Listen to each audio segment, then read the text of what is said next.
I love Hispanics. I love the blacks.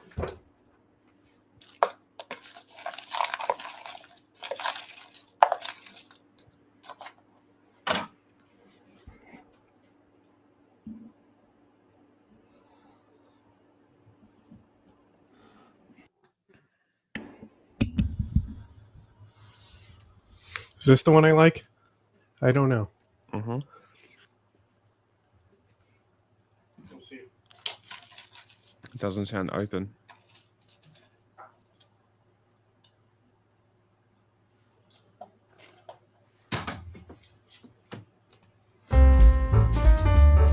In 3, 2, 1, action. Cut out when I was counting. Hey, guys. Hey, everybody, welcome to the show. It is Monday, the weekend's over, and if you're wondering who's responsible for that, boo!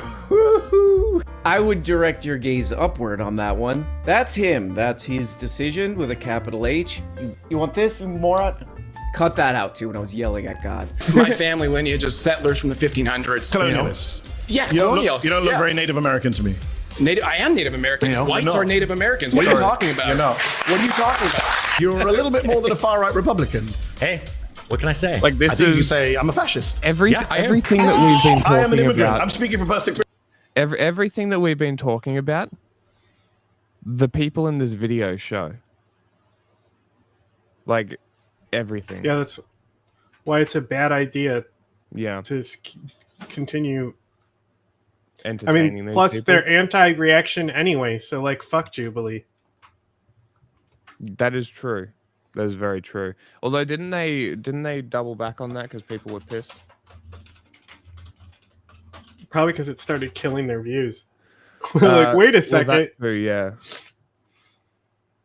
So I think they might actually have reversed that policy, and they might be letting people do it. But Don't care. I agree. Fuck them. You get one chance. It's and like you act if like that, Nintendo fuck stopped being assholes about people throwing tournaments. you. It wouldn't matter. It wouldn't matter exactly. Like you get one shot. You've proven that you can go fuck yourself. It's like the guys who tried to fucking copyright React. Yes. Yeah. What were their And then fucking played names? it off like this is actually a good thing that helps you. Yeah, it was the Fine Bros. Fine Bros. Yes. You know why they actually got canceled after that? I don't know. They said something. I can't remember. They made these weird puppet videos with, I want to say, Shane Dawson. Oh god. And the puppet was like supposed to be a little girl. Oh, And it had no. like, I want to say it had tits and a vagina and Ever. constantly talked about getting fucked. And it was supposed to be like a little girl who was a slut. Oh good. And that was the joke. How funny. And that's what's funny. It's just like all the edgy YouTubers who tried to transition out of edgy content. Mm-hmm. There's only one person to succeed. Oh, It's Filthy Frank. good point. Good point. That's really funny. It's even funnier. It's funny that you mentioned Filthy Frank because it's even funnier because I don't know if you've listened to some of those songs, but holy shit. there is some fucking songs on those albums that I'm sure that he does not want people to remember.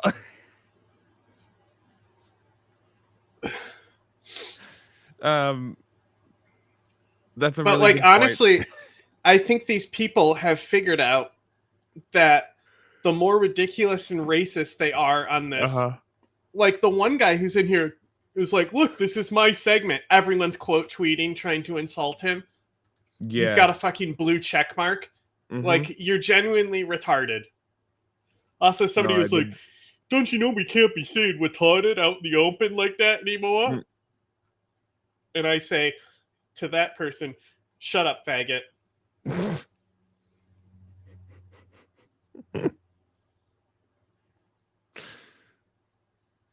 Get the hell out. I don't even like. It is I kind of should funny get the that hell he out. was like, Yes. Why? I use a I don't want you pseudonym here. and now I'm he's Mehdi Hasan. retweeting I'm a it. journalist. Like bro just doxed himself. He's about to have a really bad time. Like now is not the time to come out and admit on camera to Mehdi Hasan that you're a fascist.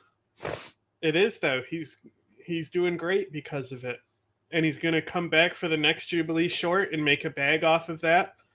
Probably doesn't have to like work a regular job because being a fascist has been monetizable for him because of Jubilee. Which is very funny because you would think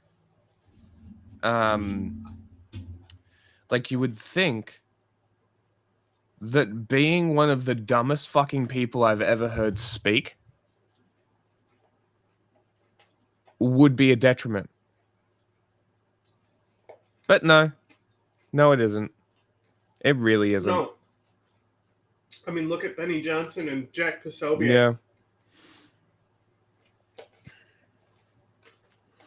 I can't figure out what the actual appeal is. Like those no, I mean the people watching them. Like what is the appeal of these people? Like all you have to do is a quick fucking Google search and it proves that they're wrong. Jubilee fact checks on the screen, bruv. I did see that. I did say that they were doing that. Nobody cares. I did pause and read it actually because there were a couple. When of you're things in that I a was kinda post-truth interested in. world, and the people are also going in like, this is how it's done. Don't give these liberals an inch, and saying that these other idiots did well because of that. Yes.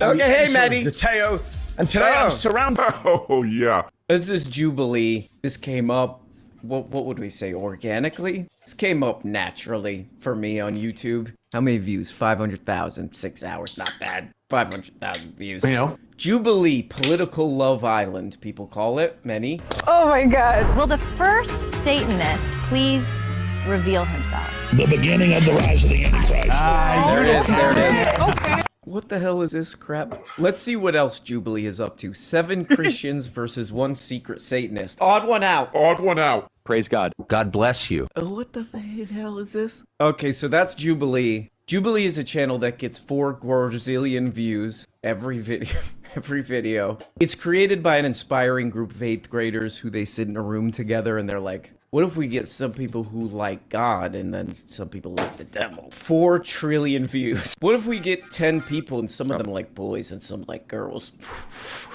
8 quadrillion views. But listen to me. I am an immigrant. I'm speaking from personal experience. Get the hell out. I don't even like. I should get the hell out. Yes. Why?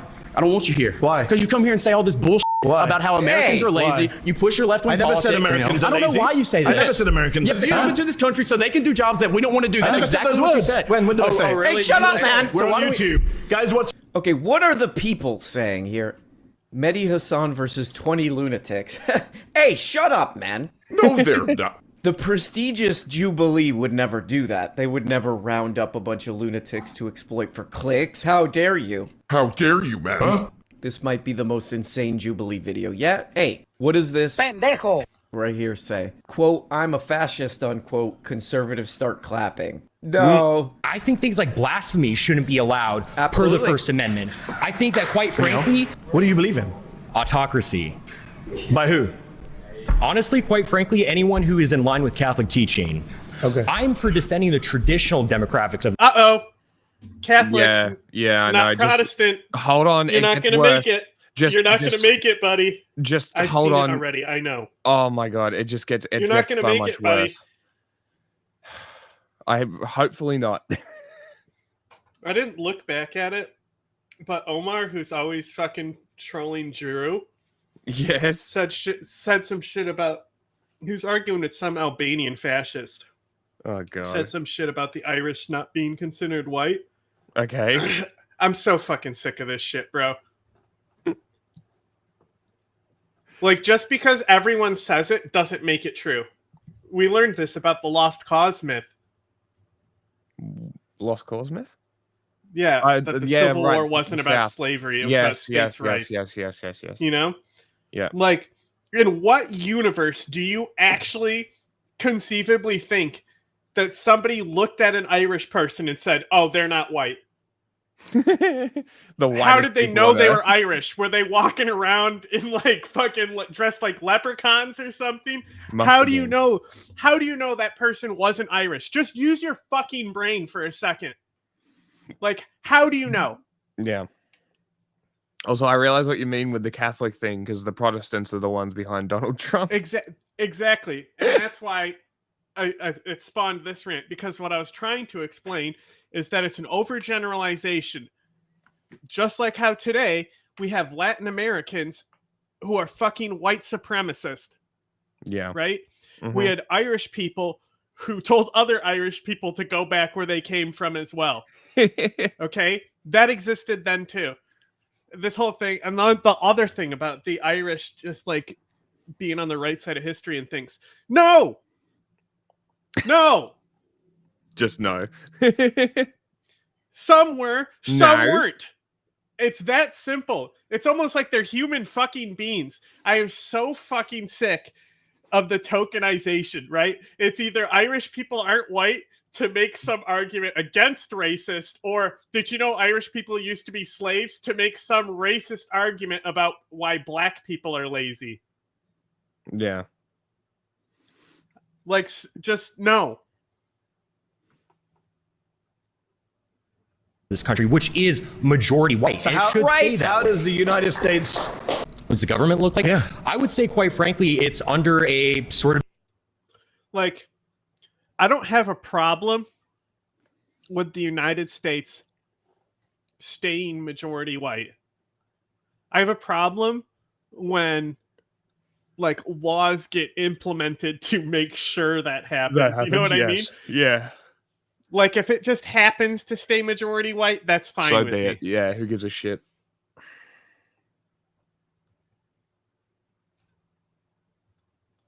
benevolent leaders such as Where does he Franco. come from? Wait, who? Franco. Well, sure. You can have a vote to get to that state. And then no more votes afterwards. Absolutely. 100%. Wow. And if that autocrat kills you and your family, you're fine with that? It's fine. Well, I'm not going to be a part of the group that he kills because that's the whole thing. How do you know? Carl Schmitt Autocrats tend to kill everyone, Carl even Schmitt their makes this point very well in his work. It's the friend-enemy distinction, right?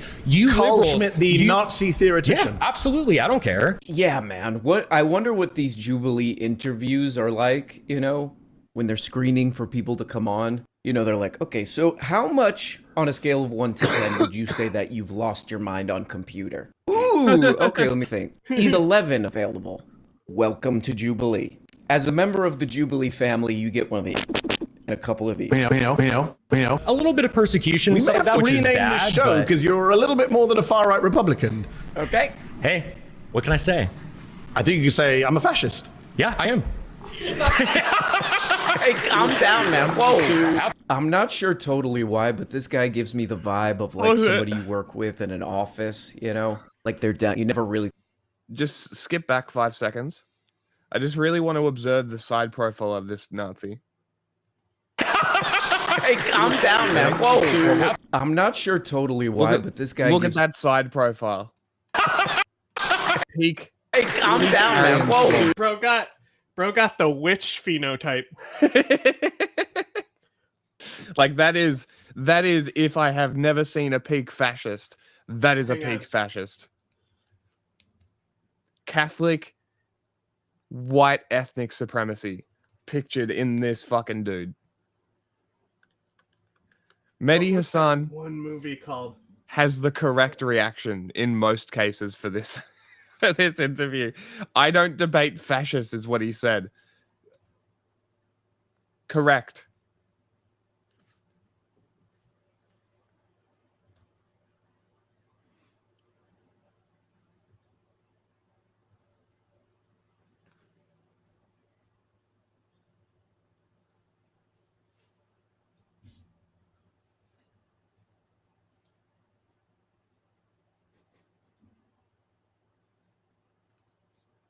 It's so funny. He just looks at his phone instead of the screen, and then he misses the joke. The troll. Is that a troll? Yeah. Okay. From you see this movie, Troll Hunter? No, I haven't. So it's a Fox documentary. Like what? Blair Witch Project. It is a phenomenal movie. Interesting. It is one of the better, I would call it, hot take, one of the better kaiju movies. Right? Because they are kaiju. It doesn't have to be Japanese, you know? No. So these guys are like doing a documentary on like people who believe trolls exist. Yeah. So they start following a troll hunter, and they quickly realize that trolls are actually real and the guy's not insane. That's great. But it's all like found footage as well. It's one of those types of movies. This came out around the same time as like Cloverfield, 2011. Yeah, okay. So interesting. No, I think I've heard of it, but I haven't seen it. It's not English. I think it's Norwegian. Well, it says Norway. Yeah, promote Norwegian Fox documentary. Faux. It's very good.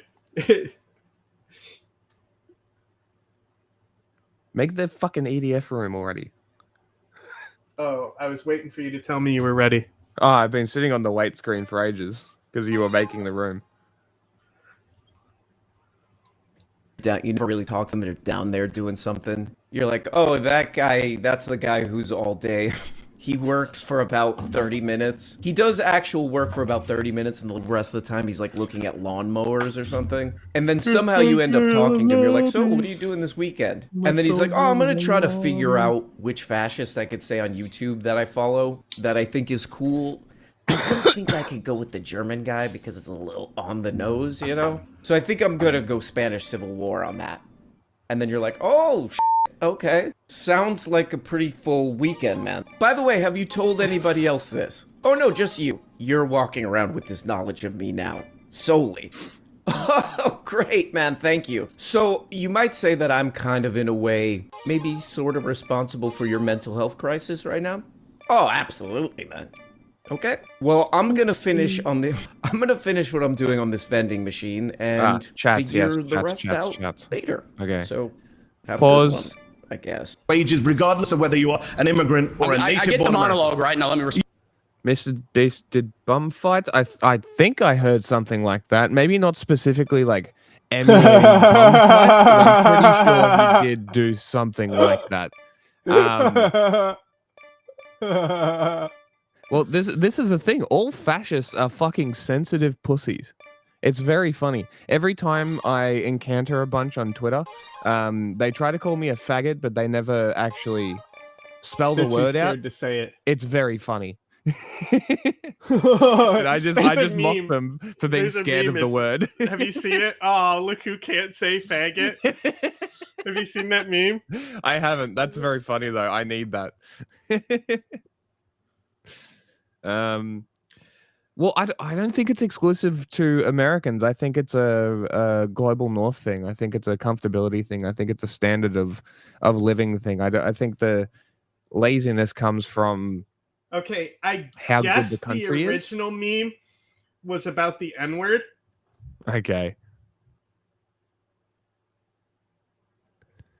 American Catholic fascists are especially stupid and don't know their religion and American history. Yeah, no, it's ridiculous. So this is like the original. But when I see it, it always says faggot instead of that.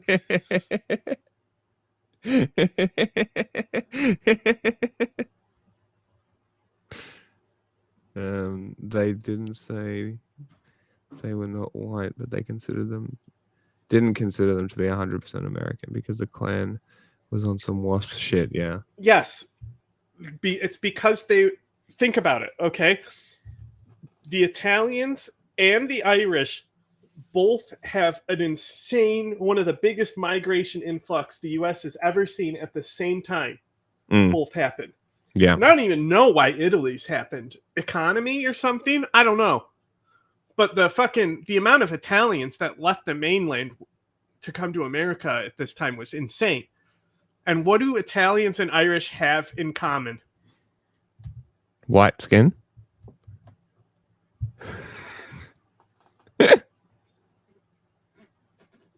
We're watching R.M. Brown, not Jubilee. I'm No, not I going to know. get Jubilee views for platforming fascists. It's pretty Anyway. crazy that they got channel strikes. Like, What they have in common is that both are Catholic, yes. Okay. right? Yeah. So you had a bunch of migrants coming over. You're going to have anti-migrant sentiment. Mm-hmm. If there's anytime there's a huge migrant influx, look at the Syrian civil war. Look at and Islam. how much that fueled the stop the boats shit, you know? And then those people disappeared for a minute. Yes. Now they're back. And now they're back. Right?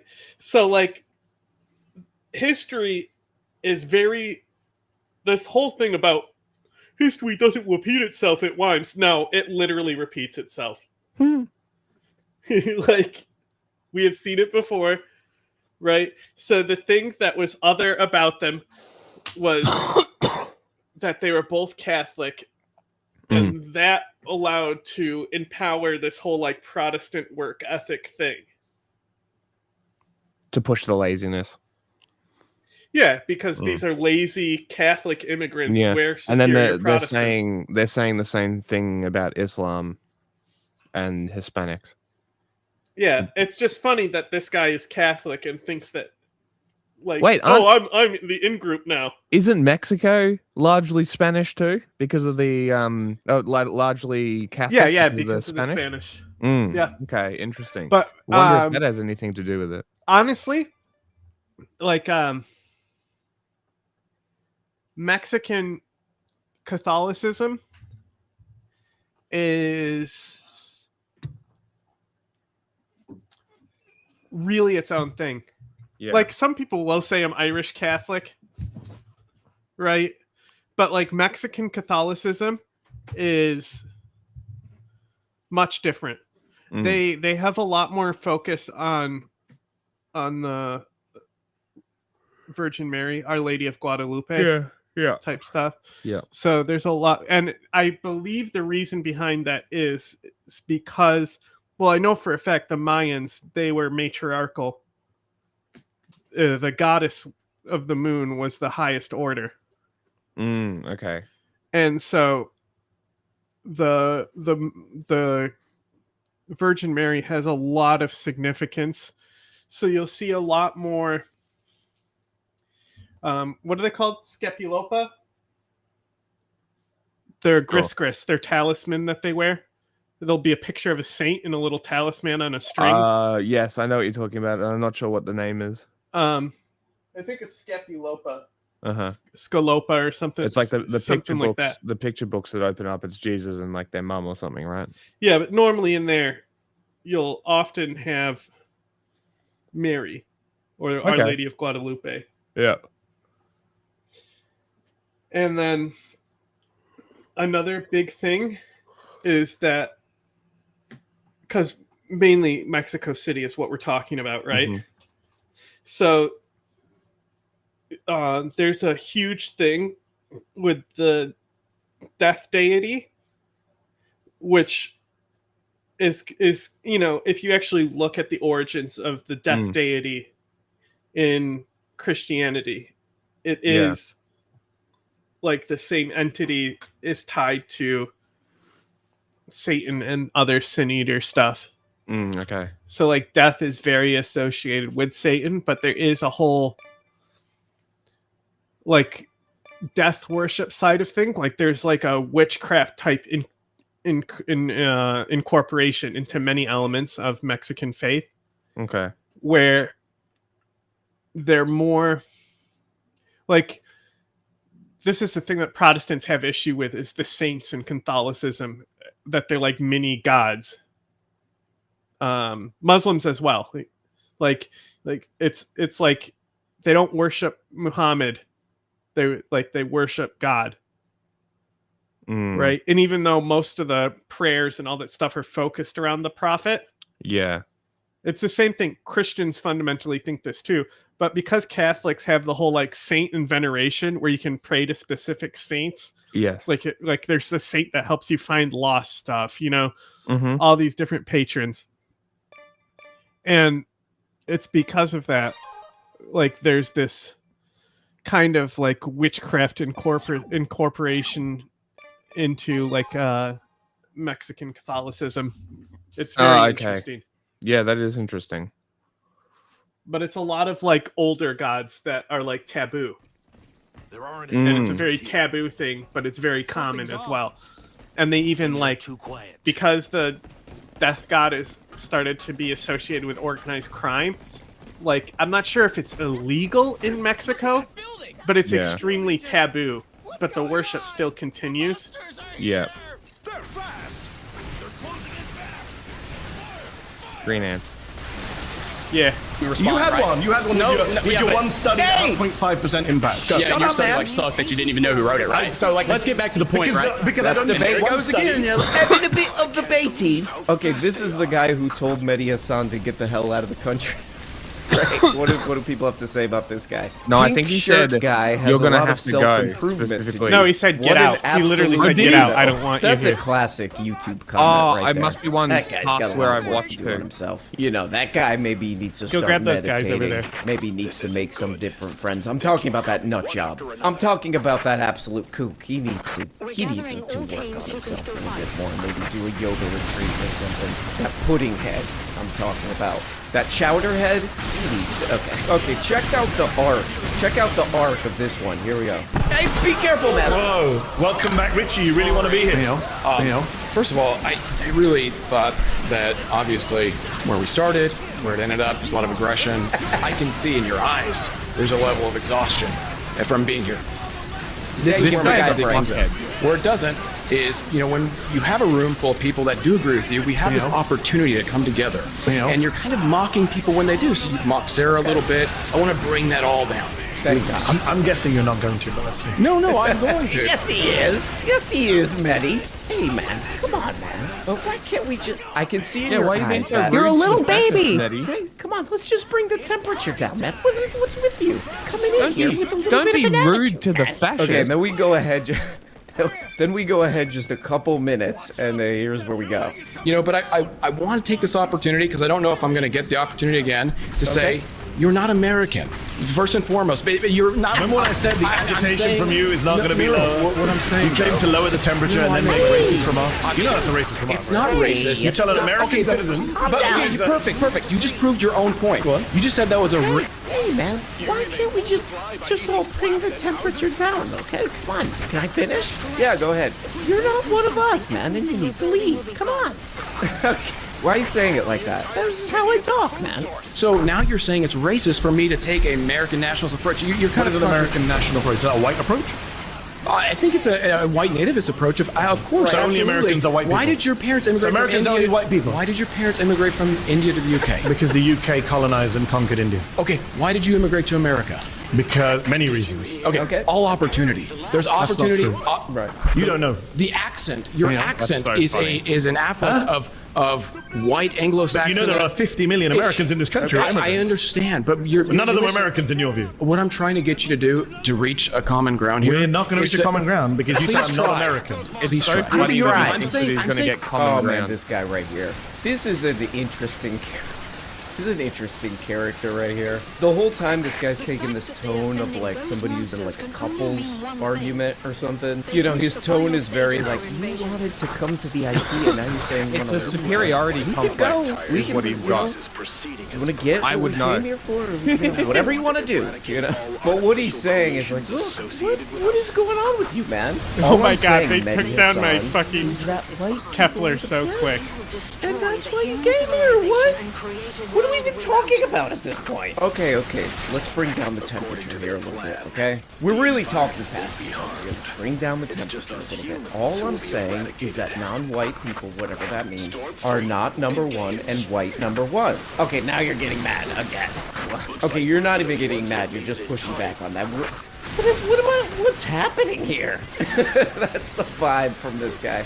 Okay, wild stuff. Weird, wild stuff there. Let's see what else Mehdi Hasan has to say. Here we go. Easy, and it's completely separate. Not completely separate from science. Like there are parts of manifestation that have to do with like scientific basis. Yeah, That I agree I with. love the idea of chakras, and chakras are actually energy Crystal centers mommy. in your I've been body saying that are aligned with where there's more nerve energy. But when you overstimulate a chakra, I've been telling strangers this for years. Okay, go ahead. then they're no longer balanced, and that is an issue with overstimulating the sacral chakra, because then it takes away from all the others. Okay. And you know, going back to the She's gonna idea of release a juice hypersexuality, then it Clean it up, accidentally lady. invert. Okay, I don't know how we got here or where Mehdi went. Oh, sorry, I'm watching a different video. This is a no-fap video, also on Jubilee.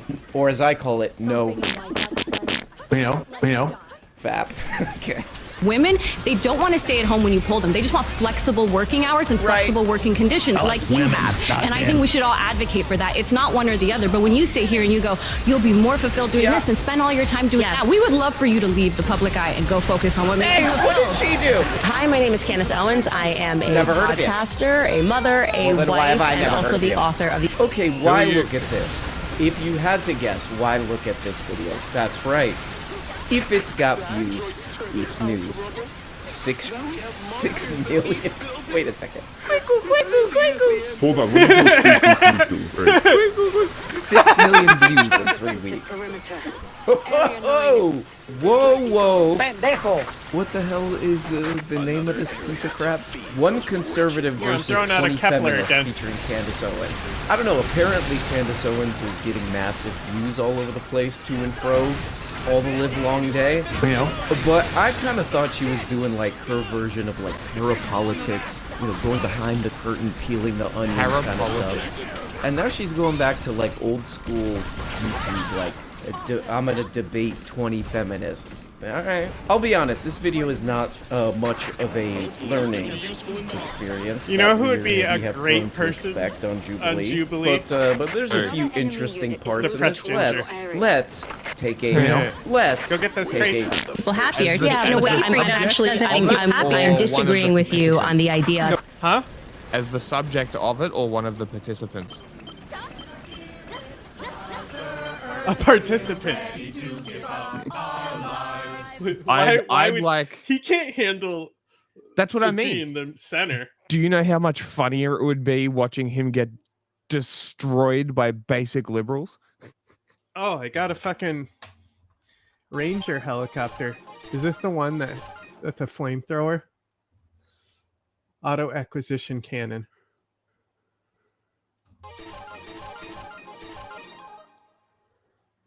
Nice.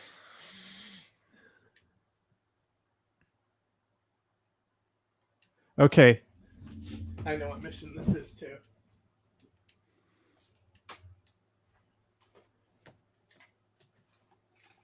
And I just realized I'm watching people react to someone reacting to something. Yep, that's what we do.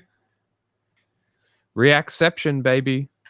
Except Aaron Brown is not doing a reaction video. He's doing a whole thing. Anyway, it's funny because the it's like different components of the fifth war in EDF 5. This is the mission where the rest of Storm Team dies. Okay. And then we had trouble on this mission in 5. Oh, I got an anti-air diffuser. If you remember it, we had a lot. This one took us a lot of effort to get through in 5. People are feeling more free by financial pressure. I think financial pressure makes people feel remarkably less free. So you want no bank accounts again? Women not to have credit cards? I'm not saying that women shouldn't have access to credit cards or bank accounts. You're putting words in my mouth, so why don't you respond to the words that I'm saying? Shut up! Well, Give that lady a break. I don't have a bank account. That's a lot less financial pressure, I guess, right? Financial pressure in terms of most people that go to college, and I'm counting myself among them, it's because typically in order to get the job that you're being sold is going to make you infinitely happier and infinitely more free, it just requires a college degree. And most of these people, to be clear, have to put themselves, the majority of people have to put themselves into debt.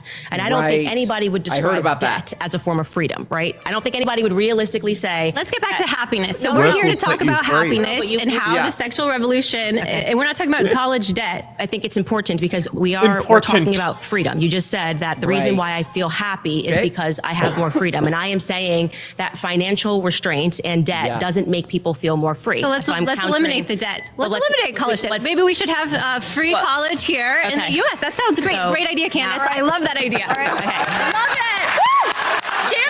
Champion for the people. Girl. Very nice. All right. Okay, so I sat through all 1 hour and 30 plus minutes of this goddamn thing right here. Of this, and this is barely a joke, like the whole video for an hour and 30 minutes to 6 million views is Candace Owens is like, women will be happier if they stay at home and raise a child. And then one of these women will come up and be like, well, having a kid and raising a kid is great, but we could do other stuff too, right? Like you do a podcast and all this stupid crap. What about that? And then Candace Owens goes, well, I'm different and special and lucky. And then they go, oh, all right, so what exactly are we talking about here? Then they break into what appears to be a pre-rehearsed coordinated dance where they go, women and men, men and women. What is the deal with these goddamn people, you know? But this part right here with the college stuff, like everybody watching this should just be like, oh, I'm watching something stupid. Are we the only ones I should click away. I'm wasting my time. That's what everybody...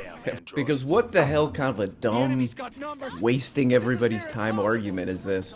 Oh, women want to be free, but what really happened is they went to college and now they have college debt. Right.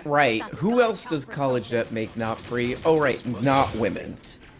So what the hell is this dumb argument? So do you want to talk about the debt thing? And so this goes back to what I was saying, is that there's a lot of financial pressure that is being exerted on young women to enter the workforce. And they do so blindly under this illusion that somehow entering the workforce is going to make you more fulfilled. Like getting yourself into 6 figures of debt, going to college to then take on a career and be in debt and having to pay student loans while you make $35K is going to make you happier. And I'm saying that isn't actually true. Doesn't seem very woman specific.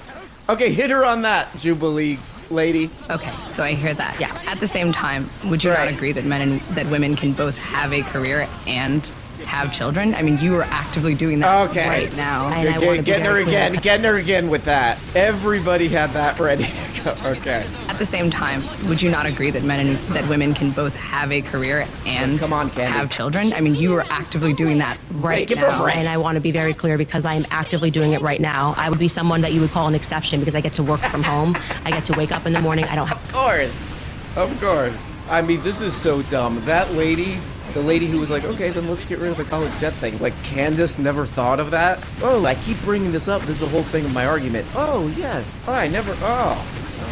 Why does she keep bringing that up? The only reason I can think she keeps bringing that up is because that, like, resonates with people, but then it instantly falls apart when you're like, okay, why don't we just get rid of that? I mean, that's what men and women kind of seems to be bothering both.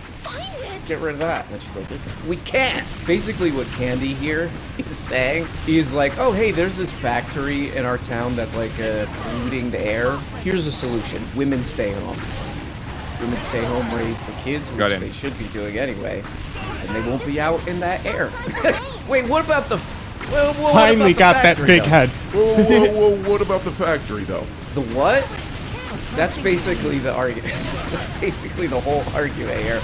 It's funny, though, it does seem like these Jubilee ringers, they do, like, prepare. They're like, oh, what can I get your ass on? Oh, you're saying women should stay home and not work and all this crap and just have a kid and focus on that so you'll be happier. You don't do that. Like, every one of them hits her with this, and I love that her answer is just like, I'm unique. Get rid of this building because there's an alien hiding behind it. The difference is of that I do whatever the hell I want. About that. Oh, you do? Yeah, what are you I already killed that alien. Here he is. What are you there's another one? Poindexter, and then she bites him. The regret that people have was that they gave too much to their careers, and this includes men, by the way. Well, yeah, that's true. I mean, of course, human relation is going to be valued over money and profit. So then but you at don't the same time, what does that even? With my argument? I do At all, disagree with you're your agreeing with my yes, argument. Humans prefer humans over a job, but that's not just singular to women. That's everyone. And my question is, what does that even have to like? What is the goal of that? Should every woman quit working and just have a child? Well, I'm just trying to warn you that if you decide to suspend that pursuit of family because you think that you have to first climb the ladder, a lot of women make that mistake and they don't end up finding a partner. Why am I right? You definitely have a right to make a drone is what people should and shouldn't do. I didn't. I don't think my claim is this is what people should or should not do. I'm just simply stating that my claim is that you will be more fulfilled if you focus on you don't trying get to decide what other family. people are fulfilled by. Okay, Yes, she does. Yes, 6 million views. Hey, good for you.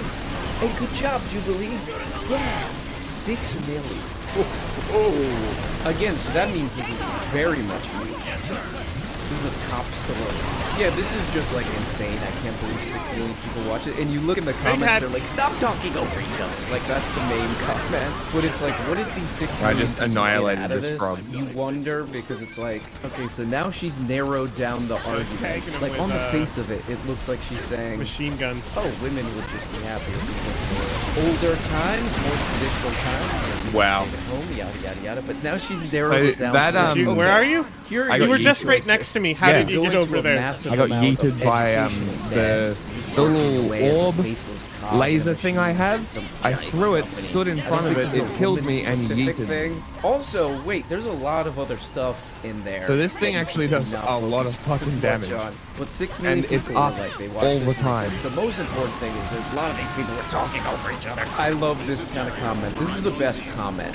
This is the best comment on this video / YouTube. Stop using the same participants, please. They do.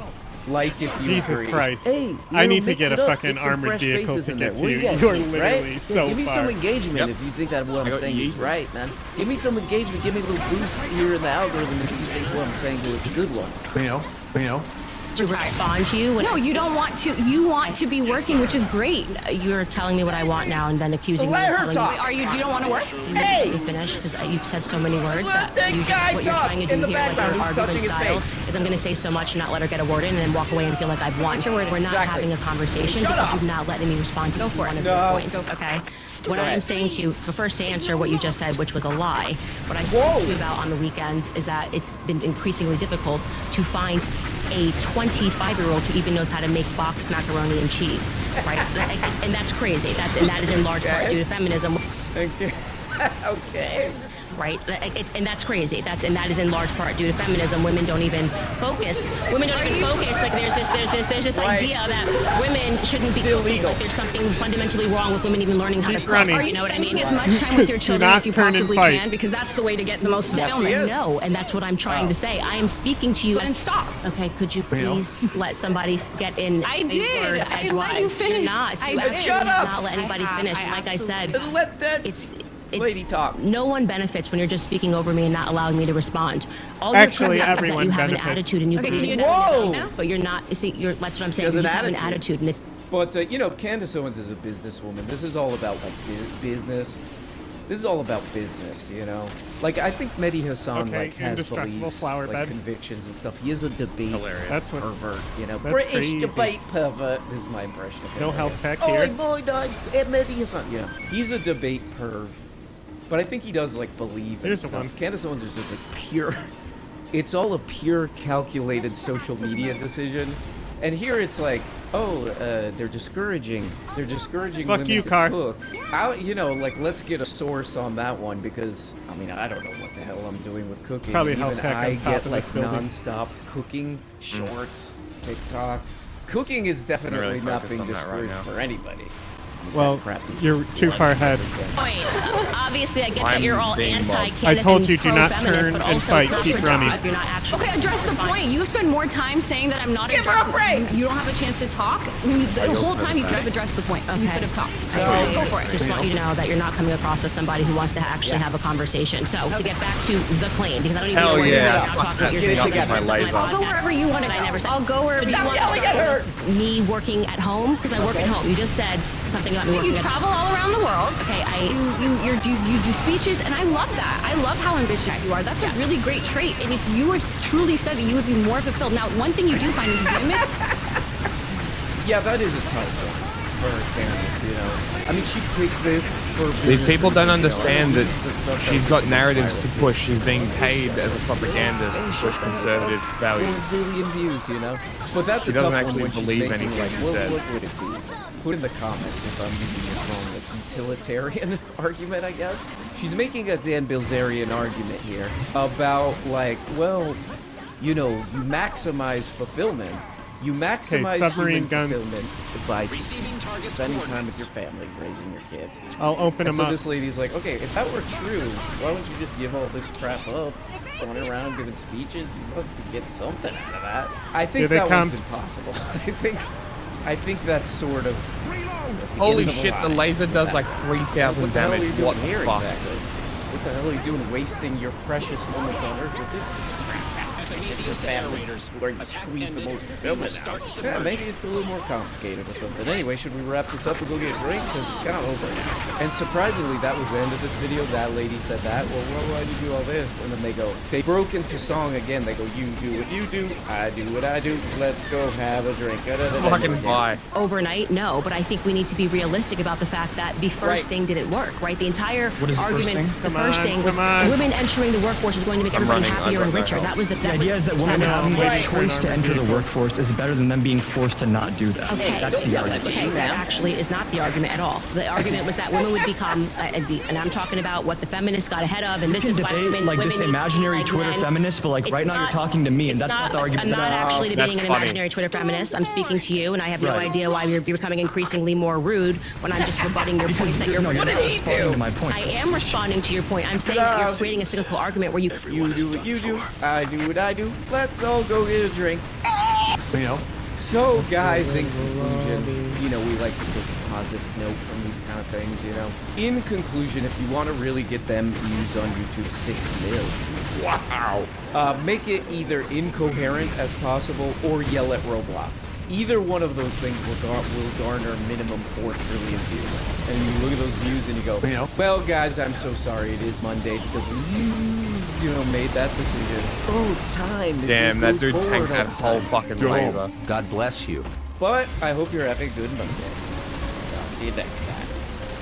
Bye-bye. Oh, wow. You know, I went on Jubilee once. Oh, wait. No, I was just on a bus yelling at people. At the other passengers. Anyway, I got confused. Hey, I'm here to say, please subscribe on Patreon. Please subscribe on Patreon for as little as $2 per month. Wow. That $2 per month, I can't believe. When you subscribe on Patreon, you get all the episodes you're missing every single week. All you gotta do is click the link in the description, and I'll see you there. Bye-bye. And the meatiest of ground forces. Best of luck.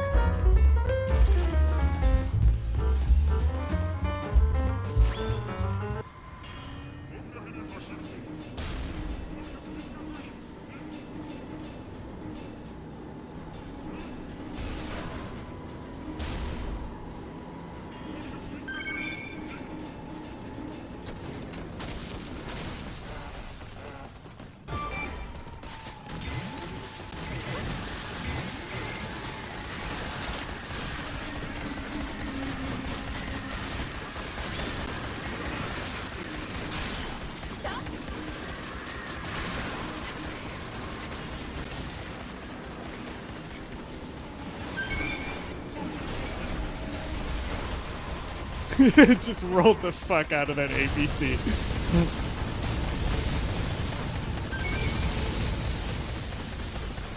Oh, there's a little stuck drone over here, I think. Oh no, it's an alien. Is this out of the map? Oh god, I thought I jumped off a cliff for a second. Come towards me. Yeah, I'm pick coming. off this little guy. Because they'll drop health. You're shooting a wall. I'm not shooting anything. That's just the drones automatically fire.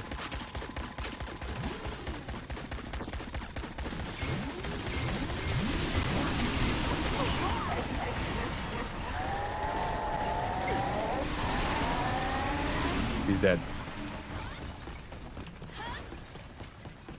No help. The building destruction in this one is much better. It's the rubble that's an issue. You get stuck on vehicles. Yeah. Air Raider is a weapon crate over there. Air Raider got the most like different things with all the drones, but he's also like it's definitely the weakest he's ever been in comparison to the other classes. Okay. Yes, sir.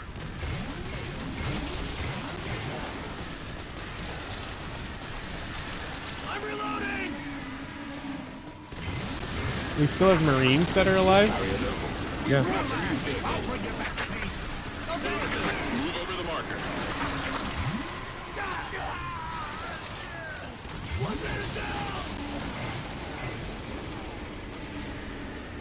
Reloading ammo. Bring it on. Vehicle dropped. Do you see the U.S. Army post today? No. Prepare to engage. Yes, sir. Okay, I'm just gonna tell you what the title was. This vehicle's in great condition. You should have no problems using it. And a little context. The context is they were displaying a new weapons platform. Okay. Okay? And the caption was, have you ever seen a drone drop a grenade? Really? It can only... one grenade. It can hold. And this is the propaganda the U.S. Army put out. So understandably, everyone has been just mocking them. Yep. So I did the Captain America. So the comment section isn't going how you thought. That's great. Yes, sir.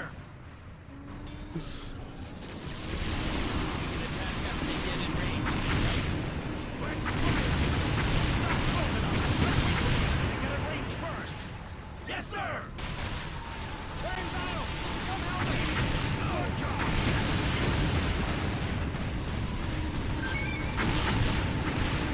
Just let's farm these ants to get our health up for a minute.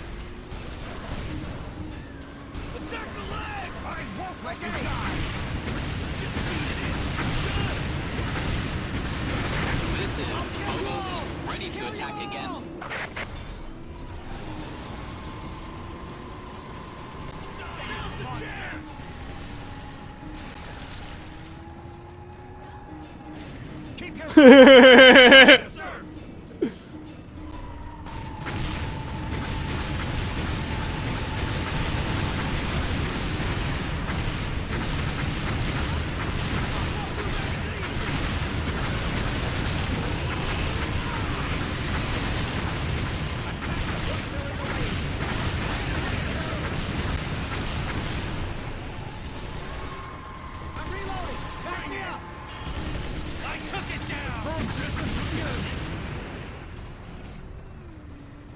What's wrong with consulting?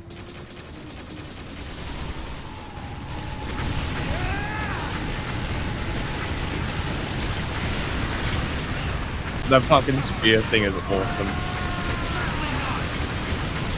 Oh, the power up? Yeah. Yeah, it's so short range though. It does 3,000 damage. Yeah, it's really strong. It's fucking crazy. And it's up all the time. Confirm target. Entering the combat area.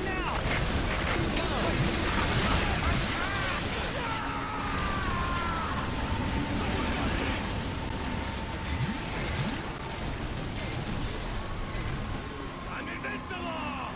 You ain't coming. This is Phobos. Leaving for now. Someone's gotta. That's how Trump operates. Are you watching a video you haven't screen shared? This is Gary. Dead. We'll head for the combat area again. It's because I hear that capture in my headphones. Yeah, no, I get it. I do the same thing sometimes.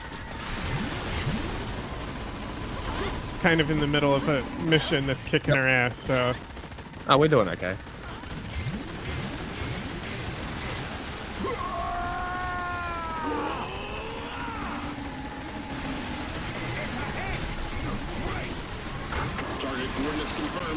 drop from right above.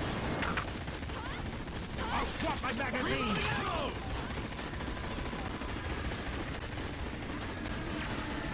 Launch ready. I'll leave the right to you. Vehicle drop. Don't hesitate. Just pull the trigger. Target down. Good job. You'll surely make it through this. Good luck. I reckon if I put the spear under the ship, it'll fucking stay up. Protect the people. It's our duty. Yes, sir. Take my bullet. Epimetheus to ground forces. Best of luck. Frickin' laser beams. Going. Open, that's it.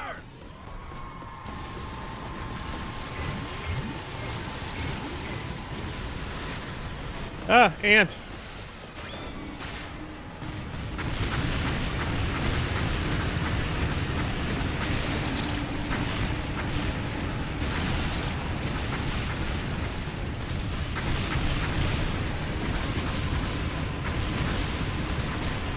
Tell you about a dinner I had with a member of the administration. I'm going to tell you everything that I know. It's not a defense of Trump. It's not a defense of the administration. In fact, I think if they do not release everything they have, they are done. You need to release everything you have. Pam Bondi needs to be fired. All right, so in my previous video, I was talking about how, based on Tim Dillon's reaction to the Epstein situation, I thought he probably got the call, but it turns out he didn't just get a call, he got a dinner, you know, because obviously the best way to bribe Tim Dillon is with food. If you want him to push a certain narrative, you gotta wine and dine him first. So that's what someone from Trump's administration did, because of course, when the government needs help dealing with controversy, they start reaching out to comedians. That's where we're at now. So a lot of people are speculating Tim met with Kash Patel, but I believe it's JD Vance. You know, Tim's already done a podcast with him, and JD's been going around helping Trump do damage control over this. Also, Tim kept saying Kash Patel should be fired, so I don't think it'd be him unless that meeting went really badly, but Tim didn't make it seem like that. And I guess to his credit, at least he admits he took a meeting, so now we know he can't really be fully trusted when talking about the Epstein stuff. That's true. Clearly they had a meeting to get Tim to push a certain narrative. You know, he acts like he was just there because they wanted to consult with him and also explain to him what's going on. But obviously they're just trying to influence him to push a narrative to his audience. Like, why else would the government want to talk to Tim Dillon? And I think part of what they're trying to influence him to do is just blame it all on Pam Bondi and Kash Patel. You know, Tim was acting like they're the ones solely responsible for the Epstein files disaster. He kept talking about how poorly they handled it and how they need to be fired. Like, that will really change anything. I mean, Tim knows it won't. I'm about to get a carrier. Just last month, Tim was kind of and there's spiders Pam, on me. or he is it's at not least 1 giving her the second. benefit Right of the now. doubt, because he said her hands were tied, like she doesn't have enough power the to release the gonna files die on her own, and her and Kash are just taking orders from the higher ups. But now he keeps talking about how badly they botched the situation, and in order to get ahead of the controversy, they need to be fired. Like, they're the main ones to blame here. So I think during this meeting, whoever Tim met with was trying to get it in his head that Pam Bondi is mostly to blame here. I didn't realize also, it sounds like Trump wants her to take the fall now too. I know he's defending her a lot recently, but now there's a report that he wants Pam to take the heat over this. So that's why I believe this is part of the narrative they want Tim to push, you know, basically to blame it on anybody but Trump. Because like I said, Tim also kind of changed his tune on this after he had the meeting. Before, he made it sound like Pam is just taking orders and doing what she's told. But then during this episode, he kept saying she handled this really badly and she needs to be held accountable and fired. But there is clearly an effort somewhere to tie Pam Bondi's hands behind her back. I'm not vouching for either one of them, and I'm not damning them. I don't think they... Fuck, Big Head right next to me. I just don't think they have... Let's watch that video one more time. I don't think they have it within their capacity to do anything. I think things are coming from above them. The only way you get ahead of this is if you fire Bondi. Number one, I'd like to see Bondi and Kash. I don't know anything about Bongino, but again, if all three of them, you know, this is the biggest bungling of anything ever. Remember when they had these morons go out with these binders, Epstein Files Phase 1? What the fuck were they thinking?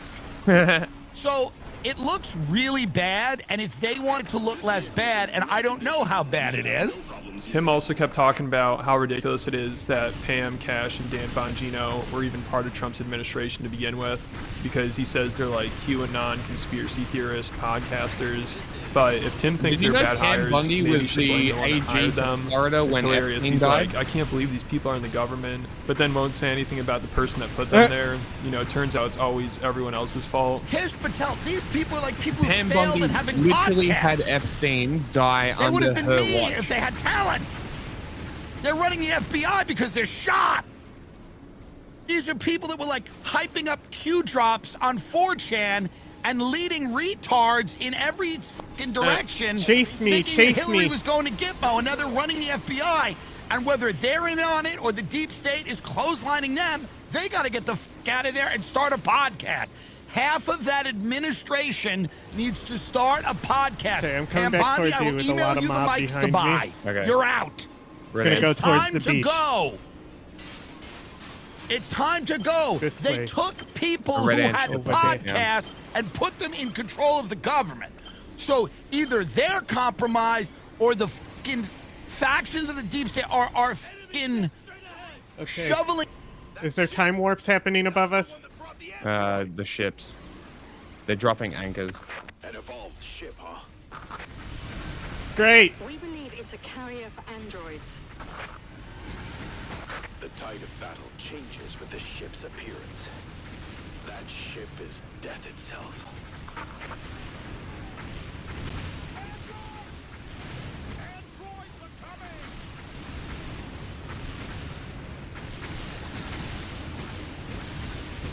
Beep beep.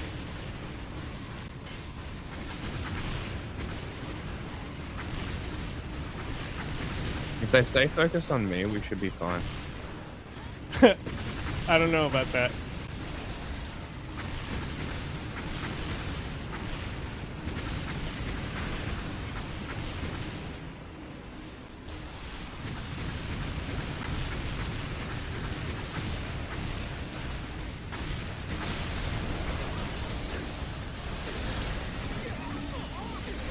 Target confirmed.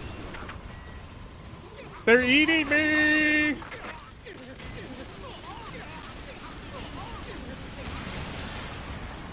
Oh my god, I'm alive. Arrived on scene. I have 6 health left, and a big head is shooting me. Oh, there's a lot of shit shooting at everybody. You dead? Yeah, I got yeeted by a red ant after I phobused it while I was in its mouth. I would have been fine, but I landed next to Big Head. Yeah. I had 6 health left. I'm gonna I took a direct phobus bomb. Yeah. Shit on these people at an amazing pace because they're incapable of delivering anything. They appear to be fools when they go on a show. They We appear ate to that be a whole fool. thing. Also, Tim kept acting like the only reason Trump doesn't want to release the files is because it implicates him in a money laundering scheme with Epstein. Like, during this podcast, he kept saying, nobody cares if Trump is using Epstein for money laundering. Like, he really believes that's the reason Trump is scared to release the files. You know, there's no way Tim actually believes that. Like, Trump, he's just so worried about being accused of money laundering. He'd rather risk being accused of being a pedophile, because obviously that's what's happening now, that he's not releasing the files. So, thankfully, I don't think many people in Tim's audience trusted what he had to say here. Most of the comments were calling him a sellout. Like someone said, Tim is in his establishment hoe phase. We wish him well. Next week, Tim in a I little got hat killed by talking my about the own real missile. estate possibilities in It Gaza. happens. After They're many killing my years, Tim APC just now, started too. randomly pronouncing Ghislaine Maxwell's Just name randomly? properly after one White House meal.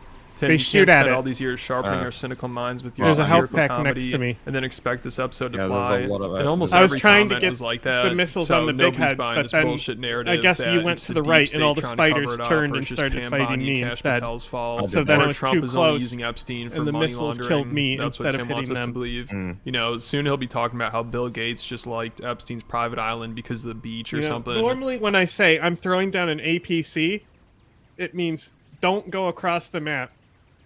Yeah, well, there's not much I can do if I've got people shooting at me and I need to run. I have people shooting at me too. And you're also moving. I'm literally only a few feet from where I last was picked up. Best of luck. Because I instantly threw the APC. You are an when I got picked immobile up. character. I am a wing diver. Okay. You just complained that I was moving. Yeah, and I also have hordes of fucking bugs chasing me. I'm And? not standing still. And?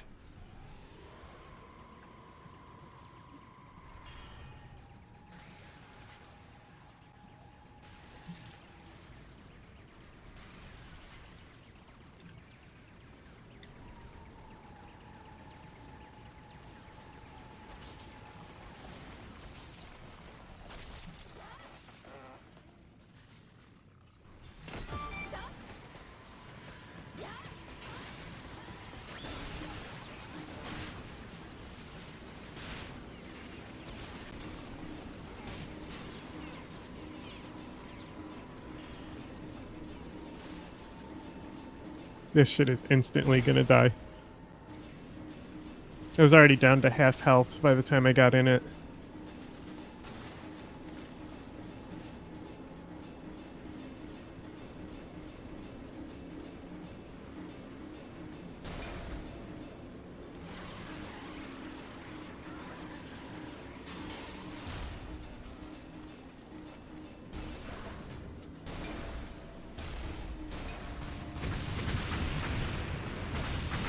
Oh my god, the terrain in this game. You literally can't drive anything. I mean, I don't know how you could go through Trump's connection to Epstein and come to the conclusion that Trump was probably just using him to help with his finances. There was clearly more going on there, and Trump couldn't make it more obvious with his response to people questioning him about it. Okay, but we we're still supposed to kept believe that 15 Tim weapons, thinks it's just Trump 'cause being we worried actually- about money laundering. This thing is, we still picked up more weapons than we got in like the red drone mission.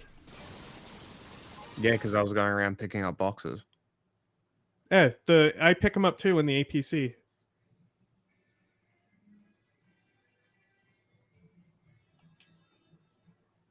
Excellent.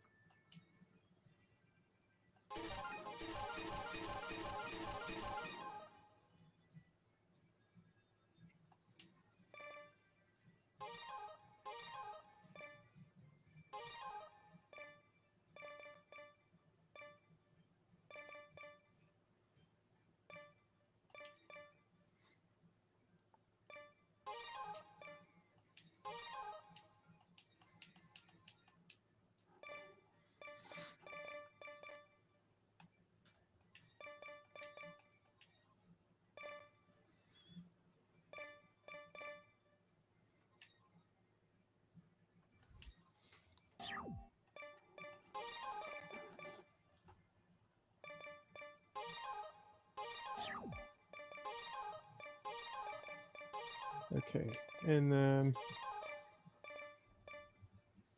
what do I want here?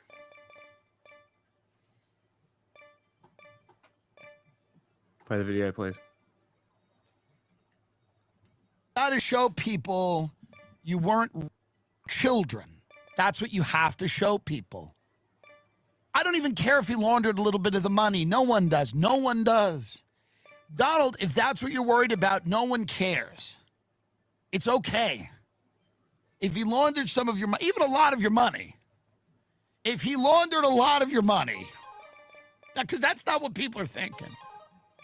God, it would be fun if he just laundered some of your goddamn money. Just say that. Say that.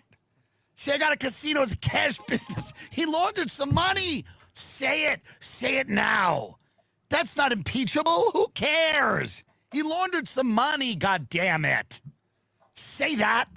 Jesus, please, just come out and say it. I stole money. He stole the money with me. He was laundering my money. I wasn't the kids. He was laundering my money. Scream it. Have a press conference and go, Jeffrey Epstein laundered my money. And that was wrong.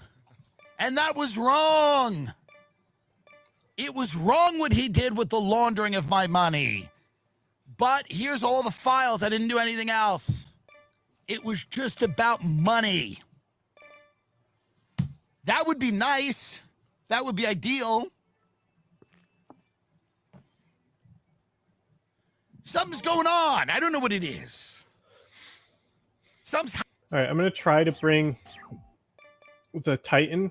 It's a really low level, but if we farm, just kill those aliens and frogs in the beginning, then farm ants, it should be only a short matter of time before the Titan drops. You can also get in the Titan, and I think before it had machine guns on the side. Now it has full howitzers and the mortars. Okay.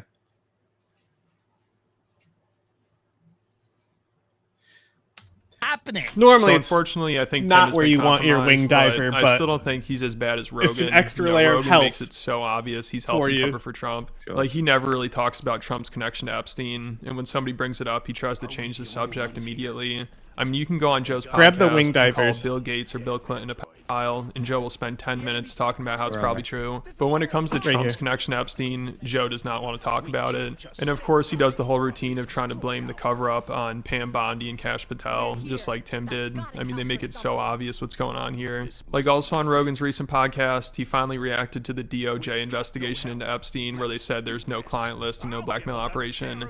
And he just talked about how badly Pam and Kash handled the situation. And his guest is like, well, it doesn't help that the president was good friends with Epstein. And immediately before his guest can even finish talking, Joe's like, everyone was hanging around Epstein, even Nobel Prize winning scientists. So of course he doesn't want to talk about the guy who's in charge of the country, who is friends with Epstein, that's now trying to cover up the story. He'd rather talk about anybody else who is friends with Epstein. One of the things that everyone was promised was you're going to find out the Epstein client list, and you're going to find out who killed JFK and what the UFOs were all about. You haven't heard a fucking peep about any of that shit. Yeah. No one knows nothing. And today, they just finally said there's no client list, there's no videos. I mean, it had Kash Patel. These people, you know, Kash came on the podcast and said there's nothing that you want to see. You know, he's got nothing you need to see. Dan Bongino, who's always like shouting from the rooftops, we're going to get to the bottom of this and find out who these people are. Everyone's saying, no, Epstein killed himself. No, nothing to see here. And it's like, okay, well, that's why people are cynical. People are cynical because you know, you had all this hope for change. And then you realize, like, oh, the same people that are pulling the strings are still pulling the strings. Well, it doesn't help when there are videos of the president, hanging around with. And everybody else, including Nobel Prize winning scientists. Yes. Yeah. It's not just limited. Yeah, I mean, it's that whatever that compromise organization was, whatever that thing was that they were running, whatever this game was, that I'm sure they're running another version I'm surrounded by aliens. Where they provide experiences to people that run backwards towards the building. Have a very difficult time getting out there and having their fun. He's focused on me and now. then they compromise them. There's two. So that's one way to look at it. There's four. There's four. There's one on each side of me. I said I was surrounded. There's two. There are too many people he's close with that are involved in it, like RFK Jr., I just said Donald there's Trump, four. Peter Thiel, and Rogan even once had on Epstein's private I chef. said one on He didn't each ask side. a I meant question two. about Yeah. Epstein, which I go into more detail about all this this guy's stuff down. over on Patreon, like how Peter Thiel is Joe Rogan's This guy's handler, over. He's almost and dead. how Joe, he could get more answers to Epstein, but he chooses not to. I also talked about how Tim Pool's imploding and he keeps having meltdowns. Also recently he's wondering why so many Republicans are secretly gay, which was hilarious. I also just covered Sam Hyde's crash out on Harley Williams. So if you're interested in any of this stuff, along with a bunch of other videos and topics, there are over 140 exclusive videos. Make sure you check it out. I'll put a link in the description. But I kind of think it's going to be a lot of Democrats. A ton, I'm sure, but a ton of Republicans too. And Donald Trump even just photographed. If there's another photo of him with Jeffrey Epstein, not even necessarily in an act, it's like on the ground. Such a PR nightmare. Yeah, he ain't running again though. I think it's going to be less Republicans than you think because Republicans are. What did I tell you? They're already bracing for the narrative that it's going to be more Democrats on the Epstein that list. was the problem Epstein had is that all the Republicans he found were gay, and all the Democrats were. And what is up with that? A lot of gay Republicans. There's just a lot of stories of Republicans who were like anti-LGBTQ stuff, and it turned out that they were actually gay the whole time. Weird. I'm going to tell you about dinner I had with a member of the administration. I'm going to tell you everything that I know. It's not a defense of Trump. It's not a defense of the administration. In fact, Still barely over if they do not 50% to a release Titan. everything they have, they are done. You need to release everything you have. I missed every Pam drone on that Bondi big head just now. Needs to be fired. All right, so in my previous video, I was talking about how based on Tim Dillon's reaction to the Epstein situation, I thought he probably got the call, but it turns out he didn't just get a call, he got a dinner, you know, because obviously the best way to bribe Tim Dillon is with food. If you want him to push a certain narrative, you gotta wine and dine. Just played the video we were already watching. Maybe it restarted? No, I think it replayed it. Weird. It was only a 12-minute video. See? This is the end here. Getting out there and having their fun, you know, and then they compromise them. Yeah, so that's one way to look at it. And now that the story is getting more serious, I wouldn't be surprised if Rogan just tries to move on from it, because there are too many people he's close with that are involved in it, like RFK Jr., Donald Trump. That's awkward. Okay, don't aggro anything. I'm putting on another video. Yep. I'm just getting boxes. It's about time. I love that the drones actually sound like drones. Yes, sir. The ones I use? Yeah. Even though they beep? Yeah, they beep, but you can hear the whirring of the drone. Well, the thing is, the one drones I was using, they were 8 AIM missiles. Like they were. So these are different. These are actually shells, IEDs. So they're less annoying. The other ones are faster, and there's 8 of them, so they would beat more.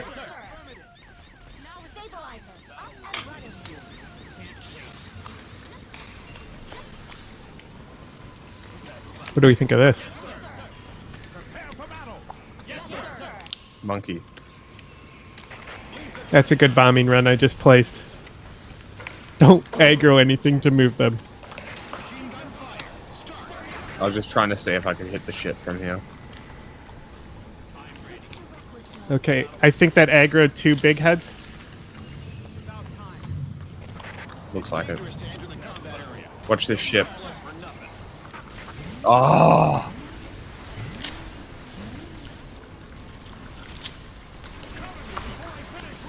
I got him.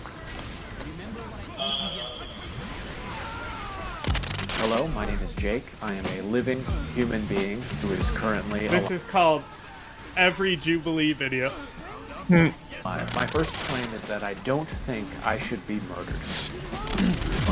Hello. Okay, I'm gonna talk really fast in order to make a half-baked point and just hope you don't call me out on it. Does it really matter if I kill you? Secondly, hold on. Please don't interrupt me. I have a family. Do you have a family? Answer the question. Yes, it matters if you murder. To you, but to anyone else? My mother would be disappointed. That's exactly my point. Would anyone else? You're moving the goalpost. For me, it would feel really good to kill you. Like, amazing. Let me get this straight. You believe that you have a better right. I'm saying it would feel good. So you're all fine with this logic that we could just say and do whatever we want? No. Because last I checked, we live in a society and not a Blumhouse. We live in a society. No, hey, clearly I'm making a pretty good point because everyone's trying to vote you out before I get to the end of my point, which is I just voted out. Shoot, I was actually really close to getting to the end of my point right there. It's been a pleasure. Cheers. My second claim is, please don't kill me. Please, oh God, please, please, please. Whoa. You got here fast. Yeah, well, I really want to kill you. I can tell. First off, I believe in respect. I show respect to everyone, no matter who you are. I believe we're better as a society when we respect one another. No, I appreciate that. Here's why I'm going to kill you. Is that a threat? It is just a statement. Where do you find these people, man? I'm just stating things, and you're being really divisive. Okay. Your car is parked, what, 30 yards from the door over here. Do you really think you can outrun all 20 of us and get your car in time? I mean, one of us is gonna kill you. I mean, if not me, one of these other people. No, we're not arguing if it will happen. We're arguing if it should happen. I think so. Please don't kill me. I have so much to live for. It's actually illegal as well, and I'm calling the cops right now. I got voted out. Shoot, I was really close to calling them too. Nice chatting. Cheers. My final claim is no, please help me, this is a trap. Hello. I actually agree with your earlier point that you do have a lot to live for. You have a wife, you have kids. Thank you. Yes. I just don't care. Okay. I'm still gonna kill you. What about the 2019 NASA research paper that claims 99.9% Okay, here comes the Titan finally. Okay, what about the research that says I don't care? What are your sources for that? I don't either. Well, pal, it sounds like you're forfeiting your argument. Okay, but it doesn't matter because we're all gonna kill you. Okay, yeah, really solid argument. Well, I was really impressed with the skill of some of these debaters, you know, whatever you think of their arguments, I think that they have a lot of passion, they have a lot of drive, and I hope we were able to find some common ground. Hello? this part of the video or the exit strategy? Anyone? Hello? Chat, look at this tank. This is the Titan. It's a big tank. When I shoot it, you gotta get this air. When I shoot it, look at how slow it goes. Isn't that amazing? It is very slow. Watch this. Here comes a shot. Lol. Hey, frog. Wow. 0 damage.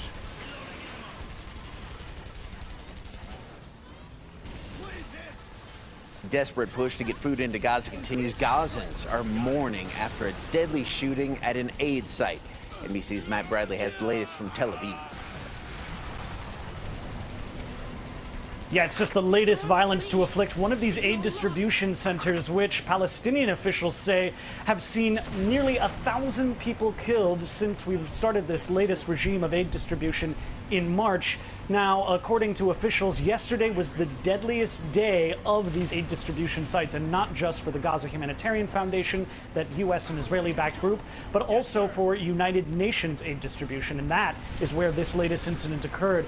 Palestinian officials in Gaza, which is ruled by Hamas, say nearly 1,000 people were killed right around a UN offloading of trucks distributing food aid. Now, this is a worsening crisis and one that has attracted global attention. I have one Requiem cannon the Israelis left. are continuing to expand their operations in the Gaza Strip. They're issuing a sprawling new evacuation order just around the northern part, or in the central part of the Gaza Strip, that will see what looks like tens of thousands of people once again displaced from their homes. The United Nations has said that about almost 90% of the Gaza Strip is now subject to evacuation orders. So we're seeing this as the Israelis are continuing their strikes against Syria, another theater of conflict. Israel's defense The ministry Israeli said that they were final doing solution this for in Gaza order is to almost defend the complete. Druze religious minority there. But this has also raised a lot of attention worldwide and a lot more criticism of Israel. Matt Bradley, NBC News, Tel Aviv.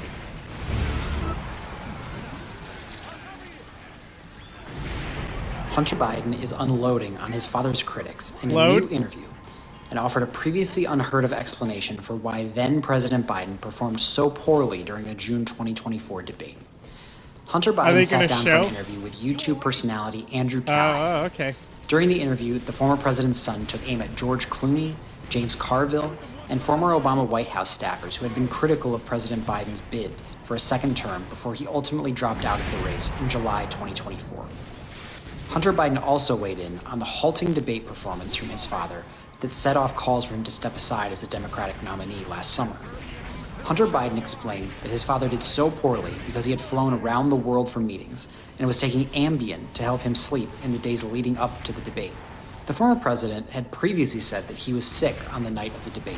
Biden had also spent the days leading up to the debate at Camp David privately preparing.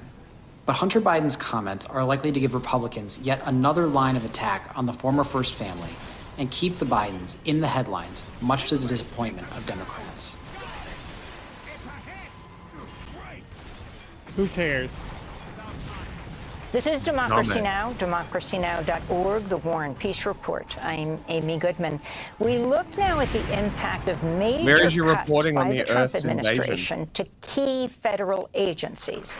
Last week began with a Supreme Court order that cleared the way for the mass layoffs at the Education Department, and ended Friday with the Environmental Protection Agency announcing it'll eliminate its scientific research arm and begin firing hundreds of chemists, biologists, and toxicologists and other scientists after denying for months it intended to do so.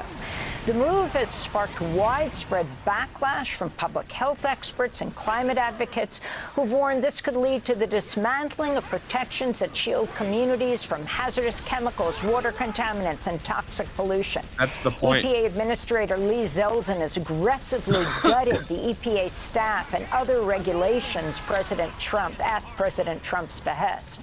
For more, we go to Durham, North Carolina, where we're joined by Jennifer Orme-Zavaleta, a former principal deputy assistant administrator for science at the EPA Office of Research and Development.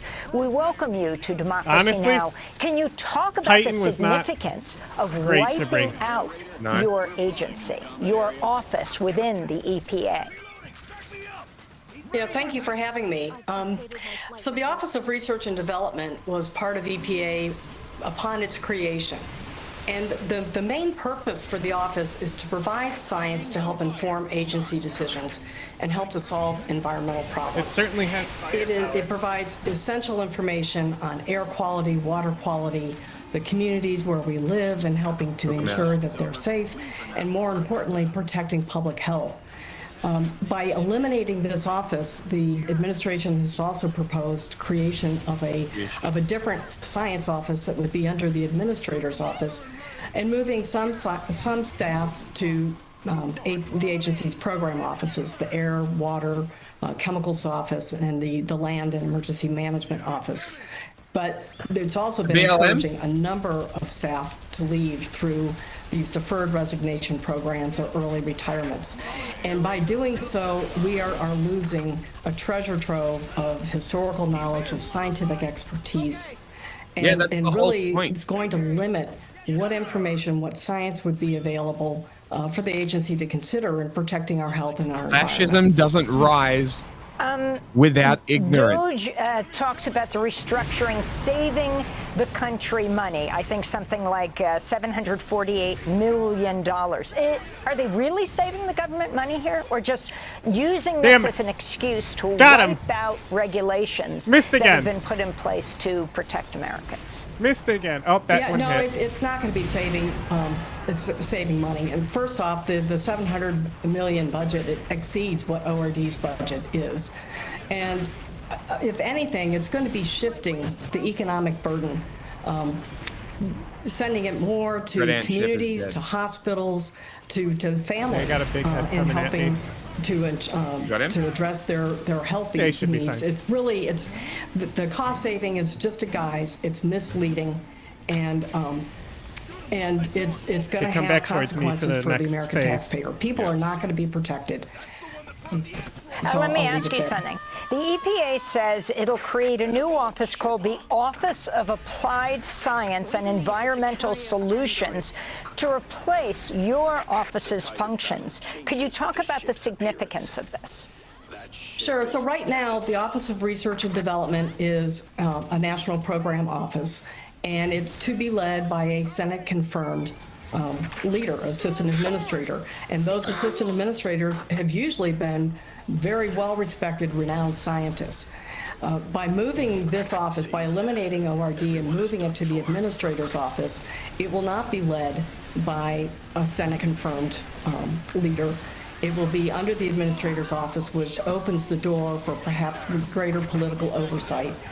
And it's unclear, really, what the function of this office is going to be. Moving to this what side, kind of 'cause that's where the research, if anchors any, are. they will be conducting. Actually, maybe we should pick or are this they ship going to off be first. really an in-house contract laboratory that will only do work as requested by the programs within the agency?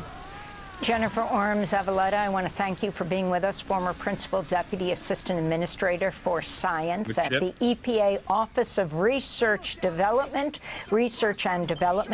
The EPA has announced it's shuttering this scientific research arm, with hundreds of scientists expected to be impacted, not to mention the number of people across this country.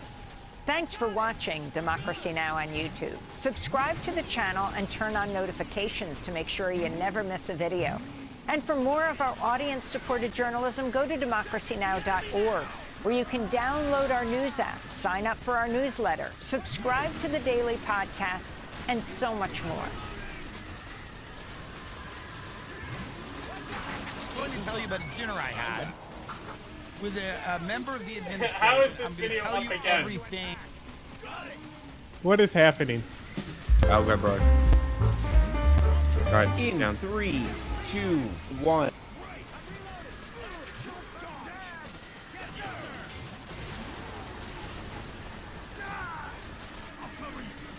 alcohol is the most. I'm Andrew Cuomo, and unless you've been living under a rock, you probably know that the Democratic primary did not go the way I had hoped. To the 440,000 New Yorkers who voted for me, a sincere thank you. Thank you for believing in me, in my agenda, and in my experience. And I am truly sorry that I let you down. All right, now I'm going But as my grandfather back used to this say, way. when you get knocked down, learn the lesson and pick yourself back up and get in the game. And that is what I'm going to do. The fight to save our city isn't over. Only 13% of New Yorkers voted in the June primary. The general election is in November, and I am in it to win it. My opponent, Mr. Mamdani, offers slick slogans, but no real solutions. Former New York Governor Andrew Cuomo is officially back in the race for the New York City mayoral election, and this is the result of a bunch of different data points that shows that not only is Mamdani not as popular as the progressive media wants you to believe, but in reality, Cuomo looks like, as of right now, one of the closest candidates who is capable of beating him. However, in a new, more recent shocking poll, one of the things that we discover is that Curtis Sliwa, the Republican that people have been encouraging to drop out in order to endorse Eric Adams, is in reality significantly more popular than Eric Adams, and honestly within striking distance if this four-person race actually maintains the way that it is going forward. So this is what we're going to talk about today. The newly discovered Get off the building, you stupid robot. That, by the way, Andrew Cuomo's campaign during the primary should have been highlighting all along and failed to do so, and of course, who should drop out versus who shouldn't in this upcoming mayoral race. But before we get into that, I want to say thank you to everybody who supports this channel via actualjusticewarrior.com/join. Give me the money. Give me the money. Okay? The Mamdani campaign quickly responding to Cuomo's candidacy with a statement reading in part, "He's not fighting for you. He's running only to repair his soiled reputation and protect the billionaire Trump donors who fund his campaign. We beat Cuomo once. Together, we'll beat him again." So that's Zoran Mamdani's statement in response to Governor Andrew Cuomo announcing that he is not leaving the New York City mayoral race. And part of the reason why Cuomo is saying that he's not leaving is because only a small percentage of people voted in the Democratic primary. But I need to make this 100% clear to everybody out there in the audience. That has nothing to do with Andrew Cuomo's decision. Had he won the mayoral election, he would not be happy if any other Democrat that he beat in the primary actually wanted him to step out of the race. The reason Andrew Cuomo is running in the general is because it looks like his name recognition could put him over the top in beating Mamdani. And there are a bunch of different polls that show he is the closest candidate right behind Mamdani in a four-person race. However, one of the most devastating ones for Zoran is the head-to-head between Cuomo and Mamdani that shows Cuomo winning by over 50% of the vote and basically crushing Mamdani, who would be down 15 points. Fucking So this is bouncing a around Harris poll like from one of those July toys. 7th, and it shows right now in a four-person race, Mamdani with 26% as the Democratic candidate. Andrew Cuomo is up around 23%, Curtis Sliwa at 22%, and Eric Adams at 13%. I see somebody who's still unpopular with New York City voters. The most recent public poll on this had Cuomo's unfavorable rating at 47% with New York City voters. His favorable rating lower than that, just 41%. So if you're Adams and you're Sliwa and you're looking at Cuomo saying he's staying in this race, they're looking at him saying, hey, you had your shot at Mamdani. You proved you couldn't get it done. So you're Cuomo and you're Sliwa. Here's what you see. The most recent public poll, favorable, unfavorable for Adams, 68 unfavorable. His favorable just 19%. But Sliwa's got a track record here. He was the Republican nominee 4 years ago, just like he's the Republican nominee now. He ran against Adams 4 years ago. How did he do?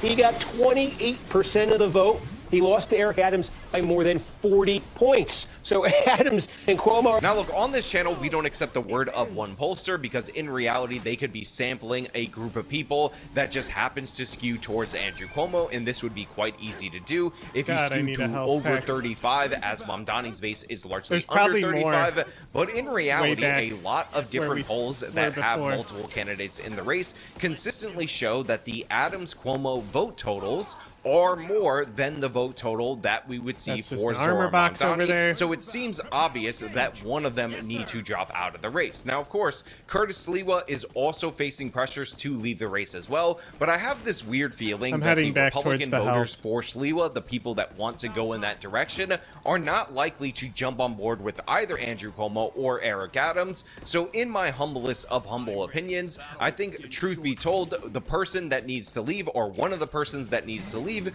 is whoever is polling worse against him head-to-head between Adams and Andrew Cuomo. And while a lot of people think that they like Eric Adams because they haven't lived in New York City and they think that he would be the better candidate, the reality is what it is, and this man is consistently polling at or below the Republican candidate Sliwa because his political career is done. And I'm going to give you guys a prediction, which is if this race continues and we get close to the fall, Eric Adams will eventually drop out and endorse former Governor Andrew Cuomo. And the reason for that is that it appears that the Democratic strategy Looks like that is to ship's get almost done. Mamdani to not take this seat, because Mamdani will be an absolute disaster for the Here's a Democratic bombing Party. plan to Again, cover you. imagine reintroducing the ideas of defunding the police, which Zoran Mamdani is unambiguously in favor of. He has multiple tweets to that effect.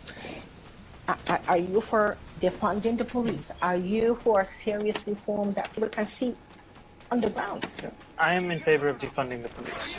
And of course, he said in interviews that he is in favor of defunding the police and all of the disastrous policies that will result from his commitment to socialism. Now, on this channel, we have talked about, of course, the Israel situation with Mamdani. There are some people who are absolutely insane, and they say, oh, because he's on Team Muslim and against Israel, we should just support him no matter what. But in reality, if you look at policy for New Yorkers, Mamdani is the absolute worst. Let us take his rent freeze for rent-stabilized tenants that he is advocating for. Now, I've talked about ad nauseum that these This guy really policies like thinks rent the stabilization fucking and rent control end up guy making who runs a housing gang that worse beats in cities immigrants where is they gonna are win in New implemented. York. New York, Los Angeles, San Because it's Francisco, gonna be split. all have high levels of rent He's stabilization. like, it's going to be split between 3 liberals.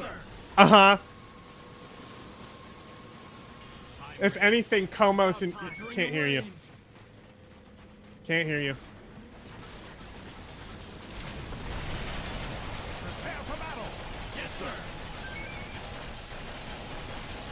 Ouch, ouch, ouch, ouch, ouch, ouch, ouch, ouch, ouch, ouch, ouch, ouch, ouch. Shoot them once they're in range. Let's try it.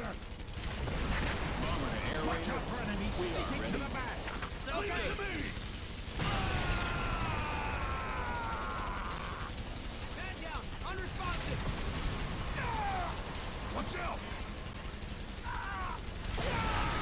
Be careful on the left. They killed one of us. Not bad.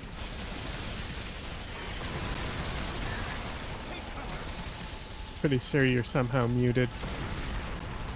Let's take them down. Yes. Be careful on the left.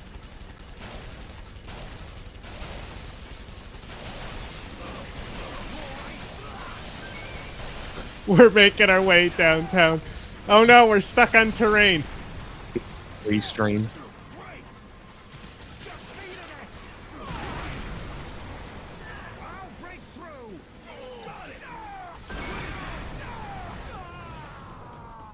Okay. I'm heading towards the teleportation anchor. I'm gonna take out the robot one.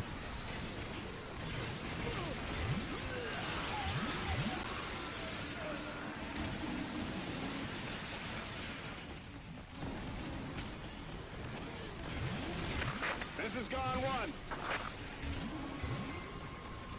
Gone One. How many of you are operational? Just 2. We're ready to engage. Just 2. Gone One. Good luck. Okay, I'm gonna die. I'm definitely gonna die. Yeah, me too, probably. I can't believe the fight is still going on.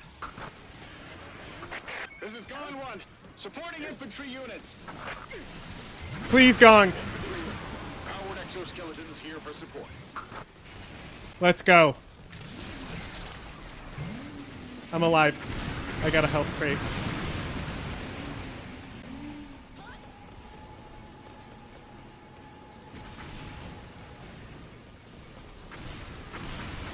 Oh, I can move the power exoskeleton missiles too.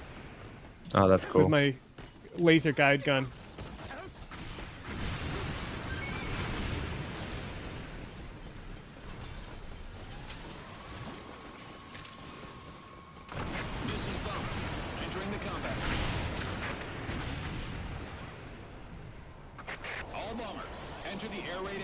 And rent control, and guess what? Prices always go up, and a rent freeze is very likely to push more units off the market due to the fact that these rent-stabilized apartments are already not that profitable. Again, there was a candidate who put out a video and people criticized him for being a Mamdani copycat that was advocating for the wrong side. Let me play that for you right here.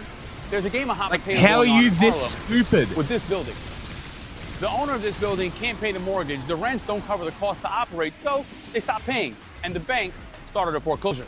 That's when the owner said, take it. And the bank said, whoa, we don't want it. The building is losing money and there's no way to fix it. So now they're literally suing each other over who gets stuck with the building.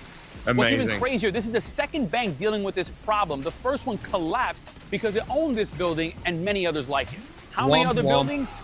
Thousands. And he highlights this insane scenario where a building has gone bust, and right now, instead of the bank trying to take this New York City real estate, what's happening is they're suing the landlord, and the landlord is suing the bank to make sure they could dump this property on the other person. And when you set aside the fact that this guy is out in the streets and he may be doing a Mamdani-style video, in reality, he's highlighting something absolutely crucial, which is, again, how rent control and rent it's not open, you guys. Destabilize the housing market Guys, and it's remove closed. supply when it's desperately Guys. needed. And there's a long, stupid Guys, thread that you tries gotta to wait for it to debunk open. everything that is asserted Guys, in this you're person's wasting video your ammo. and say that it's actually not about rent stabilization or rent control, before ultimately proving out that it is about rent stabilization and rent control. And I will explain this to you so you can Is bro understand really it, and arguing in obviously favor so of you can get where landlords? Mamdani is on this issue. Of So when your course. building has units that are under rent stabilization Actual and rent control, justice you're warrior, basically huh? screwed. There is no way Actual that you can justice is actually get landlords those get to apartment fuck you units over. to become profitable due to the fact that, again, they are locked in by law. However, a couple of years ago, they used to have an Womp exemption. womp. And again, this is highlighted in the thread Maybe that they should is treat trying to housing debunk as the housing idea instead that of this a is caused by commodity rent and stabilization, thing to make where money off. if you do I serious don't know, just an renovations idea. to the Maybe apartment, that might solve you the can fucking apply problems for of a new unaffordable assessment housing, of the you median rent stupid in cunt. the area and get a higher adjustment than you would normally get, because typically under rent stabilization laws, increases are capped at 1.5% the a year. androids Which, by when the you get the way, anchor. Mamdani wants to bring that to 0%, but make no mistake about it, these Oh, no. slight increases that you get under rent stabilization currently are no big deal to begin with, There's it. especially We got when they it. have these devastating consequences. So the owner of this building... Grab crates while you can. I will leave this last android alive. Like it's actually ends up crazy. Hold on, renovating quick these pause. apartments, and the reason why he renovated... Like, how do you look at New York? Crates are this way. And be like, oh, you know, average house, like average property price is probably multiple millions of dollars, between the $1 and $2 million mark, I would imagine. Crates. We should be thanking you. Glad you could make it. So if the money mark is 1 to 2 million, right? Let's just theoretically say that's what it is, right? Why would reducing the cost of living be a bad thing? Like the only way that you can make this argument logically and soundly is if you They told me it was bad though. Like if you have the entire length of the capitalist dick down your throat is the only way that you are making this argument. Even Fox News stopped talking about his policies because their viewers were liking the policies. So you can cope and make this cringe little it's actually not how it is video all you want. But the fact of the matter is, if his policies weren't good, why would Fox News stop trying to make them look bad? I finally got a missile Vagalta.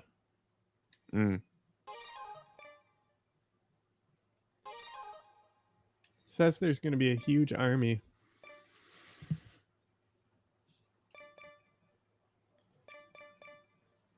So maybe...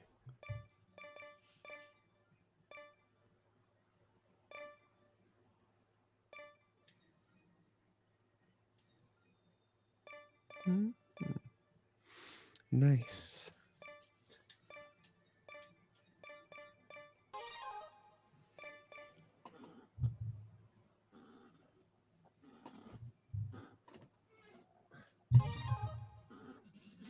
Give me my jumper back, dog. Silly boy.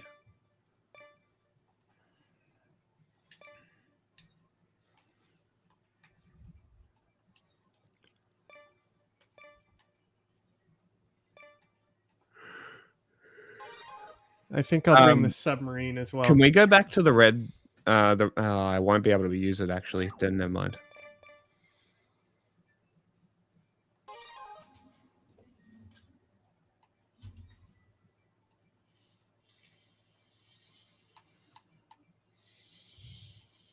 We need to get deep enough where we have a battlefield mission where we can fucking armor farm.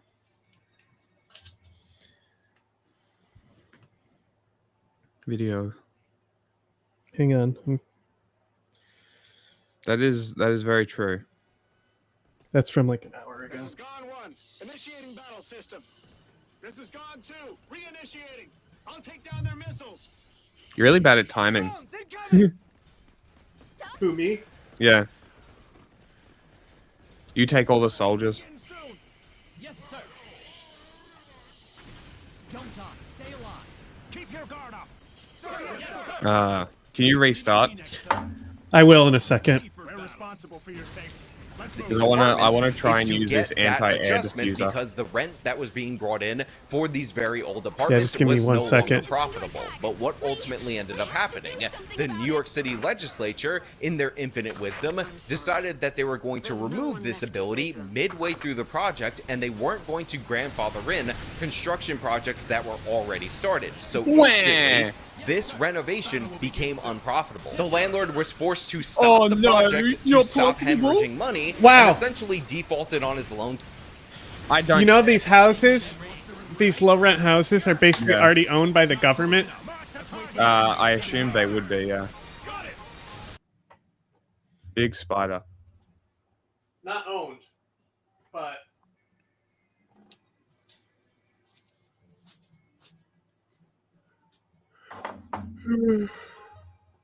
Okay, big spider and aerial drones.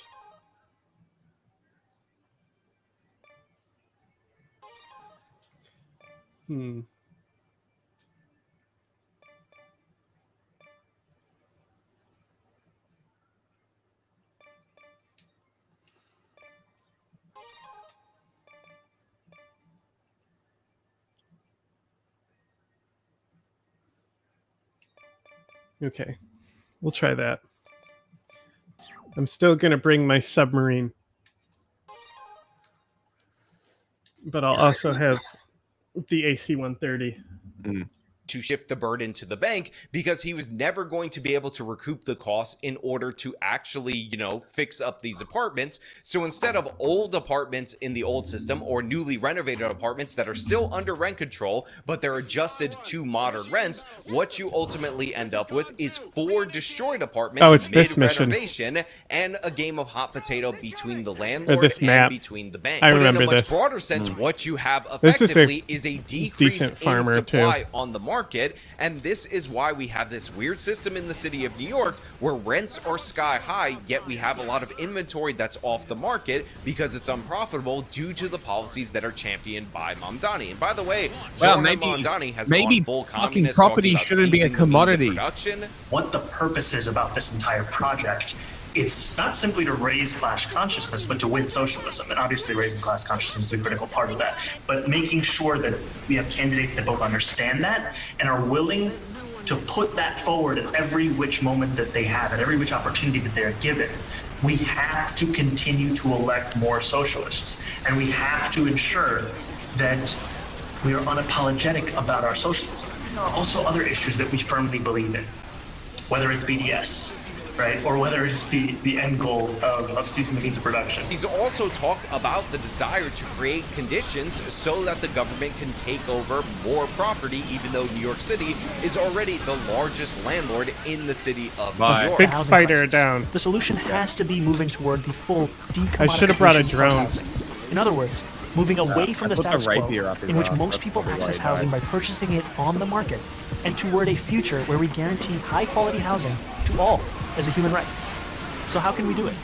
We can start by making sure people who access housing on the private market have ironclad protections against abuse and exploitation. But to go further, toward the Vienna model, we'll have to go beyond the market. We can establish community land trusts to gradually buy up housing on the private market and convert it to community ownership. We can give tenants a right of first refusal to buy out their landlords when buildings go up for sale. And we can fully commit to a new era of social housing. Now again, Mondani's housing policies play into these disastrous consequences. He wants to freeze the rents for the rent-stabilized units. A lot of buildings with rent-stabilized units have mixed buildings, so that means the rents are going to have to go up in the market units in order to compensate. And of course, we're going to see Okay, the more rapier and more was a units good option being for this. pulled off the market when they become unprofitable, especially if they're not already rented. So supply is going to go down, demand's going to go up.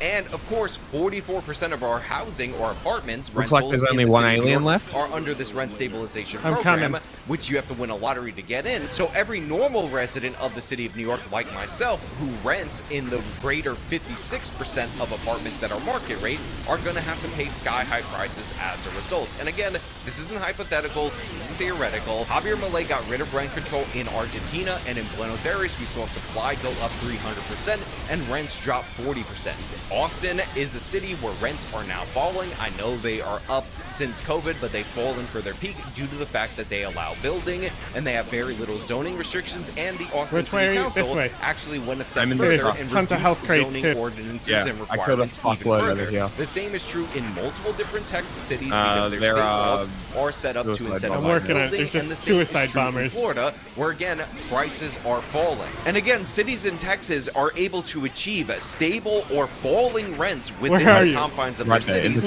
without any rent control or rent stabilization laws. And the reason for this is because they're illegal statewide. Such schemes cannot exist in that state, and of course, they allow building. They heavily restrict the ability for local municipalities in order to use zoning or any kind of methods in order to enforce NIMBYism, and because of that, supply is allowed to meet demand. And again, if you think rent stabilization is a different way to achieve the same objective, at what point do you think we would be able to stabilize rents in New York? 44% of apartments are already covered by these programs, and yet rent keeps skyrocketing. In San Francisco and Los Angeles, over two-thirds of the apartments are covered by rent stabilization, and those are both areas that are characterized by higher housing costs. Reason actually put out a video, and I'm going to link it in full in the description, that compared San Francisco to Austin to show you how each city ends up dealing with their housing crisis. And what you find out is that newer, fancier buildings are offering all sorts of perks and, of course, gimmicks like giving you 4 months of rent discounted or 2 months of rent off when you move in, due to the fact that market conditions regulate and reign supreme in the city of Austin, while in San Francisco, rent control, rent stabilization, and zoning is what reigns supreme, and that's why the average person can't afford to live in San Francisco. Contrary to the narrative of Mondani as a change agent, we've already tried his policies. Bill de Blasio had rent frozen for rent-stabilized units 3 different years in the city of New York when he was mayor not too long ago, and guess what? Rents rose all 3 of those years for everyone else because the issue is we don't have enough supply. The price of housing, like anything, is regulated with... Like it's almost come towards me. I have a Galta. Like it's almost like these people who own these fucking properties who want nothing but profit. Please don't let me get eaten by frogs. Will only increase the prices when they are not allowed to exploit people for wanting to live in a house. Like, oh my god, no way. Prices went up because the capitalist scum class wanted to maintain their money. Wow, almost like that's the entire point. Like, I don't understand how they don't get this. Like, how do you not comprehend that this is the entire point? That the fact, like, he literally said it in the videos himself. It is because the people who own the properties would rather profit than have people live. They would rather see people on the street than offer a fucking housing. Like, it's pathetic. And you think, oh, prices go up because of these policies? No, prices go up because the fucking people owning the properties raise the prices to cover and protect their profit. Because they don't give a fuck. All they want is money.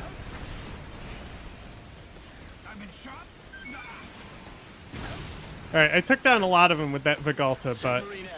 No, I'm probably gonna die. I'm running.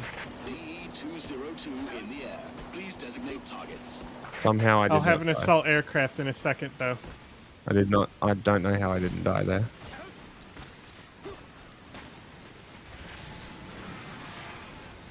Receiving target's coordinates. 150mm cannon, fire. Okay, here comes submarine missiles on the big crowd. Uh-oh, I put them right next to me! Because I fell off a curb. I survived.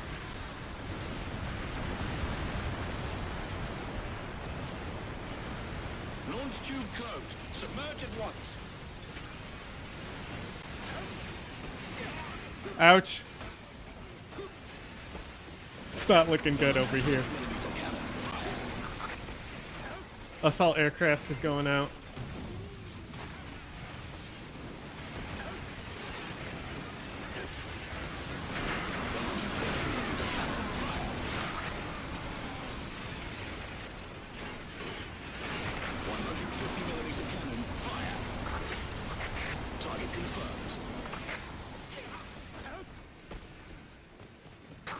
DE-202 to air raiders. I'll wait for instruction up here.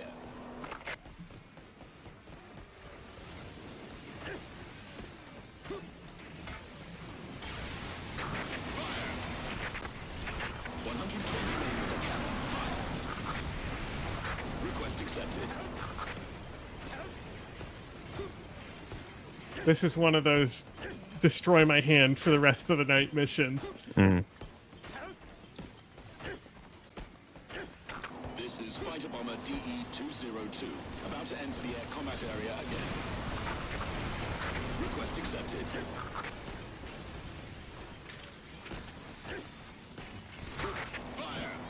Oh, I got a big head too. Fuck.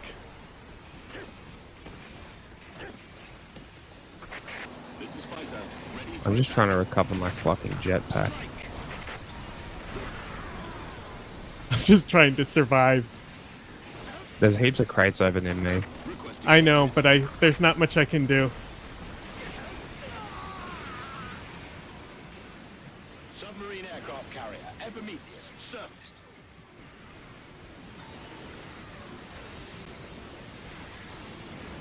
That's the issue. I literally was rolled to the point where I was out of the map, where there was no enemies yet because of how I fucking kited around the entire outside of the map. So when I finally got back to where the crates were, there was just no realistic health nearby. Yeah.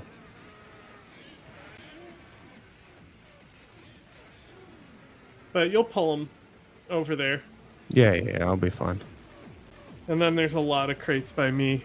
I can see 4 health, 1 big health, 6 health. I'm full health.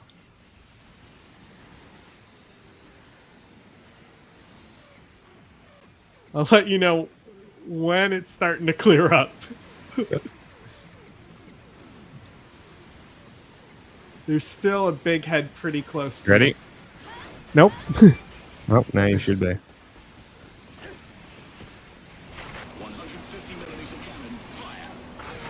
Oh my god, that was me. Thanks. Look, I had big booms to shoot. I have an assault aircraft. If you pick me up, I can launch it. Yeah. Give me a minute. It's really strong.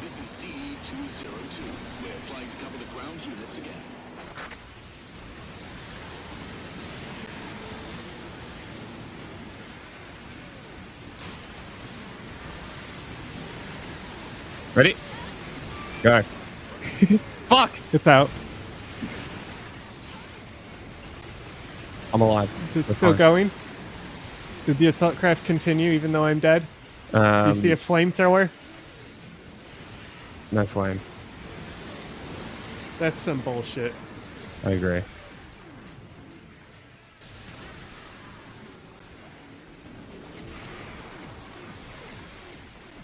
They did get grouped up tighter. Supply and demand. Zoran Yeah, which is Mamdani great for my has pledged cannon. to decrease the supply of housing by blocking private developers unless they meet his standards, which again, who Good. the hell is he to dictate what makes a building functional and what makes a building desirable? And of course, his standards are all how tied up about in not rent using stabilization, property which as means that we profit? will get higher prices under him based on his policies in terms of You housing. don't And get in terms higher of prices spending, because of the the guy is policy. pledging You get to higher borrow prices because of $100 the billion greedy landlord. in order to build 200,000 apartment units, which, if you guys aren't good at I math, have a is Vagalta, but there's no way it's going to $500,000 drop in per time. apartment unit, which again is the starting price for Like, the I'd have to government get really project. far away. And we've seen every time the government tries there's to do no- this, they usually go double the budget. The health and as we crates are saw still in so the city far. of Chicago, Yeah. over $1 million per apartment unit is not something outside of the norm. And of course, this is the closest candidate to Brandon Johnson in Chicago. So we're looking at disastrous financial ruin, a decrease in housing supply, and again, And I can't more pick money them up wasted that way. on public housing, which you shouldn't need to build when prices Should are have this plenty of high, time. because the high prices should This guy's an incentivize actual more idiot. building. Now again, that's one of Zoran Mamdani's main issues that he will be absolutely horrible on if elected, and a good reason not to vote for him for any office, let alone mayor of the city of New You York. hear And I that? think the More reason people why who can't Zoran afford rent Mamdani's don't polling vote for seems the to guy have a who wants ceiling to is because people are starting to control realize what a and disaster get he would landlords under actually be. control. Now, of Like, course, the Democrats are likely to I guess coalesce. not. They'll probably do it I around guess Cuomo. continue getting Hopefully exploited that's by enough to landlords. defeat Zoran Mamdani, which is the That's a number good one idea. objective. However, I'm still optimistic based on the polling numbers that Curtis Sliwa could sneak in and become the mayor. No. Because wouldn't it be nice for the left to nominate a communist? And the result of that is the former about to head drop. of the Guardian Angels, Curtis Sliwa, actually becoming the mayor of the city Come of New York. on. However, that's in. a pipe dream. But again, Adams and Cuomo got to figure this out. They got to look at the data, they got to look at the polling, realize which one is better, and actually have the other candidate leave. But you know what? Those are just my thoughts. I want to know what you guys got think no down in the support comments right now. below. As per usual, if you like this video, show them by leaving I'm a in a like, Vagalta. subscribe for more content, follow me on the social medias, support me via the support links in the description of this video. This has been me talking about bad news for Mamdani. Till next time. You don't know anything you're talking about. Why should anybody Down listen a to big you? head. Didn't work. Hello, everyone. I'm Katie Almost Pavlich, clear, along though. with Kevin Cork, Nicole Sapphire, and Tom Shalhoub. And welcome back to the Big Weekend Show. Health pack. The big story tonight. No. President Trump is marking I his need that. 6th month in office with massive wins. And tonight, his administration is calling Assault for former aircraft. President Obama to be prosecuted following DNI Tulsi Gabbard's explosive report on the 2016 Russia hoax. We're expecting to get more information The next Russian week agent as investigating whistleblowers the Russia come forward. hoax. There's no question in my mind that this intelligence community assessment that President Obama ordered be published was manufactured intelligence that sought to achieve President Obama and his team's objective, which was undermining bullying President me. Trump's presidency. And next week we Ow. will be I releasing literally ran out more of detailed jetpack at his information face. about how exactly this took place and the extent to which this information was sought to be hidden from the American people, hidden from officials who would be in a position to do something about it. We have whistleblowers, actually, Maria, coming forward now after we release these documents, because there are people who were around, who he's were definitely working gonna within die the here. intelligence community at this time, who were You so wanna grab disgusted crates? by what happened. Sorry, how is he not dead? DNI crates. Tulsi Gabbard has already I got turned it, grab over crates. hundreds of He'll documents to definitely DOJ for criminal referrals. The conspiracy stems from a dead. December I 2016 think National one Security Council meeting, submarine which missile hit him included and John he was Brennan already and dead. James Comey's right-hand man at the FBI, Andrew McCabe. According to Gabbard's declassified report, Obama ordered a new assessment. Oh, more are coming. Oh. Anchors. Well, I don't have health or anything to deal with this, so... I do have an anti-air diffuser, though. Nice. Destroy the teleportation anchor. Oh, my God. All right, one's down. Oh, thank God, it was a story mission. Oh, it's fading. I was like, why is it black? Devastating attack by 10 motherships.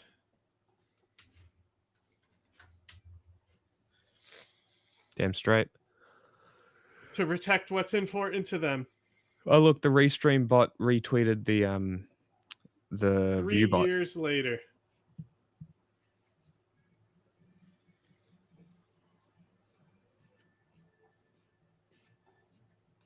On Russia's election meddling after Presidential Daily Briefing concluded that Russia did not hack the election. Instead, the Obama-directed assessment was published in January 2017, claiming that Russia interfered. Hacked? Now, why are you saying the word hacked?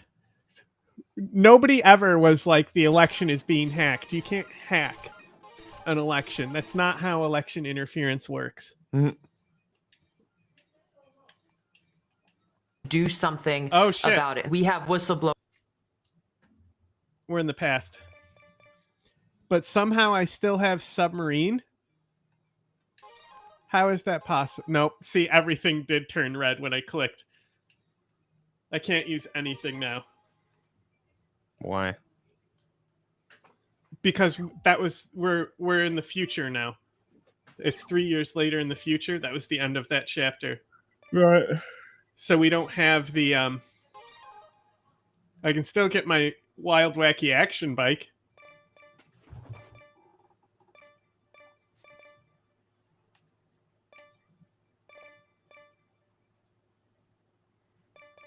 It's almost impossible to ride, you know.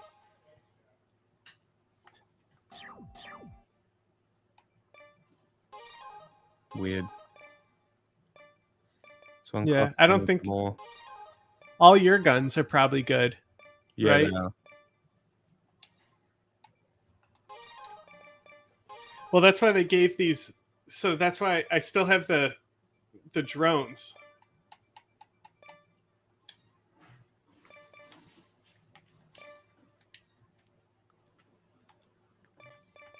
Like, I can still use missiles, but they're the Shaheed drones and shit. And I think I even... Yeah, I can't call howitzer, but they did give him this drone mortar. And then he also has drone bombers. But every time I've attempted to use them, I've killed myself. Nice.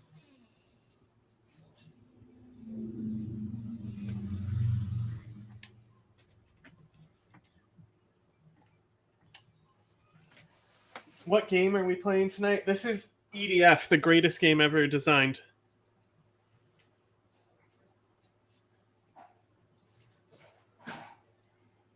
It's a game about kaiju.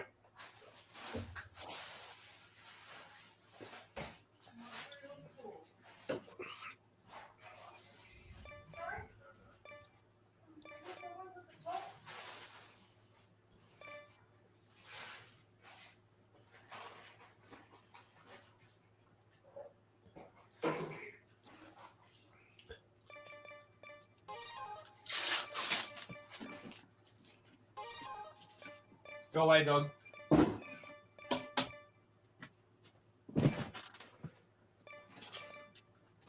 Ice cream.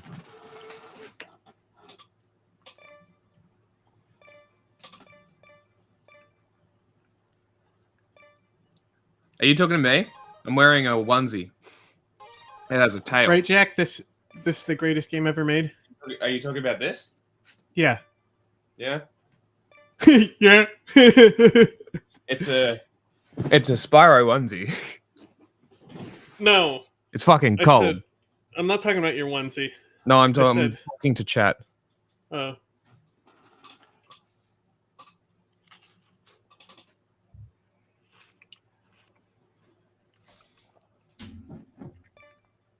I've had this thing for like 12 years. It's old. They better fucking drop a new depth crawler.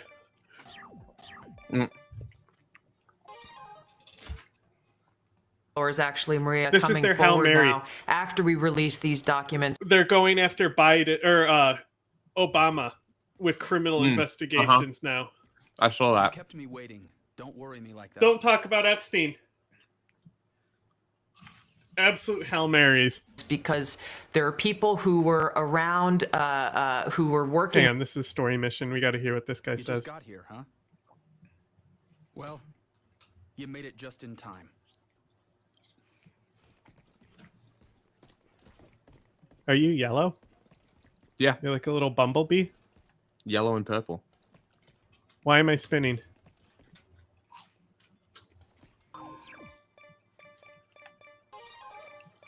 You like my backpack? Let's go.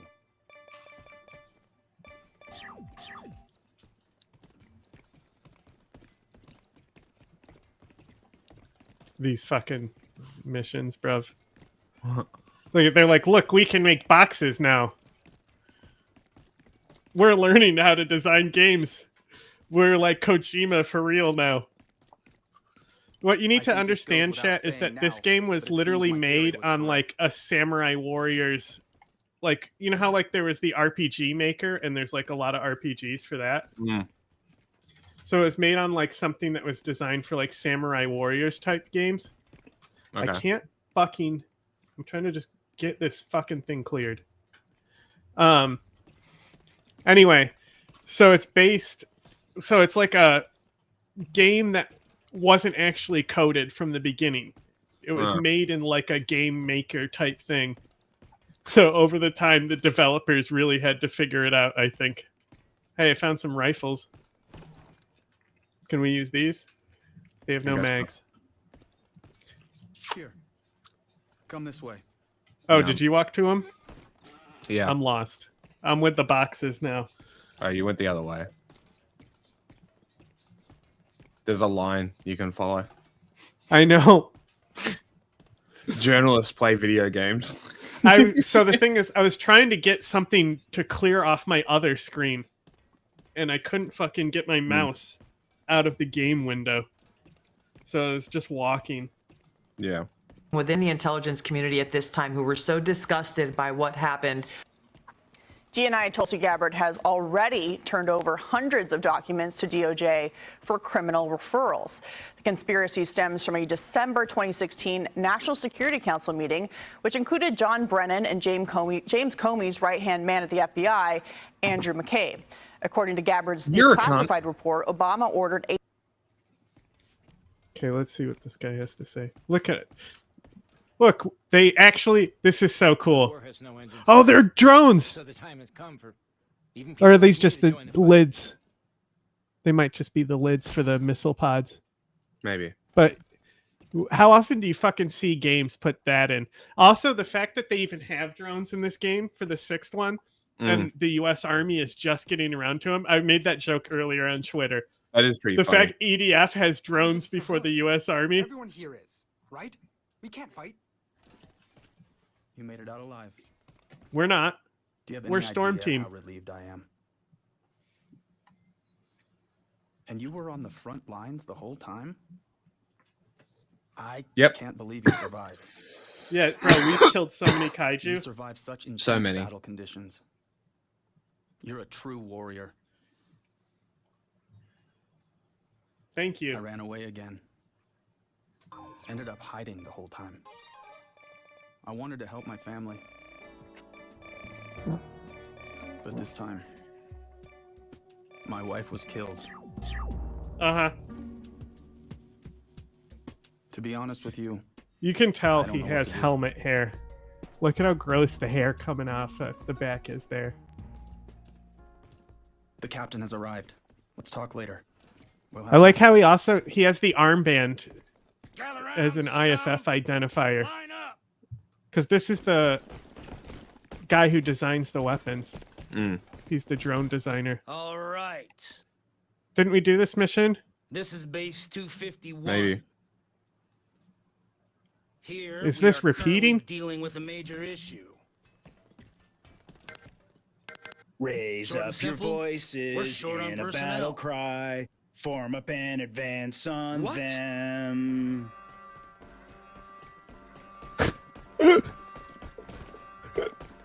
Invaders have breached the base. Arm yourselves. Invaders! Oh, I don't think the mortar was a good choice. Uh-oh. The base is under attack. Come with me if you want to live. You must fight. Commencing counterattack. Okay, Rick. Come with me if you want to live. He just immediately mantled on top of a barrel. Go, go! The guy in the got stuck. Yeah, the guy in the suit went up on a table straight away. Over here! Come on! I'm coming. New recruits, follow me!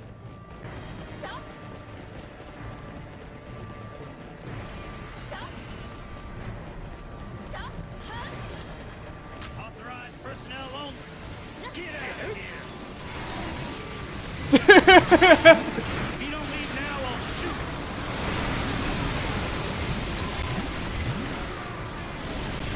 Not good. Not good. I'll teach you some manners. I blew up myself again trying to use the bomber. Nice.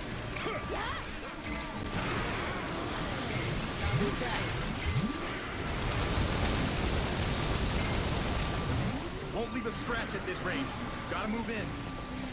A new assessment on Russia's election meddling after presidential daily briefing concluded that Russia did not hack the election. Okay, you're moving the goalposts. Global Defense Force is a game in EDF. Is it? Insect. I know there's Insect Armageddon. Nice, right? But it's the EDF for the Xbox 360. That was probably the title that brought it to the West, where a lot of people started. Open it. We'll take care of the invaders. Instead, the Obama-directed assessment was published in January 20. Hang on.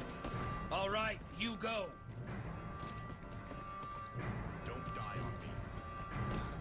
Okay, we go. Got it, Rick. Oh, jeez, Rick. Who's this person? Who are you? Let me help out. I'll go with you. Okay. Run. Here. Uh-oh. Just as we thought. Androids have gotten in.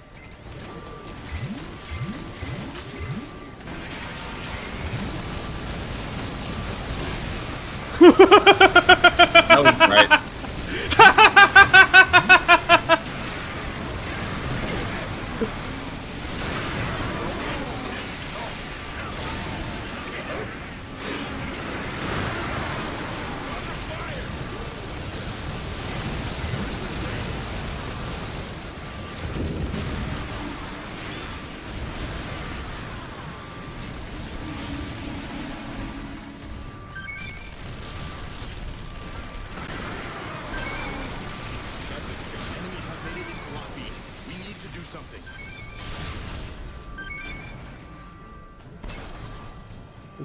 Are we going the right way? Probably. Is it this way?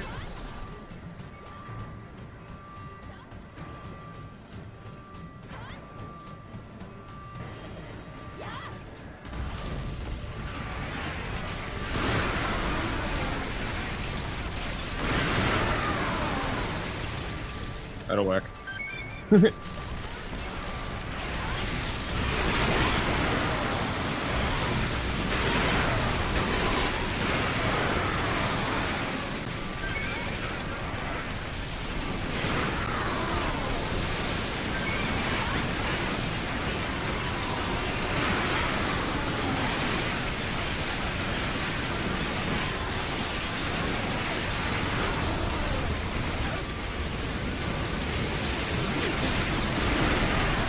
I'm stuck behind a shelf.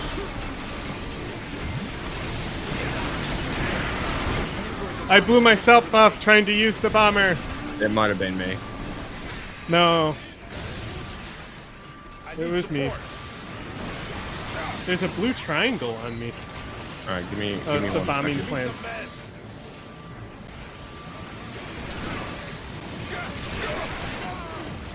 Now it's too late. Now there's a big head on top of me. Yeah, it's fine. I'm just waiting for my rapier to get back. Well, you had a chance to res me and then run away.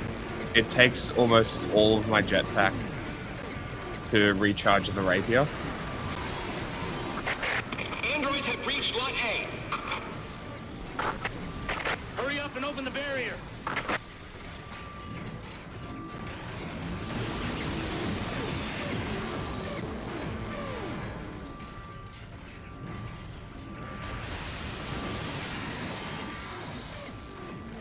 He's not good. Yeah, I told you should have came. We're fine.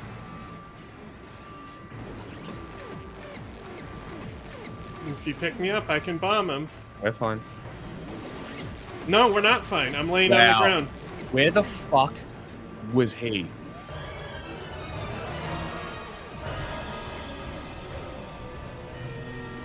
In 2017, claiming that Russia interfered in the election to help President Trump.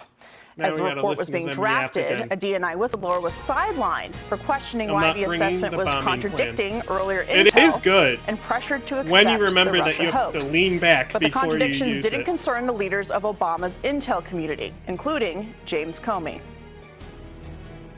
There should be no fuzz on this whatsoever. Fuzz. The Russians interfered in our It's the election during the fuzz. 2016 cycle. They did it with purpose, they did it with sophistication, they did it with overwhelming technical efforts.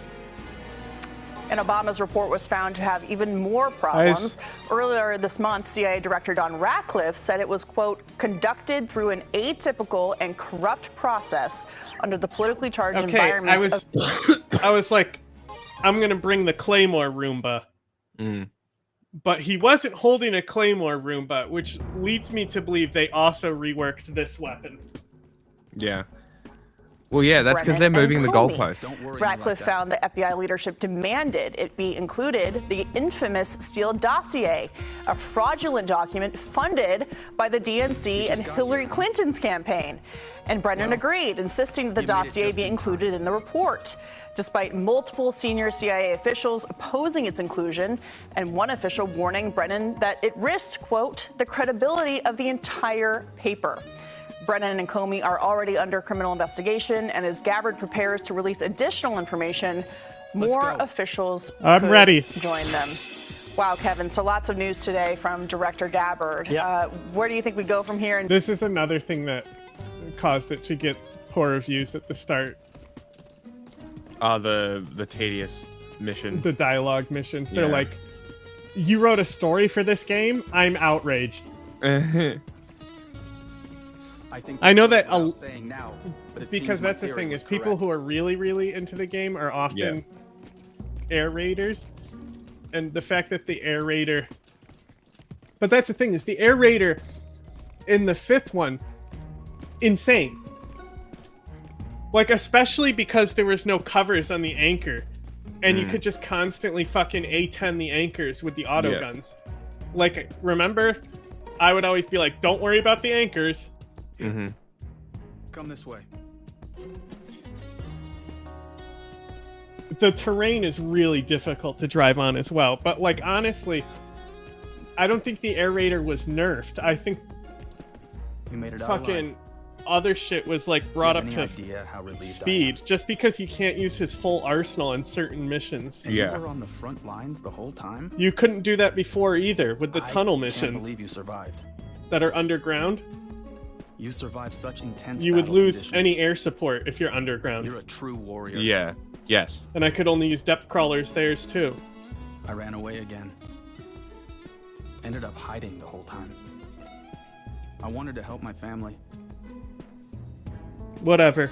But this time, Very interesting that additional whistleblowers may be bringing forth even This more is my information that we sister. haven't seen yet. You know, there's a Latin saying. It's, She fiat made me eat her justitia butthole rua earlier. Salem. Basically, let justice be done, though the Isn't heavens that fall. fucked up? In other words, regardless of the consequences, we have to have justice if this What is a says we criminal have to enterprise keep it or in the conspiracy. family? Will that happen? I think Tom Now said that it the human yesterday. race It's is gone. highly doubtful, given that Washington doesn't like to police its own to the highest level. But I would also add this.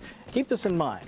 If you look back at just the last, I don't know, 4 or 5 years, think about all the high-level people, beginning with President Trump, who ultimately were arrested. I just saw a graphic the other day. It's got all these former Trump officials and people in his orbit. They were arrested for what they believed were violations of the law. If that's the same case and circumstance here, then let others be arrested as well. Well, it seems, Nicole, at a minimum, former FBI Director James Comey committed perjury, given what he said under oath and what we know now about the details of the meeting and the intelligence. Yeah, absolutely. I mean, I don't even know what that means to actually say in that professional setting. There's no fluff or whatever. Fuzz. It looks like a Roomba now. I find it very remarkable that the same media outlets that were saturating the airwaves about Russia collusion Let's go, Rick, are absolutely I'm ready. silent on this bombshell report from Director Gabbard. The fact that maybe the big coup from the Democrats wasn't when they ousted President Biden and put in Kamala Harris, but it was actually when the former President Obama manufactured intelligence for political gain. One really interesting thing that came out of the interview this morning with Director Gabbard is she said after these documents were released, the more whistleblowers are coming forward.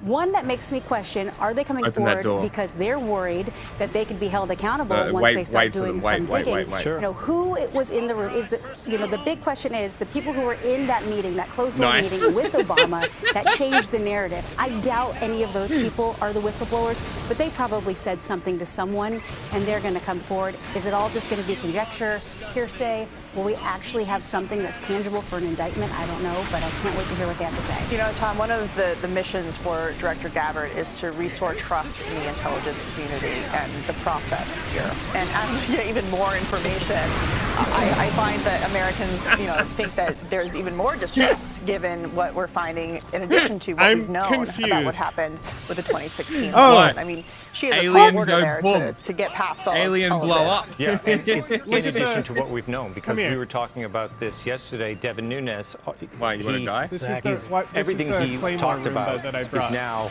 coming out. Okay, and so we already knew this because he ran a great investigation. We also had some great journalists and all some of them stackers blew up who were except revealing for this one. information. But the mainstream And media it's still going. was I can denying see it it. the whole It's time. heading Are they going to be towards able him. to keep denying it? The thing that prevented them And it last hit time him. was that the intelligence community kept So saying, no, what we is got the point goods. of the other It's all claim? secret. We can't show it to I you, think but I we can have use a it lot of stuff close here. range And Adam Schiff would also say the has same a thing in searching his, function. in his hearings. So I can throw now him out we've as got like the a director cluster of national grenade. intelligence putting this For a all on the save.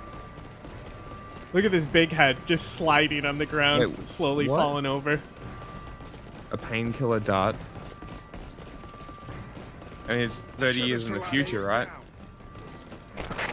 We blockaded the path to prevent enemy infiltration. Open it. No, We'll take care of the invaders. It's not 30 years in the future. There are 28. Time. We need help. All right. Because In 28 years the movie later. came out about that long ago.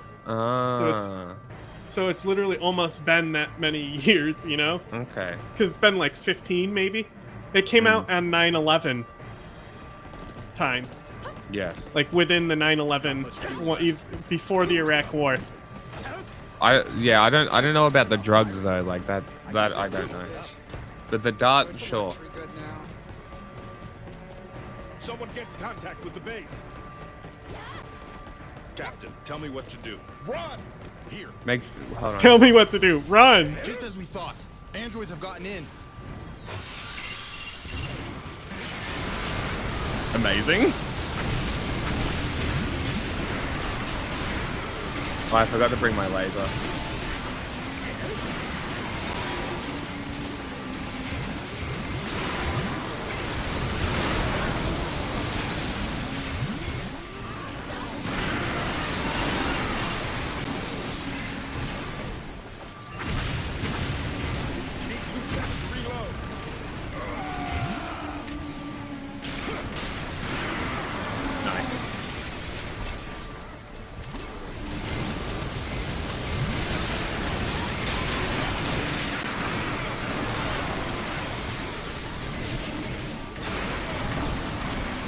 Alien blow up.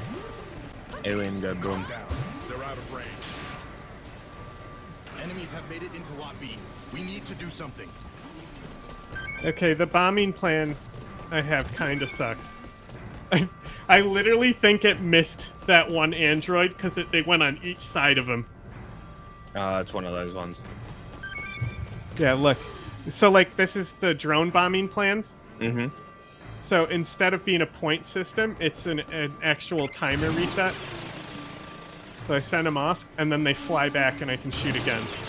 That's how all the drones work. Interesting. So, like, these ones are buckshot. And then this is the mortar. Living like this is fine too. That's what I'm gonna start telling myself. Do you think it worked? Definitely worked. So really, all I have is the buckshot. Yeah.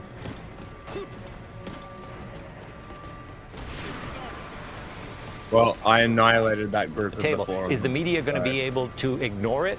There's no maybe, because, like I said to Harrison Fields yesterday, I asked him, what's going to happen to these guys? And he said, well, they all work in the media now. Guys like Brennan and McCabe, they're all hired by major media. Right, exactly.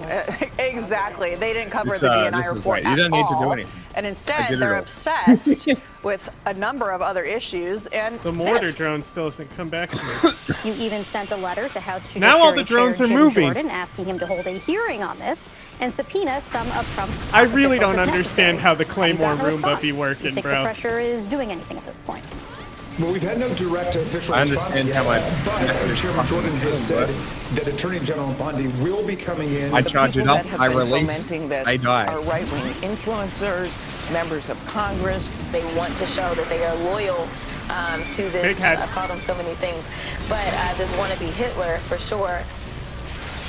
they're hoping this will split up the GOP, but a new Quinnipiac poll says otherwise. Trump has a whopping 90% approval rating among Republicans. And the poll was conducted during the release of the Epstein memo. So, Kevin, they tried to use this as a political weapon for about a week because they're having a really hard time finding things to use against the president, and at least among Republicans, it's not working. Spaghetti against the refrigerator, right? And to see what's going to stick. I think they're going to keep trying new tactics. And this is especially important for them right now because it's incredible to say that while you're doing this Obama attack. String of victories. Democrats are just throwing anything at the refrigerator. Whatever sticks. Not us, though. We're intelligent folks. Okay, mortar, go. You got it. Yeah, you got it.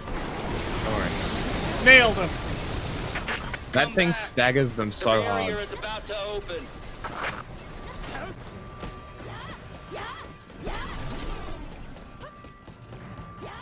Will likely continue because he has the House and the Senate to help back him up. He has executive actions. I think this is not the first nor the last example of what they will try to do to knock this administration off kilter between now and the midterms. It may not be effective, especially now because I think he's on a roll.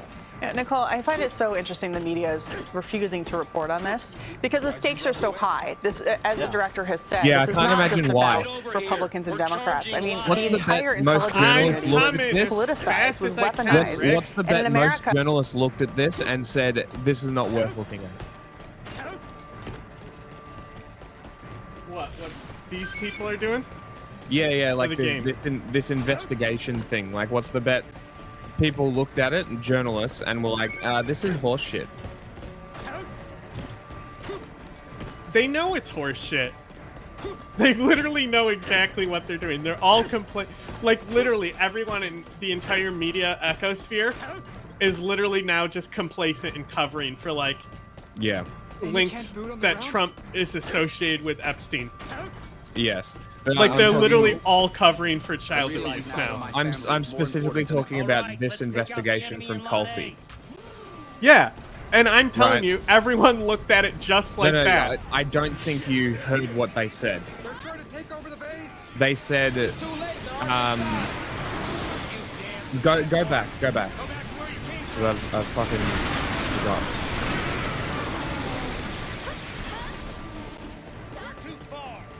Because, like I said to Harrison Fields yesterday, I asked him, what's going to happen to these guys? And he said, well, they all work in the media now. Guys like Brennan and McCabe, they're all hired by major media. Exactly. Exactly. They didn't. So they said that the press isn't covering this, meaning the Tulsi investigation, right? And it's like, that's what I mean. That journalists definitely looked at the Tulsi investigation and just said, this is nothing. Like, and I'm telling you, these people know it's nothing as well. Oh, no, I know. I'm saying that they're complaining about the liberal media the story not covering this. The story, what I'm telling you is the story is that they're all now just complacent in covering the pedophiles. Yes, 100%. And that's the what the angle that we story, should be that's taking. what they made the story with this effort, is what I'm trying to tell you. Yes, 100%. But I was specifically responding to something that they said. That's all I was saying.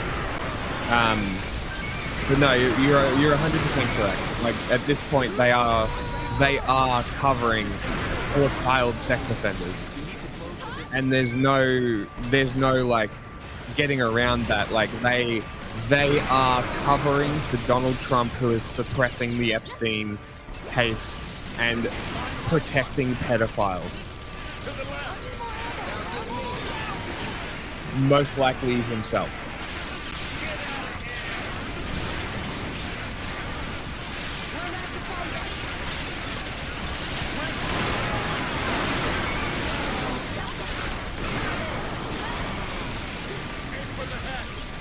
Ooh. Oh, watch out, suicide bomber. Big suicide bomber. I got him, don't worry. Ready? He wants to see a suicide bomb? Okay.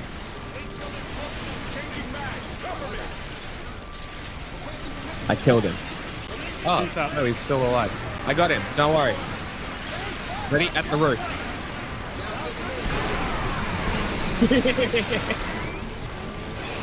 He's still up.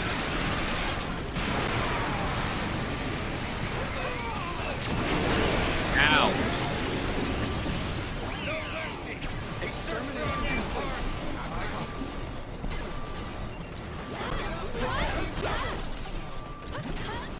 Hey. My fellow soldiers, they share my pain. We can't shed our tears for the light of earth and fame. Brothers and sisters, here we go. I'm kind of... I want to talk to these people not on camera to try and understand why they're such pieces of shit. Mortar strike. And will take money for... It's gonna work this time. Protecting pedophiles. He's got him. Nailed him. That's what I want to know. Like, what is the actual motivation to defend these people? Damn. Ouch. I killed them. One of the bombs. All. You knocked one of the bombs down the hall. And it fell behind me and nearly killed me. That's great. Well, I one-shot them all, so... Don't pick up the health. Damn it. I picked up a little one, sorry. Yeah, the one that's closest. Stop picking up health. It was an accident.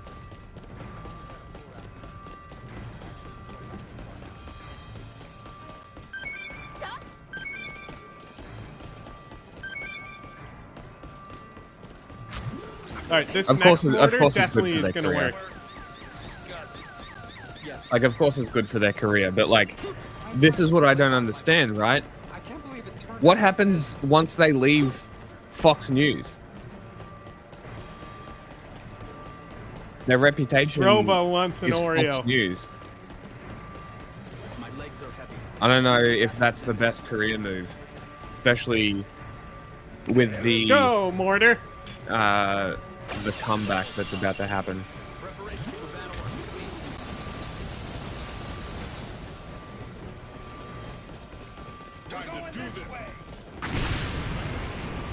Uh-oh. Do you see the radar? Yeah. That's why I shot backwards.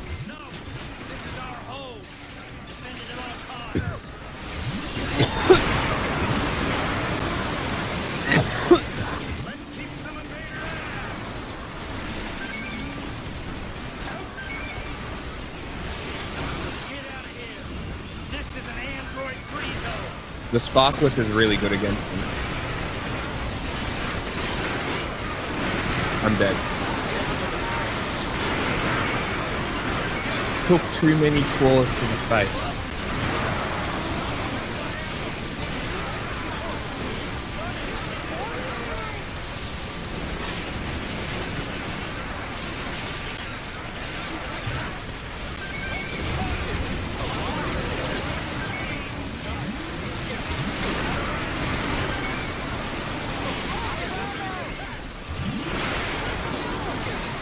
Mortar, go! It will save us.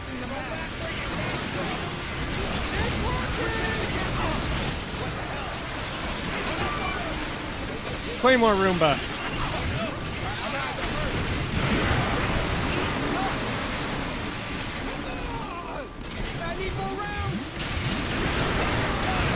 Digs one more time.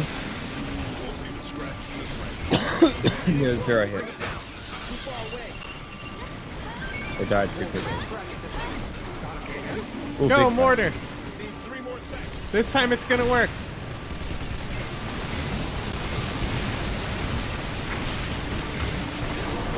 What you could do is place the mortar underneath the big guy, and then maybe the mortar will hit. Oh, I mean, nah, because it flies above the target area. That's the issue. Look, watch. It's a drone, right? I'm fine. So it's gonna fly above the height of the target and then fire every time. It's not a very large attack. It's not a problem. But what do we Cover the DNI report at. Now that they've located this base, they're sure to return. Gosh. All, and instead they're obsessed with a number of other issues and this. You even sent a letter This to is House their Judiciary new Chair Jim Biden Jordan laptop. asking him to hold a hearing on this and They also subpoena brought some that of back. Trump's top officials if necessary. Amazing. Have you gotten a response? Do you think the pressure is doing anything at this point? Well, we've had no direct official response yet, but Chairman Jordan has said that Attorney General Bondi will be coming in. The people that have been fomenting this are right-wing influencers, members of Congress. They want to show that they are loyal to this. I've called them so many things, but this wannabe Hitler for sure. They're hoping this will split up the GOP, but a new Quinnipiac poll says otherwise. Trump has a whopping 90% approval rating among Republicans. And the poll was conducted during the release of the Epstein memo. So, Kevin, they tried to use this as a political weapon for about a week because they're having a really hard time finding things to use against the president, and at least among Republicans, Sure they are. it's not working. Spaghetti Bro against is the defending refrigerator, and right? recovering See what's the gonna stick Epstein against the wall. files. I You don't think they're need gonna keep anything trying else. new tactics. And this is especially important for them right now because, as we'll talk about, the president has had this string of victories. So a string of victories which will likely continue because he has the House and the Senate to help back him up. He has executive actions. I think this is not the first nor the last example of what they will try to do to knock this administration off kilter between now and the midterms. It may not be effective, especially now because I think he's on a roll. Yeah, Nicole, I find it so interesting the media is refusing to report on this because the stakes are so high. This, as the director has said, this is not just about Republicans and Democrats. I mean, the entire intelligence community was politicized, was weaponized. And in America, that's not supposed to happen. That happens in other countries that fail. And they were willing. For the mortars, it says something like area 30 meters and then blast area 7 meters. Yeah, so the I wonder blast is if when it that's lands. each mortar in and of Defend the itself. city. Let's go. I brought my laser back. Drive out the invaders. You know the rules. If you see one of those bastards, All right, shoot it. here goes the mortar. Let's see Man, how this- it does. This place looks like Showing shit. their ugly faces in this city. More than 3 years have passed since the androids came to this planet. They act like Here come the mortars. but they're just soulless puppets.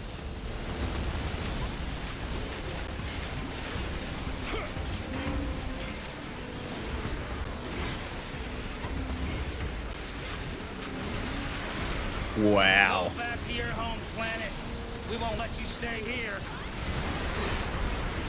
Damn invaders, leave already. Defend the city. Sick.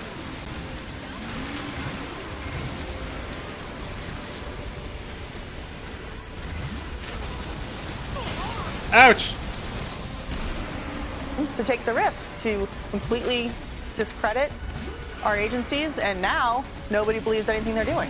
Well, unfortunately, it's had to play out over and over Amazing. again during President Trump's Discredit first our term, and, agencies, the they critics are said. saying right now Yeah, that wasn't that anything you guys? Dr. Gabbard puts forth that people.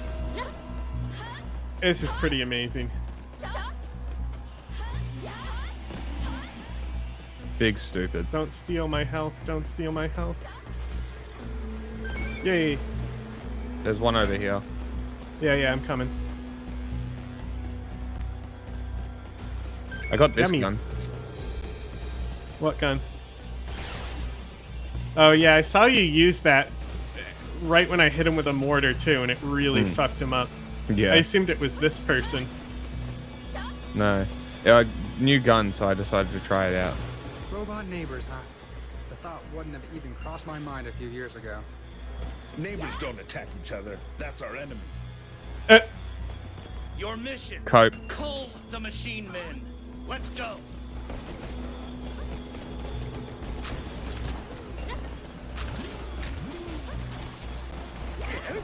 Let's see where that ends up.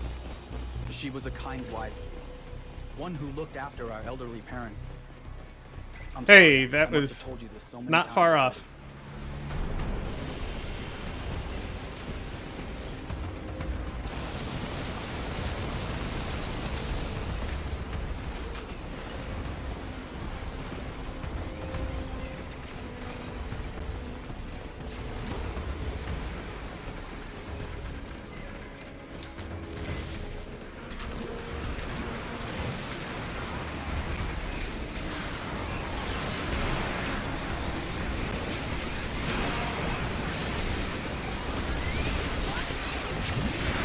And then sometimes the mortar drone just doesn't return. I don't know what's going on. Yeah, that's weird. Good work. Life as a soldier is tough, huh? But we have to keep going. That's the only path before us. Thanks, Rick. There's no other way to survive. Androids detected. There, I got one back now. Hey, look, a Okay, building let's on see top. where that goes. They're all over our city. The citizens won't be safe until we reduce them to scrap. Let's do this.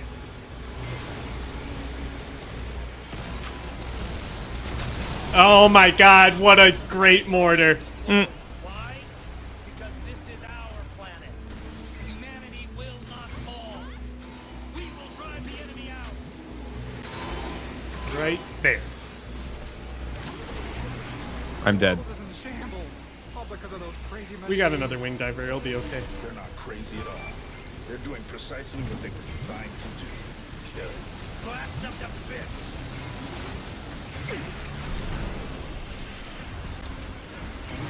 Fuck, I missed. Scrap metal.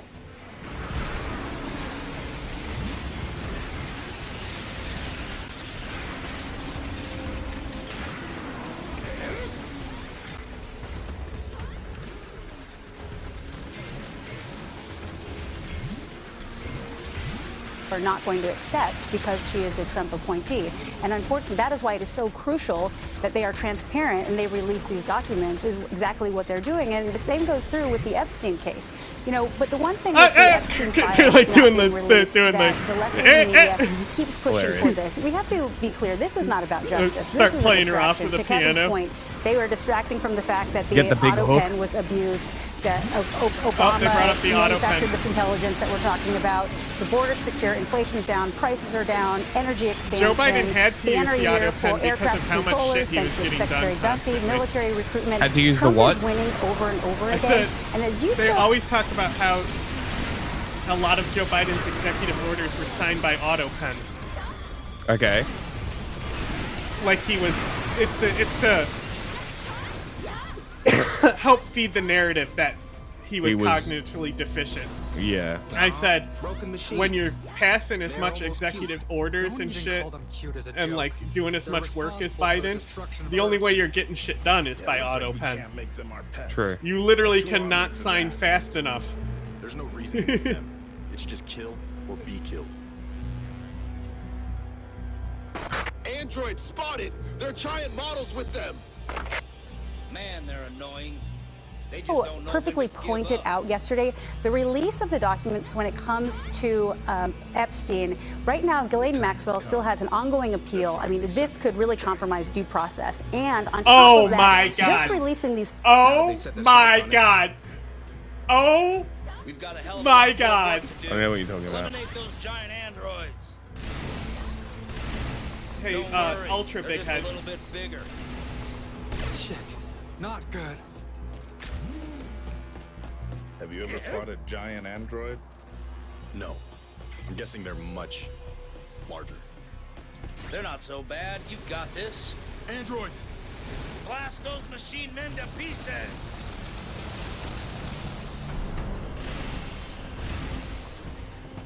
That's just what they said. That was funny. Destroy the when there's not a machine giant, men before giant we lose any robot in front of me. civilians. So that's a giant android. Cyclops, those things are tough. Well, no, they're not. What are we supposed to do?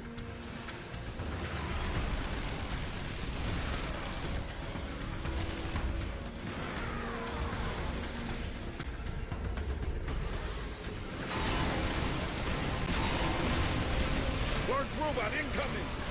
Wipe out the Another one. machine men. They're enemies of humanity.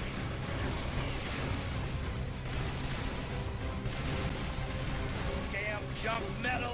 I'll scrap you piece by piece. They're huge. How are there this many? This is impossible. Call in the power. Okay, I'm gonna try and... Oh, I fucked up my mortar. They won't make it here in time. You want to live? Because I hold it down. Mm. Because that's normally how the attack plans work. Yeah. You're nothing but filthy invaders. As long as we're here, you won't take our home. Okay, Humanity hasn't mortar lost attempt its will 2. to fight just yet. We're gonna prove it.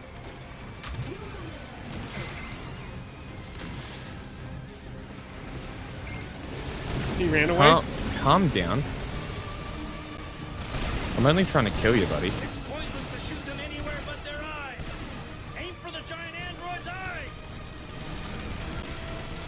I can't. Someone's turning him away from the big tank. You should be facing the right way now.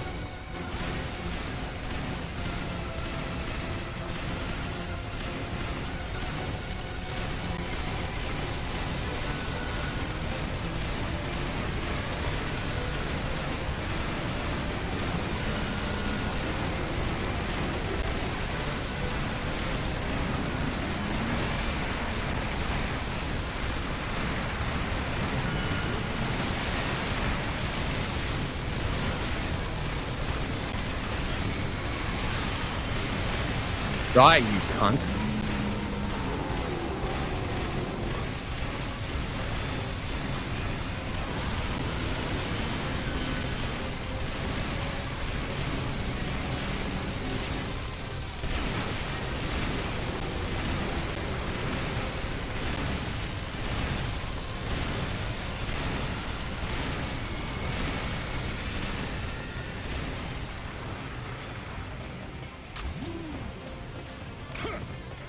Don't drag him away from the mortar. It's a beacon right next to him.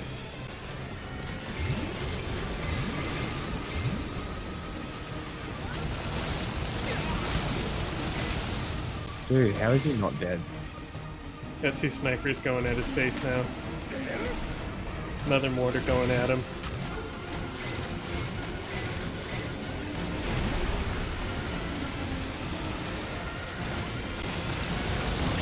Finally! Fuck! Nailed that mortar.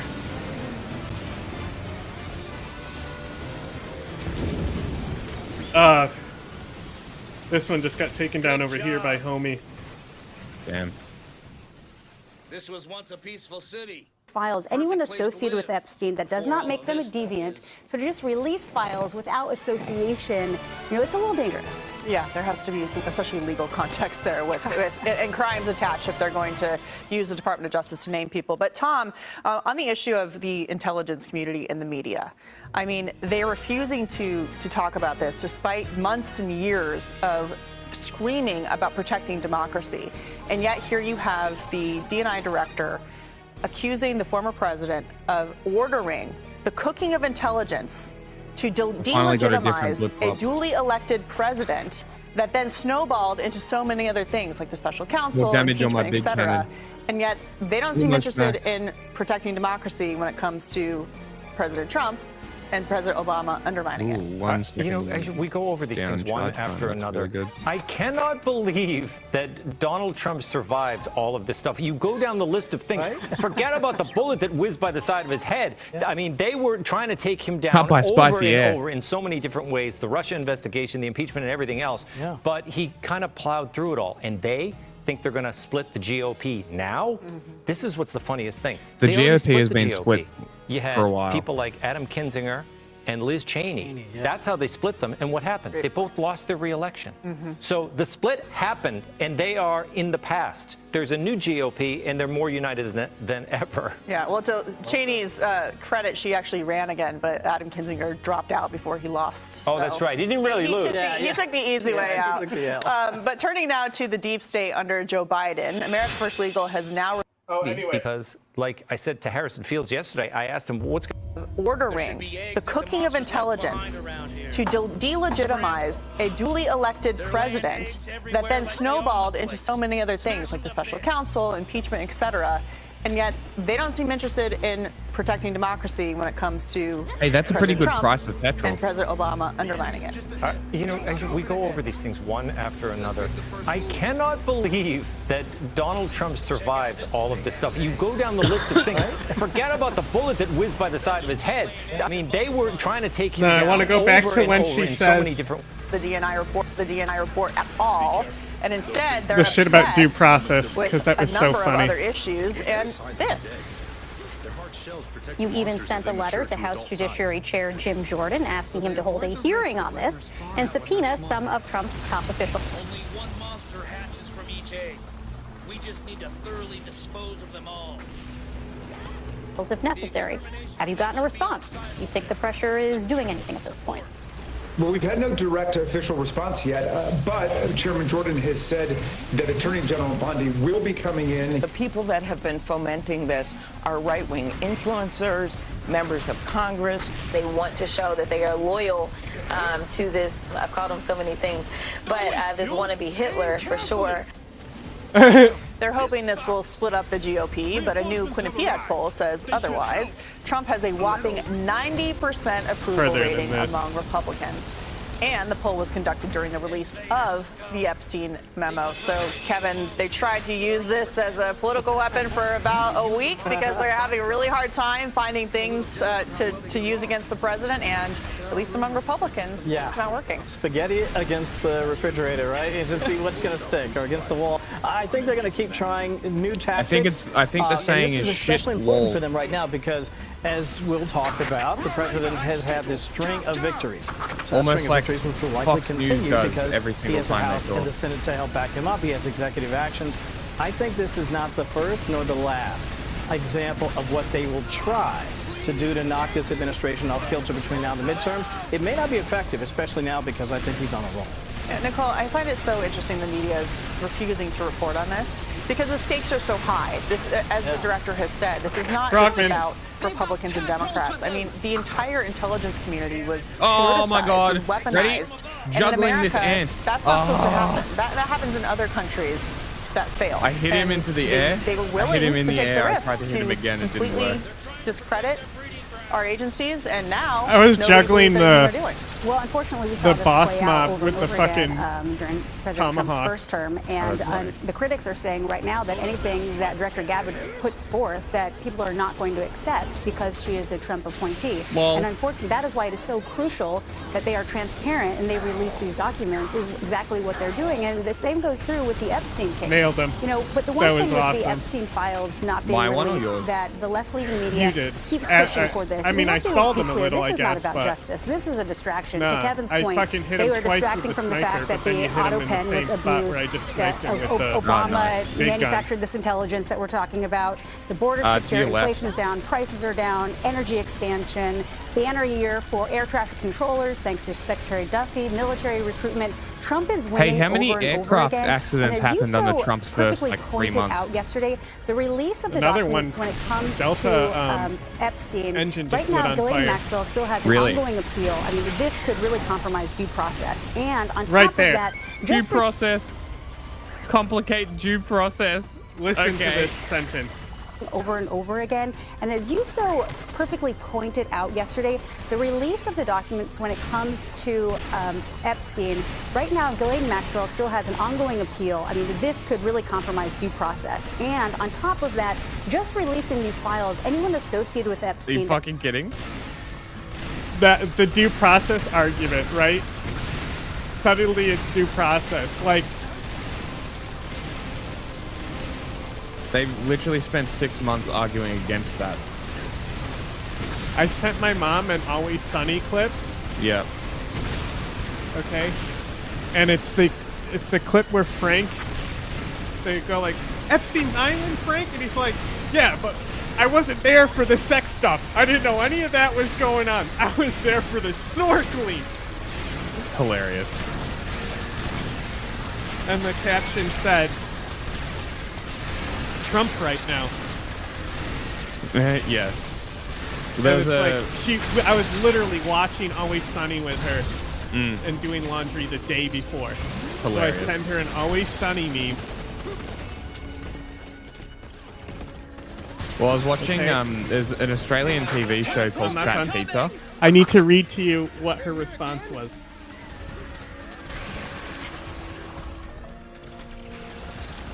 Trump was not involved with that Epstein shit. That would have been brought out while the Democrats were in office. Oh my god. And I said, so politically brain rotted you can't laugh at a joke. Absolutely pathetic. Hilarious. It's a fair statement. I do have a sense of political humor, unlike many people I know.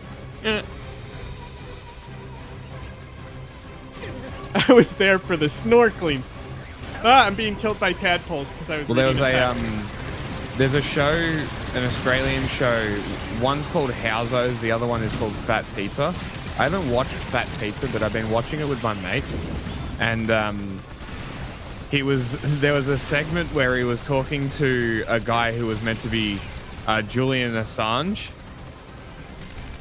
and the whole episode narrative was how he worked on Epstein's Island as a cover to get away from the Australian government because they set him up, they stooged him. And it's like 20 minutes of him talking about Epstein and Maxwell and Prince Andrew and describing what they were doing in like, and then talking about how he was just the bartender, he didn't know anything about it. It's basically the same thing. It was fucking very funny. I was not expecting it, and I fucking lost my shit. Very funny show.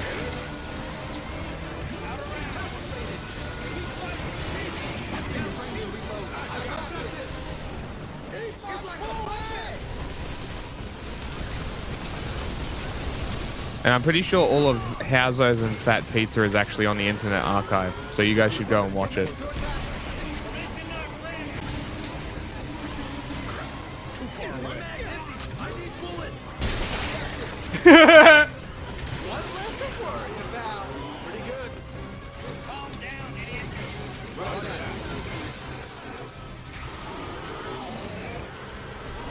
You're not allowed to have a gun, buddy. Now you're not allowed to have a head.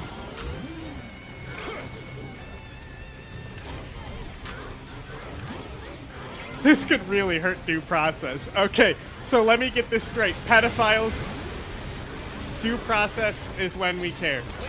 Potentially deporting people who could have been American citizens to a fucking concentration camp. Who gives a fuck about due process? Pedophiles? They need due process. You know, the U.S. state can't give pedophiles plea deals if there's no due process. What? No, it's just fucking funny.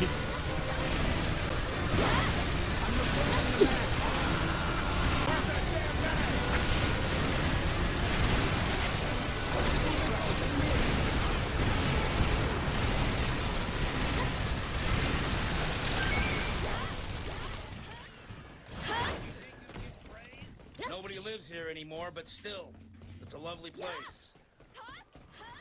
Thanks, Rick.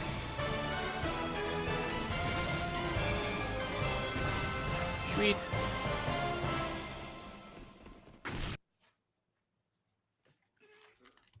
does not make them a deviant. So to just release files without association, it's a little dangerous. Yeah, there has to be especially legal context there with and crimes attached if they're going to use the Department of Justice to name people. But Tom, on the issue of the intelligence community and the media, I mean, they're refusing to talk about this despite months and years of screaming about protecting democracy.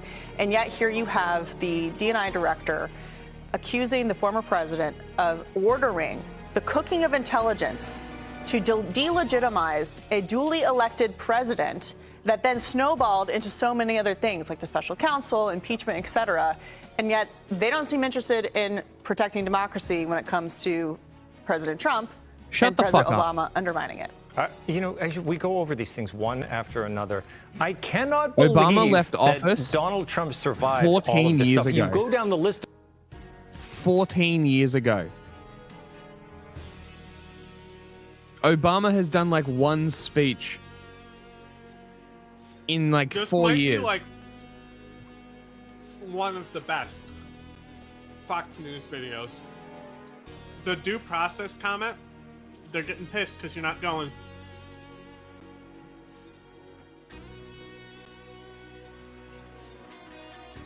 The due process comment was so good. And then they're just throwing the spaghetti at the fridge to see what sticks. Also amazing. You think those are Freudian slips? No, I think they're gaslighting. Forget about their the audience. bullet that whizzed by the side of his head. I mean, they were trying to take him down over and over in so many different ways. The Russia investigation, the impeachment, and everything else. Yeah. But he kind of plowed through it all. And they think they're going to split the GOP now? This is what's the funniest thing. They already split the GOP. You had people like Adam Kinzinger and Liz Cheney. It's just so funny. My mom literally did the line directly from the Trump admin. The situation may not be the best, but we're the EDF. You're a professor, aren't you? What are you doing? That's how they split them. And what happened? They both lost their re-election. So the split happened, and they are in the past. There's a new GOP, and they're more united than ever. Yeah, well, to Cheney's credit, she actually... So you chose family. What is hurting me? I can't say I agree. Gas? What is happening? Did somebody throw gas? Looks like there's gas on the ground. They've infiltrated the city. You think we'll let you steal this town? Don't think you can chase us out. I can't move forward because somebody put gas here. You disgusting alien puppets! I'll blast you apart!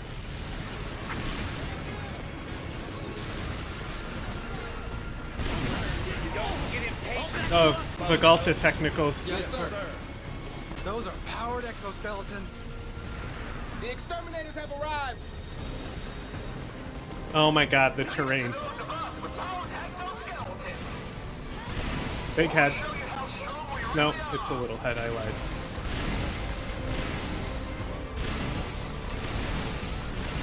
Oh, that's a corpse. He's dead.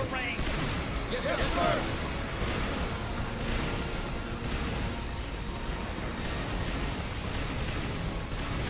Hell yeah, good flop.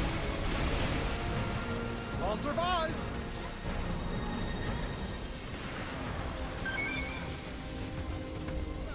The radar's acting up. What's going on? Whoa! Look at the sky! No way, no how, it can't be! It's only with our sacrifice. Evangelion shit. Can still exist down here in paradise. Raise up your voices in a battle cry. Form up and advance on them. They still want to keep fighting. I've had enough of this. Enough! What's humanity supposed to do now? What can for? I want to keep fighting. Who's shooting? Is that you? Yeah. Androids are gathering in this area. What the hell? So they're trying to reach that huge flying object? Well, we won't let them.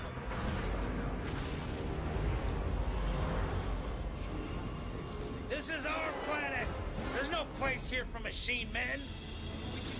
Yeah, fuck them clankers. It's dangerous under the ship. Retreat. They must have some unknown weapon. Something that could destroy us all. It might not be a weapon. They're planning something, but they won't have their way. I'm gonna figure out what they're trying to do. Yeah, Rick. Oh, jeez, Rick. Oh, jeez. Stop shaking. You'll miss your shots. Calm down. Everything's going to be okay. Entering firing range. Now is a good time. There is a big one.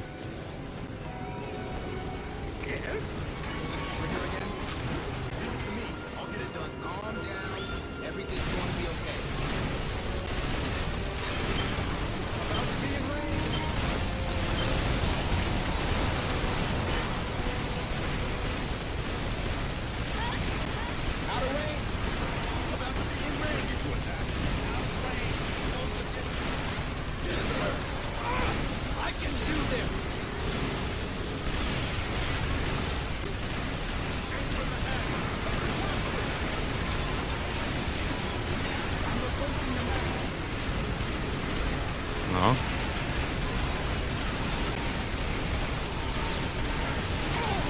You hear that? They even said mag. Nice.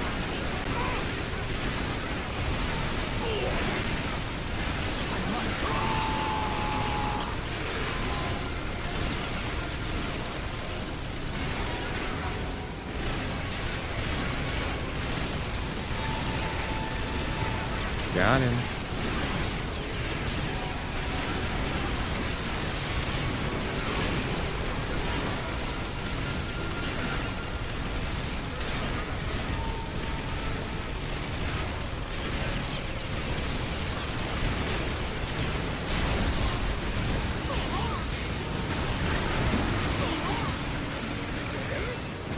The androids are heading for the flying object. Damn androids. They want to seal off the area.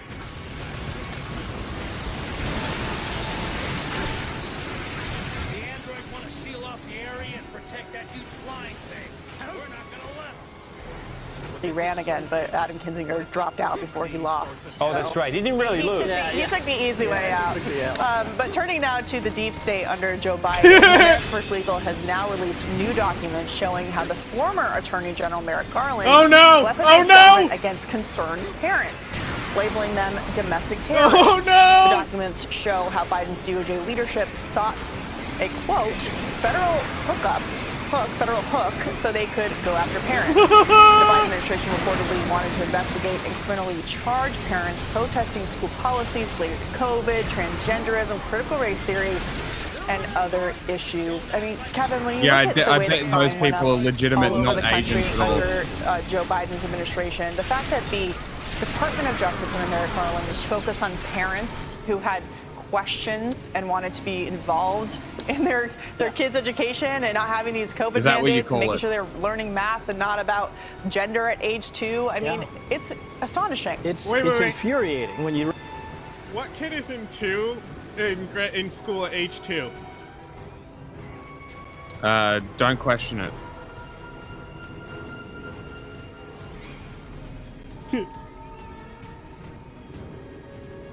Maybe their problem is that they're putting their kids in school at 2 years old. You know what the thing is? They really want to go back to before we had vaccines, when all the kids were just dressed as girls. They literally don't want kids to know their gender at age 2. They're gathering because infant mortality. It's on its way back. Seems like that might be the goal.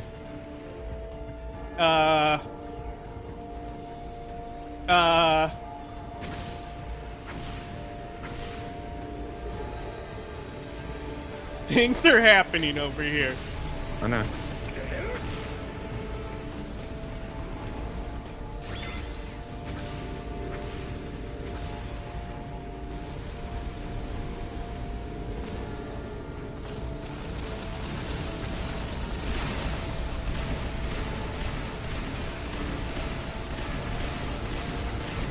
Nice.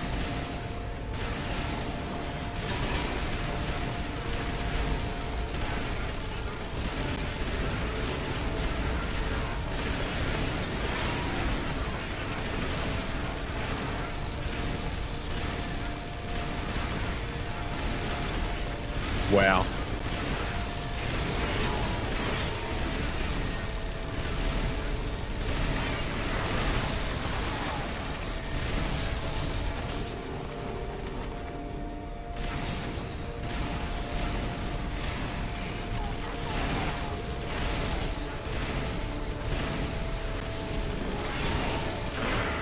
It's kind of fucked up. They're like, oh, we're gonna fucking introduce these enemies that you have to be really precise with hitting, and then we're also gonna make the terrain as uneven as possible in the sections where you have to fight them. Yeah, video games. Like, why would you do that to me? Nobody came to pick you up yet? No. Have now.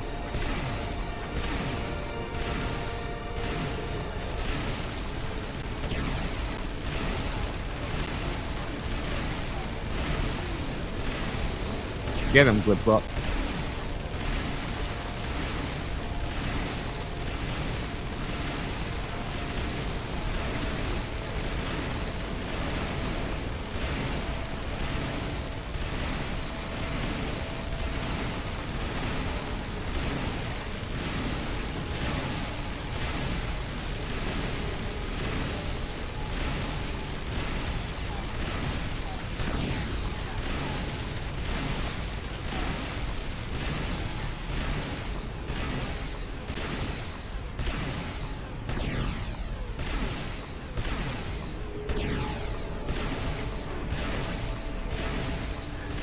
Come on.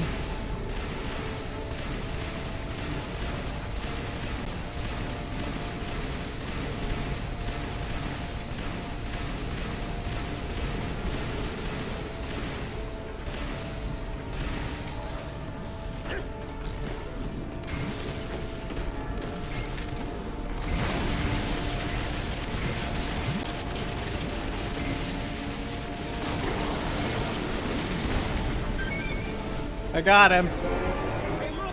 A huge spaceship! So they're trying to start something after all. What's that light?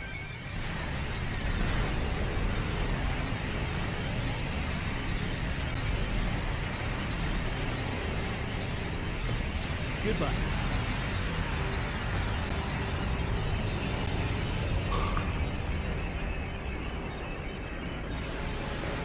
Oh, they just sent all those anchors back in time. Or was that what happened? Yeah, yeah. Because those are those new armored anchors. Hmm. It's gone. The ship disappeared. How could something so big just up and disappear? It's a pretty cool thing. Sacrifice their own ship? Have they lost their minds? Enemy ship gone! Where did it go?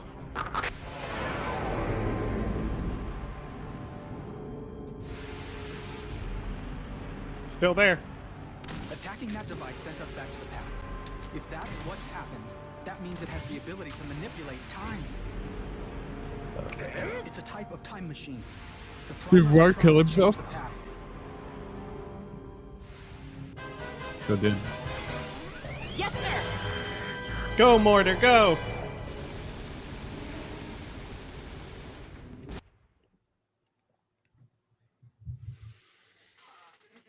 Really think about it, because your focus could have been in so many other areas. And for the record, there was an FBI, remember that FBI memo out of Richmond's office, and they were allegedly targeting Catholics? I mean, this is part and parcel to what the weaponization of government has been all about. And the problem is, in D.C., a lot of people at the higher echelon of our government have long been thought to be untouchable, with the notable exception, of course, of the 45th and 47th president. They would not go after the top guys because it's Washington. But I think that may be about to change, because the evidence is overwhelming that some of them did some things that were not only unlawful, they were antithetical to this country's standing and our traditions, and frankly, the rule of law, as we'll find out soon. And Tom, I mean, Democrats gave up the issue of education as a result of this. I mean, Glenn Youngkin, for example, in Virginia, ran as a Republican for governor and won based on going, upholding parental rights rather than attacking them.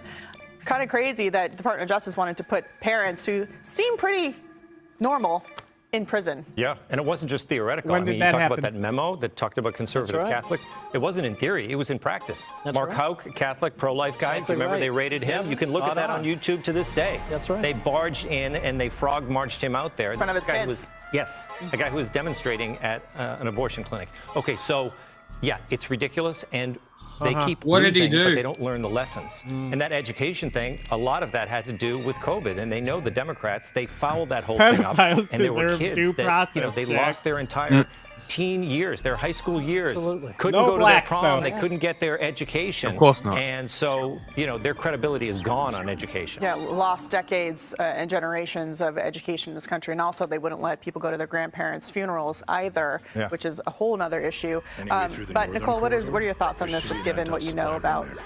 schools and COVID and all the other things? Well, we're brushing. There's no way through there. We're running low on rations. We need that food. Yes, I know. We'll go from the surface. The supply room is only 500 meters below. That sounds like a terrible plan. We'll all die if we head up to the surface. Talk for yourself. There they are! Let's go! Ready, arms! Roger that. Don't forget how many lives are in our hands. Where I just measured the Civilians down below. firemen. Funny. Damn it! They're here! They finally decided to make an appearance. They can't enter underground. Most likely monsters. Monsters! A monster's made its way in! Another one's in! I've thought about a dozen of these things, but they're creepier underground. It's better than facing the alternative. Make quick work of it. There's some here!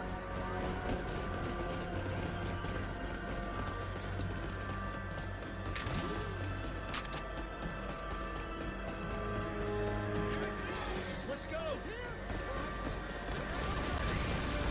This is the same history as our own. Nothing has changed. I can't believe they've reached us all the way here. This is awesome!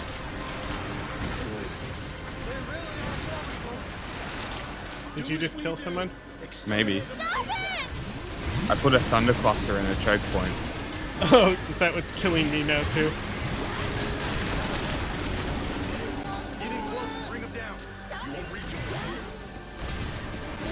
As soon as you said it was underground, I brought the thunder cluster. Yeah, I still cannot move forward because of it. Well, I'm there, yes. Alright, you're good now. Yeah, no, it doesn't matter because I don't need to move over there. I couldn't engage that entire fight. Oh well. We had it. Yeah, I still have limpet splendors, so... Yeah, I know. Stupid monster! You won't get away with this! We're happy in our underground settlement. Oh, come on, you fucking idiot. Dumbass robot.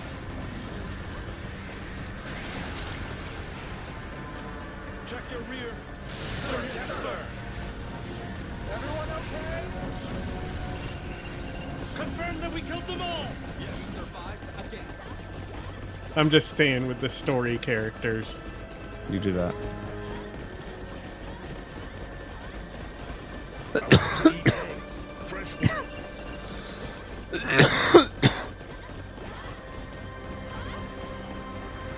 going to live as long as I can. There should be more. Look for them. You take the lead. You've got the most experience. Have you seen anything like them before? Yeah, but just the thought sends shivers down my spine. I will never go to the surface. I suppose they are now the Overlord's birth. I would have never believed that demons would rule over the surface 3 years ago. Enemy sighted! Where in the world are they coming from? What is happening? Who's team killing? They literally told him to stop team killing.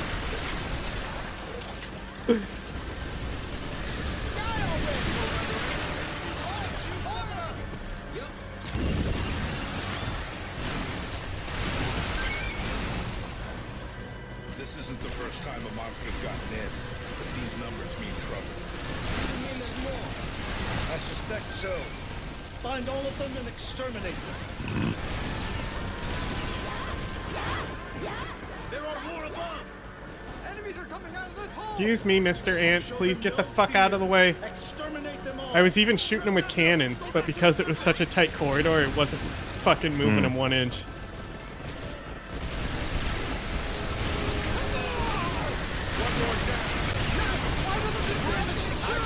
The numbers this time are staggering. There really might be a nest nearby. There are 500 civilians. We must stop the enemy.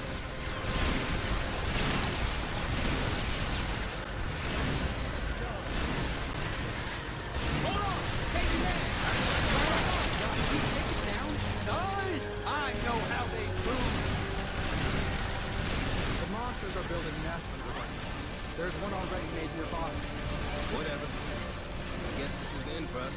Over there! If they get to the settlement, it's all over. Stop those things.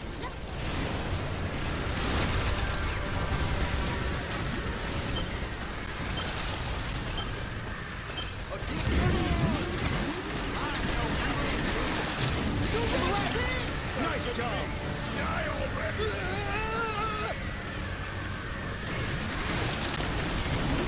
Time's running out. We have to go to the surface and search for the ring.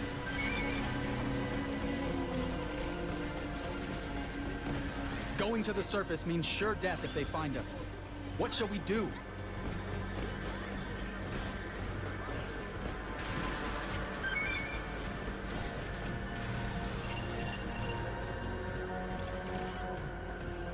Our weapons are outside range. Nothing's gonna happen until we're in range. Ready to Well, attack. better start climbing back up. Attacking when they enter range. We need to close the distance. They're out of range. Keep an eye on your distance. Understood.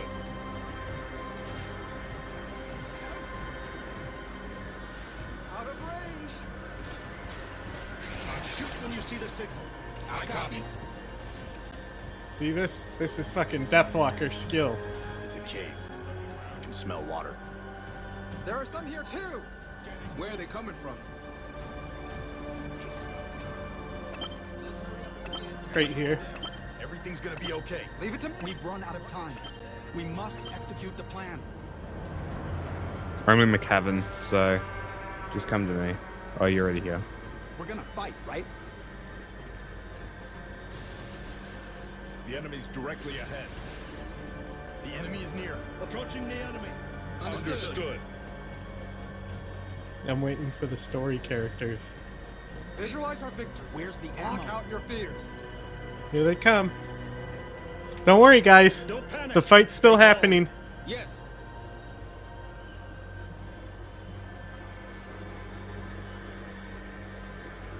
I will do it. Yeah, you sure will. Starting. Entering fire Ammo's range. loaded. I'm ready. Just about time.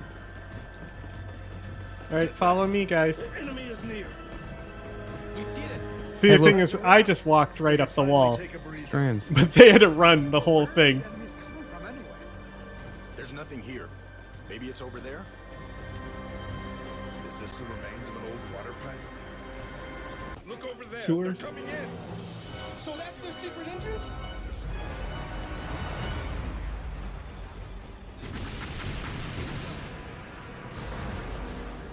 It's a massive horde! There's no end of them.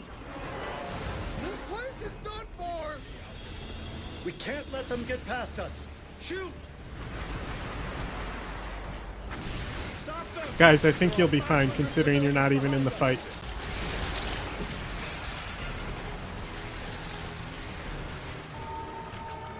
Here we are. Here comes the A-team.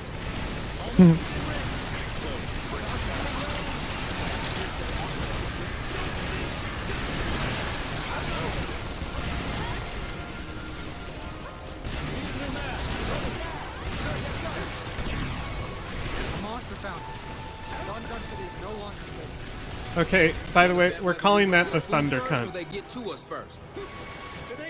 The Thunder Yeah, Cluster. weapon crate over here.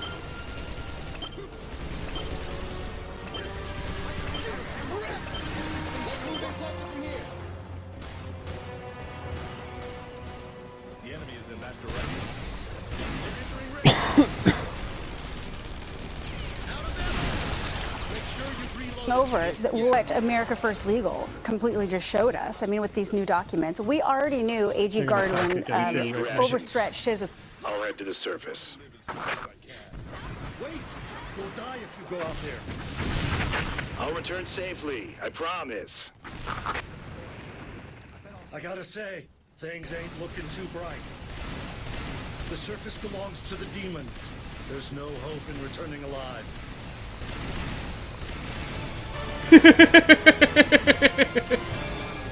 Why'd you shoot? They should make them like this for my pride.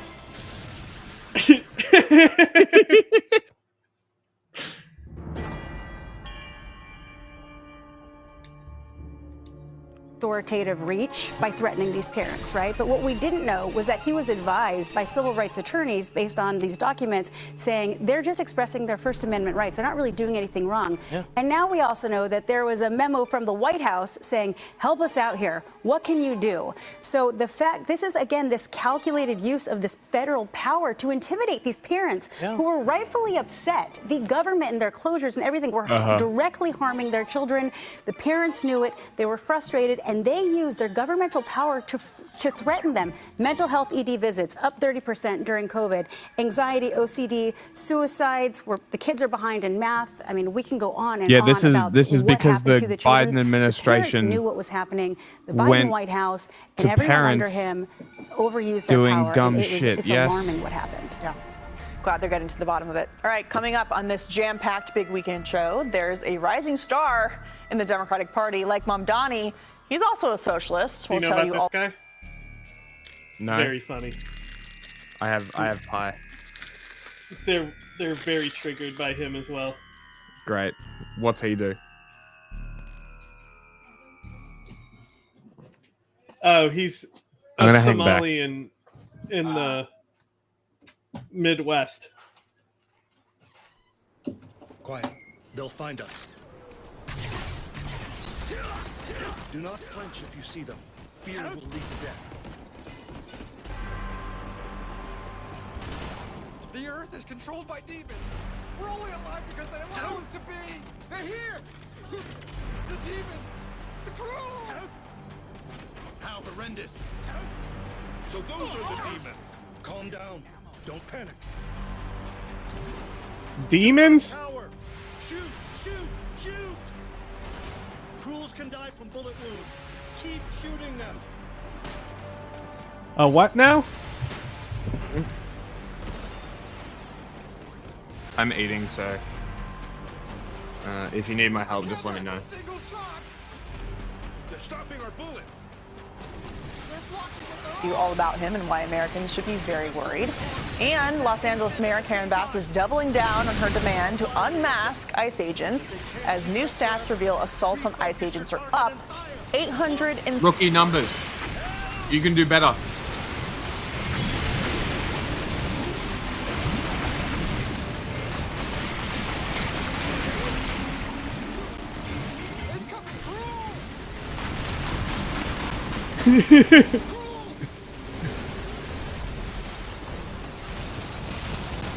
Rapiers fuck these things up. That will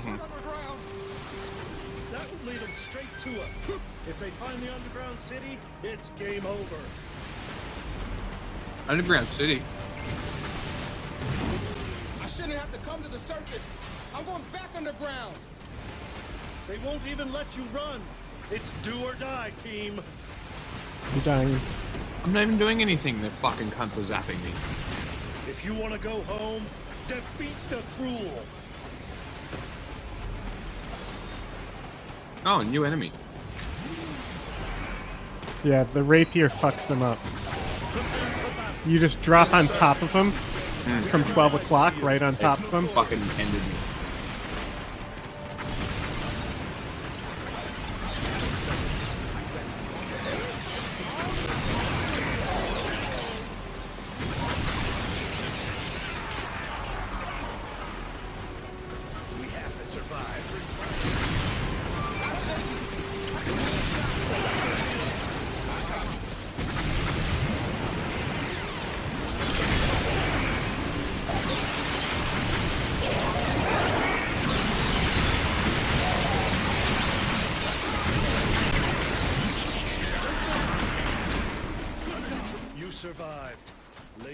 must be on your side. This is grand. Now we can look for the ring on the surface. I have an idea where it may be. Give me a minute. Aha. There was a slight miscalculation, but it should still be in the general area. That is to say, time to do what we always do. Lieutenant, we've got a problem. We're surrounded by demons. Excuse me? Look, over there! That can't be good. It's an entire demonic platoon. They're here to kill us.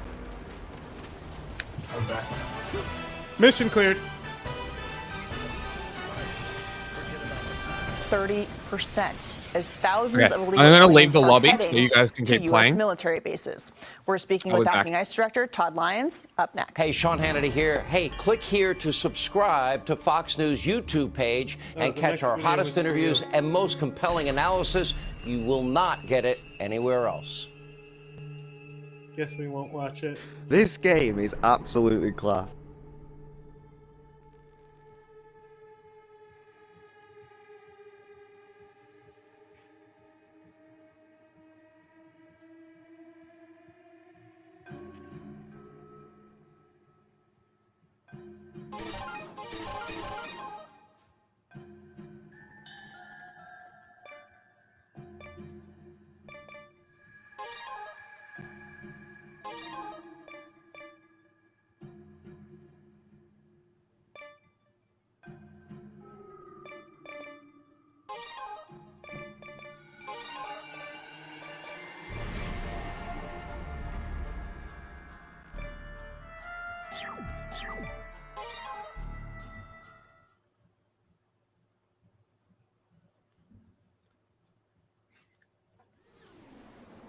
They're all gone. No, just hiding. A sound decision.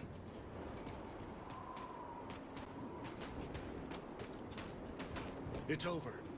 I can't see any of you. It's only with our sacrifice. Now they're just showing off. Sending that in mankind the can big still guns. exist down here in paradise. This is the end. We're talking to everybody out here. We're out of here. But we need to find our allies. They should be alive. Come on. This is To defend our impossible. dearest Mother Earth, we're ready to give up They've got so many our arms and lives. legs, and they can use several weapons at once. Us humans got 2 arms and 2 legs. We can't even compete. We have defeated them before. There's a way to fight them. I can't afford to die here, not today! I'm so done for! Anyone out there? Listen up. Their shields are not invincible. Their shields weaken with every hit and will eventually be depleted. A depleted shield turns black and can't be moved. It does reboot in time, so use that window to attack. Friendly! I'm safe!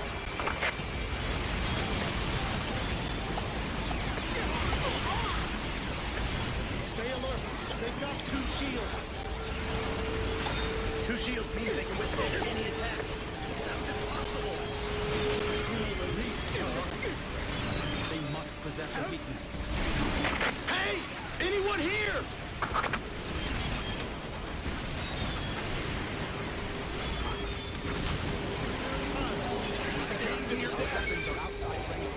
They may have 2 shields, but that does not make them all powerful. 2 shields must mean they have limits.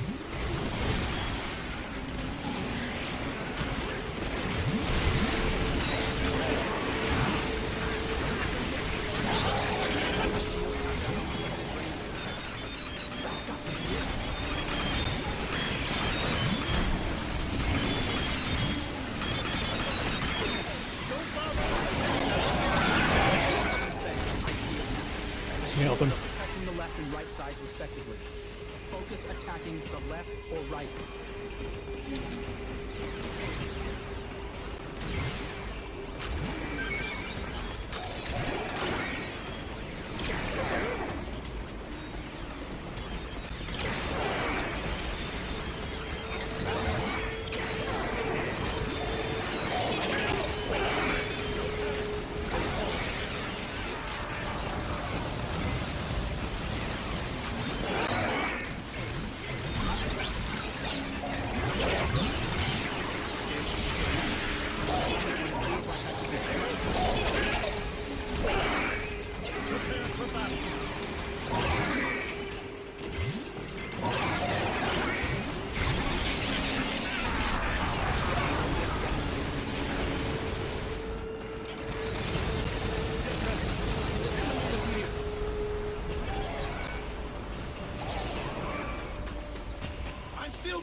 right here!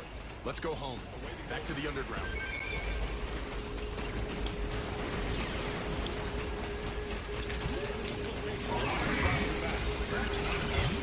Stop shaking. I saw an enemy crew. They've got 2 shields.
Let's give people a path to citizenship. We do not have a system to do that. If we can afford $200 billion for customs, then we have the money to actually create a system that will process people, vet them for being criminals, but allow them to come here, work, and become citizens. Here is Fox embedding with ICE agents in Central Florida. Hi, Dana Marie. Good morning. Hi, Dana. Good morning. Construction is booming in Florida, especially in and around the area of the Villages, as you mentioned, the world's largest growing retirement community. So we joined ICE as they went to this housing development unannounced after they opened an investigation. We're talking to everybody out here. Are you a citizen of the U.S.? Agents moved from house to house approaching workers. ICE describes the interaction as a consensual and optional conversation since they didn't have a warrant. Agents question their legal status and those who couldn't provide Pause it for a second. Pause it for a second. Oh, hello, masked guy wearing a military vest, carrying several firearms. I'm so glad this is a consensual conversation that we're going to have. This is wonderful. These goons. Oh my God. Let me introduce you to my children. This is such a wonderful... a disgrace. All of the consensual conversations I have are with masked men with weapons in military fatigues. Sticking his gloves on. God. ICE describes the interaction as a consensual and optional conversation since they didn't have a warrant. Agents question their legal status and those who couldn't provide valid immigration documentation were fingerprinted on site. Part of a Pause it for a second. Oh, since this is so consensual, let me take your biometric information while we're here. Give it to Peter Thiel. I mean... the idea that we're like 10 years away from like Jade Helm, where conservatives were so convinced that the Obama administration was going to send in the military to take over Texas. As if like Texas is not part of the United States anyways. But they're okay with going around and fingerprinting people who don't have their papers on them. I wonder if these guys had consensual conversations with people who were, I don't know, white. Yeah, I for one got to say that I'm shocked that the Trump administration doesn't have a very good grasp about consent. Exactly. Legal status, and those who couldn't provide valid immigration documentation were fingerprinted on site, part of a process to verify identities through a national immigration database. ICE says they opened an investigation after concerns from community members. We've received a lot of tip line reporting on the, hiring practices of a lot of companies in the area, and so that's what we're doing today. We're obtaining a lot of license plates, company names, to be able to follow up on a lot of investigations are going to launch as a result of today's actions.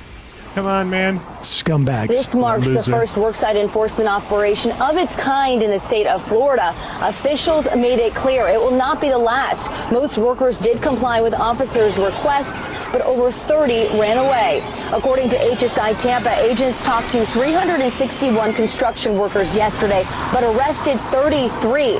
4 of them have a felony for coming back to the U.S. after being deported. And Dana, the operation, it didn't end there. Agents also visited local businesses to let them know that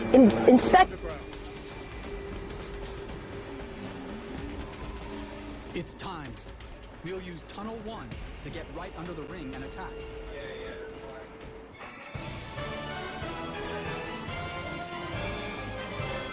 Yep.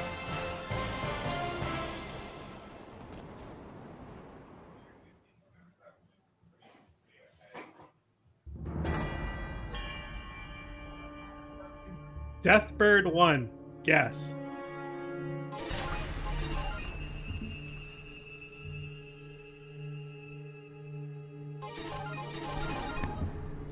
It's doing that shit where it opened my mic randomly again. I fucking hate this shit. Like, do not open my mic. It is very strange. Oh, did you reset the game? Yes. I'm gonna buy drugs, I'll be back.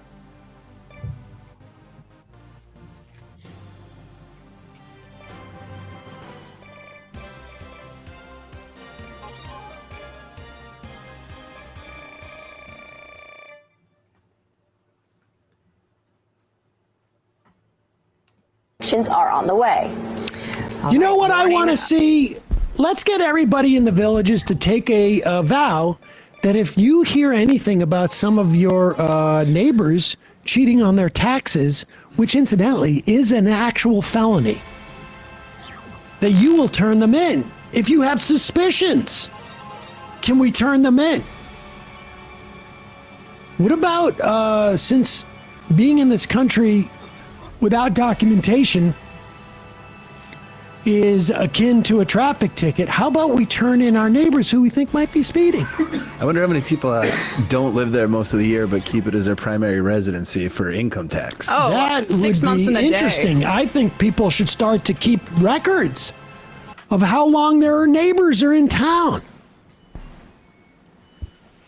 God, what scumbags. Every single person in that video, the network that embeds with them, those scumbag ICE agents, and those scumbags who called in. The neighbors, the great, like literally the community, racist grandmas and grandpas staring outside their window in the villages, in the retirement community to see if anyone brown walks by. Man. It's 400,000. Oh, you're back? Yeah. So you said you were gonna go buy stuff. Oh, no. I just had to go do stuff. Like take a shit. Ugh. I just got the Super Rescue Achievement. Did you get that one? No. Guess what it's for? Saving people? Yeah. 50 people. So you haven't done 50 revives? I guess not. How could you? Oh well. Maybe it's more than just online multiplayer. Maybe. Because like I'll armor farm on local.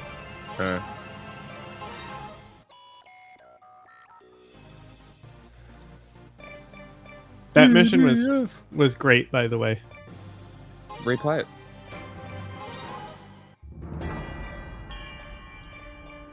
The last two I technically didn't play. Well, it's a 2-part mission. Oh, okay. We gotta stay together for this, though.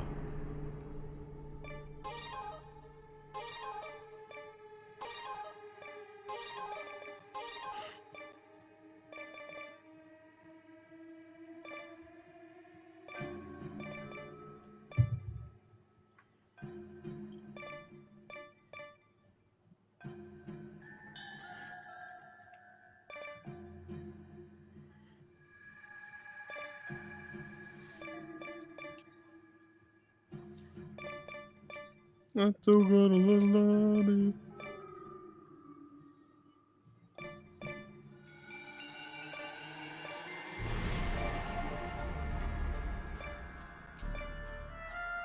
What kind of guns? The rapier is really good, but these guys are really strong, so we have to have them isolated before we rapier them. Okay. So basically what you do is you fly directly on top of them, and then like drop down on them, and just fire towards the ground.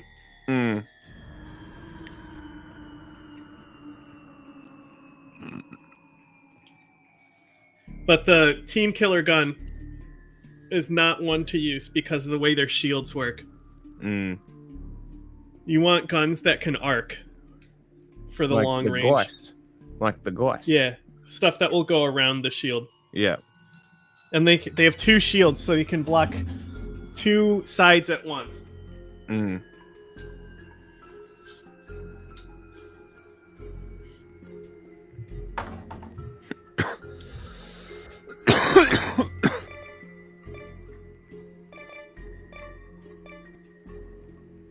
But I think I'm gonna do the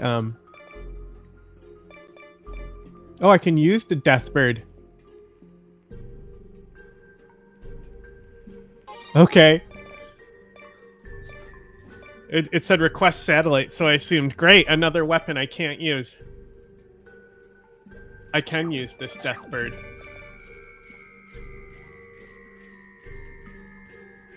you like the phalanx?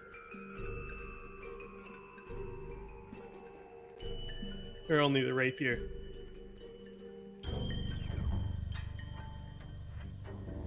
Huh?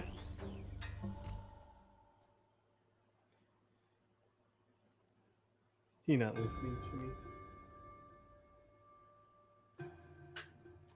me. Managers, people who were bosses. Who have nobody to boss around. Some of them had pool cleaning companies. So they're going around their golf carts looking for things to manage. Yeah. It's no surprise. I mean, I'm looking at Micah McComb's LinkedIn here. Homeland Security investigations, 10 years, 9 months. Can you hear me? Yeah, I'm muted. Oh. Do you like the phalanx or only the rapier? I don't like the charge up one. It is strong, though. That's this trade-off. Like they're all gone. No, just hiding. A sound decision. The rapier is just classic, though. I do like the mag as well. Yeah. It's over. It's good if you have a really high-level jetpack and you can keep flying with it. Yeah. Sending in the big guns. This is the Can you move? We're out of here. No. But we need to find our allies. They should be alive. It's like that one mission after the aliens ambush you. You have to rally all the troops together. Yeah, okay. They've got so many arms and legs, and they can use several weapons at once. Us humans got 2 arms and 2 legs. We can't even compete. We have defeated them before. There's a way to fight them. Listen up. Their shields are not invincible. Alright, going to the right first. With every hit and will eventually be depleted. A depleted shield turns black and can't be moved. It does reboot in time, so use that window to attack. Attack the shield until it turns black. Then aim at the Cruel's body. Don't keep shooting the same spot. If the shield turns black, target something else. Hey! Anyone here? Sounds like a solid plan. Time to do this and go home. We leave no one behind. Roger. This is my fault.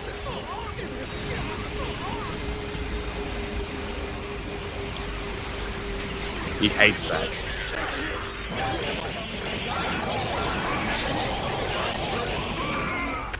I'm still breathing! Save me! Over here! I'm right here!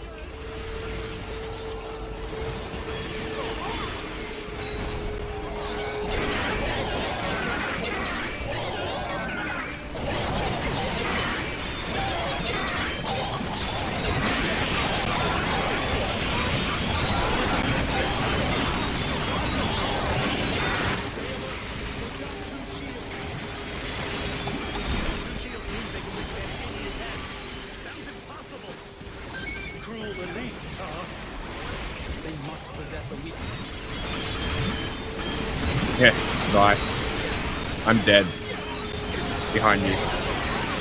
Yeah, they're strong. They may hold 2 shields, but that does not make them all powerful. 2 shields must mean they have limits. I can't afford to die here! Not today! He's about to get fucked. I'm so done for! Anyone out there? The shields have their own limited range of protection. That's got to be it.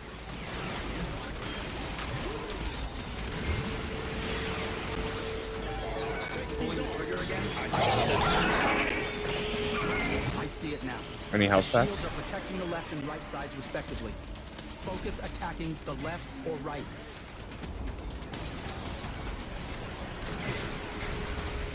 That one just got killed. Probably my guy. Guy coming this way. It makes me want to run away every time. Bro's fucked. Let's regroup.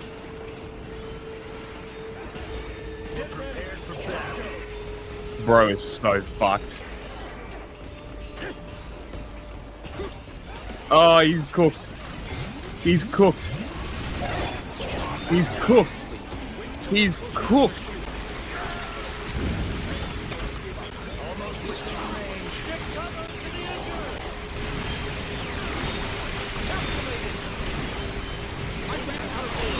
I really need help. You got 3 on me.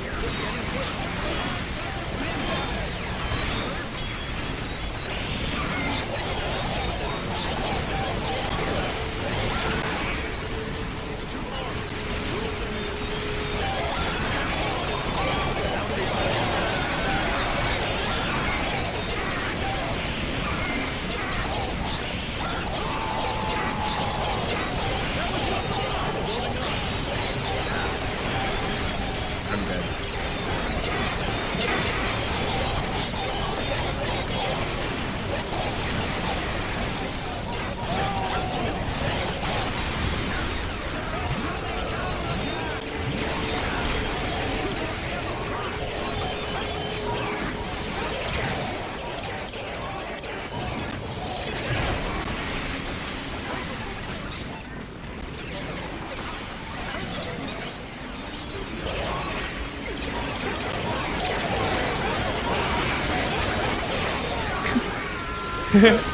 Here I am. Okay, so the dice is good. It's just not. It doesn't have enough damage. Sorry, that doesn't have enough. Well, see, the key. Maximum the key damage. is sticking together, and so we can shift their shields. We need to isolate them one at a time, and then we get them so their shields are facing one person while the other person hits them with a big gun. This gas was dog shit.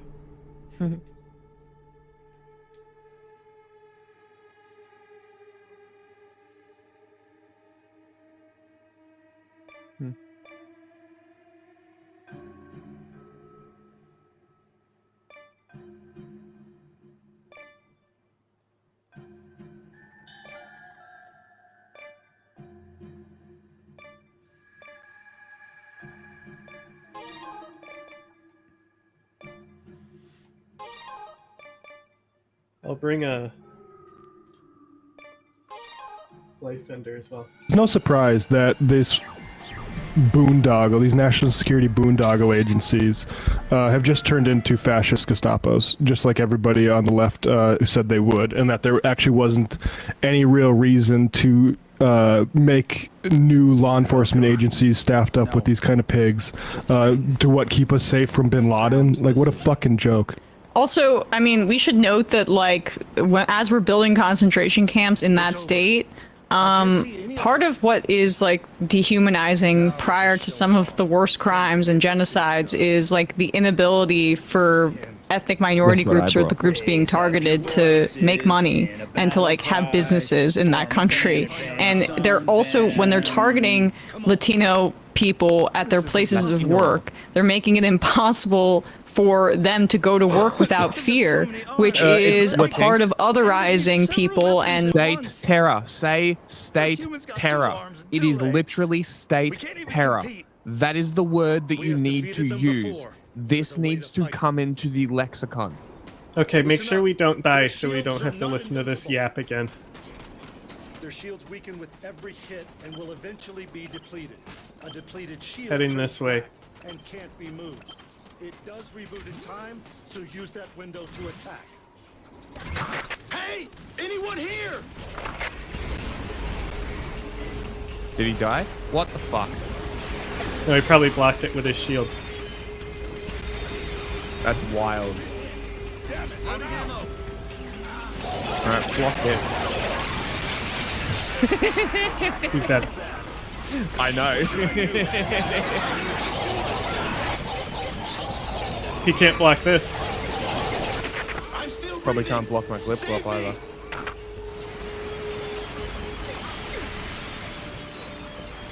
Alright, new plan. Shoot big gun at feet. Kojima, is that you? I can, because I have a laser, I can aim the glip glop as well. So I was literally... Seriously? Yeah. You didn't know that? Neat. No, that's neat. Yeah, any targeted weapons you have, if I have a laser, I can now control them. It's not easy staying sane. We're the only ones left here. So why do you think the glip glop was mailing the fuck out of its head? True. Put me on your team. Let's go home. Back to the underground. Lays me a this guy's target. coming in.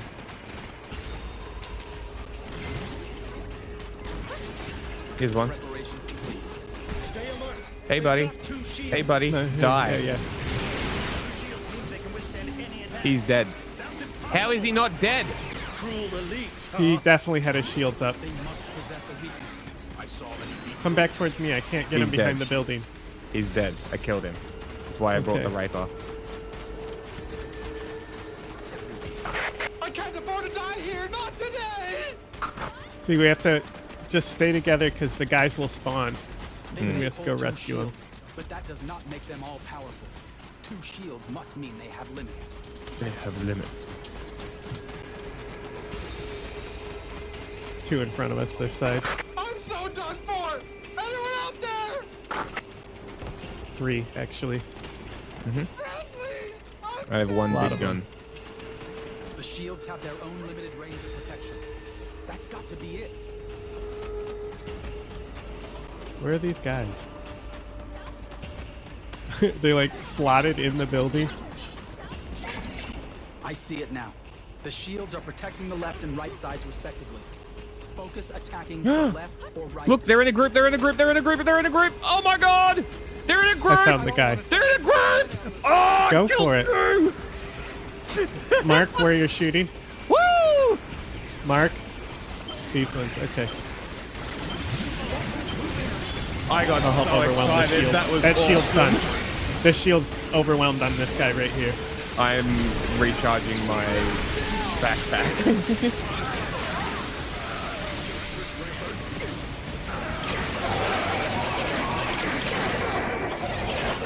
That was fucking awesome.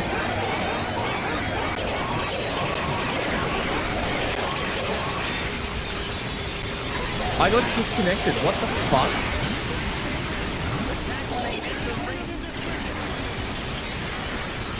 Maybe I can still join? We'll see. I can.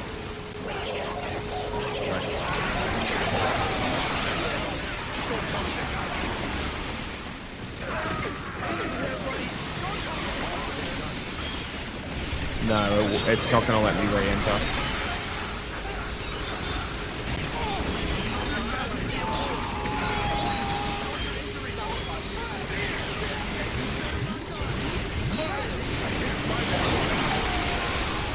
Well, we're not doing that mission again because I am not sitting through the intro again. Well, I need to complete it.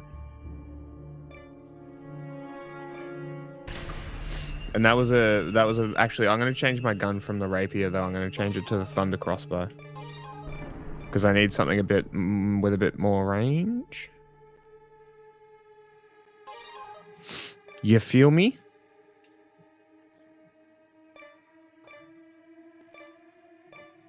I got a double kill. That was sick.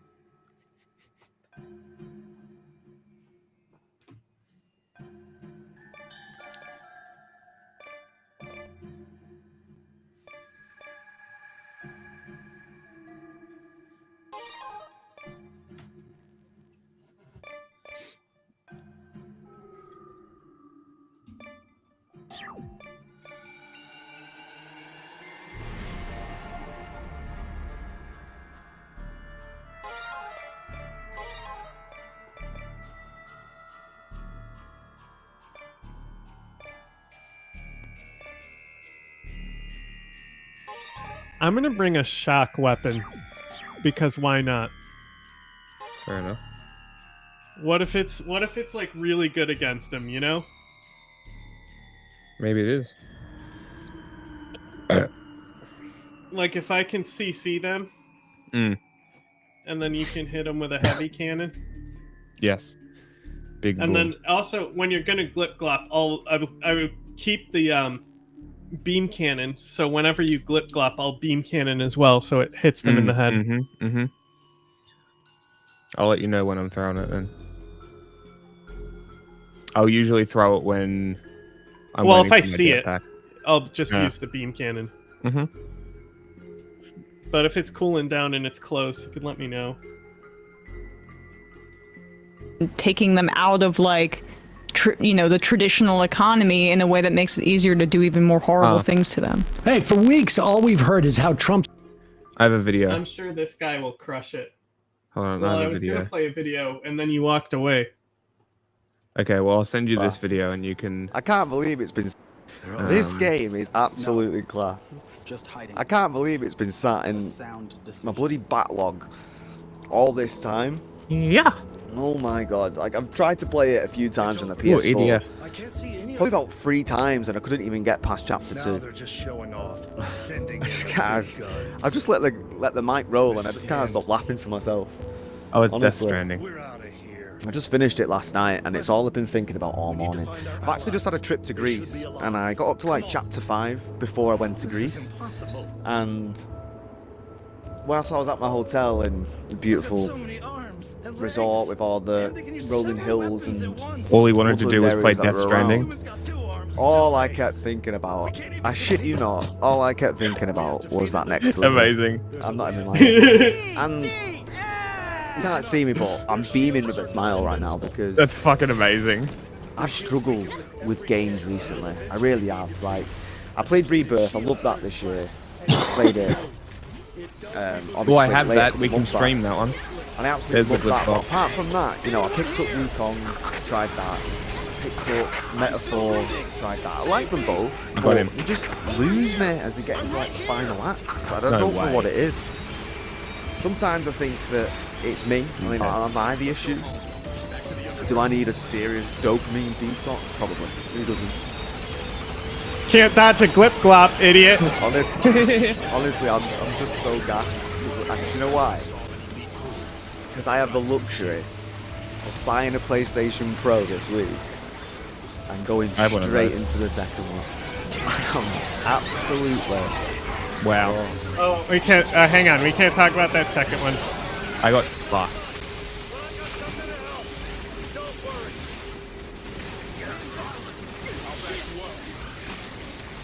that gun, the little zap gun, that thing. Thank you, friend.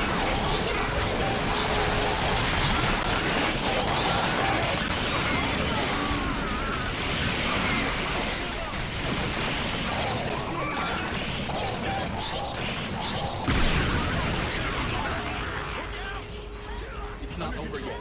I know that. Let's go. Let's attack.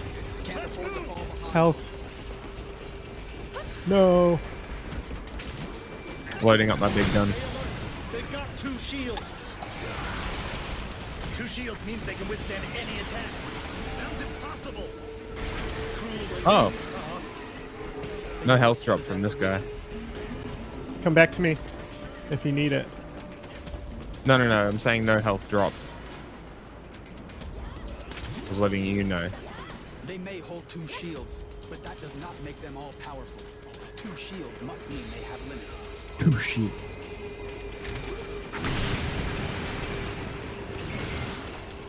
Watch out!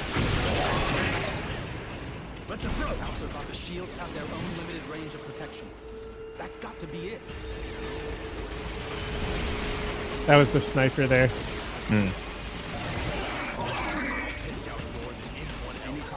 Well, that guy got splattered. What did he do to him? Well, the sniper hit him, and then the fencer has the like blood cannon and shit. Right. I don't know what exactly he has.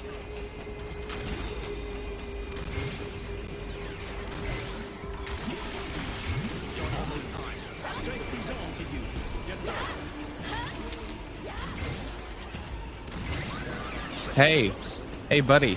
Hey, die.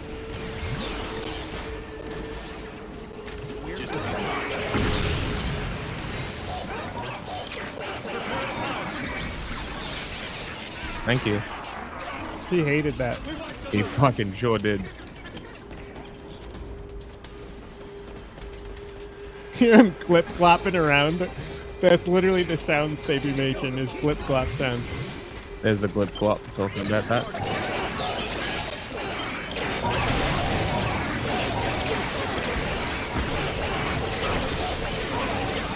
Nailed him!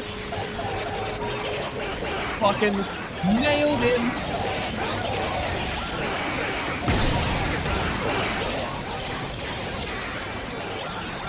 Dodge that, bitch. And there's a lot of blood. They do be making good drop sounds, huh?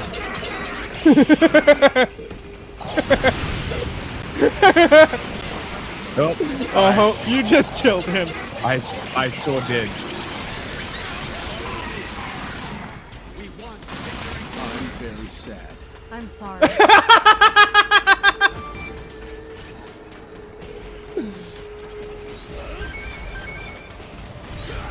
I literally said the same thing to him.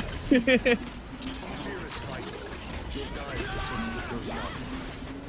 gun is perfectly serviceable.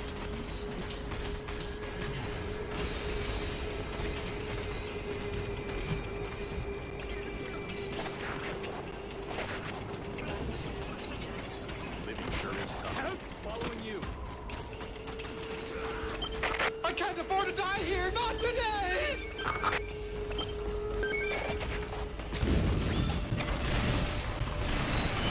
Sorry, big boom.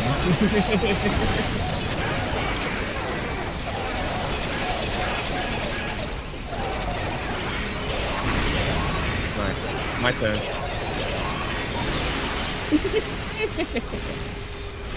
I fucking nailed that cunt.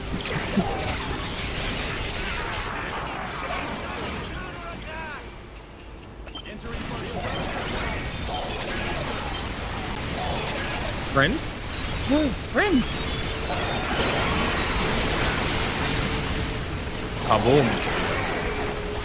How is he still alive?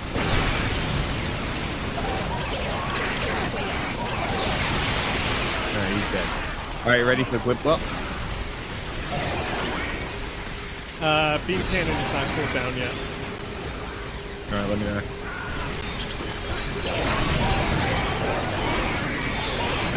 Have you got your health thing? I have one left. You only get 5 per game. Oh.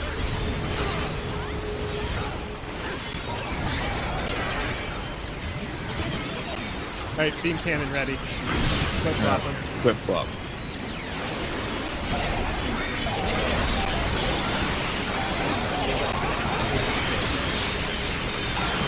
You're gonna die, clown!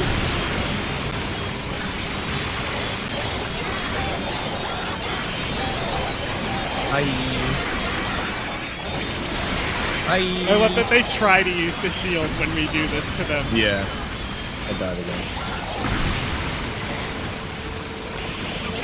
At least the glip flop stays active, unlike all of my shit.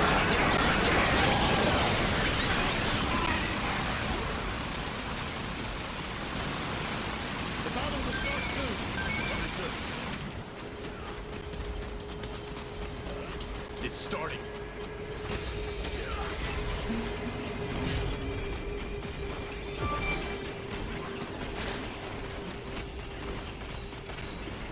Looks like a battle. The enemy is in that direction. Get ready. The enemy is near.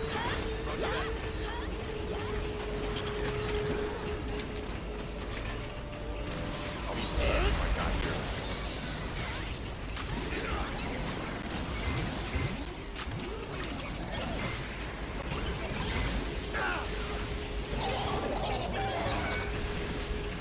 It's starting soon. I'll leave the protecting to you. The enemy is near. Complete. Sir, yes. And they hate him.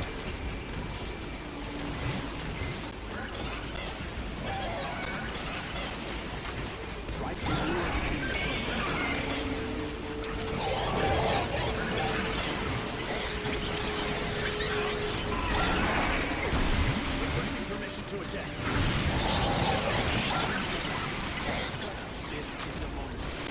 This. Boom! Sniper gun. Fucks him up. That's flip flop. Go for it, the last guy.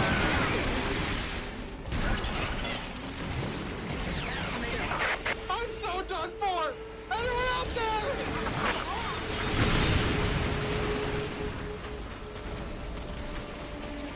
We did it! We beat them! This means we can See, go great home. mission. Good mission. Let's not waste Solid. any time getting back to the underground. And I know this is a bit, I don't know. I've never really spoke this candidly, I guess, on the channel yet. I'm still new to YouTube, so I think over the past lot of videos I've been doing, I'm just trying to find my voice, I guess. Hell, I enjoyed finishing that game last night that much. I am just riding on euphoria. Like, I've always wanted to be one of them guys who, you know, can say with conviction, Kojima, you brilliant, strange genius, you know? I've never had the luxury to do that because I've just never got it, but hell do I get it now. Honestly, I think gameplay-wise, look, there's stuff I would change, and I'm hoping that in the second game we get more of them tweaks and changes. I would Just change stuff nothing. like, you know, more action, I guess. Nah, I disagree. I don't know, you know, 'cause completely in and utterly saying that, disagree. like, half the beauty of the first game is having that mundane, slow start to kind of like really sell you on the world state and where everything is at, and the slow burn of characters that become your friends. Going from that makes the action set pieces mean that much more, so I do understand it. But I think I would love a bit more of a difficulty curve. I think you can go through this game. It's pretty easy.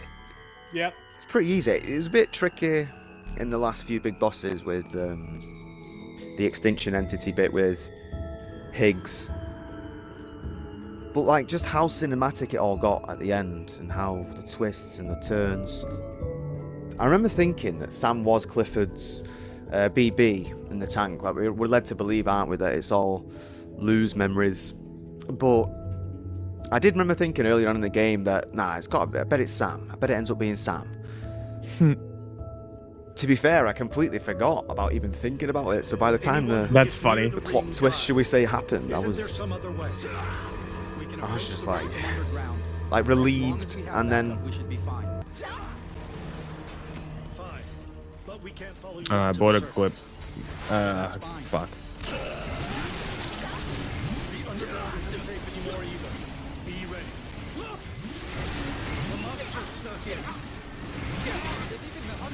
I have the complete wrong weapons for this.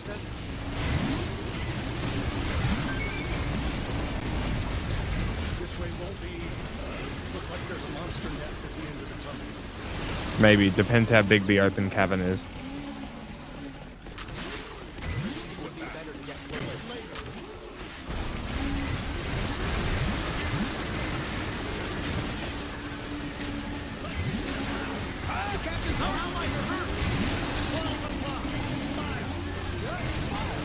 These aren't ants, these are termites.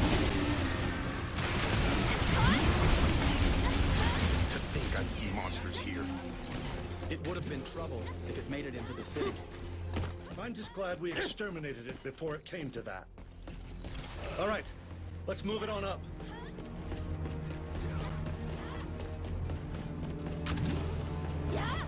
Make sure you reload. Nice.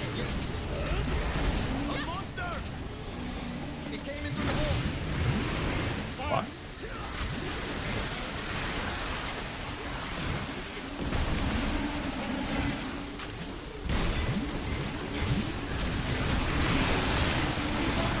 Nice.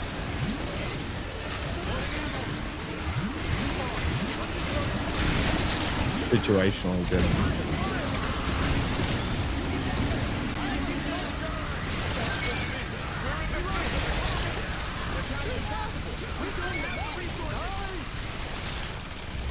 There are more monsters than I thought. If they've made it all the way here, we'll have to exterminate them.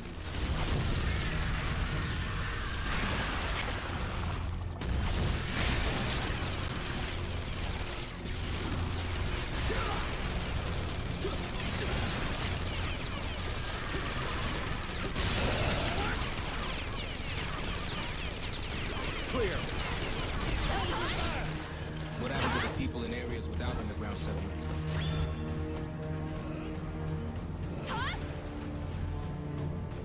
I'm a spider. Hold on. I'm running the numbers. When do we get paid? We'll move toward the target while exterminating the hostiles. Be careful. You can get hurt just by walking. True, walking, known to be deadly. I mean, people have. Do you think? Let me ask you this: what has killed more people, sitting or walking? Well, that's a loaded question. Check the enemy's location. Sir, yes, sir. I will do it.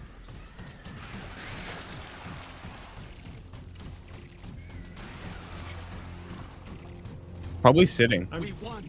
I'm here. This hole. Is this it? It's not one of our tunnels. It was dug by the monsters and connects to the tunnel.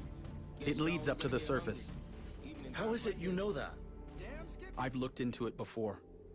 2 troops died on that mission. The monster's nest is up ahead. Stay on your toes. We eliminated all hostiles during our investigation. I hope it's the same this time. What's with this place? Did those monsters make this cave? Watch out! Above us! We are soldiers, brave and strong. Our muscles will protect you all from any harm.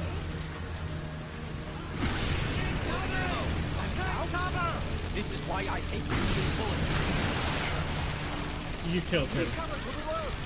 Who did I kill? Oh, he was up there, was he? You better go pick him up. I did.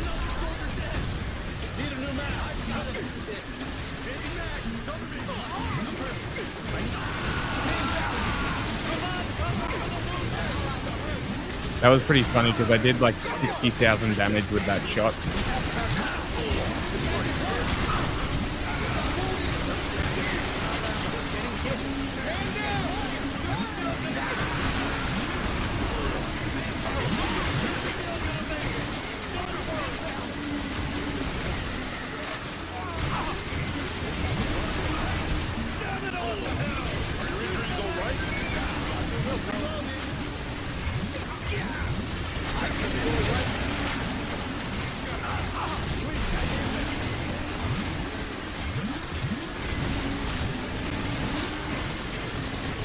I did say I had the wrong weapons. I'm doing what I can with what I have.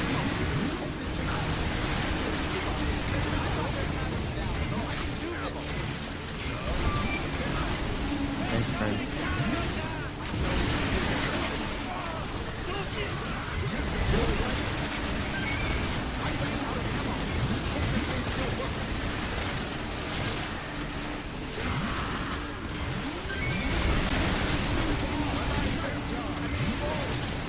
Cleaned it up.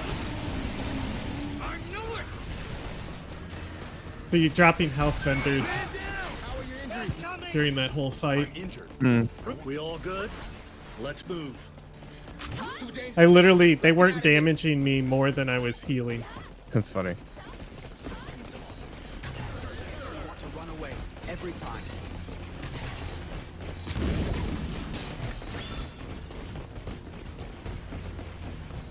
Here we go. They haven't noticed us.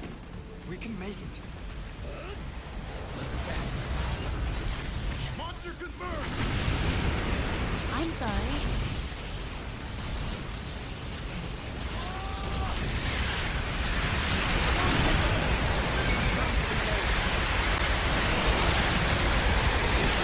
These different fights? What do they look like? Flip flop.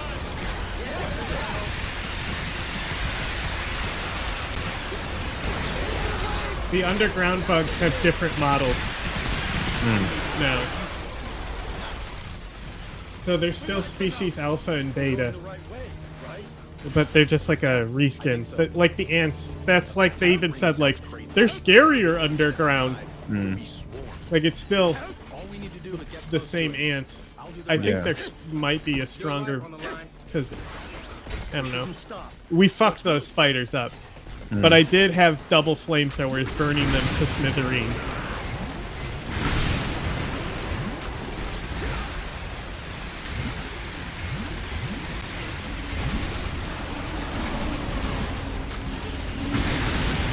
Oh, that was fun. 60,000 damage again.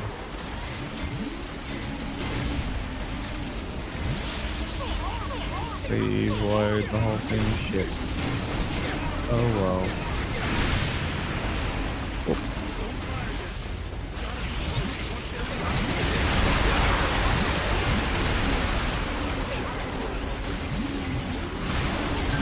It's another cave. Look for an exit.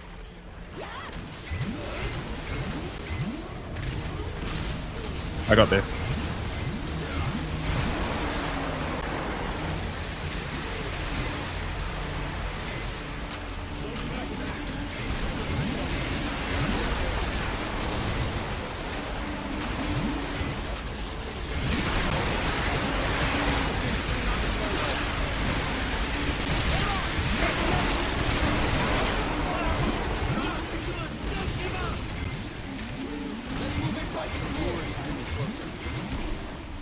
Preparations for battle are complete.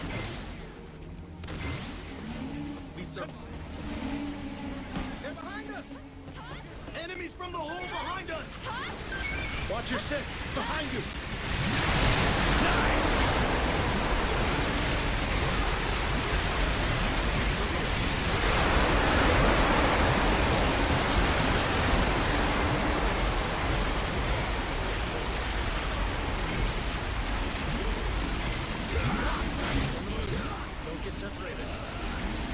Bunch of crates up in that hole. Literally no spiders came out. So all up in that hole up there. Oh, he's got it. Yeah. We're not gonna attack? Now they're definitely dead. I didn't realize where the hole was, or I would have put a fucking cannon up there. So we just need to wait for the attack order? Another one! Monster alert!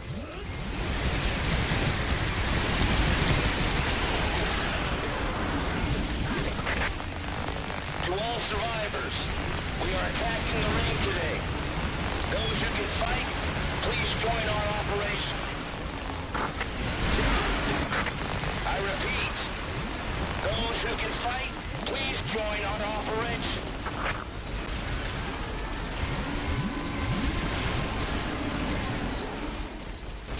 We wiped them out. You mean there are other survivors? I thought we were the only survivors in the area. Attacking the ring? That's nuts. I'll join the operation, but it's too reckless. There's no way it'll succeed.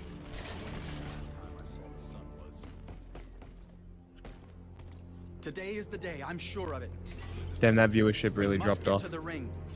Yeah, it's not right when you got up and walked away. It never came back. It has to be Sure.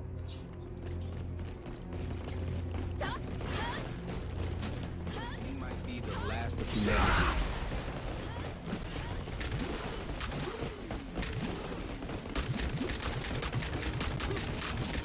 This is the moment. This is the new dubstep song. There's health over here if you want it. Big crate. Damn it! Destroy them! Androids.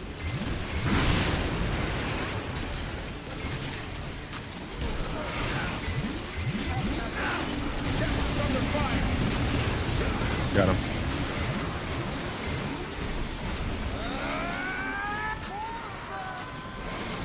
They're searching our secret hideout. Destroy them! They're all up there. Why would they chase us underground? Damn, stop us! Destroy them if you want to Okay. move.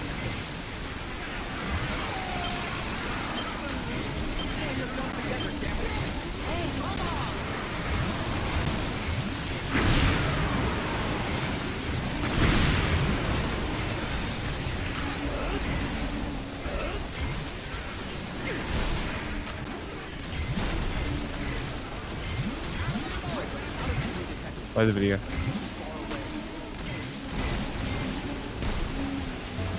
So excited, you know. I died because I turned to play it.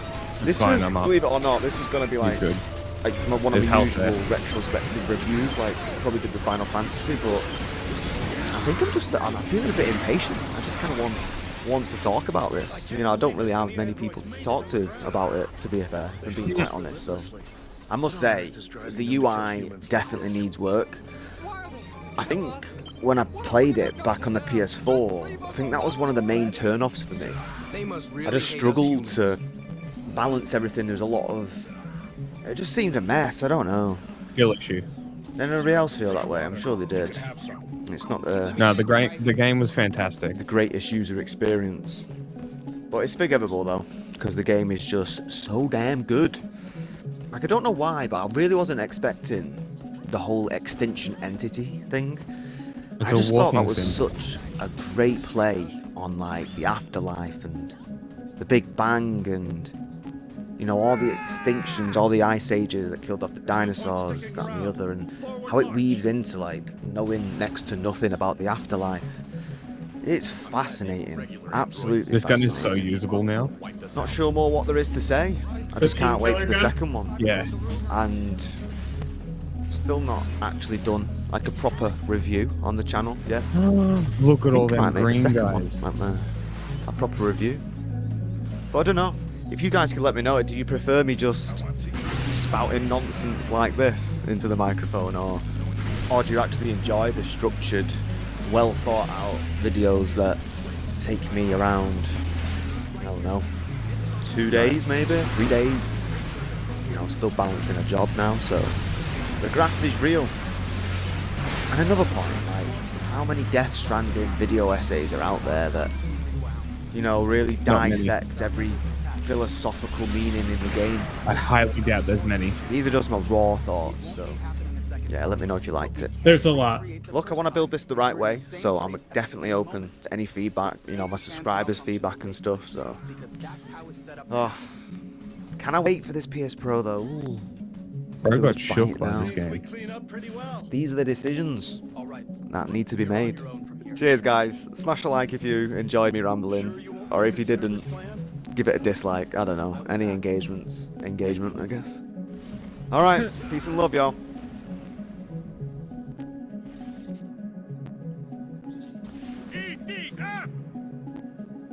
They have 268 subscribers. Nice. Good for him. This video got 3K views. Come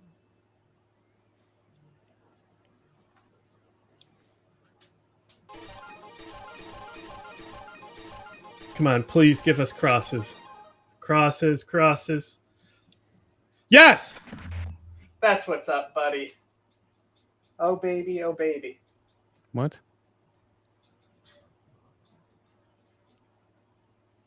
It means that we're going back to the normal game. Trump basically. This is going to be I think it was at MetLife Stadium, unfortunately.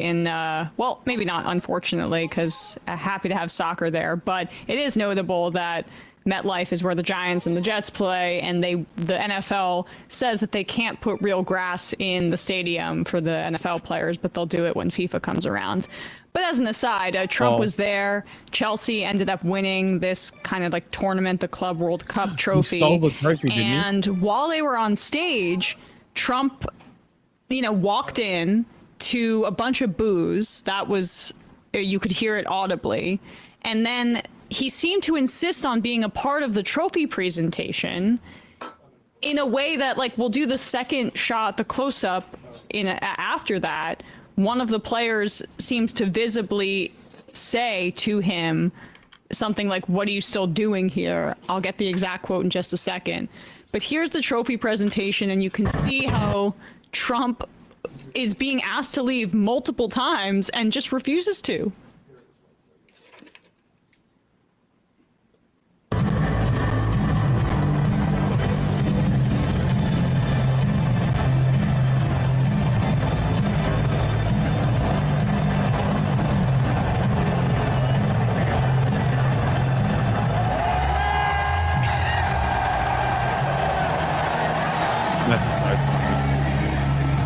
What a fucking loser. Trying to get him out now. What an actual loser. Okay, so in case you thought that those footballers wanted him there, someone got Reece James, who's the guy holding the trophy, the player, and they see him mouthing, "Are you gonna leave?" to Trump. If we could just pull this up. Are you gonna leave? That's so funny. And he doesn't, and he's just in the middle of the players, insisting on being a part of. They don't want him there. I've never seen a United States president do that in my life with any sporting event. Could you imagine? They're like There's so many strong guys around here. I just wanted to be part of it. Oh my God! What happened to keeping politics out of sports? If Trump elbows his way onto the Super Bowl stage this year, I'm gonna throw a fit. I have to say, hilarious. Watch him try and do it in the Olympics. You fucking watch. But yes, he belongs up there as much as the owners do. Frankly, in my opinion, that's the weird. Humanity's final counterattack. Okay, Rick. So you survived. You just don't give up. But today is the day. Time to destroy that device. Yeah, let's go that way. Stay on the edge.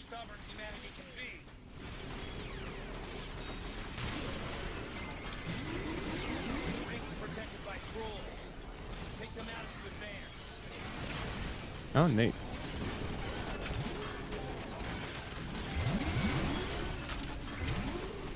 You can't see it from here, but there's a glowing red device directly under the ring. Head to the spot under the ring.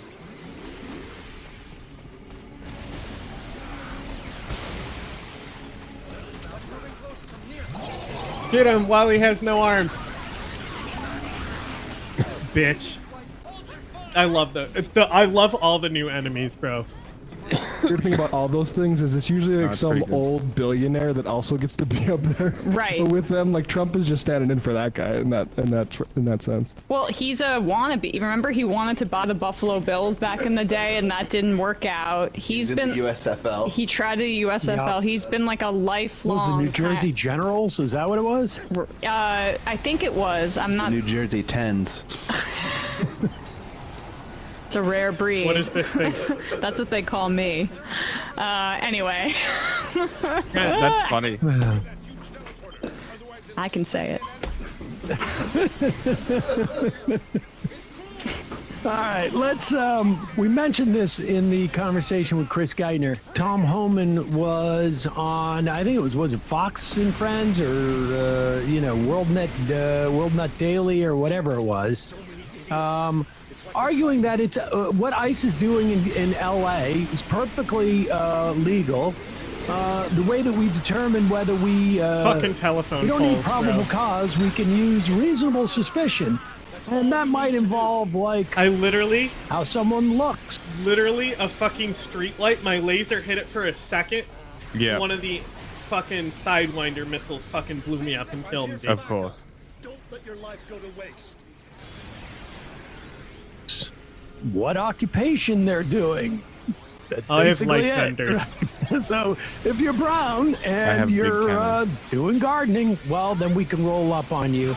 And turns out that's not what reasonable suspicion is. We mentioned earlier that a federal judge essentially enjoined ICE from that type of almost stop and frisk type of policing. And here is Tom Homan on a little bit of an apology tour with Dana Bash, garbling his way through a new definition of reasonable suspicion. Reasonable suspicion and what it actually means on the ground when it comes to ICE detaining people. You said in an interview this week that reasonable suspicion can be based on, quote, the location, their occupation, their physical appearance, their actions. What about an individual's physical appearance would give immigration agents, quote, reasonable suspicion that they might be in the U.S. illegally? Well, first of all, let me be clear. Physical description can't be the sole factor to All right, pause it for a second. He's already failed. When he said, let me be clear. Quoting his first boss, that put him in Obama. Let me slur my way through this interview, but go ahead, start from the beginning. Let me finish the sandwich first. Immigration agents. Sorry, come on, eating again. Go ahead.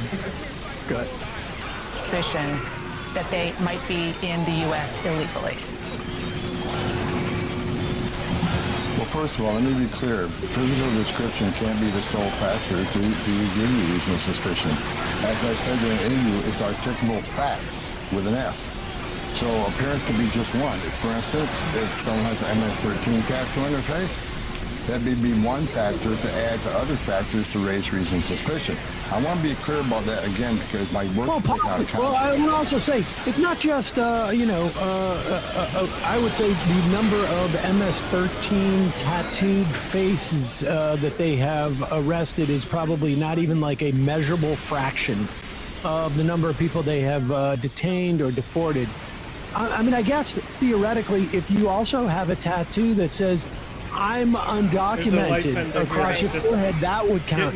But they're making up these cases of like, this is the first time I've even heard the words MS-13 almost since the election. I know, they've been on the Tren de Aragua thing, and now we're going we haven't heard back. them mention Tren de Aragua since they attempted to sort of send all those people down to CCOT because they know none of these people are.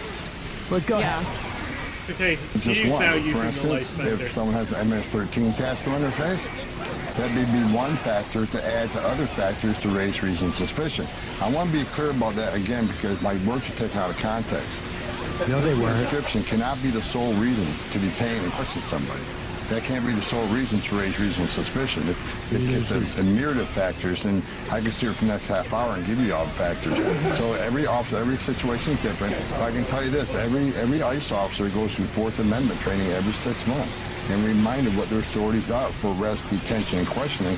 So the officers are very well trained. So I look forward to DOJ litigating this judge's decision because I think she's making a decision. You don't like my lightsaber?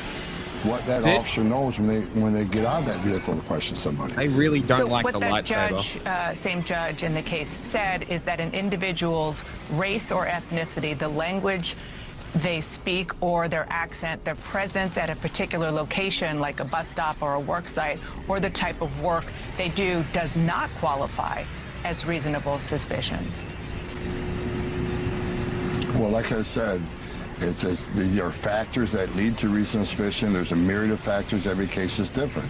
I'm not going to disagree with everything the judge has said because, a location alone shouldn't have reasonable suspicion. It's a combination of articulable facts that an officer determines before he detains somebody for a short period of time and questions them. So, wow.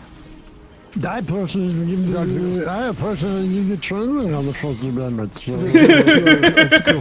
Articulate facts. One fact, brown guy. Two fact, working on farm. There's two articulate facts.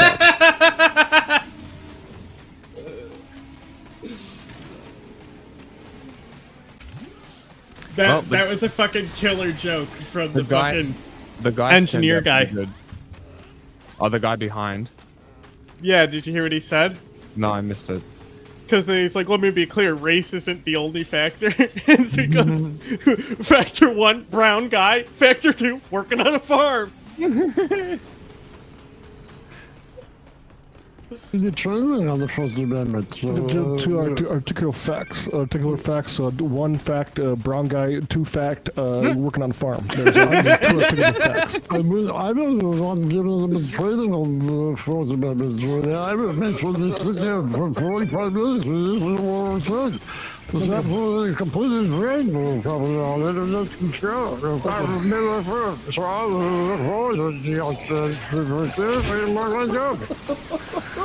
like a bulldog that's been walking in 95-degree weather for half hour without water. I'm just gonna go with Stitch from Lilo and Stitch, but it's a combo. It's like Droopy Dog got a root canal. It's not fair to make that guy say the word articulable. Yeah. All right. Baby steps. Baby steps. I guess we'll see if it in any way inhibits what ICE is doing in LA. My guess is no. And it's just a matter of time before we start to see this in, I mean, we already have. There's been an uptick in New York City immigration arrests. There's been a lot of footage coming out of Massachusetts. They're in a couple of states around the country. So, obviously, we'll have more on that and more on what you can do to help thwart ICE. Hey folks, don't forget to hit the subscribe button and check out our daily show. We do it every day at 12 p.m. Eastern for about 2.5 hours. So that's why we even take phone calls. I'm going out of my way you should to check pick that it out. Plus, there's a big old cluster of crates here. In December 2024, the Syrian people made history when they overthrew Bashar al-Assad, ending his nearly 25-year brutal dictatorship and his family's 54-year reign over the nation. Assad fled to Russia as Syrians were left to pick up the pieces and decide whether to put their trust into new leader Ahmed al-Shara, aka Abu Muhammad al-Julani, this is a new experiment. We're going to see how this is. Who says he wants Syria to head in the direction of democracy, who says he wants to rebuild Syria's economy and promises to safeguard its minorities. But how did Syria get to this exact moment, and where does it go from here? Journalist and author Charlie Glass, who was formerly ABC News' chief Middle East correspondent, is the author of the new book, Syria, Civil War to Holy War, ? Glass gives his first-hand experience of Syria's civil war, which since 2011 has killed over 500,000 people, has forced more than 8 million people to flee, and breaks down how a unique combination of dictatorship, foreign influence, and religious fundamentalism led to the downfall of the Assad regime. He joins me now. Charlie Glass, thanks so much for joining us. Congratulations on the book. A fascinating book, fascinating timing with what's going on in the Middle East right now.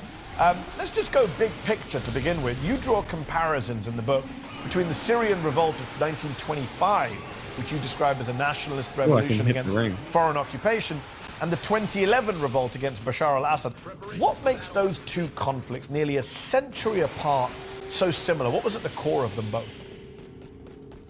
Well, they were similar until the rebellion this time won. At that time, the rebellion was crushed by the French. The French had established a mandate, a so-called mandate, basically turning Syria into a colony in 1920. and dividing Lebanon, Syria, separating Lebanon from Syria, and imposed French rule, which was very unpopular in Syria.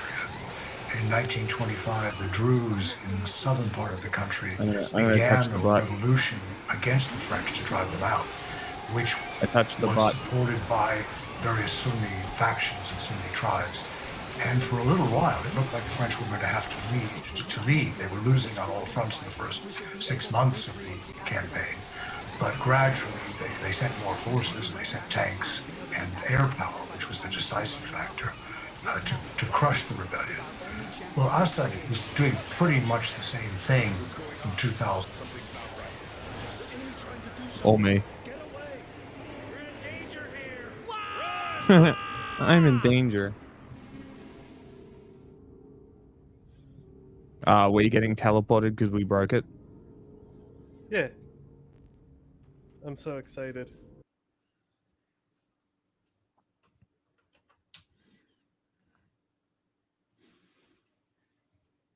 Time does not move forward. Ready for this? Earth Defense Force 7 begins now. Okay. And the game continues?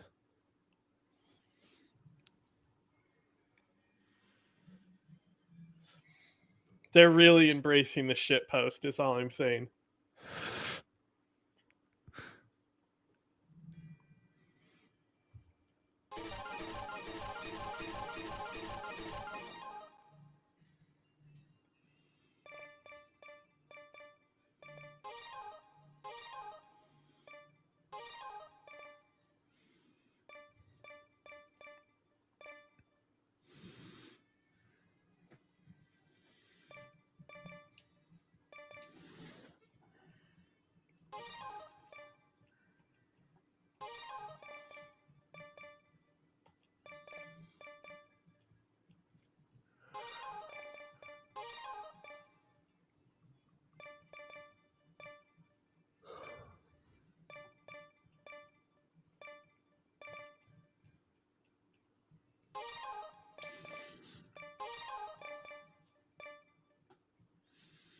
Video.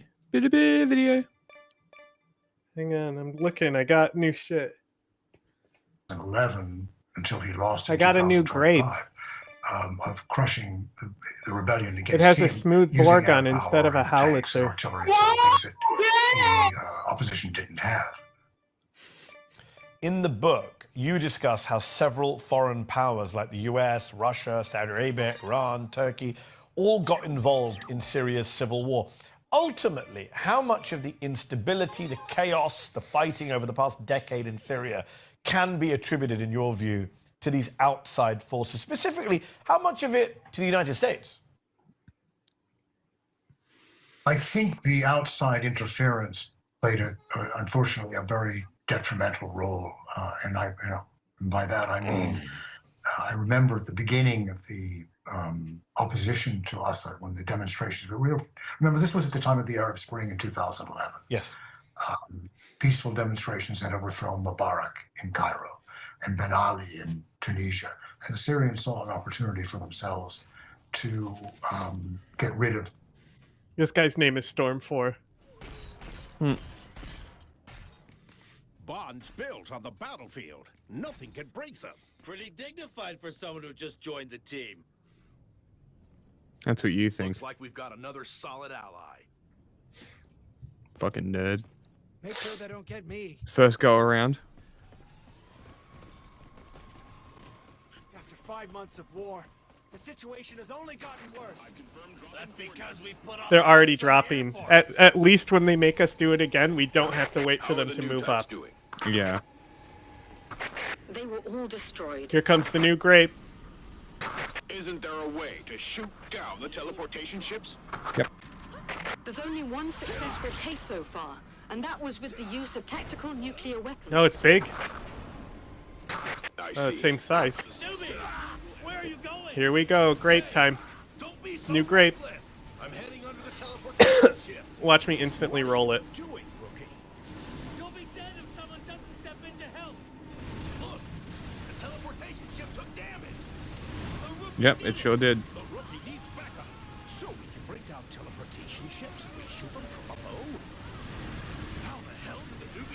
Beep, beep, motherfucker. This is all new dialogue here. Got one. It's not repeating. No, it's not. Changing history.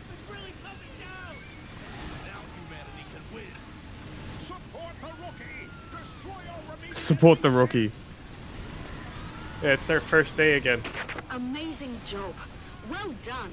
This vital information will bring us closer to victory. I'm You're sending it welcome. to the whole world now.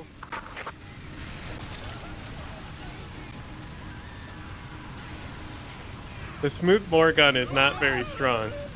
No? I mean, it takes several hits to kill an ant. Is it fast firing? Yeah. Look Yeah, at well, it. that's what it is, though. It's more of a BTR type than a tank. Well, it's an APC. Well, yeah. It's not supposed to be strong. Oh, I mean, the howitzer is pretty good. Look at it's a fucking howitzer.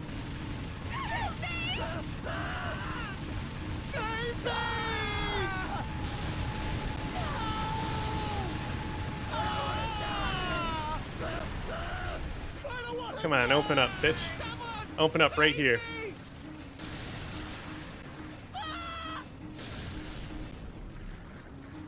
Don't be pussy. That's what I thought. Oh, come on. I'm on a greenhouse now.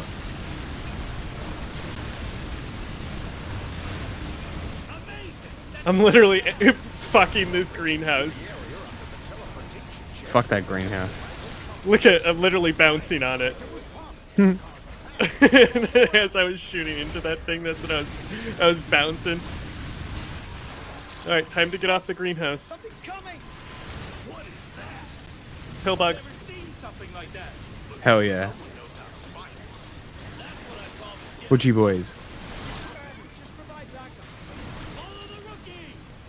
What did we call them? Did they Butchie have a name? boys. Butchie boys.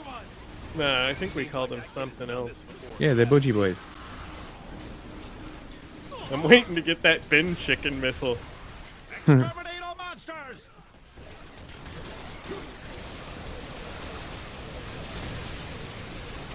I'll cover you. Ow. I got rolled over. Fucking, that guy's still flying.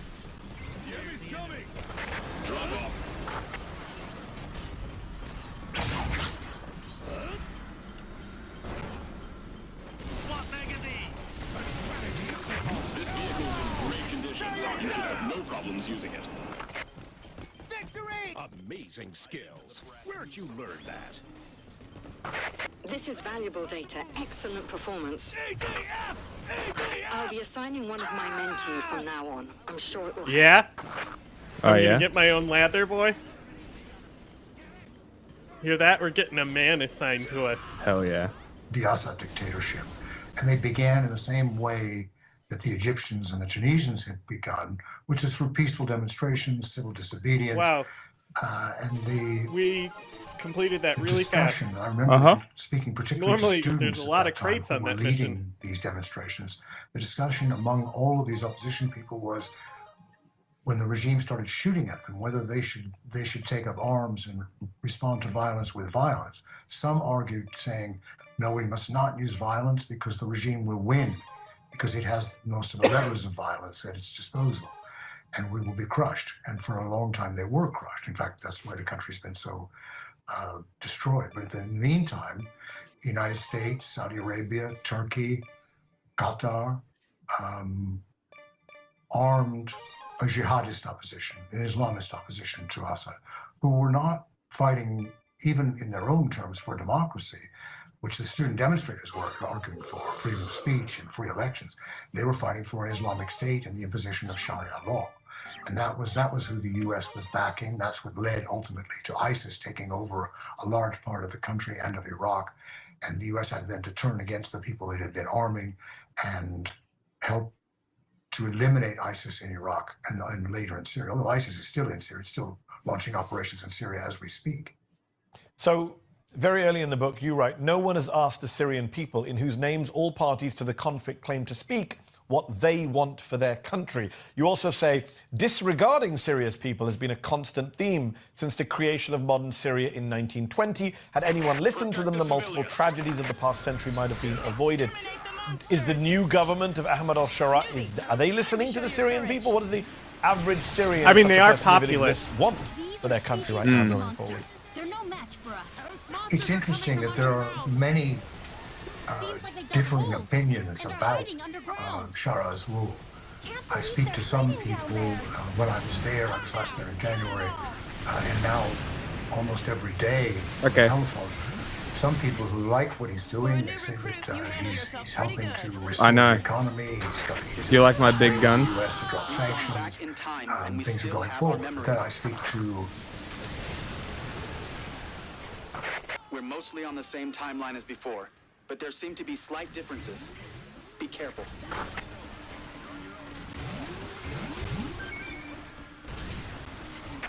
I've sent 7th generation weapons. Best of luck.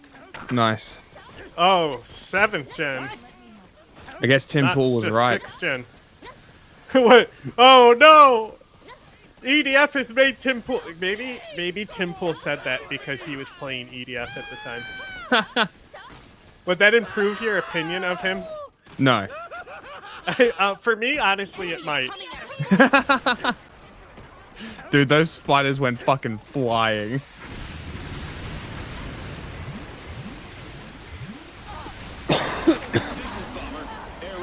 You wanna see if spiders go flying? Nice, you saw it. Machine gun fire. Start.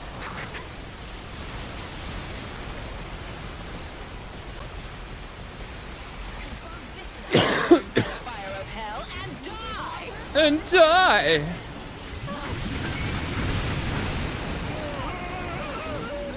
Watch out.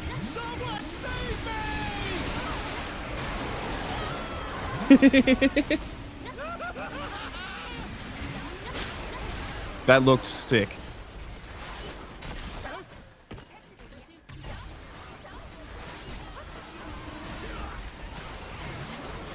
Oh look, a bug.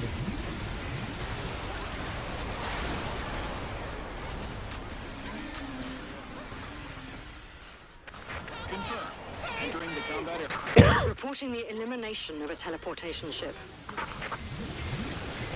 Another teleportation ship shot down over London. This strafe We kind need of to sucks. take down as many enemy ships as we can to regain control of this war. Oh shit. Orange hands. Not for long. We're flying in the combat area. They instantly died. This is Carrier. I ruined their day.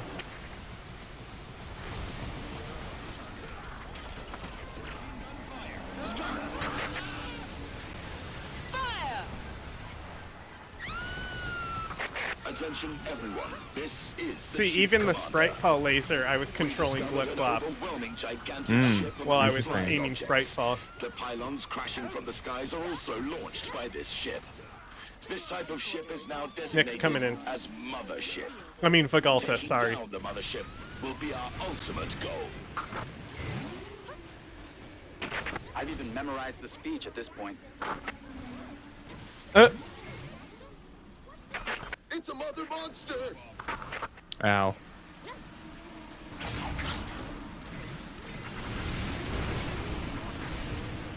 We are ready.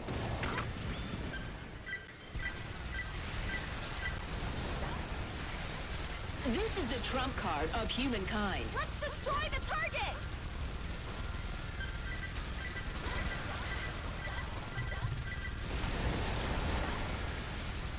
Fire! Ah! Watch out! Party time.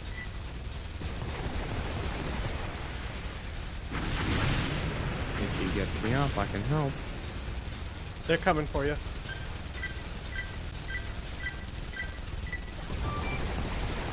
EDF doesn't bleed. Asking for permission to attack.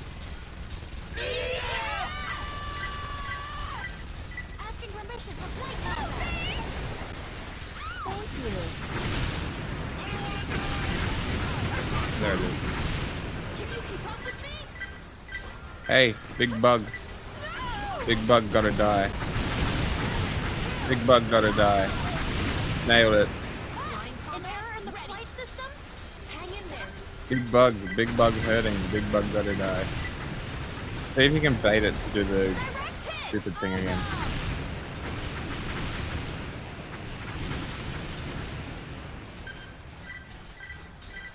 I'm gonna get it from above. Here we go. Nailed it. Ready to shoot. All bombers, enter the air raid area. That thing's taken 2 of the big guns.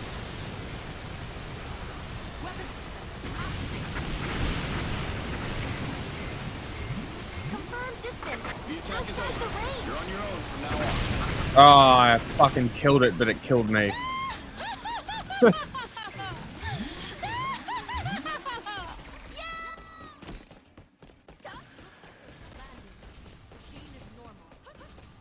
Not a graceful death position. Let's meet at the usual spot. Usually it's a Yamcha death position, but... I don't know.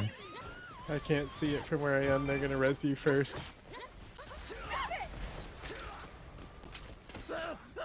We'll be found if we get to All bombers, enter the air raid area. We're found. No hits. One Nice. hit.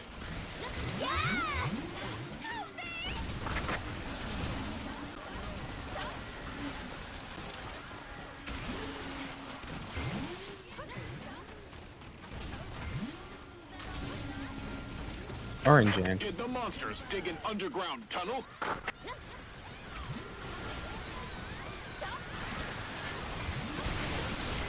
No more orange ants. Machine gun fire. Start. Target coordinates confirmed. We'll drop from right above. If you can clump them together. Sighted. The first like them ever observed. Ships we don't have data on. Must be a new enemy strategy. What scale are we talking? More than 100 ships. That many? I don't think we can withstand that. Currently collecting data on enemy ships.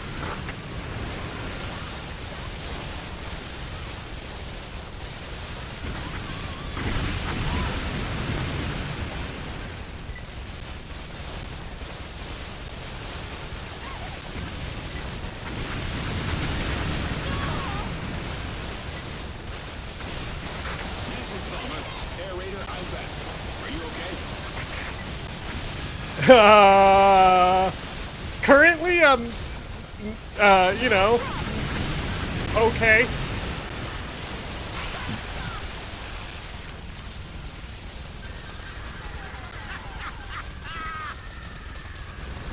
I'm sorry. Confirm distance. He loved it. What? I killed him with my big gun, but I killed the bug as well, and he's sending laughing messages and shit. Because he went flying. So what I suspect happened is he jumped in the sky to hit one of his close range weapons, and as that happened, my big cannon came in and fucked him up and sent him flying. Which is like half the fun of the game. Mm-hmm. Fucking great. Irenaeus, first Irenaeus mission. Nice. Alright, I'm definitely going to bring an autocannon for them.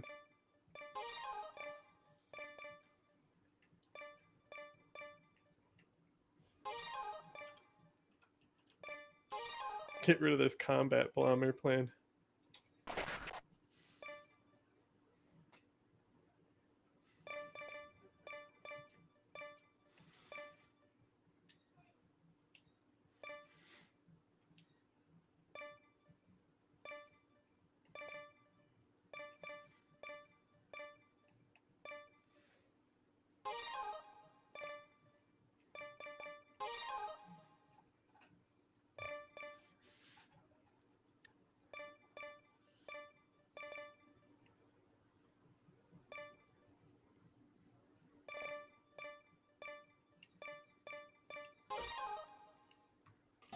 Shia.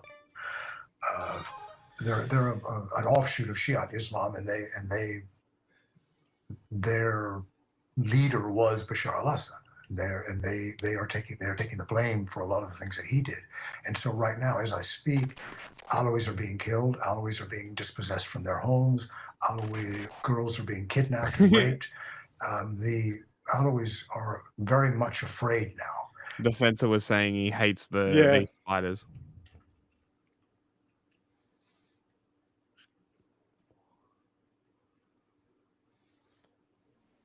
The distress signal is coming from around here.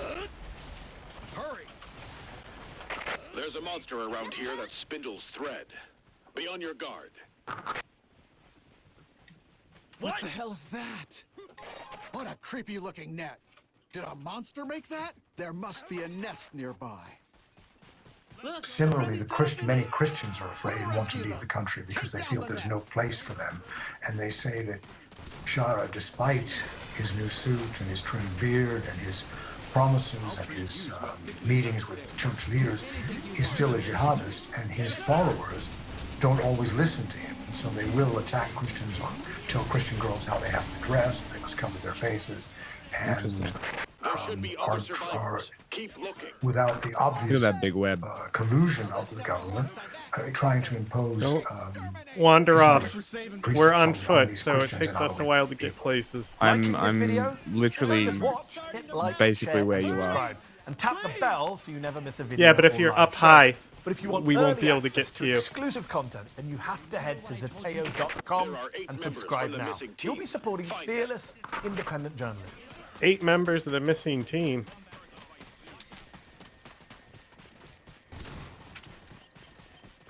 The Aranea are monsters that make nets. They often catch prey and string them up in their lair. I know my friend's alive. Let's get him back. This way! Fight here! Did I kill it? If we destroy the nets, we can save those who are captured.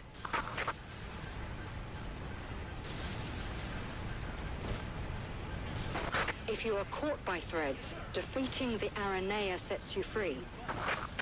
You can still attack, even if you're caught in its net. Keep firing and Like don't bro give is. up. These monsters may not be big, but they sure have numbers. A flyer's nest is too dangerous to keep around. Take it out! I was about to give up. Thank you! Gamma-type monsters! Rollers! Rollers are springing up from the ground! Gamma type incoming. Over here! Save me!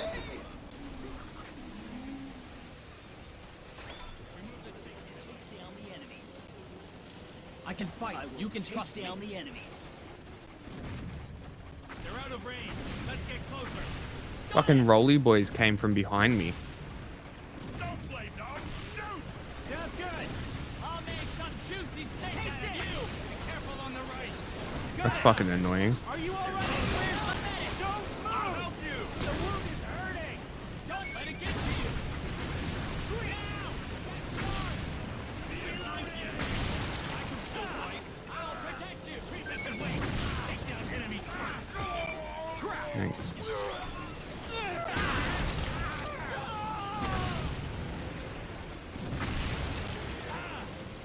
Watch out from behind. There's the monster! Watch out for its thread!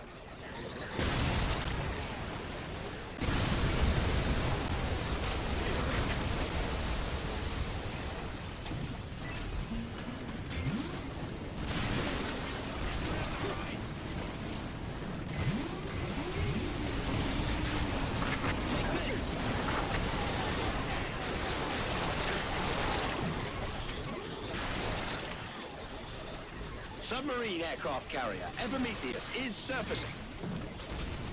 Laser maxing.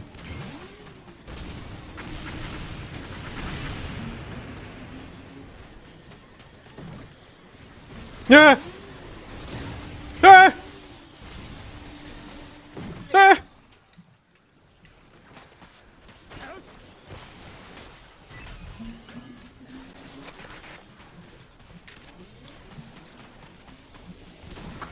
Machine guns. Fire. Launch. Play the video. I can't right now.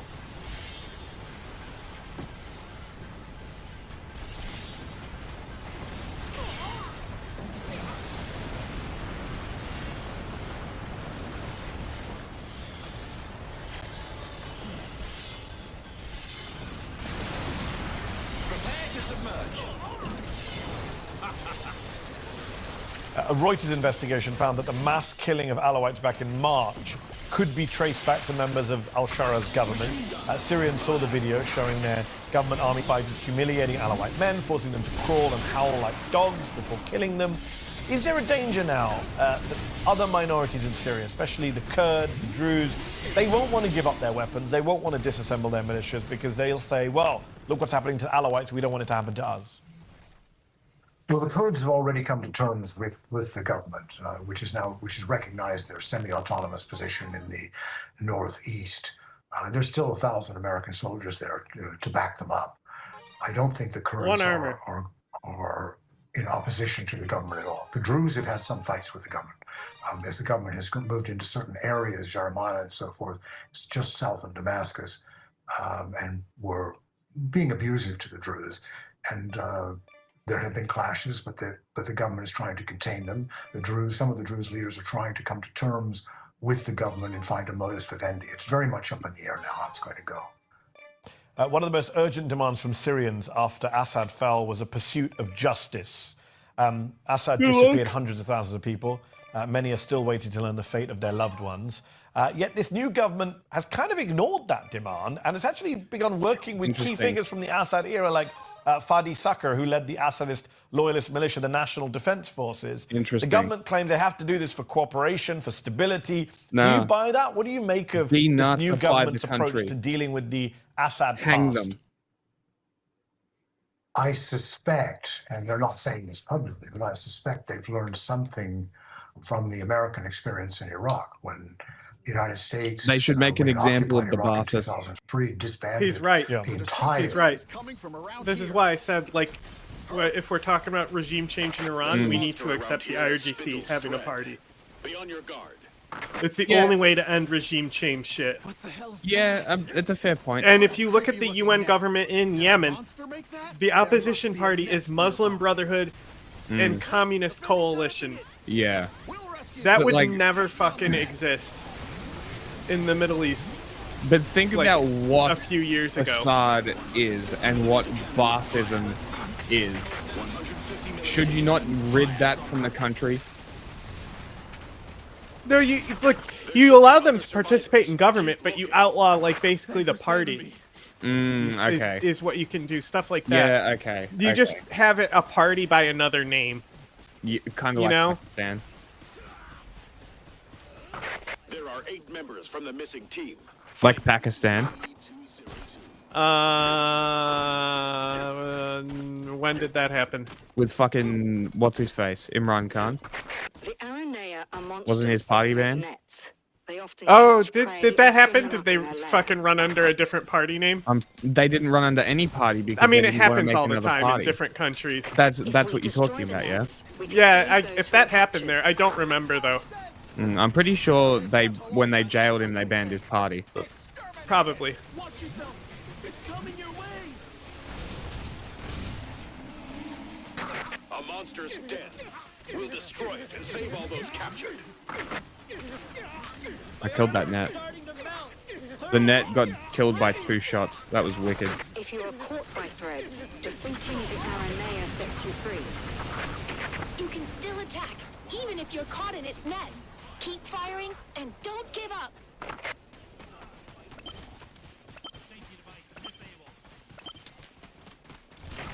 There's too much shit in the way. I can't see it.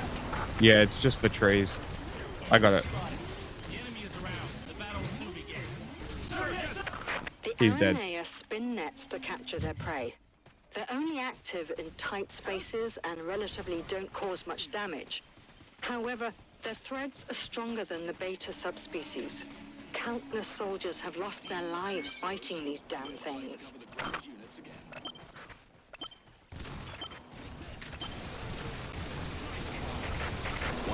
50mm cannon, fire. Target confirmed. There's the monster! Watch out for its thread!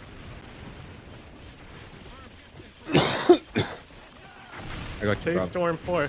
I got him. These monsters may not be big, but they sure have numbers. A flyer's nest is too dangerous to keep around.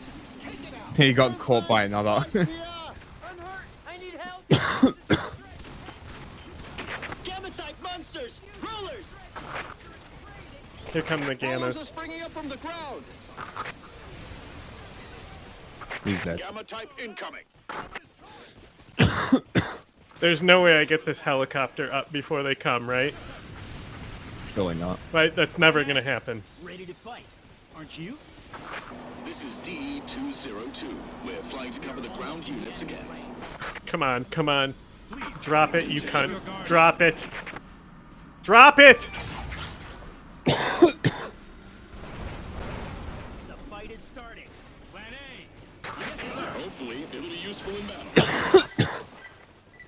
Not close enough. I'm dead. Let's wait for the enemy to get into range. I got squashed. Show it to them once they're in range. Show it to them once they're in range. Concentrate your fire! Yes, sir! We took out the enemy! Let's take it down! Took one down! Good job!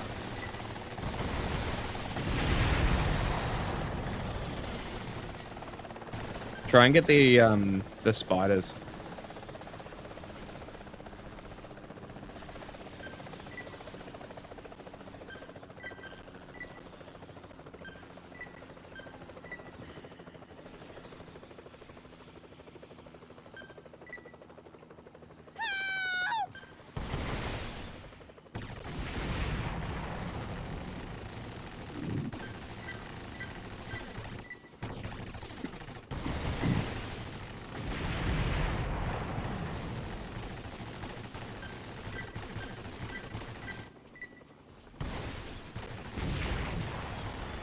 Nice.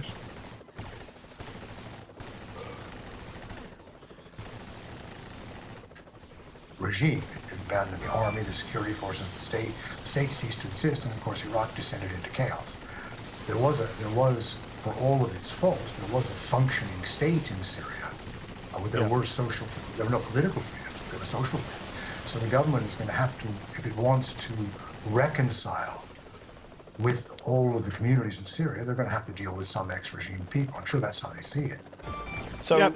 Ahmed I mean, al-Shara has if they- unveiled a They constitution can that already effectively grants him sweeping continually unchecked powers. fucking be He diplomatic declared with himself Israel president after without an Israel is election, assumed leadership of the treating them military, like how and now Turkey controls treats every parliament, other where two-thirds country. of the That is members will be true. chosen by a committee he appoints. The remaining third by al-Shara himself. He has the sole authority to appoint every minister. Question: is Syria heading for another dictatorship? Well, there isn't a constitution yet, right? But there's a constitutional document. Yes, there's no the constitution. There's meant to be a... His constitutional vision that he's unveiled in this document. Yes, but it's interesting in that document, while it does talk about minority rights, the word democracy does not appear in that document. He's not even pretending that he's going to bring a democracy to Syria.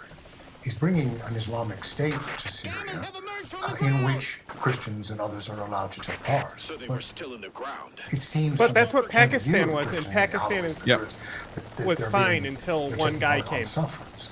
And that's not acceptable. That's true. It's a very rich country. But this is what ethnically happens. and This is the brown and piece, all of the these- brown all of these personality. groups have been there for centuries and form a vital part of the fabric of the society. So I haven't looked at any opinion polls. I don't know how reliable opinion polls would be right now in a place like Syria, but just looking at the Syrian diaspora, he seems very popular. here's if more you criticize rollies. him, I people know, in the diaspora get they're very trying to upset fuck me. and say, you're criticizing our I have first no post-Assad leader. ammo This is left in my Syria's transition helicopter, to so- freedom. What do you make of his popularity and support with the Syrian public at large? Well, I'll tell you something that an old friend of mine in Damascus told me shortly after Shara arrived in Damascus, when the people were out in the streets cheering him madly. They were in love with him. They thought it was wonderful.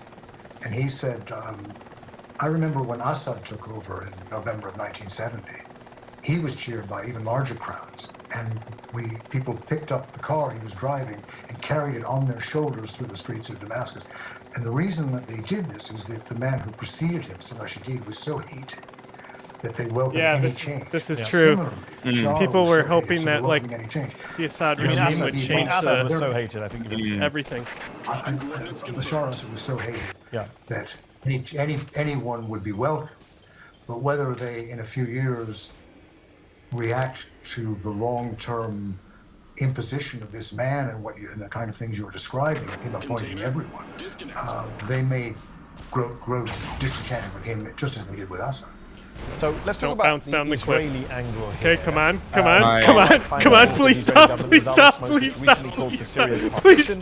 He said, "We will end this campaign when Syria is dismantled." Israel has taken the opportunity of Assad's power to seize more and more land in Syria. What's Israel's angle here? Well, the dismemberment of Syria was an old French plan in the early 1920s. The French divided Syria into 4 states: an Alawi state, a Druze state, a state of Aleppo, a state of Damascus, and they thought that the Syrians would accept that because they would like local autonomy. In the event, they all rejected it and fought hard against us, and the French had to give up. Went in the gorge. I don't know that Israel can impose a constitutional order on that country without occupying. After I called it in, I was like, wait a second. Wait a minute. This is gonna bounce down the hill, isn't it? Guess what? I fucking got the chinchillas all amped up because I was laughing so hard.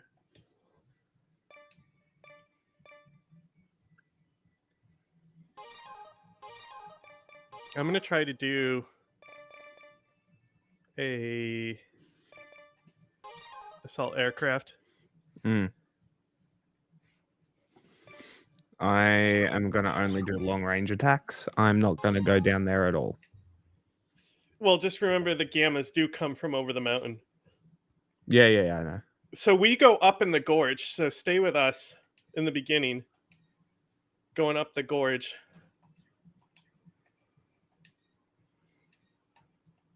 Fuck. Oh. See, he brought 2 autocannons and a sprite fall. Like, I've got anti-air and distance. So the rest is up to you guys. The distress signal And I doubt that it has the manpower to occupy all of Syria. So there's reporting now that Benjamin Netanyahu and Ahmad al-Shara, the former leader of HTS, this al-Qaeda affiliate in Syria, which has been unprescribed by the US government, Ahmad al-Shara, this former militia leader, and Benjamin Netanyahu, the Prime Minister of Israel, are set to meet and sign a security agreement at the White House as early as September. That's an astonishing thing to hear. That would be an astonishing sight to see. I didn't know that. So the Israeli press are reporting on a possible meeting between Netanyahu and Shara. It's going to happen. I'm telling you, I mean, your reaction is inside America is an nuts. astonishing scene to see the 2 of them terrorists on the White House lawn. And what coming happened to the Camp Golan David or Heights? some Because shit. Israel has been very clear they're not parting with the Golan Heights.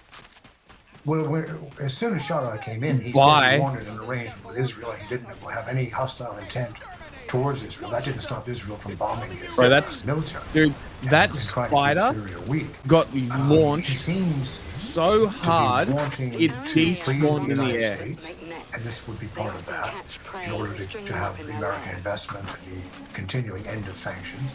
And also, Syria doesn't need a prolonged war with Israel. Israel will accept that. This would undoubtedly mean doing something that the Assads would never do, which is to give up the Golan Heights that Israel occupied in 1967. So you point out that Donald Trump entered the White House for the first time in 2017 and had no clear plans or even a strategy document for the Middle East. Do you think he's as unprepared this time round, or does he have a strategy for the Middle East, one that's more in line with, I don't know, Christian evangelicals like Mike Huckabee, who he sent to be his ambassador in Israel, or neoconservatives like Marco Rubio, who is Secretary of State? What is Trump's vision for the Middle East second term round, do you think?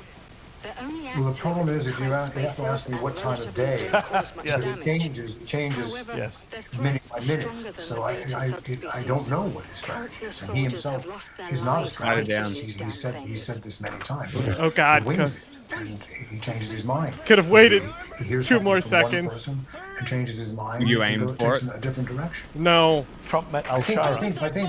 think he Come on, will drop. do whatever is beneficial to Israel, as he perceives it. Yeah. And that would be in Syria, and Syria that would sign some kind of an agreement so that there will be no conflict between Syria and Israel anymore. To go back to the kind of surprise that seems, we'll be surprised to see Shara and Netanyahu together. To see Trump and Shara together in Saudi Arabia was an astonishing photo that was my taken. jetpack died as they Trump called came him over. young, attractive, and tough. This is after Al-Shara plastered Trump billboards across Damascus. I believe they've also floated the idea of a Trump tower in Damascus, which seems like a smart move. Some of those Trump billboards have been defaced recently by members of the public. Good. Oh, don't tell the White House. Sorry? I said, don't tell the White House. The pictures have been on the wire services already. The popularity of Trump in Syria it will go up and down based on what he does to Syria. Yeah. People like the sanctions. That's the long and the short of it. But there might be a Trump tower. There might not be. But remember, it shouldn't be shocking that Netanyahu will meet with Shara. I mean, Yitzhak Rabin met with Yasser Arafat, and Rabin had spent years calling Arafat a terrorist and a murderer of Israel. And so that when the time calls for people to meet, they meet. One last question. You've got this executive order from Trump lifting the U.S.'s sanctions on Syria. You have the State Department revoking the foreign terrorist designation of HTS, Al-Shara's old group. You've got Trump praising the leadership of Syria. Are Syrians right to be hopeful about the future? Do you see positive change coming as someone who's been following this country for several decades now? Here's my problem. I don't know. I have to be completely honest. I don't know, and what's more, no one knows. Yeah. There is so much uncertainty in Syria. So many people still have a hand. ISIS is still there. American troops are still there. Israel controls part of the south. Turkey controls part of the north. There is much disenchantment among minority communities in Syria who don't like this new order. They may find foreign benefactors who will give them money and weapons, and a war could erupt as a result of that. So I just don't. It has to be managed very carefully to bring peace, the peace that people in Syria want, and also the justice and equality that people demand. We'll have to leave it there. Fascinating times. Charles Glass, author of the book Syria, Civil War to Holy War. Thank you so much for your time. Thank you. Did you like this video? Don't forget to subscribe to this YouTube channel and turn on notifications. For exclusive content and to support our independent, unfiltered journalism, head over to Zeteo.com. Your support matters.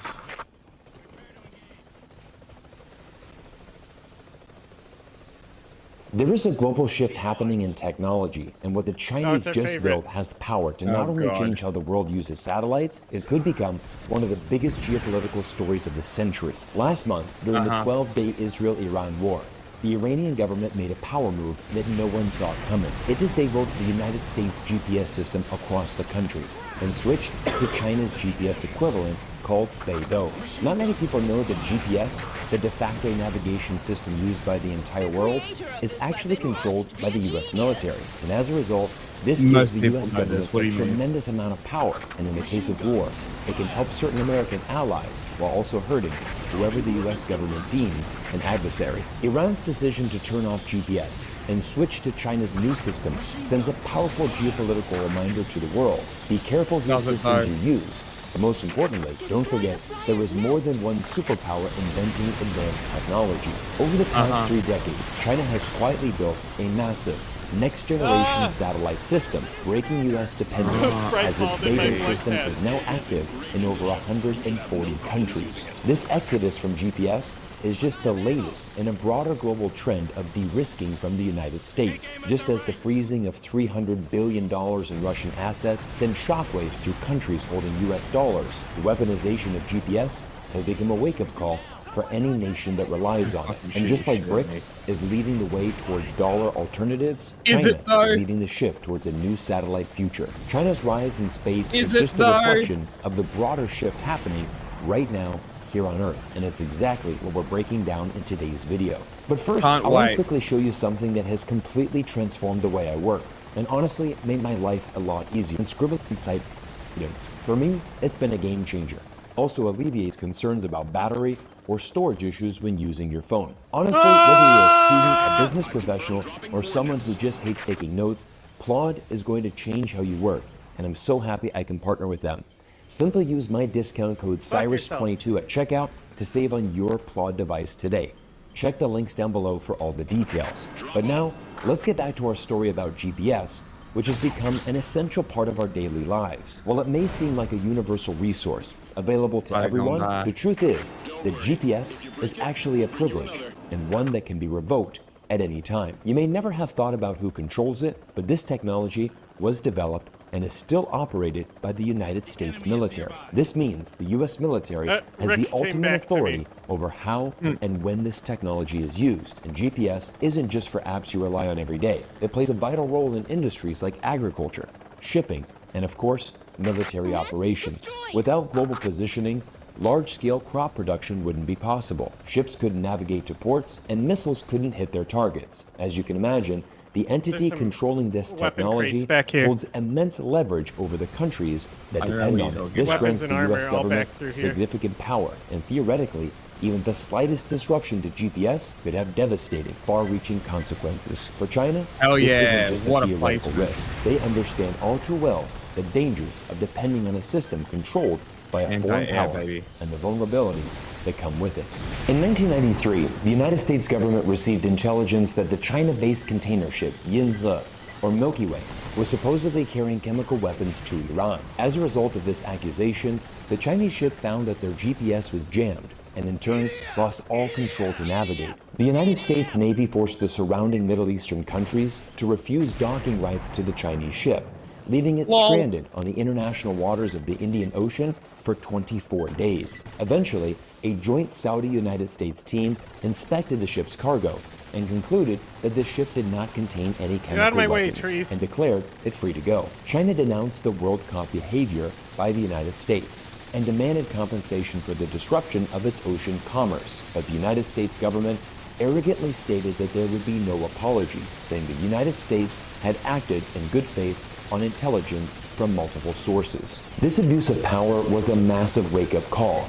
China realized that ships can be tracked, jammed, or cut off at will at the whim of the United States. And it was after this international incident that China what happens officially in the decided South to start China Sea working on its when own satellite Filipino program, ships are just named after the Big Dipper hanging around in constellation. But China didn't just Filipino build an waters? alternative to GPS. Any abuse They of built power something there? better. No? Beidou operates with over 50 satellites at all. compared to GPS's 31, giving it a denser and more modern network. Fully completed in 2020, this constellation running on modern technology makes Beidou faster, more stable, and less prone to outages. In fact, it already outperforms I've never had a GPS GPS outage. in 165 countries worldwide, primarily across Africa, Asia, and Latin America. While China is running a next-generation system, the US is still relying on Cold War-era technology, with major GPS upgrades not expected until the mid-2030s. Beidou also beats GPS in precision.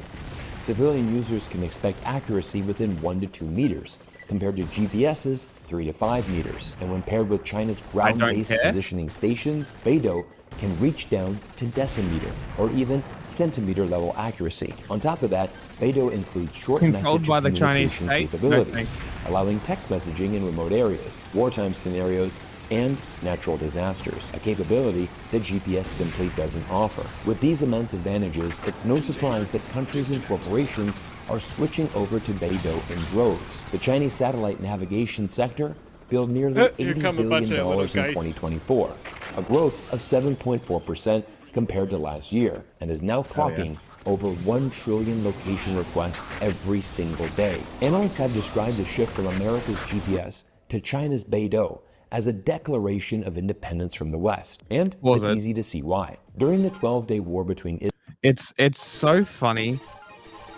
watching Chinese agents be like, hey, look at this super cool new thing we have, and it's like the most mundane shit you've ever heard of. It's like, oh my god, China has its own GPS, so does Russia. Who gives a shit? It's like their trains. Oh my god, China has trains. Who cares? Jealous. You're just jealous because you can't balance a cup of water.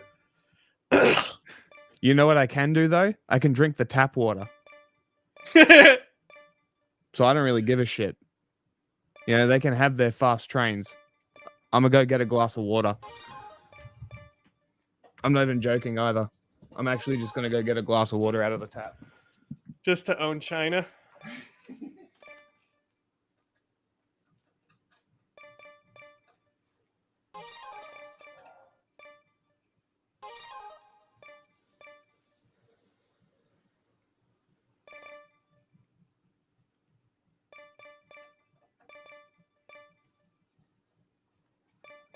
What did I want? Fuck. A glass of tap water? No. I wanted... Delicious.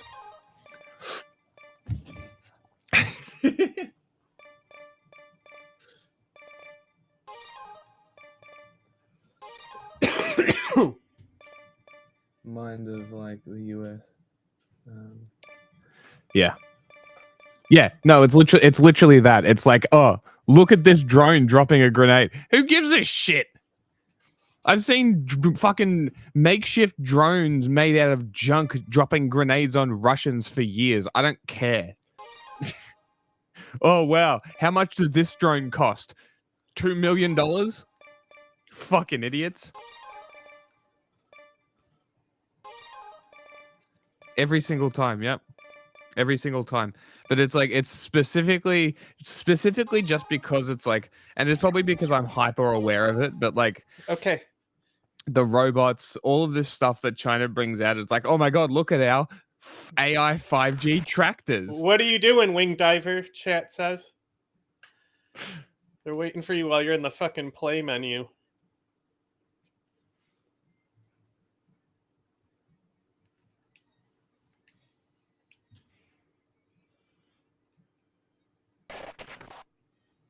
That one.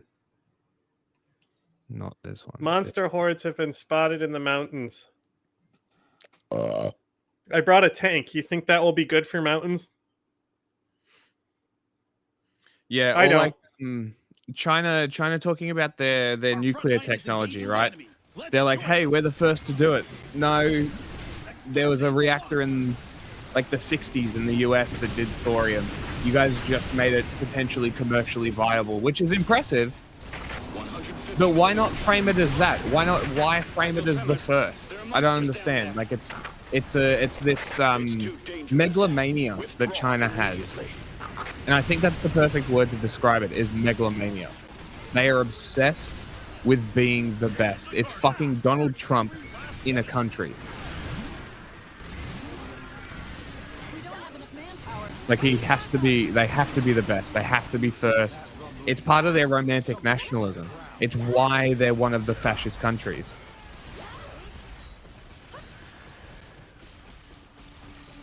But then you like look at Germany and the shit that they were coming up with was actually groundbreaking, and it's like, yeah, I don't know.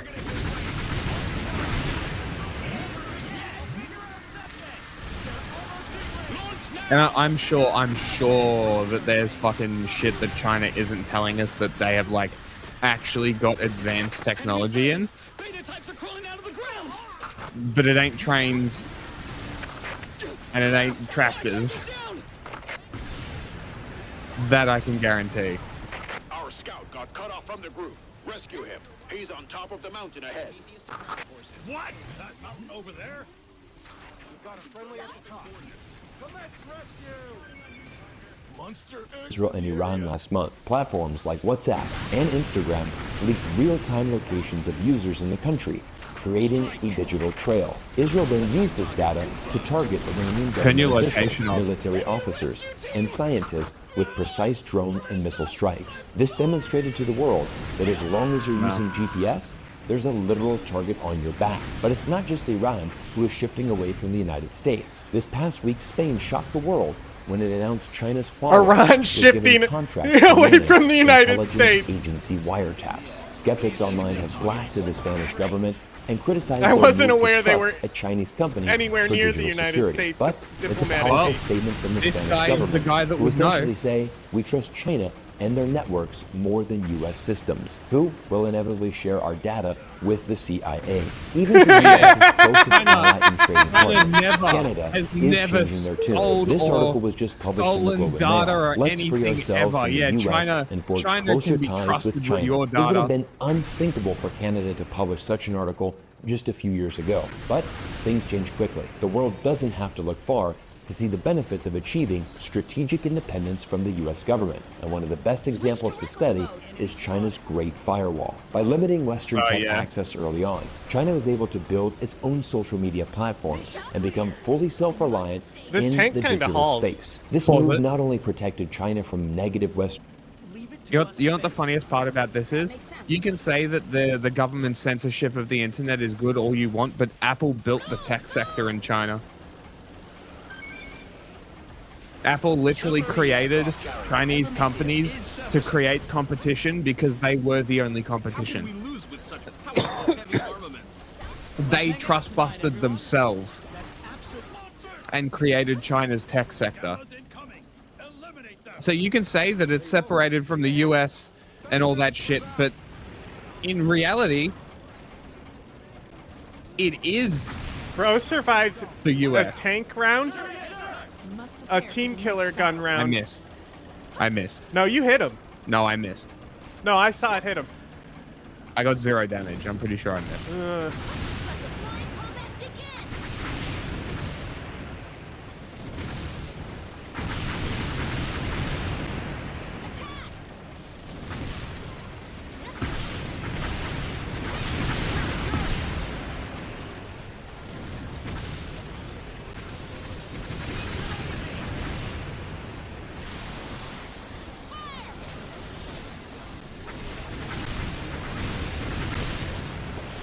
I have no more ammo in this tank, but I'm gonna crash into them.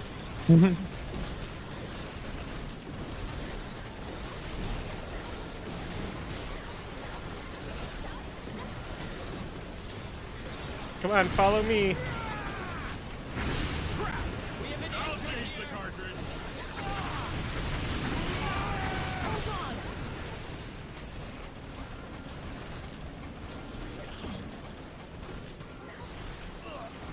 Ow.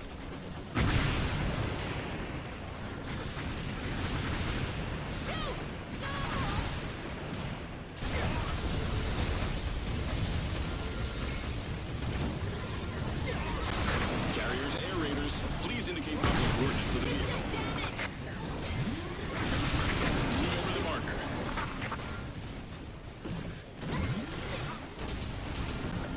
Isn't the backup here yet?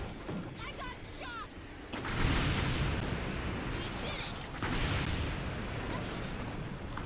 Container, drop.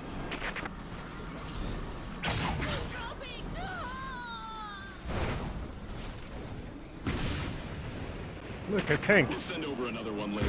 Media narratives, by maintaining control over its information ecosystem, it also delivered major economic benefits through the growth of a powerful domestic tech industry. In contrast, Europe remains heavily dependent on infrastructure run by US tech giants like Facebook and Google, leaving much of the continent's digital sovereignty in the United States' hands. As a result, China maintains its independence, while the EU functions as a vassal state to the US government. Much like BRICS, the Belt and Road Initiative, and the movement towards de-dollarization, China's satellite technology primarily serves the interests of the global south, and in turn, the global majority. Of the 165 countries where Beidou outperforms GPS, most are located in Africa, Latin America, and the broader global south. These countries were long neglected and underdeveloped by the West, but Beidou offers these nations an alternative opportunity to work as equal partners, the guy something who wants they were to take never everyone's given by guns the in West. Texas? In Africa, over 30 nations have set up ground-based support stations to aid precision agriculture, water management, and meteorological services. This has allowed African farmers to massively increase farming yields and avoid the effects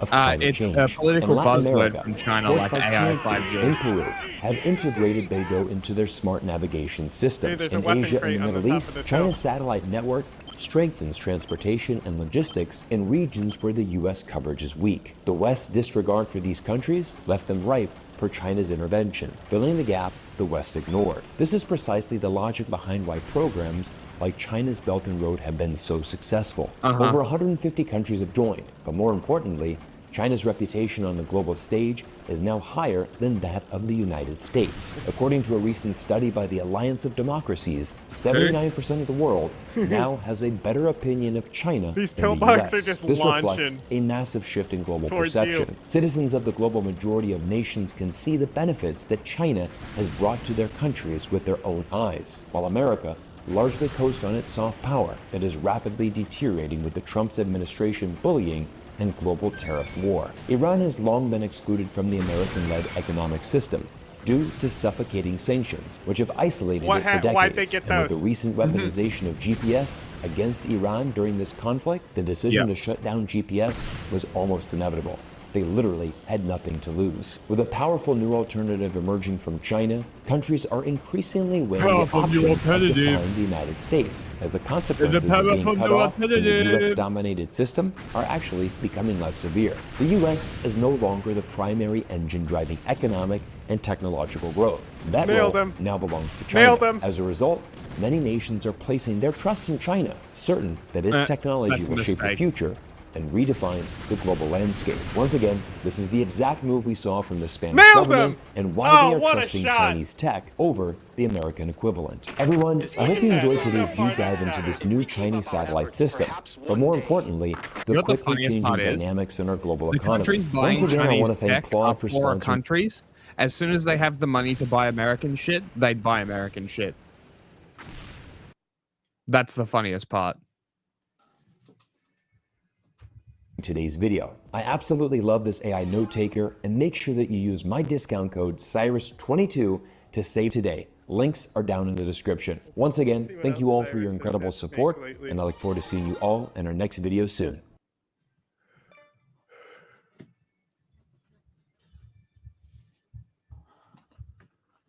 The worst possible thing that can happen is when you Need more beer, he said. Ah, that works. He's getting the beer, I'm having a cone. So, that'll work. What's this mission? Looks like sniper team, but Grenadier unit. it's a large grenadier unit.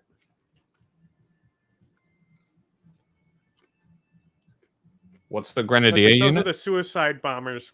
Okay. I'm not sure though.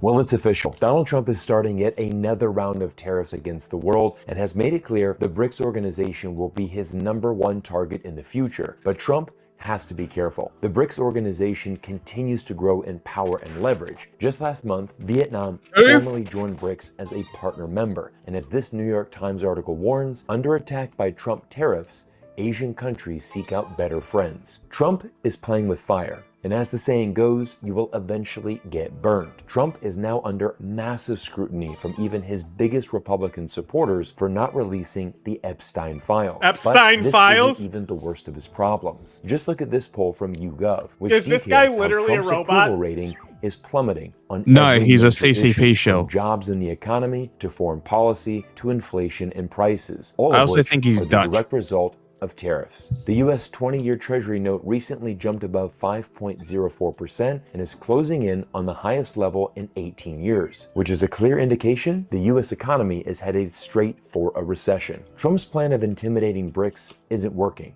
In fact, it is achieving the opposite result in simply making BRICS stronger. Earlier this month, leaders from across the globe gathered in Rio de Janeiro, Brazil, to attend the 2025 BRICS Summit, and it was during this very conference that Trump completely lost control. He fired off a series of angry messages on social media, warning the world that any country aligning themselves with the anti-American policies of BRICS will be charged an additional 10% tariff. Now, you might think the threat of an additional 10% tariff would be intimidating to smaller, developing countries. But the truth is, this behavior is the exact reason why BRICS exists in the first place. Brazil president and host of the 2025 BRICS Summit, Lula da Silva, said it best. "We are tired of blind subservience to Washington. Brazil today is turning east, where there is a partnership based on interests, not dictates. While BRICS nations commit to a more democratic and inclusive world order, Trump continues to choose a path of high tariffs and burning bridges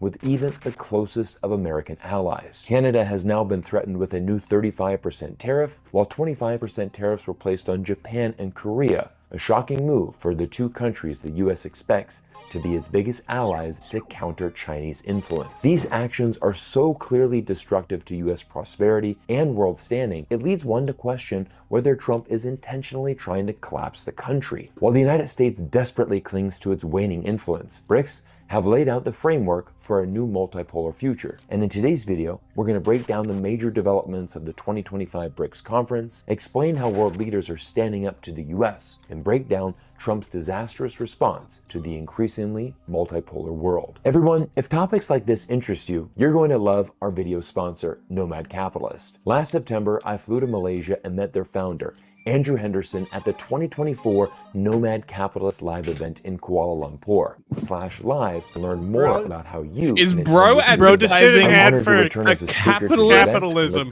Wow, but now let's get back to the story of BRICS and how the organization continues to defy the odds and rise at a time of global uncertainty. Now, most people associate China as the leader of the BRICS organization, but during the 2025 summit, Brazil stole the show, using the platform as an opportunity to fight back against Trump and send a clear message to the US government and the world. Porque eu não acho uma coisa muito responsável e séria presidente da República de país do tamanho dos Estados Unidos ficar ameaçando o mundo através da internet. Não é correto. Sabe? Precisa saber que o mundo mudou. Sabe? Não queremos imperador. Nós somos países soberanos. Se ele achar que ele pode taxar, os países têm o direito de taxar também. Existe a lei da reciprocidade.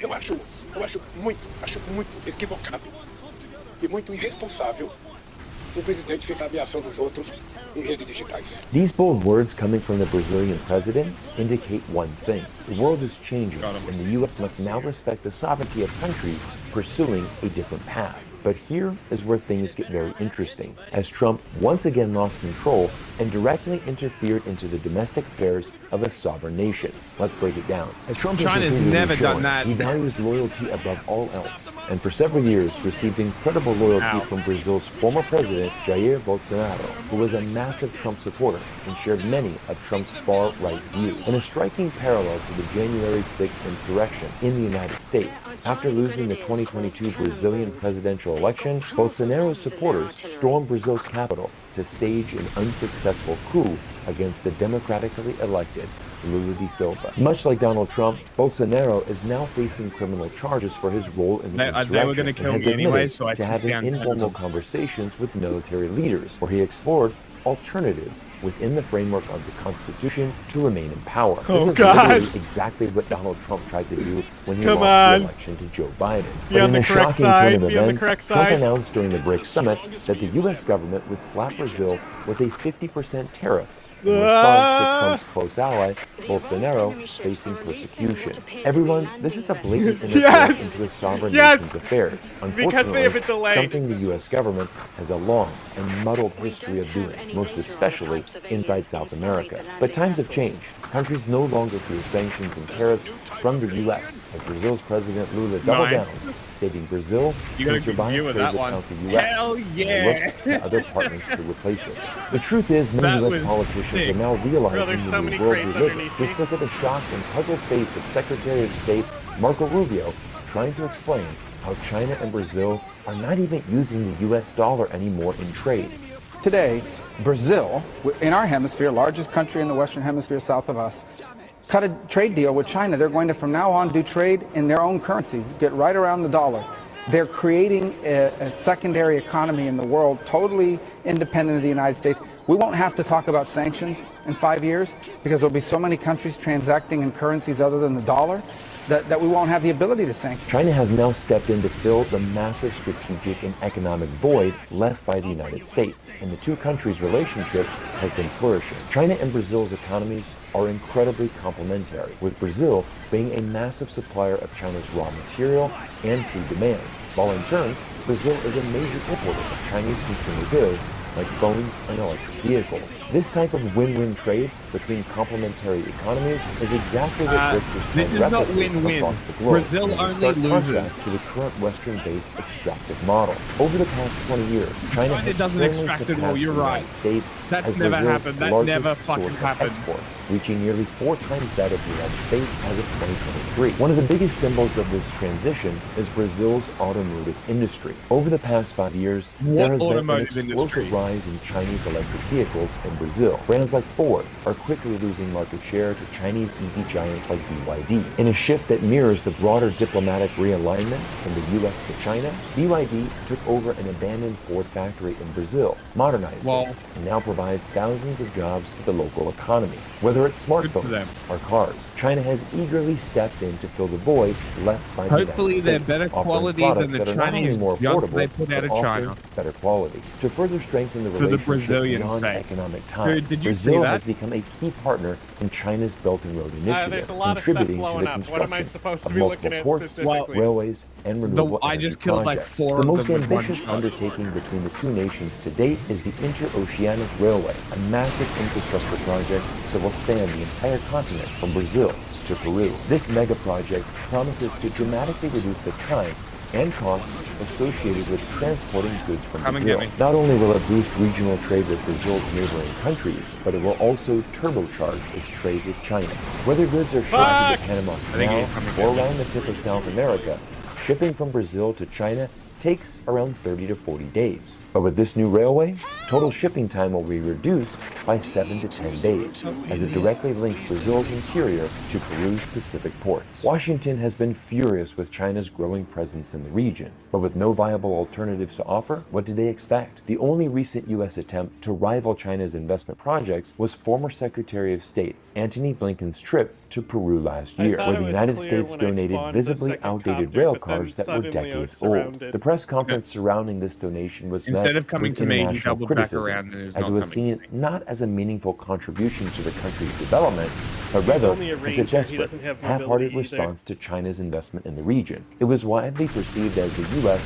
simply offloading its old, unwanted equipment with little regard for Peru's actual needs. Meanwhile, Well, China is China building never massive offloads its infrastructure junk projects, onto other like the people. Port of That's Chansi, never happened, China's not key even Belt and Road once. project in the continent, and China's Jesus gateway to fucking South Christ, America. dude. In response to Peru's highly successful partnership in building the modern port of Chansi, Like, I the know that- US I know didn't that's try to fucking what strengthen about ties is, and I'm not or denying offer a that better the deal. US did this, Instead, but fuck Trump's me. special Like, advisor you are on Latin literally American affairs speaking for the called for Chinese tariffs state, of up to and the 60% Chinese on state any does company this using the too. Chansi port Like, to trade they're a with China. state. Once again, it's hard to comprehend how U.S. officials you said, don't a understand superpower. that threats and tariffs will not result in a positive outcome. Investing and building relationships, two things that China is very good at, is the You know what's only way annoying? forward. As a result of these bully tactics, Come on, no wonder why come so many on, South come American on, countries come on. are enthusiastically willing to work with China. The sad part Like, is, he's American right, but investment in he's the region wrong. would be massively He's gotten beneficial to to the American correct interests conclusion the back wrong home. way. That's the the U.S. fucking would problem gain a here. lot from a richer and more developed Latin America. For one, it would considerably improve U.S. illegal immigration issues and create Not wealth one. and infrastructure for American goods and services too. But unfortunately, the U.S. foreign policy believes that other countries' gain is the United States' loss. America's that's 'cause closest Americans regional are idiots. neighbors and allies can see this too. Canada's Prime Minister has even gone on to say the old U.S.-Canada relationship is over Epstein. and that they are ready to stand up to the bully in the United States. And perhaps one of the biggest bombshell reports coming out of this year's BRICS conference was the presence of Mexico's Foreign Secretary De La Fuente at the conference in Rio. And trust me, this is no minor development. Mexico sending a high-ranking official sends a clear message to the United States. If not for the threat of being shut out of the US market, it's likely that Mexico would already be seeking full BRICS membership. Mexico and Canada are not only the United States' only two bordering countries, but America's first and second biggest trading partners by total trade value. With Canada saying its friendship with the US is over, Mexico flirting with BRICS membership, the US can't maintain influence in its own hemisphere. let alone Can't the rest pick of up the crates world. when I'm While on the Brazil and ground. Latin America took I'll get center the stage at this year's Great BRICS Summit, streaming. major developments from other regions underscored the alliance's So growing entertaining. influence. Notably, the 2025 It meeting happened. marked Indonesia's debut as a full member, a significant addition as the world's fourth most populous country and a major world economy. It also welcomed Vietnam as a new partner country, a massive expansion for the bloc. Vietnam's state-led development model closely mirrors China's, and its rapid rise in quality of living echoes crates, China's don't kill trajectory 'em. a decade ago. At this stage in its economic ascent, Vietnam relies heavily on collaboration with Chinese firms to manufacture finished goods for global markets. And by joining You know what BRICS, Vietnam doesn't Hanoi like? sends a clear message to Washington. China It is fucking rejecting around the in assumption traits about we missed. containing China, and instead embracing this a side, pragmatic, there's like 3 or cooperative 4 approach maybe. with its neighbor. The U.S. many. recognizes Southeast Asia is the ultimate 5. prize. Once again, listen to There were literally Secretary of three Would have on the taken me 2 Rubio seconds to speak get him when a helicopter. enthusiastically about Instead the of future looking, of Southeast Asia, there which were 3 on the ironically top that the you United missed, States will not that be you a could have part of gotten. if Donald Trump continues this tariff war. This I is where don't- I much of needed the to story of get the to the 21st century is helicopter going to and be not written. have This the is guy where die. 2/3 of economic growth And is then going to happen over sweep the them next up real 25 or quick. 30 years.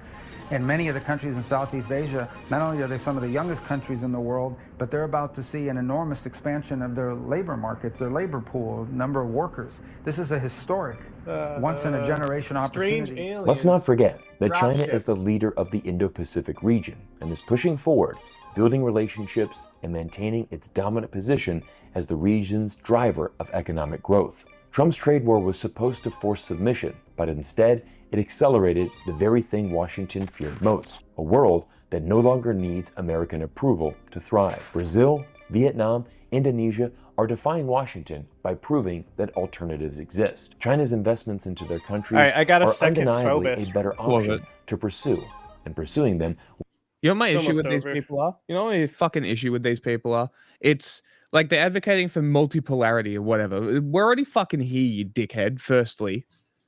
Secondly, you're not advocating for multipolarity. You're advocating for a toppling of the current hierarchy for China to then take that place.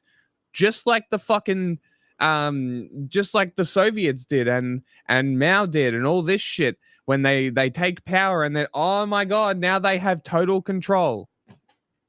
Like what the fuck? Can It we says not here, like we don't need to demons descend. demons. Yeah, which is what they were calling the octopus. You Squid. don't need to I'm just saying, you, suck a little dick.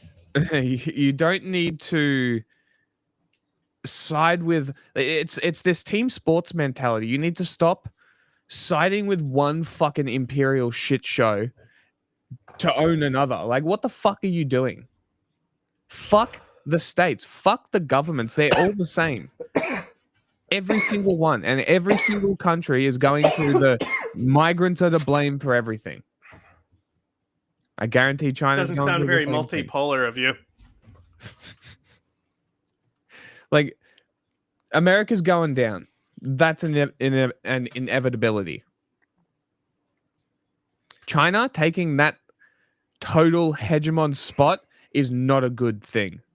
And if you advocate for it, you are a fucking idiot. That's all. weave safety nets for countries tired of living under America's thumb. The most ironic part of Trump tariffs and attempts to dissolve the bloc didn't weaken BRICS, but supercharged it. Every punitive measure pushes more nations into the BRICS orbit, and unfortunately for the US, it could have competed with better deals, smarter diplomacy, and real partnerships. But instead, it chose bullying, and the world is calling its bluff. The future isn't unipolar, it's multipolar, and BRICS is building it, one nation at a time. No, it isn't. Everyone, I hope you enjoyed today's deep dive That's into not the latest. multipolarity. It's an alien landing ship. You fucking idiot. Pedantic Pete writes in, isn't the Villages the place that Andrew Cuomo has threatened to move if people don't vote for him as mayor? I don't know if he's going to go to the Villages or if he wants to be closer to Mar-a-Lago, but Andrew Cuomo has laid it down. Understand, if you are a New York City resident and you vote for anybody but Andrew Cuomo. He's going to leave, and it's going to be on you. You're going to be responsible for this guy who otherwise loves New York City. It's in his blood. It's in his heart. He loves New York City. Right. He's going to have to leave if you don't elect him mayor. So think about that. Look at yourself in the mirror. Do you want to be responsible for Andrew Cuomo to have to move out of his house in Westchester, theoretically move into his daughter's place in New York City, and then leave to go to Florida because you just don't want to vote for him? Think of the logistics involved for him. Selfish. Selfish is what it is. Exactly. Here's Andrew Cuomo. He is campaigning in a synagogue in New York City. No, I'm joking. In the Hamptons. Oh! And he's campaigning for New York City mayor in the Hamptons. You know, as you do. Which, of course, that's how much he loves New York City. He can't even go there until he's sure that you're going to vote for him. Because otherwise, he's going to have to fly from the Hamptons by helicopter to the airport in Westchester, where he lives, and then fly down to Miami, where he will set up a new residence. But here he is explaining... The Galtas are like hammering this guy. That, for some reason... I finally got the proper Stardust cannon, and I forgot how fucking good it was. This race. No one who's worried about the globalization of intifadas. And I'll get it. No one who's worried about the globalization of enchiladas. You died literally when I couldn't Nobody's leave worried the... about the I know, I rise told of myself. Hey, look, it blew me anti-Semitism. closer. Nobody's Nice. worried about Here I the come. Blew me feelings of closer. Jews The in bomb New blew York me City. closer. This is good. Seem to have mentioned, which is that Andrew Cuomo knows it. The majority of Jews who voted Hell yeah. in the New York primary voted for Mamdani. The primary the Galtas was are a back there shock shooting it to now. me. I never saw it coming, frankly, and I lost, and it's embarrassing to lose, and it hurts to lose. Loser. And, the way it happened was even worse because all the polls had me up to... Hey, what are these things? Not yet. Another enemy ship is approaching. That's what they came out of. Ooh, it takes damage. All units, battle stations. The aliens are Uh-oh. That's not good.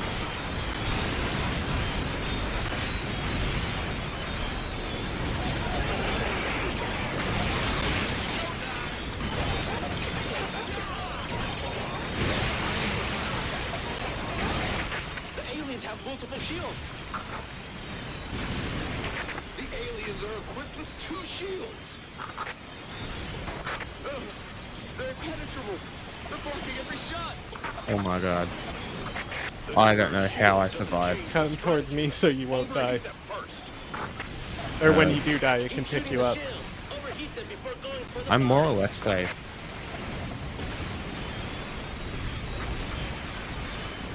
There's crates around here. I'm just looking for them. Hold your position. Tanks will be there soon. Oh, there it is. Nice, it's a health crate. Tank leader here, reporting for duty. These guys won't go down with just infantry. We'll provide artillery support. The tanks have arrived. Rendezvous with them. Infantry, use the tanks as cover and attack. Nice. This is DE-202, ready to attack anytime. Yes, sir.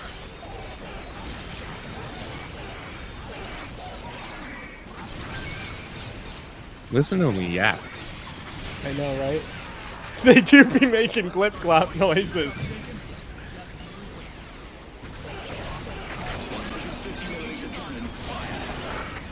Here, now I'm raining an AC 130 on him too.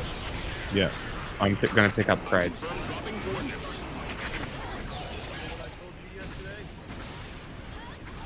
Who's killing him over here? The tank. It's almost my turn. This little tank's fucking him up. I can fight. You can trust me.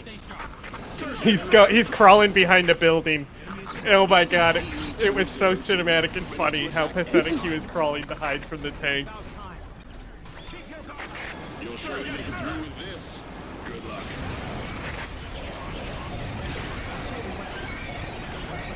Charge!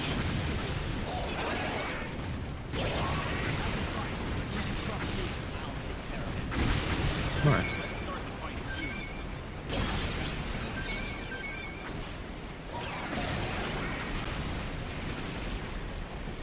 Confirm distance with the enemy. Yes, sir. Do those Cool pylons drop drop crates? The pylons know. also drop crates. Yeah. Well, great. I'm checking because I'm killing them all. Cool. The tanks will still kill this guy pretty soon. That's why I'm taking the opportunity to do this. Boom. I'm rolling it. Yep, they do drop crates. Nice. Nice. Enemy ship releasing landing boats. They're coming back for more. If there's health, I'll try and leave it. I'm full on health right now, so. I know, I'm just saying is I'll leave it so there's a bunch of health around here. There's a lot of guys formed up on me too. We will stop them here.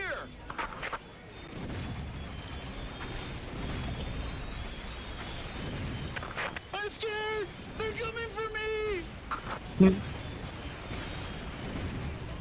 And now the area is clear as well. We are cursed. I'm telling you, cursed. Morale is down. Some of our soldiers are losing it. Send somebody, anybody. What do I look like? Chopped liver?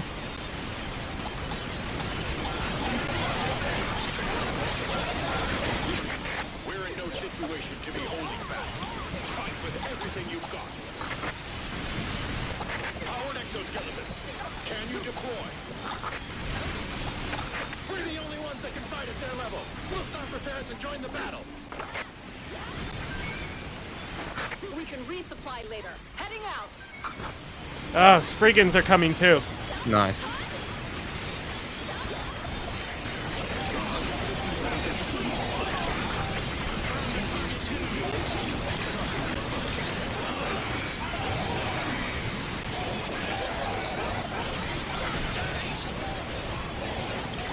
Powered exoskeleton team here, engaging. We'll head out as well.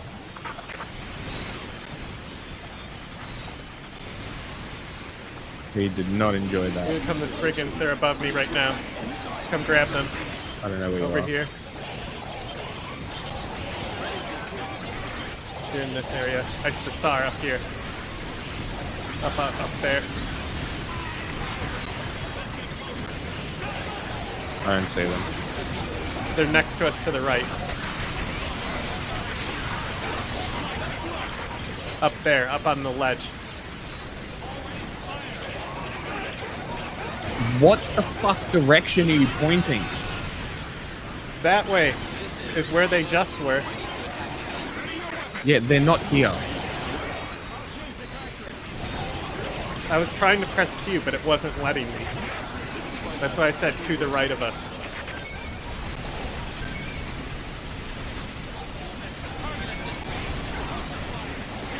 Points. And all the geniuses say, Get this fucking corpse out of my way. You want to play it safe, and he was nowhere on the radar screen. I'm dying. Just nowhere on the radar screen. So we played it safe. I didn't engage him. I didn't debunk him enough. I wasn't aggressive enough, which is really ironic because all my life I'm too aggressive, I'm too combative, I'm too tough. I'm too tough. And then on election day, there was an historic turnout that nobody has ever seen anything like it. There was an explosion of the under 30 vote. Under 30 it's 3 o'clock. I gotta go. white socialists. Wow. Who We would have gotten voted 41 armor. 3, 4, 5 times. I said, wow, we would have gotten 41 armor. Yeah. Alright. Give me It's 1 3 second. o'clock.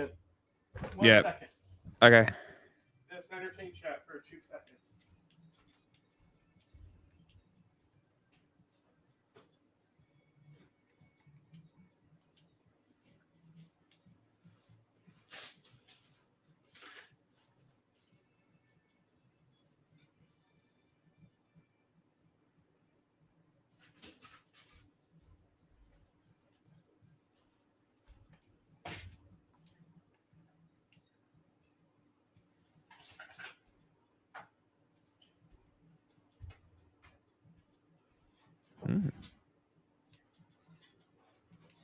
Too bad there's no way to automatically ready you up Mm.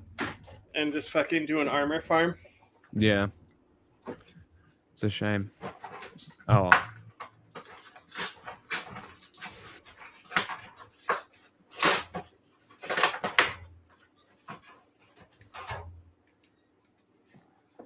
Alrighty. Are you? I'm assuming you're going to keep going. Yeah. Powered exoskeleton Aaron. Aaron. Yeah. Oh look, my glass of tap water. Suck it, China.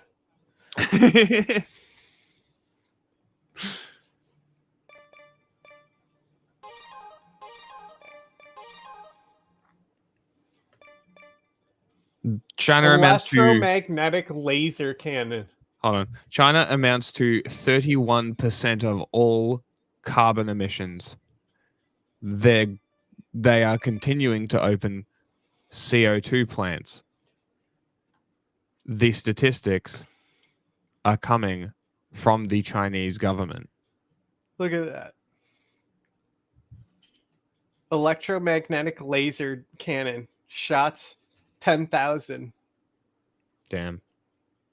And it says it's a 6th generation exoskeleton. Mm. Like, if China is so confident about all these numbers, let people independently check them. But they won't do that because they aren't, because they're lies. I have a convergence missile launcher as well, which means that it will shoot out 20 missiles and then they'll all converge. So that might get around the shields as well. Yeah, maybe.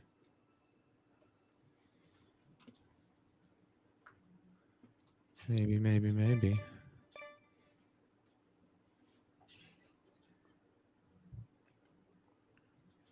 Okay. All right. Where's the thing? I bid you good day, sir. I bid you good day. Thank you, sir. I might be back later. We'll see. I'll definitely be back by the time I need to be. I'll probably be back by like 8:30. That's what I'm saying. You should get back as soon as possible. Yeah, I'm going to try, but I need to see if I can go make some money as well. So we'll see what we do. All right. Talk to you later.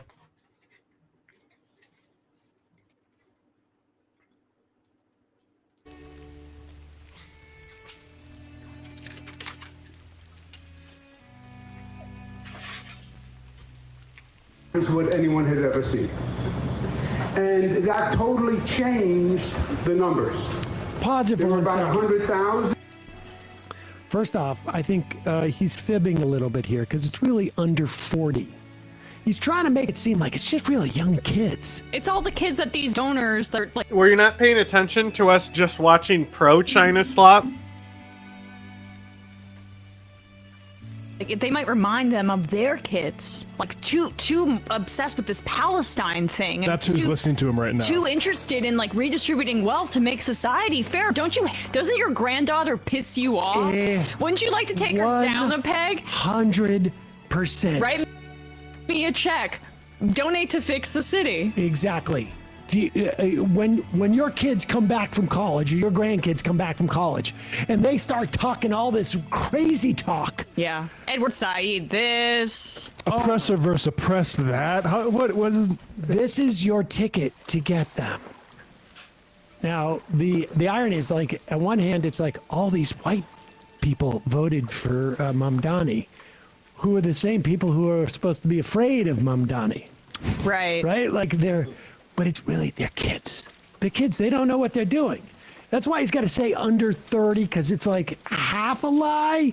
You know, he really wanted to say there was 500,000 19-year-olds who came out and voted for Mamdani, is what he really wants to say. Because of TikTok. And also, like, how do you spin historic turnout to be something that's extremely negative? Or how do you spin that you were supposedly up by this much, but you ended up losing by double digits? So that was a multi-double digit, or, you know, by factor of 2 swing towards him. Of the Facebooks. Yes, right. Sending the kids out with the Facebooks. Go ahead. Young, under 30, who had never voted before, I lost by 100,000 votes, 400,000 to 500,000. The young people who came out, they were socialists, and they were pro-Palestinian. Look, fairy tale creatures. Hello, fairy tale creatures.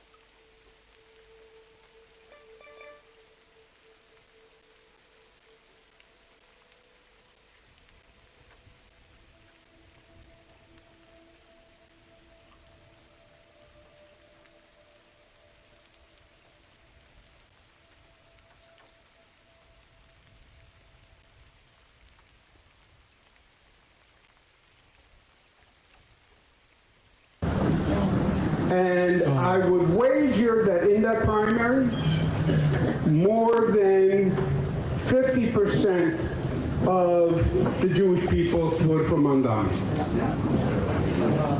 More than 50%. Because with those young people, the under 30 people, they are pro-Palestinian and they don't consider it being anti-Israel. Epic.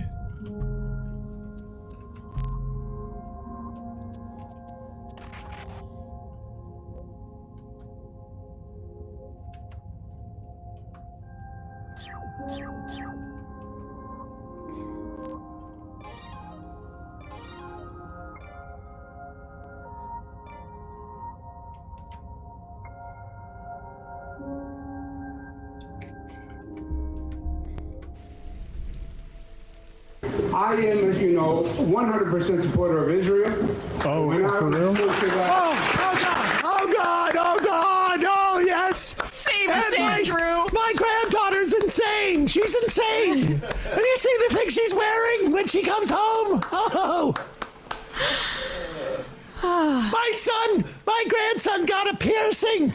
My grandson got a piercing and a tattoo. Oh, where do I write a check, Mr. Cuomo? God forbid we need to get rid of these HOV lanes on the LIE. I love that. I love young people came out in historic numbers, which was the thing we were concerned about 6 months ago when it cost us the White House. But now it's a real problem. They're not believing the giant lie about anti-Zionism that everyone here subscribes to. Yeah, I mean, so we don't know if we have the numbers on the Jewish vote, but is that the first confirmation that we've heard that he got at least the plurality of Jewish voters? Well, he says over 50%. I mean, amazing. Like, so there's just won't change the conversation at CNN at all. I bet you Cuomo. I bet you it's not like 50-45. I bet you Cuomo also lost Jewish vote to Brad Lander. Which is just like, there's so many layers of just bigotry about, and it's about both Jews and Muslim people when it comes to this conversation. One about just like the anti-Semitism.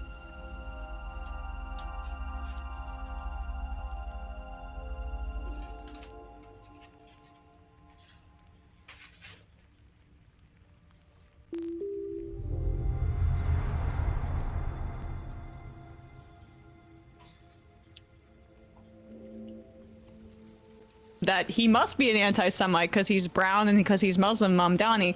But two, the assumptions from national pundits about how Jewish voters are going to vote about a city that they also live in, like the rest of the voting population, and would be affected by things like cost of living and rent freezes and free buses in ways that all New Yorkers would be. And that, oh, just because of this one particular issue, that is, we're telling you is the, only thing that's essential, apparently, the Jewish voters, we're going to assume that Cuomo's going to win by 15 points. Dave from Jamaica reminds me that Cuomo probably out there slapping fannies and killing grannies. His two favorite pastimes. I don't know this. This is a Did you miss this? Yeah. Did you miss this? Matt, were you out? No, it's just... How did we not get this? Didn't we play this? No. What are you referring to? Oh my God. Oh, Sliwa, yeah. Oh, this is... Oh, we gotta play this.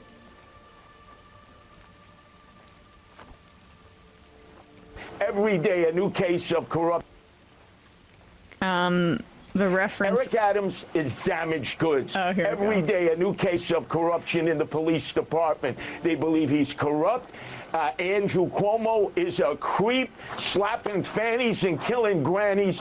Everybody likes Curtis Sliwa. My favorable ratings are the highest in this election. Oh, God, can Slapping fannies and killing grannies. They all talk like Trump, too, That's now. so And hard. Curtis Lee was talking in the third Well, Curtis person. Sliwa has always talked like this. In Fair fact, enough. Trump learned this stuff largely I don't know what from, these symbols are supposed to Sliwa's, mean. Like that ilk of We're not radio supposed to be up talkers. here Now, yet. Sliwa, of course, got I'm his leaving. start 50 years ago wearing a beret and a red jacket, going around, policing the subways. Here is do we have more of this? Just get listen Jay to slapped. more of Cuomo appealing to people's bigotry and their bigotry towards Muslims, their bigotry, I guess, also towards like the young people who are taking over the city. I mean, fanatical the guy nationalism. is at a synagogue in the Hamptons. Turtle. Go ahead. Was with those young people, the under 30 people, they are pro-Palestinian and they don't consider it being anti-Israel. I am, 100% supporter of Israel. It's crazy. He just says they're pro-Palestinians and they don't consider that to be anti. No, right, but right. Oh it's my not, God. Yeah, because it it's actually not, isn't idiot. fine. Oh my God.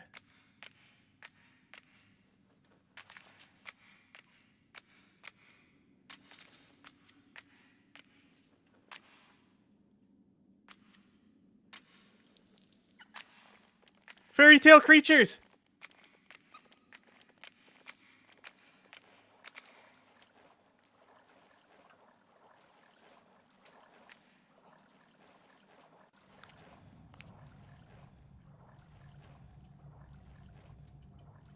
What was the key to... There it is.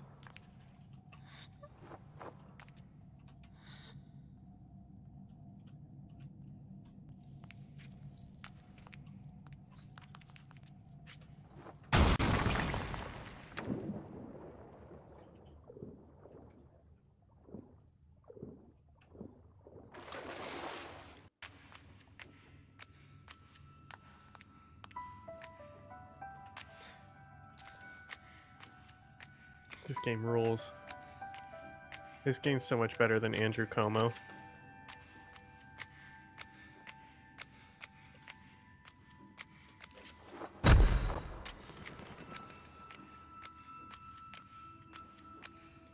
Ooh.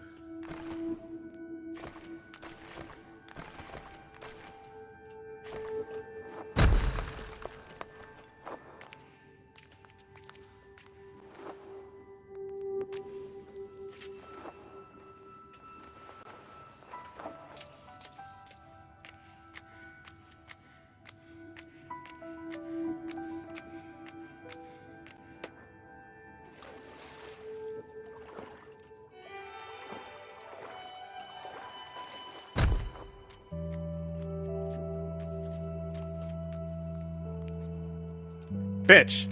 I hate platformers, bro.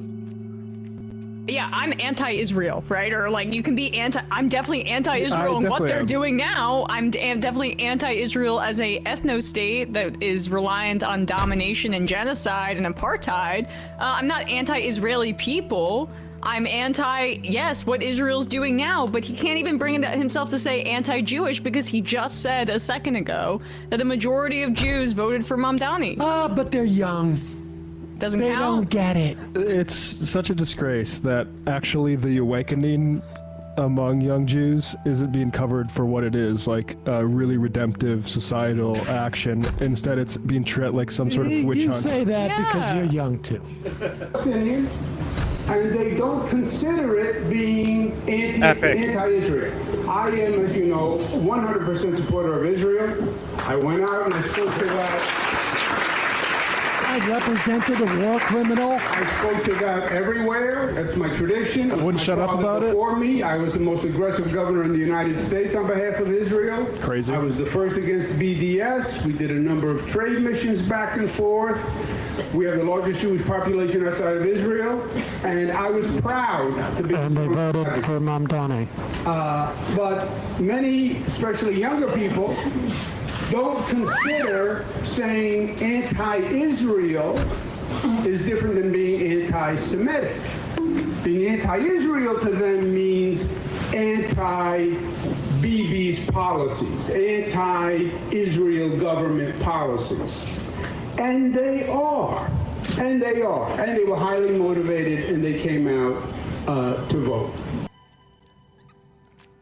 Fairy tale creatures.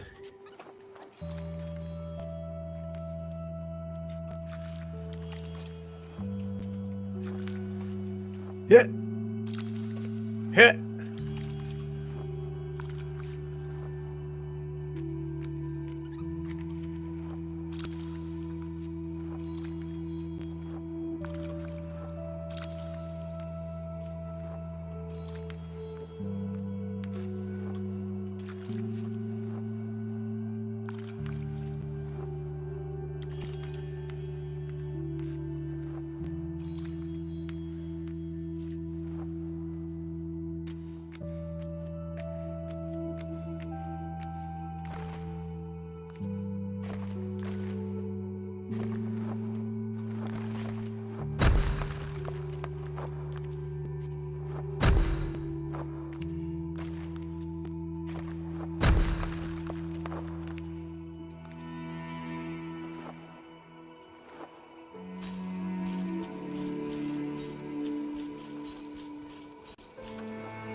And that totally distorted what was expected.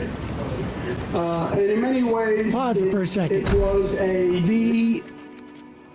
to be able to say, if you don't vote for me, I'm going to move to Florida, is exactly the mindset of someone who says the fact that people came out and voted in record numbers distorted things. Right. There was a distortion. It's a threat to us. If you eliminate the people who voted for Mamdani, I won the election. Yeah. That's the way, that's the thing that nobody talks about. That if you just took away, let's say just took away the Jews who voted for Mamdani, who were young, I won the election. This is a real travesty of justice that has taken place here. Like the idea that the election was distorted. It was distorted. Go ahead. National wave that has been building. This socialist wave in the Democratic Party. This AOC, Bernie Sanders going across the country, the No Kings, brought out hundreds of thousands of young people. They were no oligarchs. The No King stuff was independent to them. But it's also funny that he's not only that he's conflating those, but like, wait a second. The No King is a. Ooh. Oh my God! I'm like Superman. I'm in a crystal palace.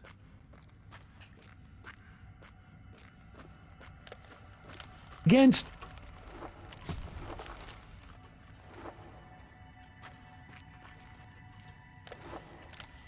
Trump. Yes. Hmm. But they have the same donors. I'm confused. The 30-year-olds are confusing me. I've had to listen. It's been hard. I'm out here. I had to drive all the way to the Hamptons, or from the helicopter that took me to the Hamptons. And then I had to do the Jews voted for Zoran, but they don't realize that being against Israel or for Palestinians is against Israel, and they don't realize that being against Israel is anti-Semitic. So look at where I've had to go.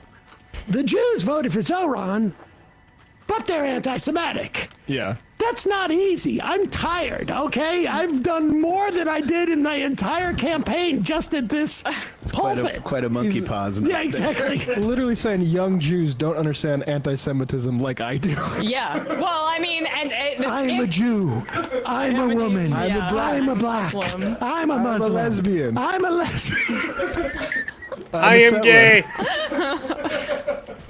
I am Hamas. Good. And that totally distorted what was expected. And in many ways, it was a national wave that has been building. National wave in the Democratic Party. New York primary, incidentally. There's AOC, Bernie Sanders going across the country. The No Kings brought out hundreds of thousands of young people at rallies all across the country, basically fueled by anti-Trump. But can you pause it? I'm sorry, but when he puts the No Kings in there, he's revealing that he's talking honestly to I think a different set of donors now. Yeah. Right? Like he's expanded to Republican, anybody that's anti and Democratic swell of opposition to either, money or to fascism or to like the genocide in Gaza. It seems like he's lumping them all in because he's now doesn't have that D next to his name. He's going to be an independent, and like, sorry, dude, I'm not going to count my chickens here, but a lot of why establishment Democrats like him are carried through these primary races is because there's a perceived loyalty to the Democratic Party brand. If he does away with that, I don't know. I would not be surprised if this synagogue in the Hamptons, that their congregation is a Republican congregation. That's what I'm thinking. And they could very well have voted for Trump. And I just found, I was trying to find this, and CNN had an article in the immediate aftermath of the loss about his focus on Israel. And it was just fascinating, like, Cuomo wouldn't stop sneering at the left, and he stayed on anti-Semitism, the issue he had identified as his own ever since the Proud Italian had started his Never Again Now group last year, collecting checks, and never doing much of substance to combat hatred for Jews or build up the support for Israel he said was so important. Some of his aides suspected then that his focus on Mamdani's critique of Israel wasn't working, was perhaps backfiring. So much energy was expended around it, and for what, said one campaign aide. We got lost on an issue that, while important for a lot of people, if they can't afford their rent, they're going to go with the guy talking about their rent. But now it seems like that aide is outside of the campaign because it's like he doesn't have anything to offer. They're not actually speaking to people who can't afford the rent. That's why it's in the Hamptons. He's speaking to donors because it's a different, like, there are different Democrats that are trying to win mass support, like Mamdani is, and then there are people trying to manipulate the public via money. And that's the entirety of the Republican Party and a lot of Democrats like Cuomo. Let's go. Kings brought out hundreds of thousands of young people at rallies all across the country, basically fueled by anti-Trump. But anti-Trump then fits with socialism, then fits with pro-Palestinian, and he was the perfect vehicle for this under 30 wave of reform and a new reality. What is he talking about?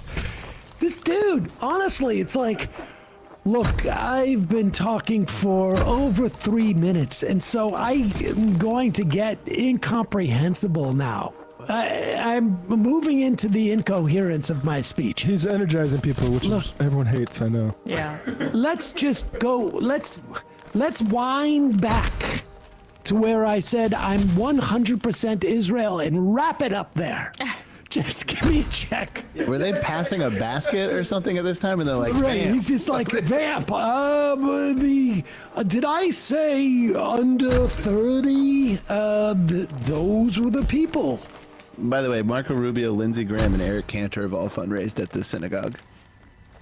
And DeSantis too, right? Yes. Lindsey Graham? Oh, wow. Yeah, this is a right. And Eric Adams and Hillary Clinton. Yeah. I mean, I remember when all the Gaza protests on campus were happening in Minnesota, they like cracked down on them, and it was at the behest of a synagogue that was all the people who you looked up representing it were huge Republicans. Right. But it's Democrats being like, oh, well, we got to fight anti-Semitism. And I'm just shocked that Cuomo would make what appeals synagogue to is this? Republicans as a way to tamp down an upswing of Democratic energy. Let me see if they say.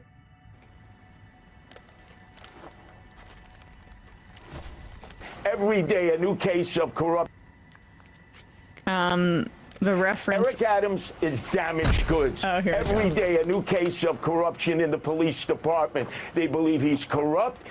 Andrew Cuomo is a creep, slapping fannies and killing grannies.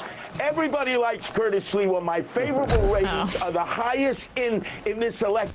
Oh God! Can slapping fannies and killing grannies? They all talk like Trump too now. And Curtis Lee was talking in the third Well, Curtis person. Sliwa has always talked like this. In Fair fact, enough. Trump learned this stuff largely from Sliwa's, like, that ilk of radio talkers. Now, Sliwa, of course, Let's go. got his start. We're the best. 50 years ago, wearing see you do that. You a beret and a red jacket, going around, policing the That's called subways. being a genius. Here is, do we have more of this talk? Let's listen to more. Hampton Synagogue. I'm moving into the incoherence of my speech. He's energizing people, which is, everyone hates, I know. Yeah. Let's just go, let's wind back to where I said I'm 100% Israel and wrap it up there. Just give me a check. Were they passing a basket or something at this time? And they're like, Right, Vamp. he's just like, Vamp, did I say under 30? Those were the people. By the way, Marco Rubio, Lindsey Graham, and Eric Cantor have all fundraised at this synagogue. And DeSantis too, right? Yes. Lindsey Graham? Oh, wow. Yeah, this is a right. And Eric Adams and Hillary Clinton. Yeah. I mean, I remember when all the Gaza protests on campus were happening in Minnesota, they like cracked down on them, and it was at the behest of a synagogue that was all the people who you looked up representing it were huge Republicans. Right. But it's Democrats being like, oh, well, we got to fight anti-Semitism.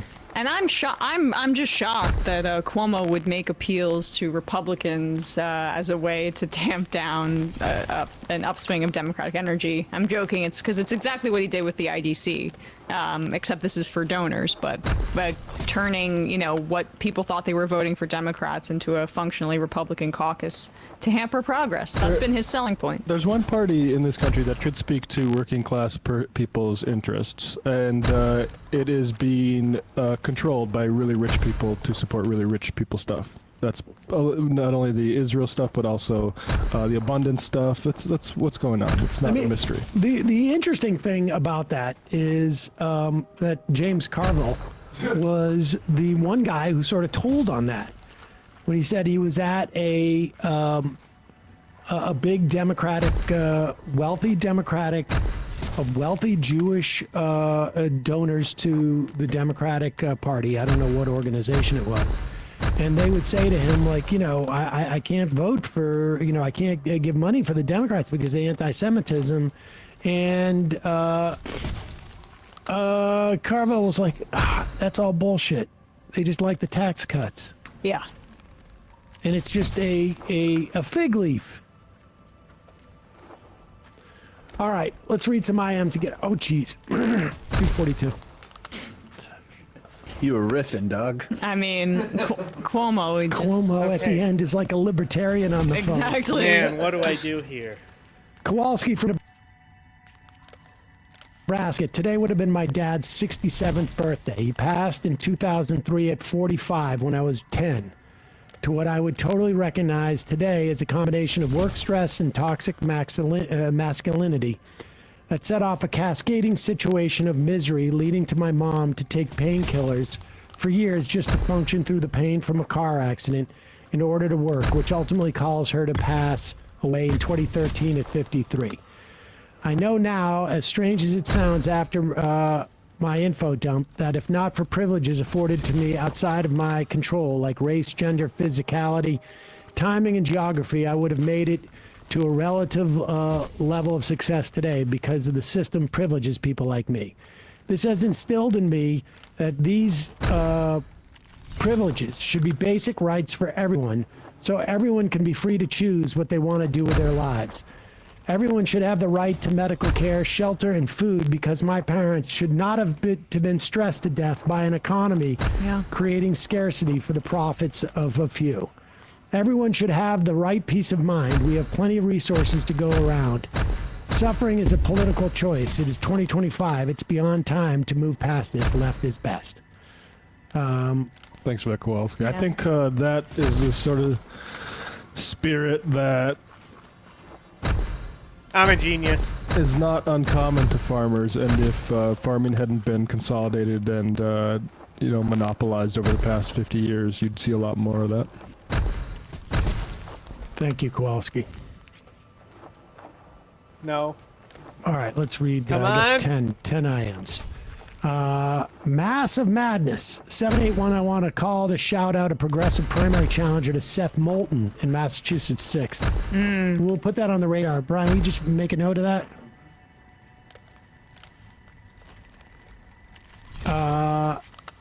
Not your state rep.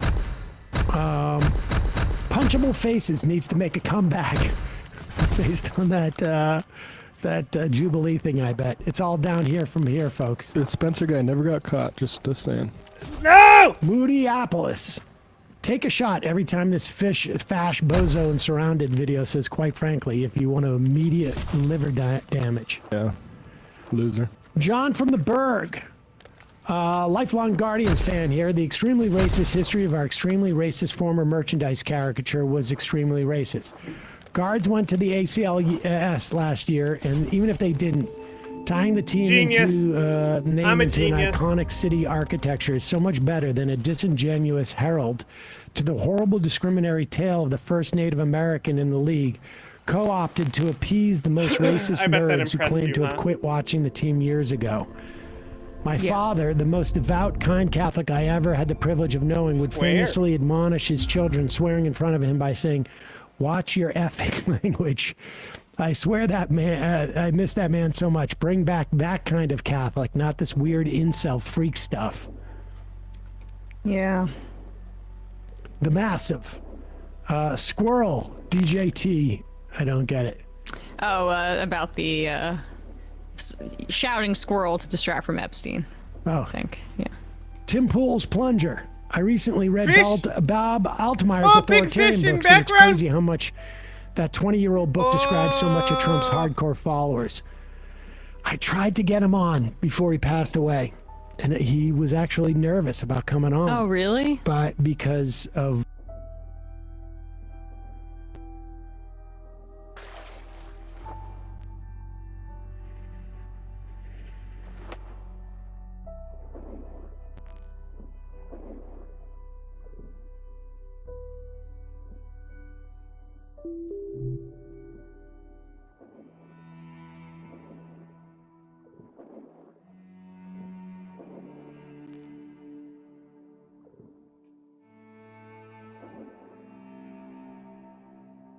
this authoritarian turn.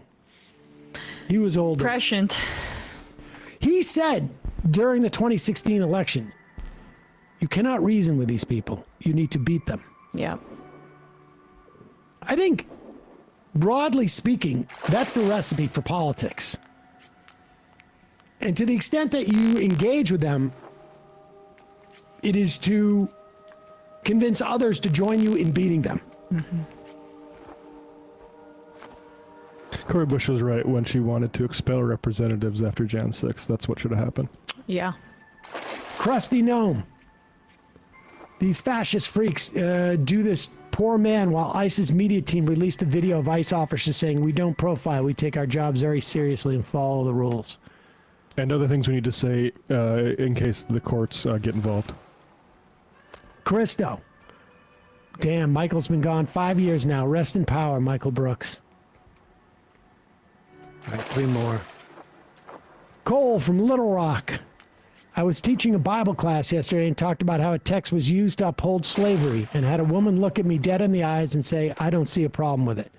When I asked her if she was okay with one person owning another, I was honestly stumped and just stared at her from the pulpit. He's explaining our definition of anti-Israel fairly correctly, but with so much disdain, it's unreal. Yeah. Where are you from, I wonder?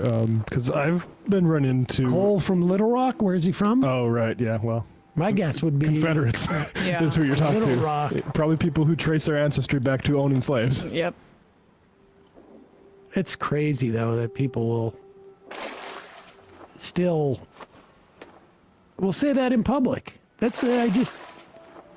it wouldn't surprise me if someone, you know, like, when the door is shut, says, like, "I think we should have slaves." I think fewer Don't tell anybody I said that. I think fewer people were saying it in public 10 years ago. Without doubt. But we're in a moment of severe contraction. Regression.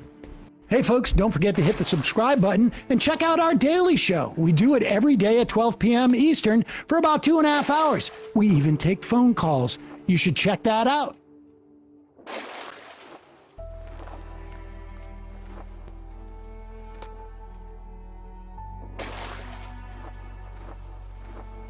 Fuck!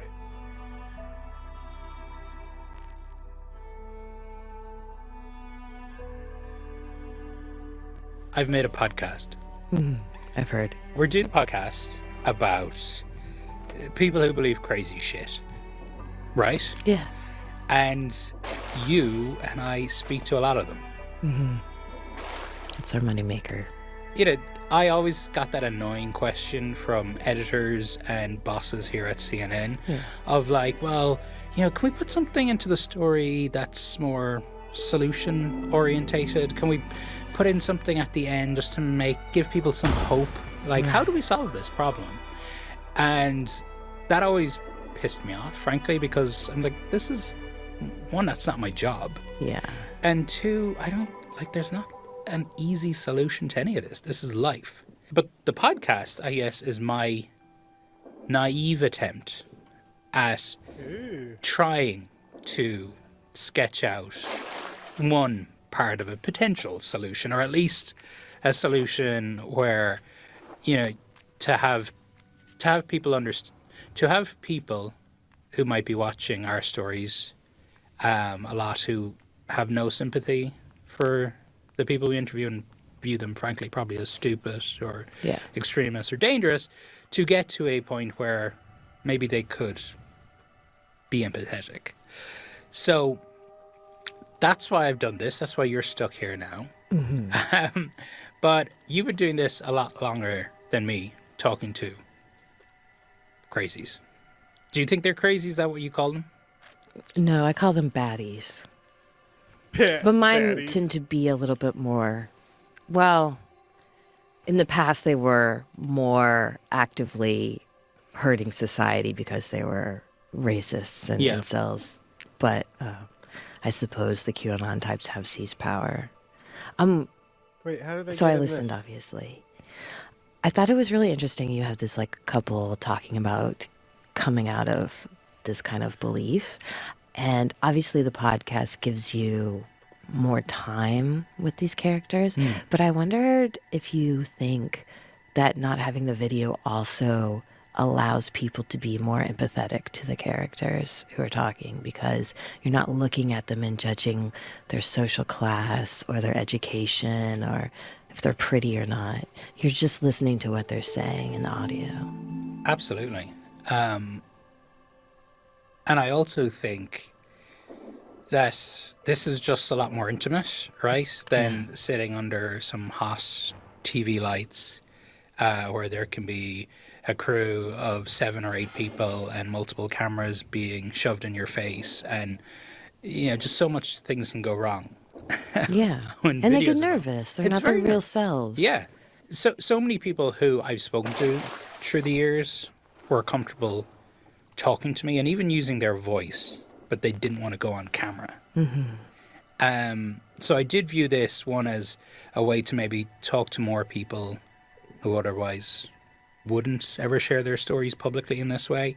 And two, you're right. I mean, this medium just lends itself to that a more intimate conversation, and obviously a longer conversation. So yeah, I hadn't thought about it actually. That's a good point from the sort of socioeconomic judging a book by its cover point you make. I hadn't thought of that, but yeah, I guess that plays a big part. Even in talking to my friends, sometimes they assume people who believe in this kind of thing are poor, and that's not true, obviously. Yeah. But not having the visual also strips them of the ability to make that judgment. Well, I mean, yeah, it's very clear, right, that this is not just a problem for poor people. And as I'm sure you've run into, just the amount of people who, every time you do a story like this, people say, oh, yeah, my brother or my cousin or whatever has that. And like even people in my family, my friends will say, oh, yeah, X is talking about this stuff these days. Yeah, so-and-so's on Facebook all the time. Yeah. Yes, on Facebook. That's... Yeah. There's a shame around this, right? There's a shame of having a person in your life who you love who's gone down the rabbit hole. I've spoken to people who've said, frankly, it would have been easier for them if their loved ones were alcoholics or had drug abuse problems, because at least there's a 10-step program there, right? There's a way people understand that. I see. But I feel that. Try to tell somebody and look for help and saying, well, I feel like I'm losing my brother because he believes there's a satanic cabal that's coming for all of us. People just laugh at you. Yeah. And they say, well, tell him to snap out of it. What the hell?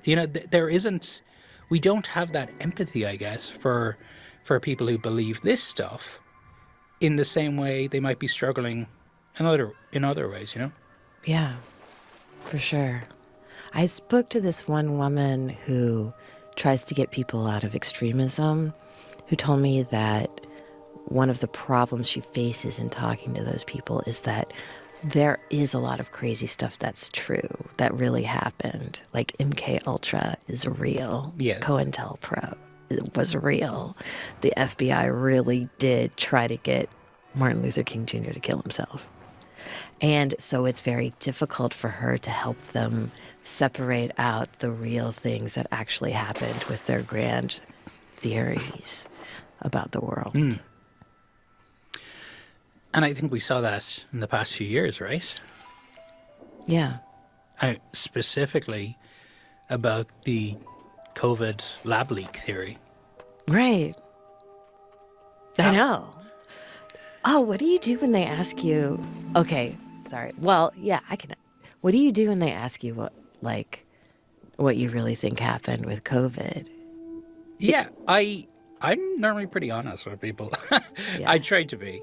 I think because the COVID lab leak theory is really used as a justifiable example, I think it is important just to parse it out, that there's two major parts to that theory, one of which it's from a lab, right? It's from the lab in Wuhan. The other is that it's from the lab in Wuhan and it was deliberately released as a bioweapon. And they're two very different things, right? But if you go back to 2020 and you turned on the news or you opened up Facebook, you were told, even if you were arguing the less crazy one, just that it leaked from a lab, maybe as an accident, that you were wrong. Yeah. And maybe racist. But this is also where it's tough, right? Because so many of the people who are most vocally pushing the lab leak theory are racist, right? Right? Because they want they want to. And so, but I think as journalists and as a lot of liberals fall into the trap, just because Trump is saying something, just because the people who are online who often are saying terrible things, just because they're saying something doesn't mean it's automatically wrong. Right.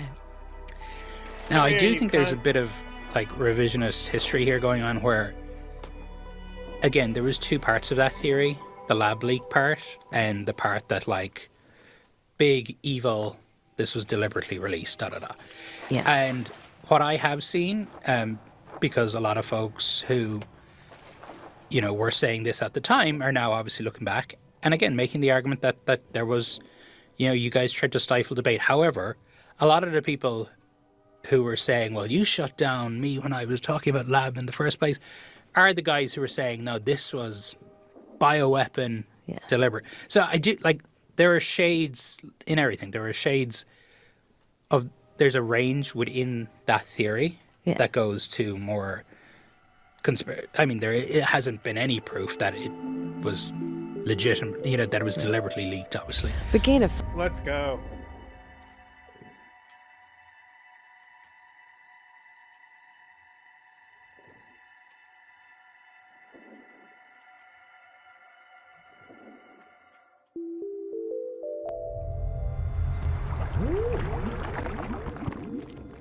What? Turtle! I'm coming, Mr. Turtle. Hello? Oh my god.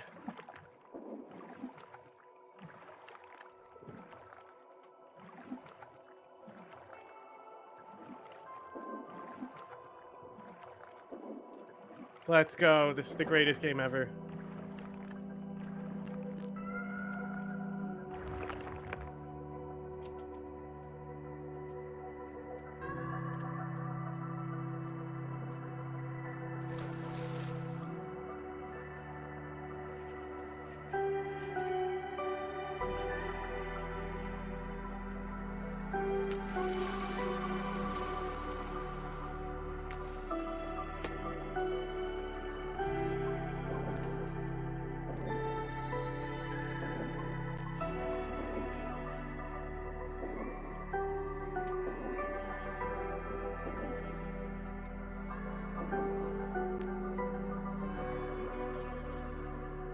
Feet.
Yes, I can swim up the waterfall.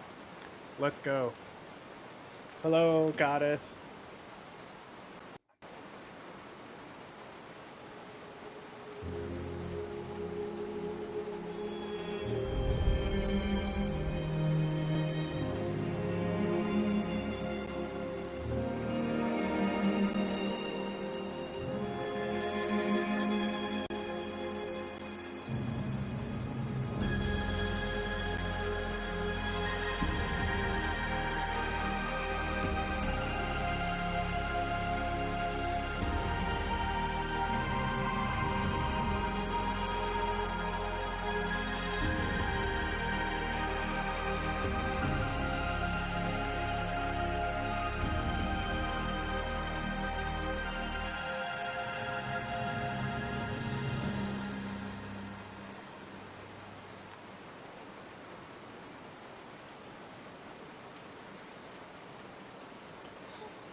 Ah!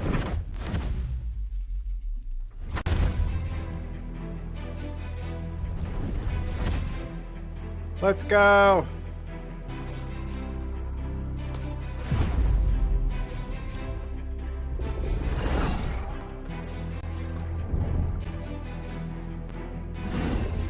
Amore eel needs to have needle mouth. Fuck off, eel.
There were people who made this game at PAX a long time ago. That's cool. Yeah, I had the the soundtrack for a while, and I just recently got it.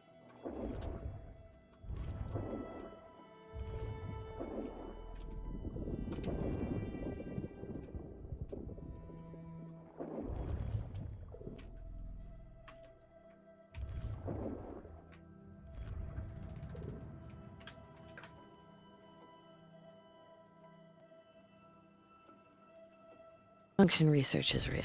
Sure. Yeah. No, sure. There's like real I mean, that's why they have a lab, right? Yeah. That's what they do in a lab. Right. I'm trying to get to that There's place a where... level of in-group belief that can influence your actions, and to get to the point we were talking about earlier, liberals shouldn't think they're too good for conspiracy theories because they are very susceptible, or just as susceptible to... Exactly.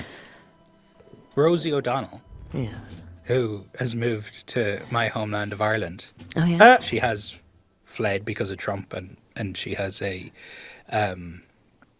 non-binary child and decided they wanted to move to Ireland of all places. But she went on, Ireland's biggest TV talk show a few weeks back, and literally said that Trump had stolen this election. Oh. with the help of Elon Musk, because Elon Musk runs the internet. Yeah. And so people on the left can obviously Grandma, share conspiracy theories too. The big difference, of course, is that in that specific case, the left and the Democrats aren't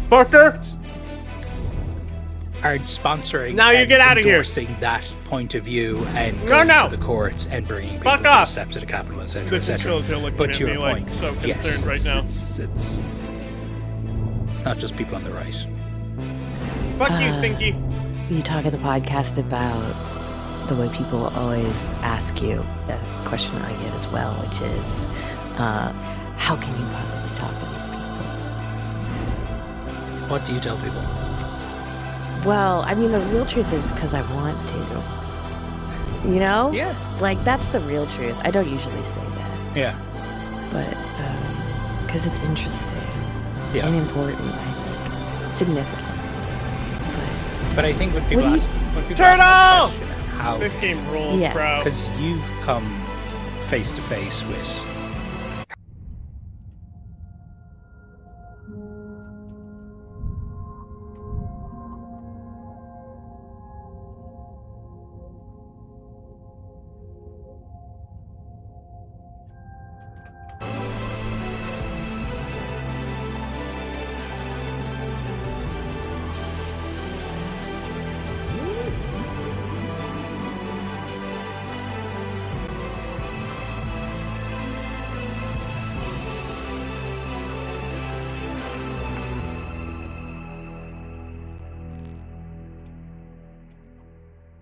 Okay.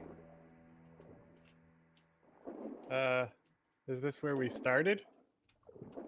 Did we just go back to the beginning?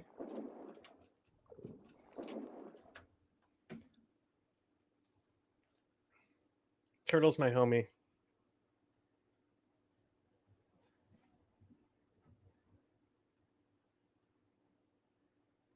hardcore white supremacists, neo-Nazis, men who believe you shouldn't have the right to vote. I mean, men who believe you probably shouldn't even be allowed to leave the house. Yeah, there's a guy I only spoke to briefly who went on a college rape tour on a pro-rape platform. Right. So I think when people say, how do you talk to them? It's less, I mean, it's not the why, it is how can you physically sit down with this person and have an extended conversation with them without losing your mind. Right. Because if they lose their mind, it's captured on camera. It's a battle of wills. Okay, but you've had a lot of these conversations off camera. Yes, that's true too. Like, what is it? Do you ever come out of these? Like, is this an act for you? In terms, like, when you're sitting there, obviously you have to keep your composure. Yeah. Right? But is it a bit of an act theater? Like, do you sometimes walk out of these interviews and, like, want to cry?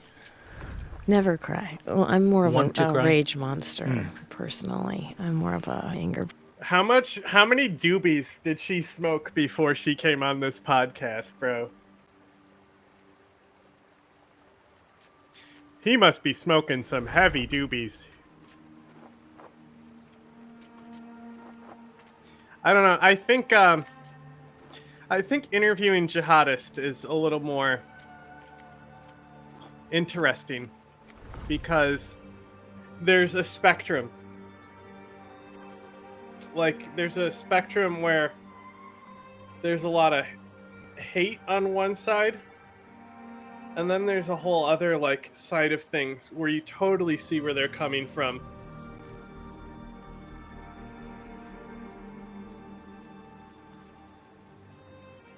And I imagine when interviewing American political idiots, I would lose my fucking mind.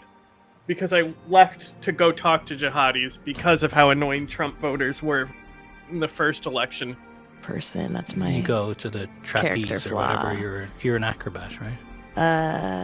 Yes. Right. No, trampoline, gymnastics. Gymnastics, that's the one. Yeah. I go running, I go to the Sure, beach. yeah. I regale my friends with these stories. They roll their eyes. They make it known they're sick of hearing about it. You should have a podcast. A lot of the extremist beliefs that I am involved with is about masculinity, and many of these men are mad at their dads for not being the dads that they wanted them to be, like not being like tough and strong and rugged and like teaching them sports and stuff. And they're angry at their moms they blame their moms for that, and that's why they are mad at women many times. I mean, that's just based on interviews, okay? I'm not psychologizing. This is like what people have told me. But my dad was cool and good at sports and very charming. And so when it's a difficult situation, I'm essentially doing an impression of my dad. And so people have a tendency to You're not mad at me, you're mad at your father. Social affect and mannerisms of the person they're talking to. So if I'm being my dad, then they're kind of being my dad too. They get to be the men that they want to be in talking with me. So I try to appeal to their sense of honor, and they want to be intellectuals, so I can appeal to that. I appeal to people's sense of honor as well. Then they like tone down the hostility and they stop yelling at me and tell me all their big ideas, and then they tell me all their secrets. Yep. Have you watched Adolescence? What? Have you watched Adolescence on Netflix? No, I've been told to. Yeah, I actually have a hard time watching those Hollywood versions of our stuff. Do you like it? I normally hate it. Yeah, but like Civil War, like. Yeah, Adolescence I actually thought was extraordinary. Oh yeah. Okay. Like, really good. It may have helped that they were British and not American. Just because back to the too close to home thing, right? Yeah. You know? Yeah. But also, it is all shot, each episode is shot in one take. Yeah. There's just... Oh, that's there's a right, lot I of can intensity swim up there, waterfalls. but there is in one of the I'm so episodes a stupid. young boy who's, you know, in the... Incel. Yeah. And the whole episode essentially is just him and a psychologist who's assessing him basically in the prison or the youth detention, and there's just so many intense moments there where he wants her affection and he wants to impress her and show that he's smart. And things go great, and then she can say or ask a question that provokes him in a way, and he throws the chair across the room. You must have that when you're having the conversation. You must have that when you're having these conversations with the men you speak to. Yeah. If you play up the, like... I feel like it's a misperception by men to think that if you play up the feminine thing, that's going to work well, because they don't respect women, so you can't really be girly. But I do... Genius. Like, I'm a genius. when they make a mistake and I like, you can smell blood in the water, I have a tendency to go at them like a pit bull. I like can't let it go. I've definitely had a very contentious interview with a guy with a loaded gun on the table in between us, and afterwards my producer and the security guy were kind of mad at me because he'd been insisting on his own superiority, and I don't know, it was like we didn't even use it, but I just was like drilling down on him, like, do you want to do a competitive math test? Like, can you do, I don't know, stupid stuff, petty stuff. So that's definitely yeah, I mean, yeah, I've made them cry. Especially the ones that I've known for a long time. I made Richard Spencer cry in a little Airbnb on a dirt road on small town. It kind of smelled like cat pee. But, like, a lot of these guys hate women, but they also want women to love them, right? Yeah.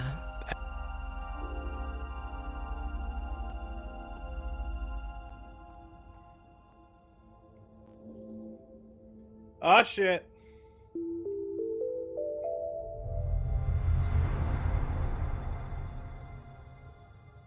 Is that good?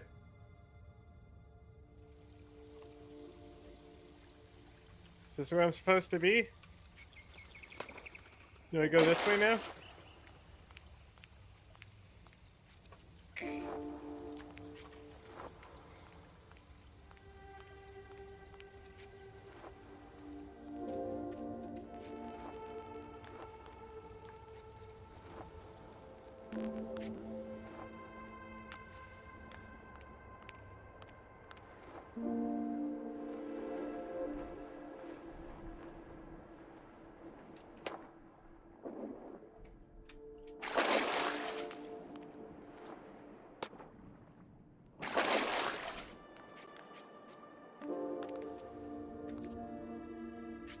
See, these are like the levels, right?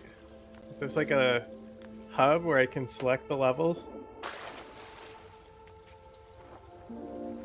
Like, what's this way? So you're like, okay, so that's red, right?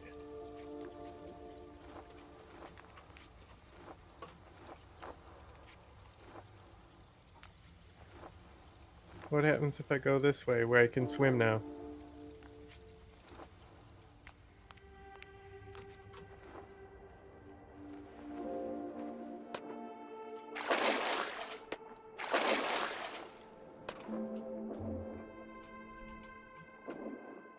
You know, what's going on down here? White.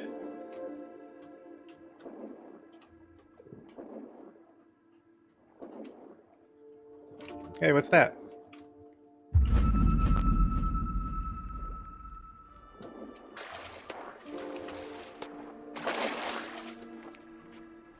Is that all that's over here?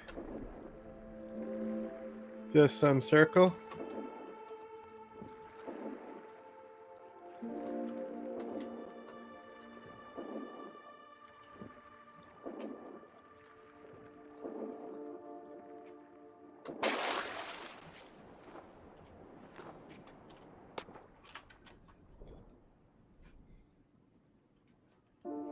And some of them want They want women to.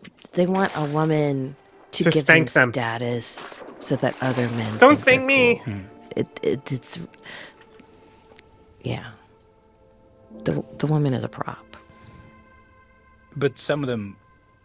They want true love. Well, some of them want you to love them, do they? Possibly, I guess. Yeah, I'm a meme to some of them. Some of them, yeah. How does that feel?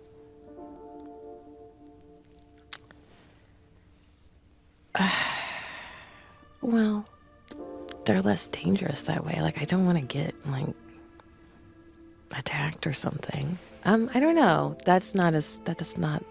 Or do you mean? Okay, so there's two different ways that can go. Like, do you mean like that genuine affection? Like the genuine affection, like it doesn't bother. Like, okay, you see me as a person, that's fine. The ones who are like creepy, I hate that the most. Definitely. What about I don't know, but okay, so in your podcast, was that a difficult question? Am I peering too deep? No, Tony, but the problem Tony? with dealing with intense misogynists is there's a little misogynist in everyone. So, like, I've had leftists screaming in so many words that I'm a dumb slut. And it's like, oh, you too? Bitches. Like, you too? I thought you didn't believe in this shit.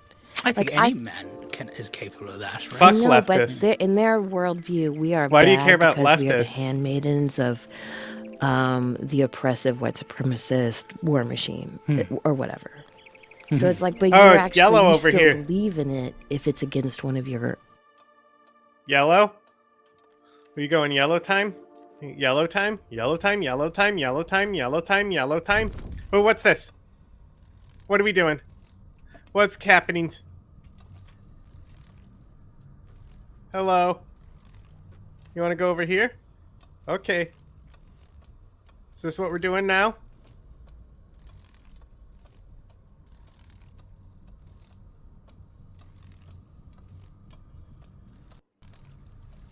Okay, we're over here.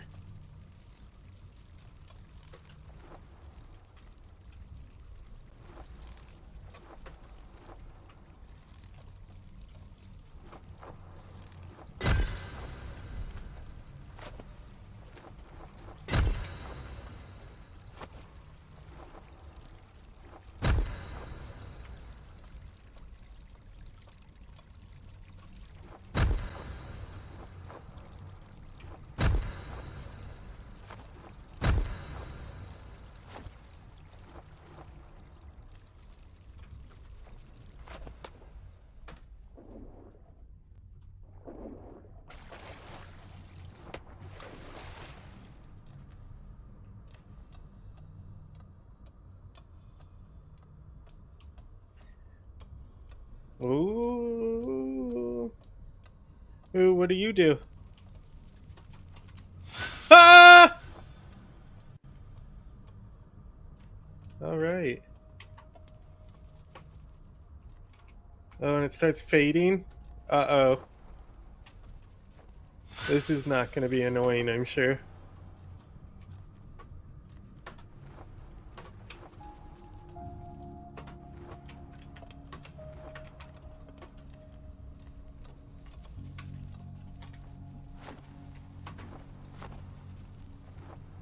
Flower. Lotus. Is this the Lotus level? Hey, Lotus.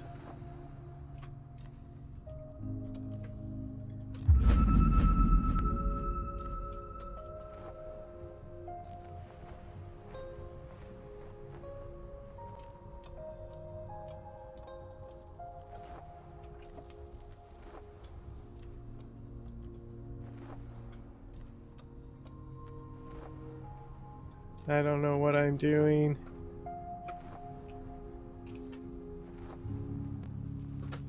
No. Hey, what's this?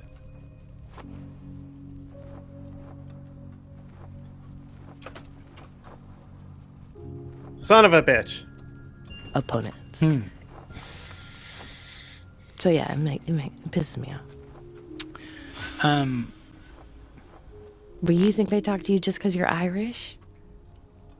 I think that's a lot to do with it, honestly. I mean, I also think they talk to me because you and I are often the only people there. Right. I mean, it shocked me when I first started going to Trump rallies. And you know, no real fault of the journalists who were there, right? But like all the media was in the press pin. Yeah. And you're literally sort of escorted in, escorted out. You're not even allowed to go outside the press pin and talk to people who are at the rally. Irish accent does help in America, no matter what. Any kind of accent does. Sure. And I half joke about it when it comes to the Trump rally specifically. However, there is a sort of darker side to the Irishness, in that modern Ireland, the one that Rosie O'Donnell has moved to with her non-binary child, is a pretty liberal place. It is very liberal, actually. It's increasingly secular. In fact, Conor McGregor is the current aberration, right? First country in the world to vote for same-sex marriage by popular vote, legalized abortion, basically undoing all the things that she does sound like ASMR. That's what I've been thinking. The Catholic patriarchy over the last century really had put in place in Ireland. So Irish people in Ireland and Irish America really are two really different things. Right. Irish America is more Sean Hannity and Bill O'Reilly and Steve Bannon and Kellyanne Conway. Irish America's like conservative. It's very Catholic. It's very Trump. Yeah. And so I think part of the surprise and part of the reason that people speak to me, especially at Trump rallies, is they're like, what's CNN got doing hiring an Irish guy? And I'm always like, I have no idea. I think that's... But they actually mean it from, wait, what's CNN doing hiring an Irish guy? Because you must be like us. You must be a Trumper. You must be conservative. And so I think that's another part of it, which maybe where people are blind to. But I've thought about it a lot. Interesting. Do they ask you about Ireland being mostly white people? No. Really? I think it's just assumed. Okay, but they don't say like, oh, you don't have the problems we do. No. That's good. I mean, but that's also, a lot of Americans aren't generally not curious about things outside of the US. No, but in my world, yeah. in the white nationalist world, yes. yeah, they think of like, yeah, Scotland and Ireland Sure. as being these white paradises. Yeah. Graylin, who works on the podcast, actually had a very good question. And we kind of touched on this already. I just like the way she put it. Mm-hmm. One of the reasons I'm so interested to hear your conversation, i.e. you and me, is that you both have a knack for getting people in this world of misinformation, conspiracies, and hate to talk to you, in no small part because of assumptions people make about you. That's what's called What being are a the genius. assumptions you think people make about you? Oh, that's really What's up, interesting. little guy? Well, okay. The first thing I noticed when I started working TV is they assume you're rich, and this is a problem. And like you've always been rich and you've never been anything but rich, so you can't possibly understand the problems of like a middle class or a poor person. And so I learned very early on to like attack that very quickly, to like get rid of that idea. Can I get two? Double friends? So that's one. The alt-right has this idea of female journalists that is shared by a lot of people in Silicon Valley, that we are spoiled, wealthy, elite, liberal, university educated, prone to groupthink, and seeking male attention at all costs. And that's why we're doing this job, is to solicit male attention. So that stuff. Yeah, the class thing is is with the Trump supporters is the biggest barrier. Yeah. I got But this. I can just drop. I 'Cause mean, I'm a all these genius. people are always trying to prove their like real American credentials. Like, I am the thing that they are all pretending to be. Like, my family actually grew up on farms. Yeah. There's like a small town high school football stadium named after my great grandfather. Like, it cannot be more southern than that. What's the name of the stadium? Philip Reeve Stadium. Awesome. Yeah. Where is it? Calhoun, Georgia, where my dad's side of the family lived for like 300 years. So they can see that pretty quickly. Well, I have to drop it. People get also very wrapped up in their own narrative, so they Sure. eventually stop caring about who you are. Yes, yeah. I hear you up the yalls in your interviews Oh, hell sometimes. yeah. Definitely. That's a miracle. I mean, really, when I think of this as my accent, this is my rich person voice, this is my professional voice. You should stop doing it. You should go back and to being that's more Southern. how I would normally talk. This voice is awful. If I'm at a party and having a good time, if I'm telling a story and we're getting to the punchline, then I would have the accent. Bring it out. And what are the assumptions people make about you? Well, actually, I think on the class point, I think the Irish accent, again, confuses people because you can sort of, most Americans will make assumptions as they hear how you speak or whatever. So, but the Irish thing, they're like, huh? Yeah. And then I'm also like, I don't look like a CNN correspondent. Okay, you didn't have to agree so quickly. But I don't. I'm joking. Where's your blazer, Tony? So I think that's all a bit disarming. But this is starting to sound very, very cynical in how we are tricking people. I don't think I'm to talk tricking to us. people. Do you think that? I don't think that at all. No. I think that's more the real me. I also think that change to people. anything else? Yeah, it's so surprising voice that to much? me. I get criticized a lot for. Well, there's two criticisms. The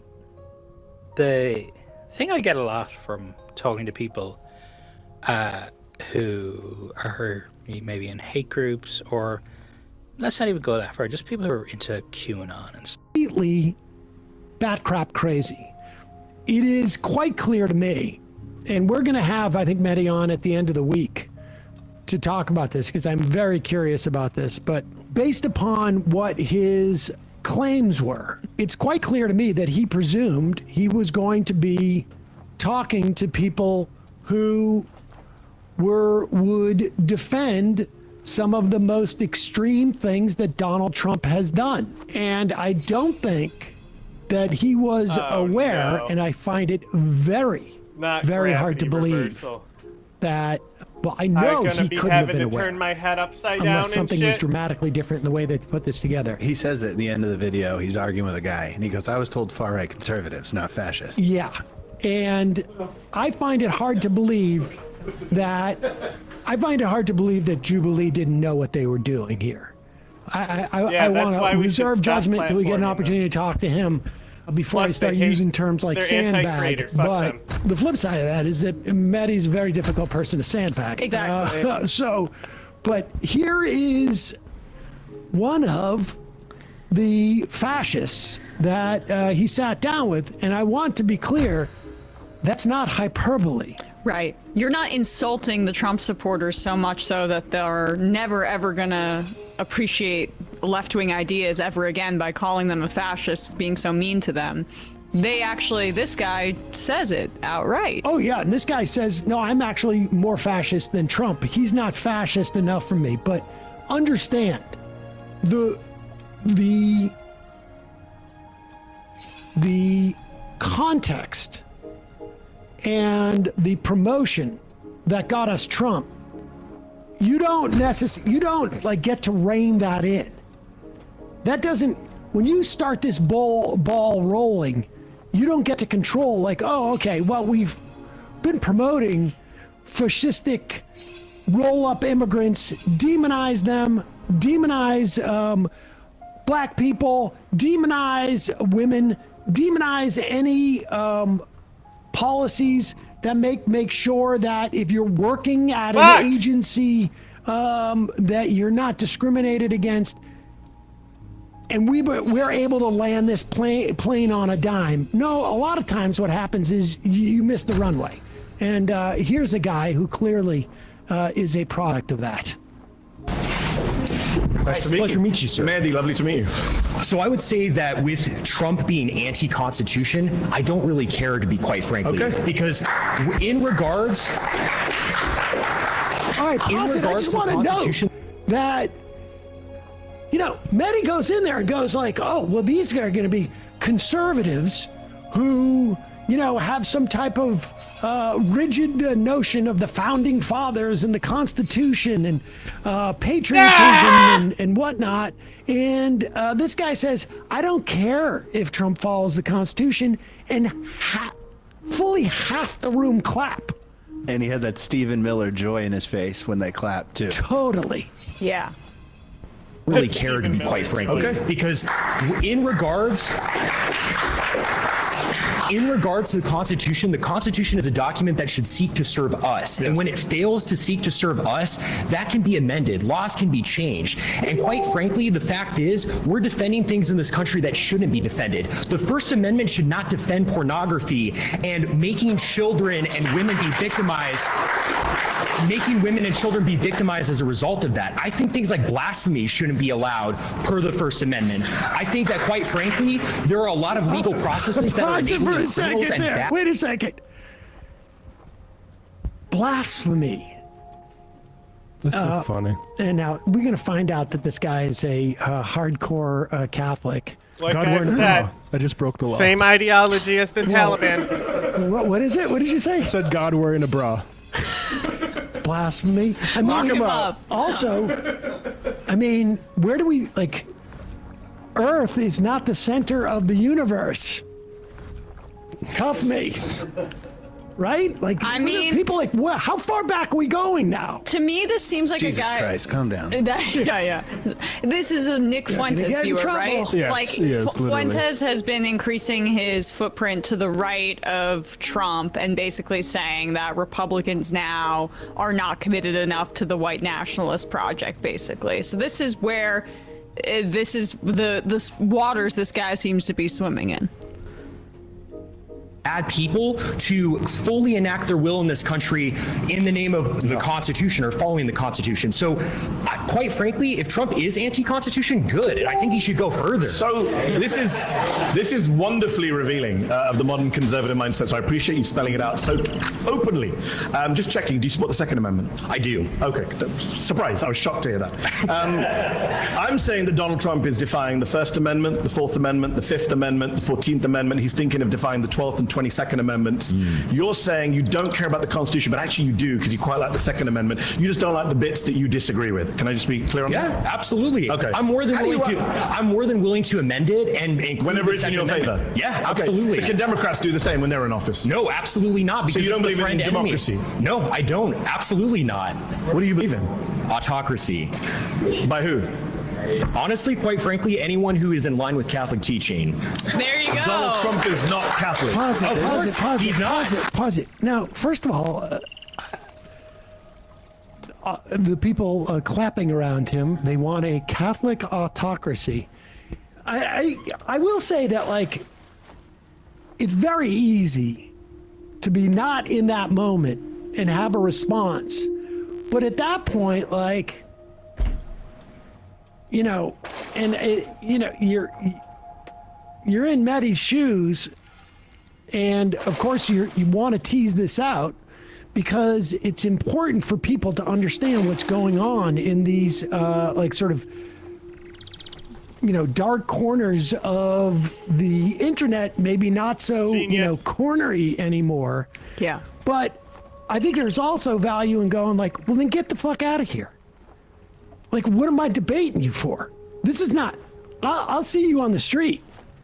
This is not, there's no debate here with somebody who wants an autocracy.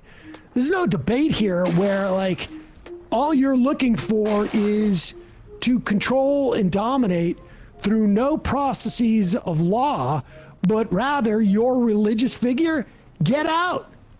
Now, also, you're stupid.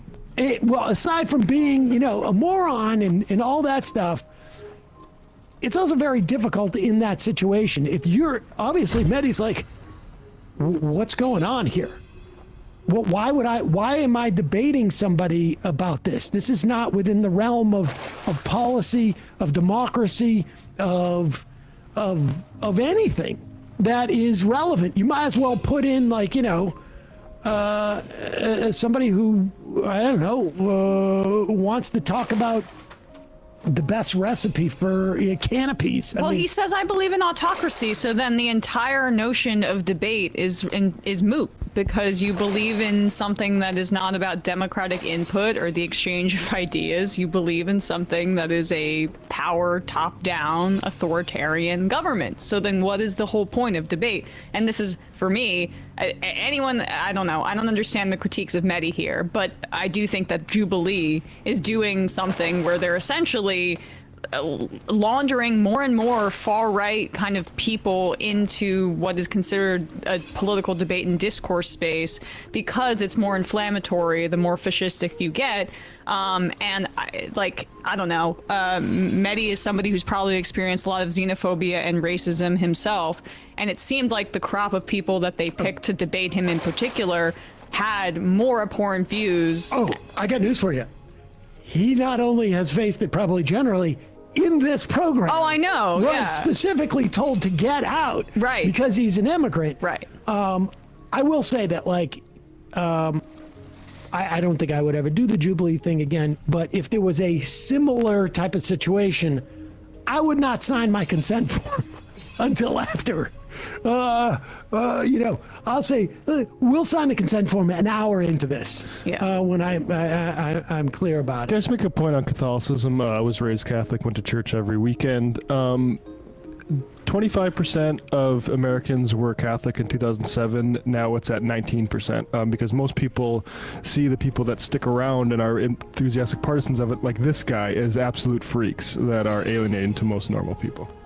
Good. Let's do the same when they're in office. No, absolutely not. Because so you don't believe in democracy? No, I don't. Absolutely not. What do you believe in? Autocracy. By who? Honestly, quite frankly, anyone who is in line with Catholic teaching. Donald Trump is not Catholic. Of course, he's not. I completely agree, and that's part of the problem. Trump? You don't support Trump? No, I don't. I didn't even vote for him. I wrote in like John Pork or someone. I can't even remember. Why did you vote if you don't believe in democracy and you want autocracy? Well, because quite frankly, I voted. I kind of voted just to. I came with this Quite argument. frankly, I'm bored of my own argument. I'm much more interested in this. So yeah, absolutely. How do we get to an autocracy? I think, quite frankly, that if we are able to enact local leaders. Who is the we, by the way? Quite frankly.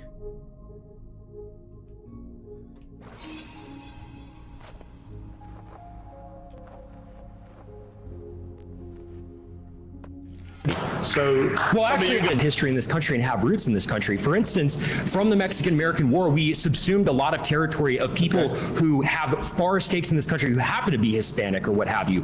I'm for defending the traditional demographics of this country, which is majority white. So it should stay that How way. does the United States... I mean, we've gone so off topic, but how does the United States look like under you? So what's your name? My name is, my name's Connor. It's a pleasure. Wait, what was that? A little bit of a doubt there. Oh, well, I use a pseudonym online. Fair enough. Connor. Fair enough. Why? How would Connor's America look? What would it look like? Why do you use a pseudonym online? Well, he's his big coming out party. And now, I mean, just say your last name. Reveal it for all. Reveal your employer while you're I at think it. people are already know. I would imagine online. Yeah, right I'm looking now. it up now. This guy's decided. I mean, there's a lot of Curtis Yarvin in this. I don't know about the Catholicism is sort of laid over it, but go ahead. Well, quite frankly, I think we would deport people who shouldn't be here. I didn't ask about deporting. What does the government look like? What does the government look like? Yeah. I would say, quite frankly, it's under a sort of benevolent leader, such as Where does he come Franco. from? It could be a kind of aristocratic class. Could be someone Well, who that's fixed autocrat. Frankly, the people. I mean, we could hold a vote on it. Kings were Isn't that democracy? Well, sure. You can have a vote to get to that stage. And then no more votes afterwards. Absolutely. Wow. 100%. Wow. And if that autocrat... Can I say, like, what's the aristocratic class we just call upon now to... Is it the Trumps? Or he says no. I mean, maybe you would be J.D. Vance or some sort of Catholic. What happened to me?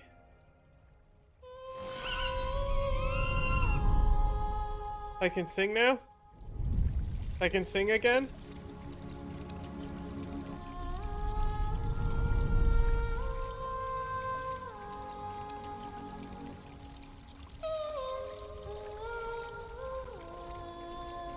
What does this do?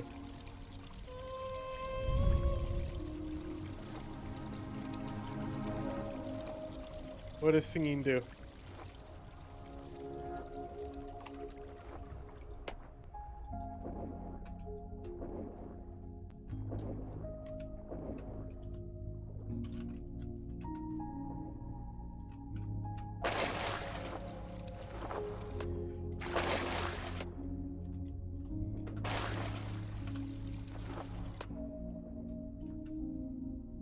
Or maybe it's the whole Opus Dei. Pretty recent Catholic. Yeah, but he doesn't seem to care about like the past two popes and their teachings about Catholicism and like humanity and how to treat people. So why would you think he would care about anything except the hierarchy piece of it, which is like that's basically all it is here, right? But isn't the Pope the head of the hierarchy for the Catholics? I mean, but they think he's Let's put the Pope in charge. Antichrist, right? No, that's Protestant. It could be a kind of aristocratic class. Could be someone who picks the autocrat. Frankly, the people. I mean, we could hold a vote on it. Kings were Isn't that democracy? Well, sure. You can have a vote to get to that stage. And then no more votes afterwards. Absolutely. Wow. 100%. Wow. And if that autocrat kills you and your family, you're fine with that? Well, I'm not going to be a part of the group that he kills. What does this That's do? the whole thing. How do you know? Carl Schmitt Autocrats tend to kill everyone, Carl even their own Schmitt makes supporters. this point very well in his work. It's the friend-enemy distinction, right? You Carl liberals, Schmitt, the Nazi theoretician. Yeah, absolutely. I don't care. Are you a fan of the Nazis? I don't care. I frankly don't care being called a Nazi at all. I didn't say that. I didn't actually say that. I said, are you a fan of the Nazis? Well, they persecuted the church a little bit. I'm not a fan of that. But what about the persecution of the Jews? Well, I mean, I certainly don't support anyone's human dignity being assaulted. I'm a Catholic. But you don't condemn Nazi persecution of the Jews? I think that there was a little bit of persecution. We and stuff may like have that, to which is rename the bad. show because you're a little bit a tiny bit of persecution. A little bit. Just a tiny. Just a little bit. Oh, how magnanimous. Nothing like what's happening to white people in this country, though. How un-American is it to talk about wanting to like cement an aristocratic class that rules over us, as opposed to having some sort of democratic representation? Like, I mean, or even Republican. Just replace the stars and stripes and like have this little freak an artistic depiction of him licking a boot, and then we have a better interpretation of what this is. This ideology is.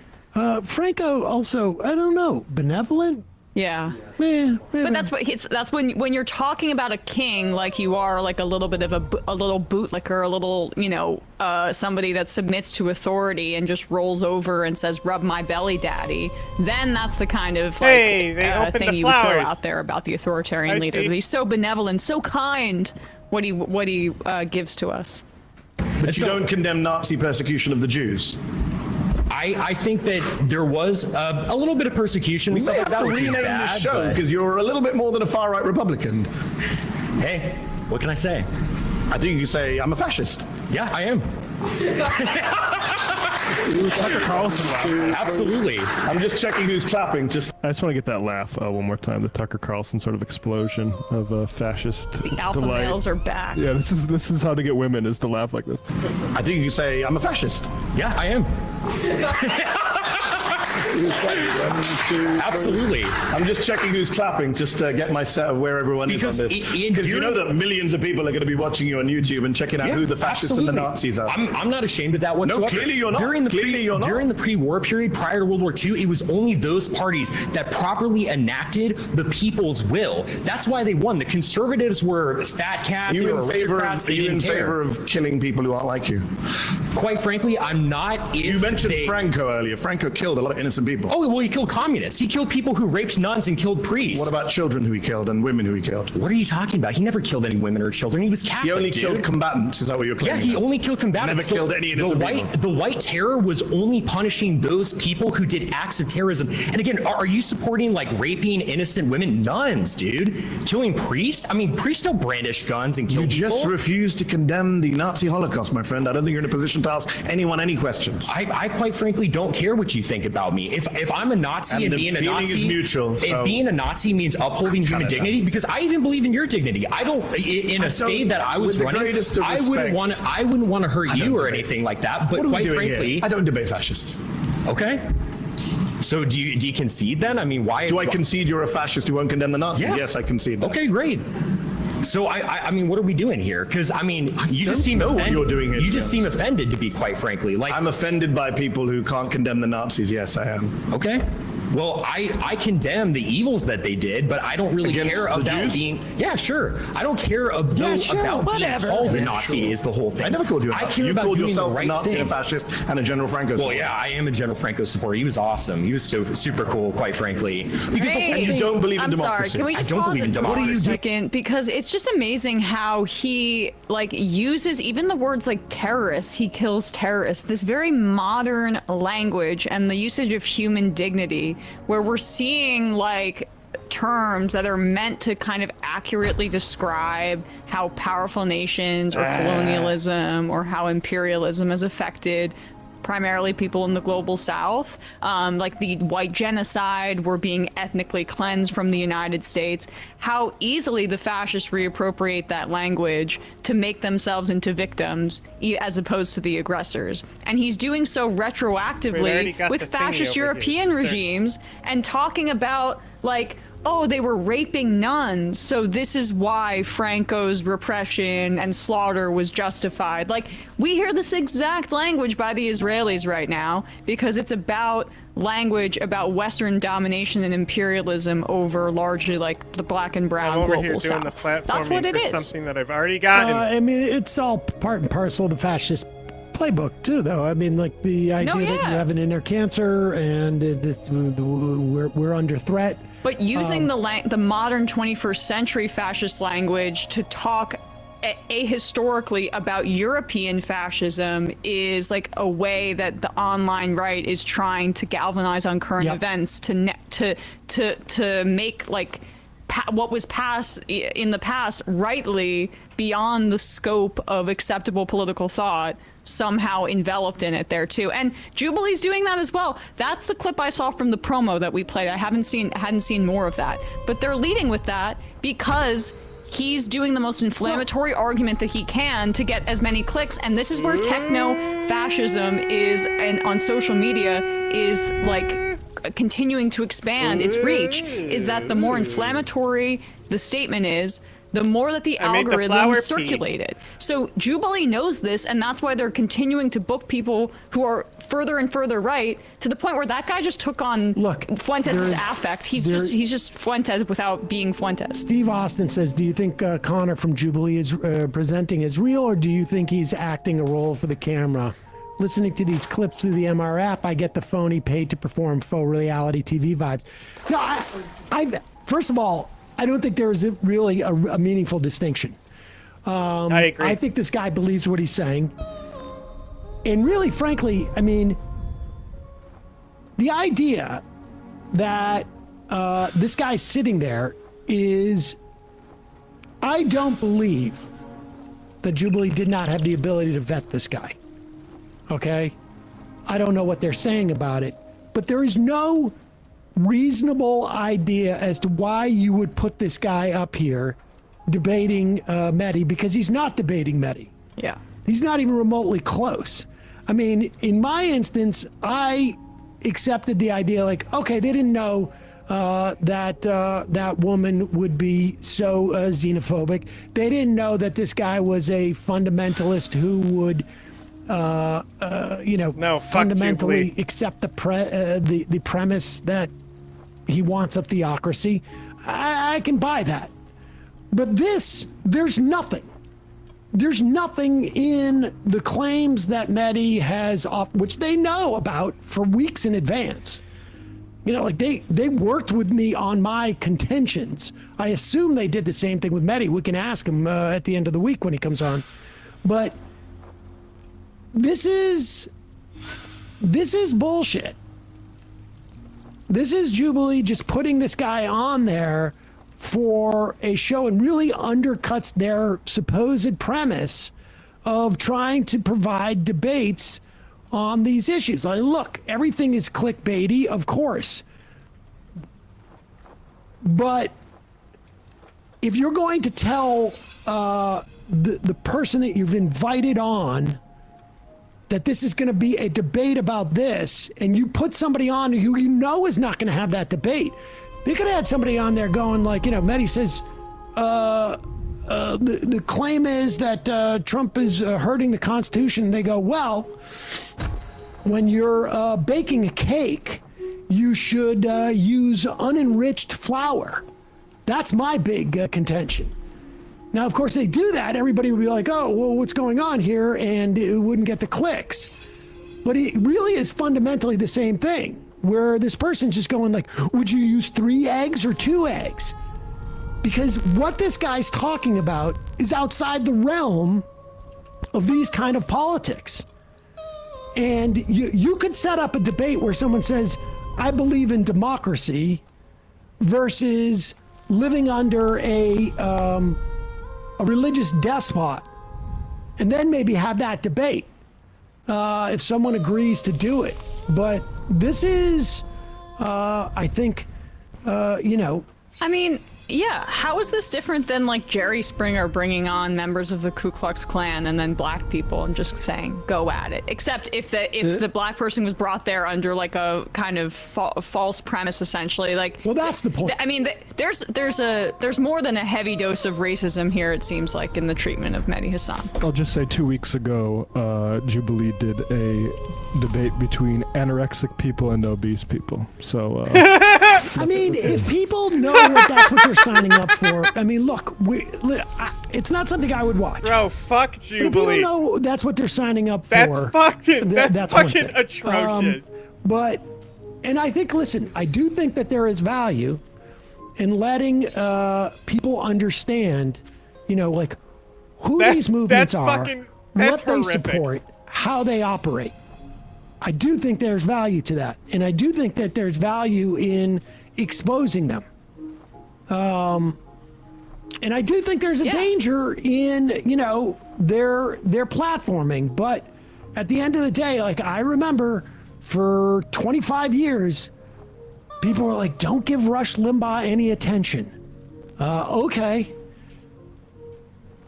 But over time, that lack of attention let him have a lot of time to build an audience where he became much, much bigger. Yeah. So these things are important to expose so that there's an opportunity to frankly stamp out these ideas. I could just do a note on the what he said about the white I'm a terror. genius. I appreciate him using that word. George Orwell, who fought against Franco's forces in Spain, had this to say on looking back on the Spanish War. Although it has ceased to be fashionable to say so, there's little question that what one may call the whites commit far more worse atrocities than the quote reds. There is not the slightest doubt, for instance, about the behavior of the Japanese in China, nor is there much doubt about the long tail of fascist outrages during the last 10 years of Europe. That's from George Orwell, who saw it firsthand. I don't know what this guy's been doing besides, I guess, shopping for button-downs. All right, let's just play this out a little bit more.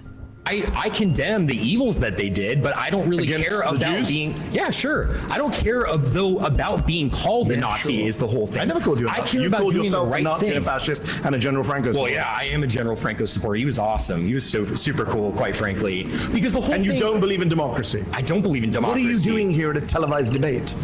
This is democracy. Don't want to debate and disagree. Because it is the means to support an end. The reason we have free speech now is because we want to be openly talking about our opinions so we can get the state that we want. But it doesn't mean upholding free speech after we win.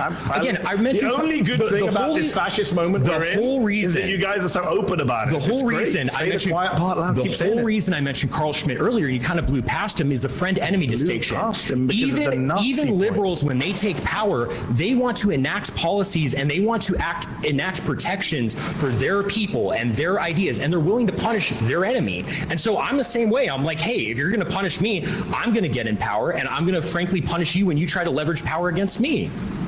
Just that simple. I'm not sure what you want to say. Hey, it is what it is. All right. Pause. You've been voted out by the majority. Please return to your seat. How is that dude being punished? How's that dude, in what way is that dude being punished by society? Well, his. I mean, I hope that he gets a ton of disdain online. But how is Yeah, that's what I society was starting to structured think. that he and Quite his Franco. ilk are being punished? I grew a tree with singing. What have you done today? I mean, they're not. No, his Instagram is promoted on the link to the YouTube. The links to all these guys are. Every single one of them have the links in. Go follow them. 70,000 Instagram followers. The arc of history does not bend passively towards justice. It involves ruining this ideology and making it once again unacceptable for freaks like that to say these things in public. But that's not the moment we're in right now. And understand, this is the, this guy's the sort of like seedling that grows under the ultraviolet light of guys like Stephen Miller. Yeah, right. Where are we I mean, going? where would sing Miller some and more this guy Flowers disagree? Awake. Even if Trump had no Catholicism. policy success, and he is unfortunately doing a good job of building concentration camps and terrorizing Latino people and cracking down on free speech and robbing the government and destroying the Constitution. But even if he didn't do any of that, just the nature of the cruelty of the campaign that he ran and it being legitimized is something that gives rise to some of, and in the absence of a strong opposition party, frankly, it gives the rise to this kind of thought being more acceptable. It has a corrosive nature on like how we treat each other in addition to all of the systemic ailments. So this guy's a vision of fascism. I mean, he's really worked it out. We're going to have an election for a benevolent dictator, and I guess the people would run on the with mottos like, I'm super benevolent, or I'm going to be more benevolent. Or if you look back on my history of benevolence, you can see that I'm going to be a great benevolent dictator. Remember the friend-enemy distinction as disclosed by Carl Schmitt. And also, I will tell you, I will promise you, as I travel this country, and I talk to farmers and teachers and nurses about who will be the most benevolent dictator, I can assure you, while those potential dictators have the bad attributes of lying, like many dictators and authoritarians, I don't. So when I say that I'm going to be benevolent, I mean it. My benevolence. Look at my family. Family, tell them how benevolent I am to them. To you. Like, what? Like, first of all, just on its own terms, this is the dumbest shit I've ever heard. Yeah. Okay? How benevolent did those non-Jews in Dresden feel that Adolf Hitler was to them? Super benevolent. I'm gonna make sure that the firebomb's you're not gonna feel a thing for more than a couple of seconds. Like, what dictators? Show me the example of the benevolent authoritarian that worked out well for everybody. Well, he promises to be the father of the country, the good father this time. Oh, okay. We're gonna walk over Why do here. you keep saying "quite frankly" so much? Is that another thing about loving Francisco Franco that you can't stop saying? I think it's just a nervous tick because this guy's got the opportunity to say this to somebody, you know, and it's his coming out thing. Like, he's ready to come out. This is literal geek. And I would say that, like, you know, this is a great example of why canceling is good. This is, like, there should be social pressure. As what's his you know, his hero would say, friend-enemy distinction. And that's also why he can't, he says, he does an us versus them construction too, where, you know, when he doesn't conceive of the idea that when Mehdi says he could turn on you and kill you. Oh, no, he because won't. it's explicitly a white nationalist. And I can trust him. Believe me, I have my benevolence-o-meter, and I can assess whether this is going to be a really benevolent dictator or just a sometimes benevolent dictator. Any Catholics ground up by Franco were woke ones, so who cares? Exactly. Our fascists are such weird losers too. I mean, I guess they've always been that way. Yeah, they've always looked like that. I would love that election that he wants to run to get that benevolent Catholic dictator, and then what? It turns out it's Sharia law. Yeah. Oh, yeah. What's the name? Missed it by that much. What's the name of Gilderan's? The Nerd Reich. Yeah. That's that guy. Absolute benevolence corrupts benevolently. Hey folks, don't forget to hit the subscribe button and check out our daily show. We do it every day at 12 p.m. Eastern for about 2.5 hours. We even take phone calls. You should check that out. Completely batcrap crazy. It is quite clear to me, and we're going to have, I think, Mehdi on at the end of the week. Really? Just playing the same? Why is it doing this? Looping and shit.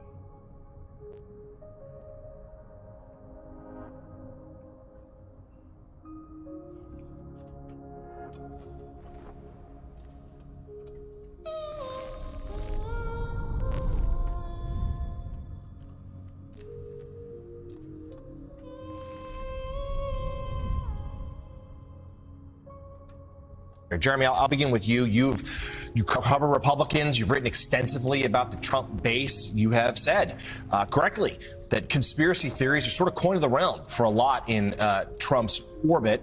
But now the shoe's on the other foot. And it's interesting. I mean, we've heard from Trump a lot on social media, but he has not fielded a question from a single reporter since the Wall Street Journal story broke Thursday evening. He had some events Friday, he ignored chatted questions. We didn't see him this weekend. That will likely change today. Do you think right now, does it seem like he's kind of quelled the firestorm, or could this pick up again? Yeah, for now, it seems that this has kind of been tamped down, and we have the Wall Street Journal to thank for that, oddly enough. The story that ran in the Journal a few days ago about this drawing and birthday gift that Trump gave to Jeffrey Epstein now they're gonna a real fuck gift, because it validates the fears that a lot of Trump's base have about the establishment, these forces unseen and seen behind the scenes that will just stop at nothing to spread lies about Donald Trump. And of course, if they're animating, the ideas animating their politics are focused and kind of wrapped up in conspiracy theories, it's going to make a lot of sense that they believe that the Wall Street Journal is part of that and that they are just out spreading these lies. I mean, it's interesting that Rupert Murdoch kind of oddly ends up being the reason here that Trump's base runs back into his hands. It may not make a whole lot of sense at face value, but you have to remember the kind of conspiratorial thinking a lot of Republican and Trump supporters, I would call them Trump supporters, I guess, first before I call them Republicans, have when it comes to the media and its relationship with Donald Trump. Rupert Murdoch runs a news company that, as far as these folks are concerned, has never fully been bought in with Trump, has tried to sabotage Trump at almost every turn. I mean, this is the Fox News in their minds that called the election for Biden in 2020, the first network to do so. That was Fox, remember. It's a network that, or a news organization with the New York Post that supported Ron DeSantis very favorably over Trump ahead of the 2024 presidential election. So they believe they have very good reason to doubt the motives of the Wall Street Journal. When I was doing my reporting for my book on Trump's relationship with voters and how he came to dominate the Republican Party, one of the things that I came across toward the end of my work was this survey that Trump's top pollster, Tony Fabrizio, did in 2021 of the GOP electorate. And he's taken a look over the decades, actually, going back to the 90s, at the changing nature of the electorate and what they believe. He's the first person to have identified back in the 2000s this segment called the Dennis Miller Republican. This sense of cultural isolation, anger over illegal immigration, people who didn't necessarily wouldn't have voted for a Mitt Romney or necessarily been very favorable toward a George W. Bush. These folks were coming to the real ascendancy in the GOP. Well, fast forward to 2021 when Trump's pollster looked at the GOP electorate again, and he found just how salient conspiracy theories were to the Trump voter. And he found this new category called the InfoWars Republicans. Right. And these were people that Trump's pollster identified as believing in 4 or more of the tenets of QAnon, right? Which is this pedophile cabal is running the country and the Clintons are behind it and, God knows what else.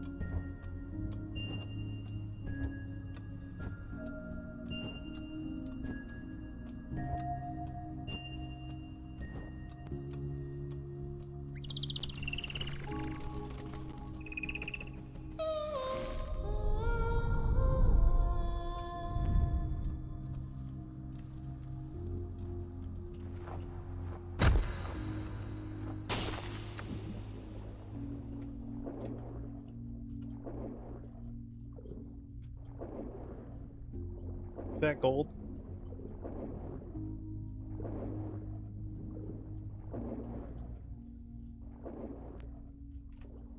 Oh no. More stuff.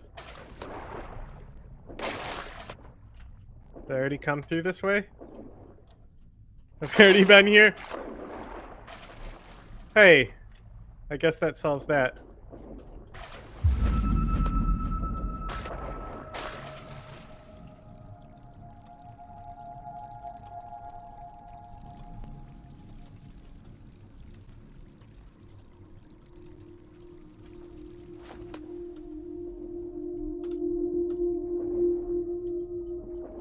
Okay.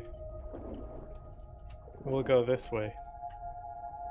So that accounted for, according to this document that Tony Fabrizio, the survey that he put together, a full 10% of the Republican electorate, 10% of the GOP base is in some ways believing in these QAnon conspiracy theories. So with these conspiracy theories, David Rode front and center, yes, at the moment, President Trump can kind of rally the base again and say, look, it's the big bad media, and they're focusing their anger on the Wall Street Journal. But at a certain point, these conspiracy theorists and other Republicans too, who have been living with the Epstein case for so long, are going to want to see some of this evidence. And we heard from Trump last week saying to authorize the Attorney General to release some grand jury transcripts. And we should note up top, that's only a sliver of the materials involved in this case. So walk us through what could be next. Do we have any sense as to what could be released, when it could be released, and what sort of stuff may we never see?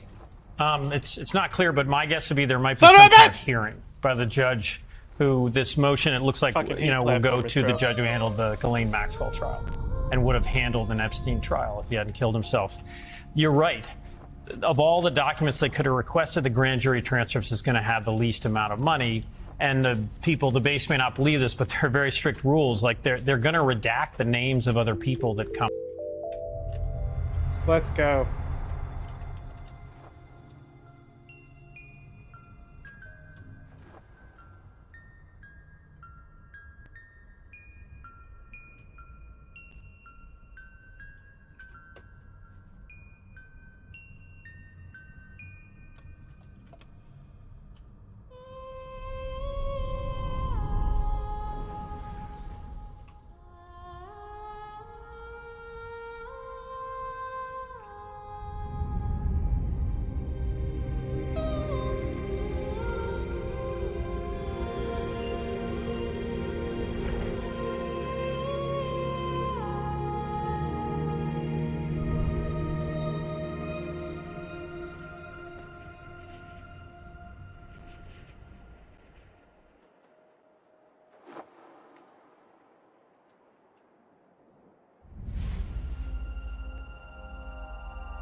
Uh-huh.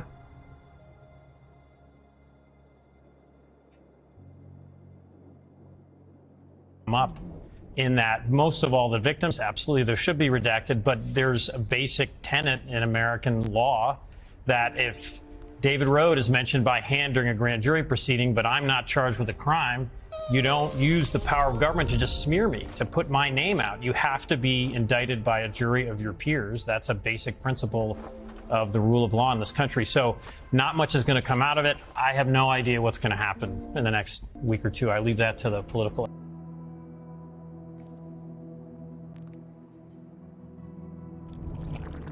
Uh-oh.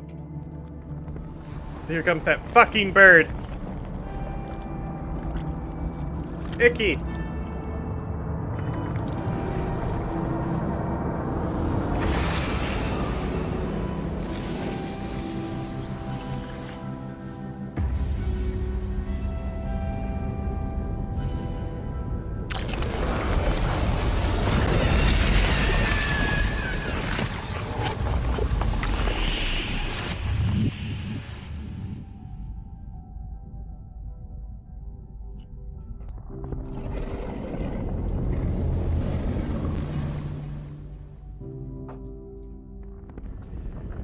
I'm a clock now.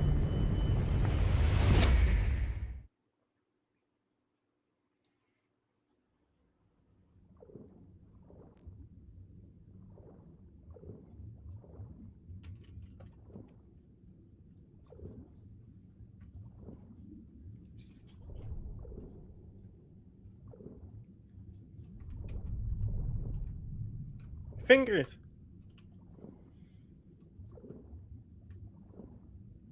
Eyeball.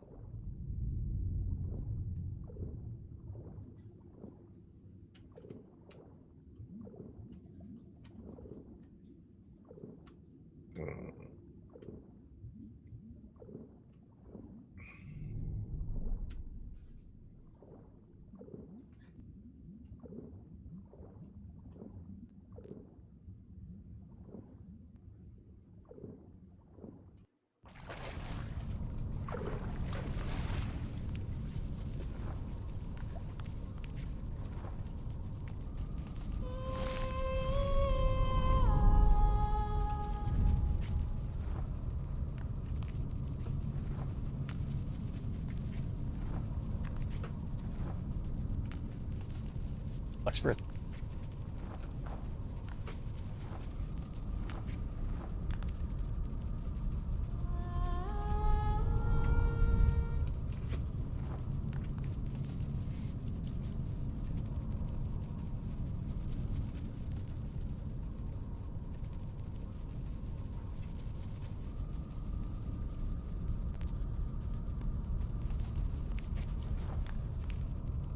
No, I don't want to go to that website. I'm trying to go to another YouTube tab.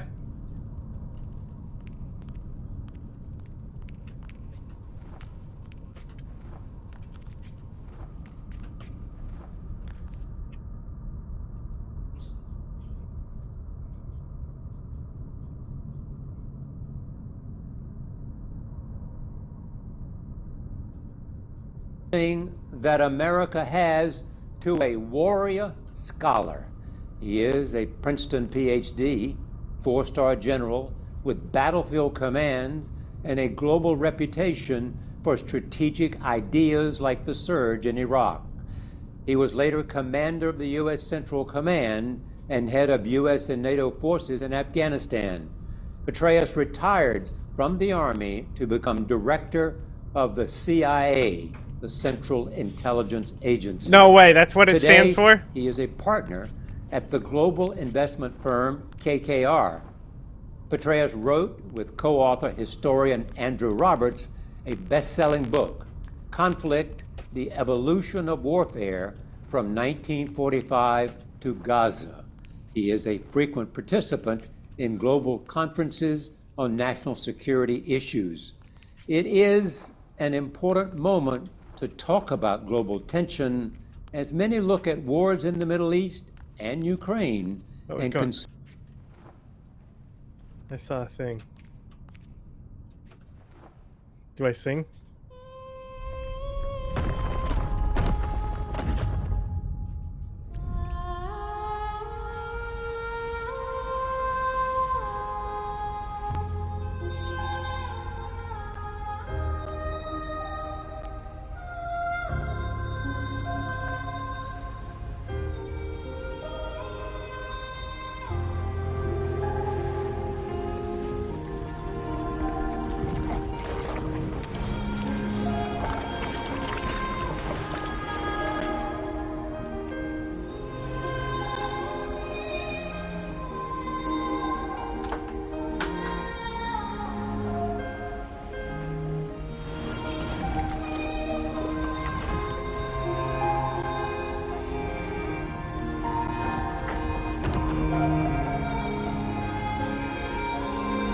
Look at her little arms.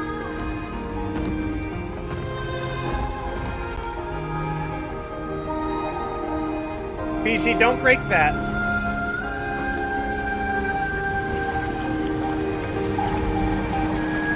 Fiji, don't break that.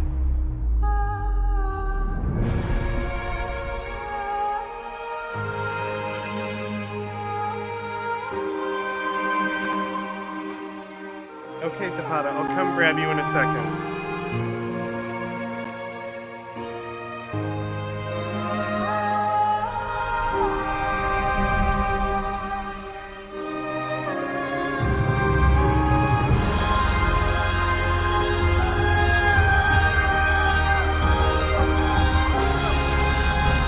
Did I win? Is this the end?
I'm gonna come grab you, Zapata. Because that's clearly what you want.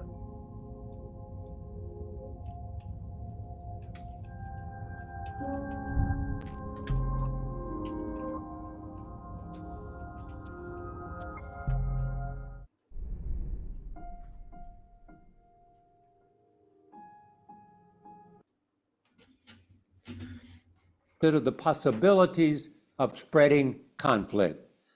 We will talk of many things, including the existing conflicts and possible new wars, also other threats like nuclear, climate, bio, and technology. Our focus also is how war is changing as we witness the use of drones in Ukraine. I'm pleased to have David Petraeus for this consideration of history and the future.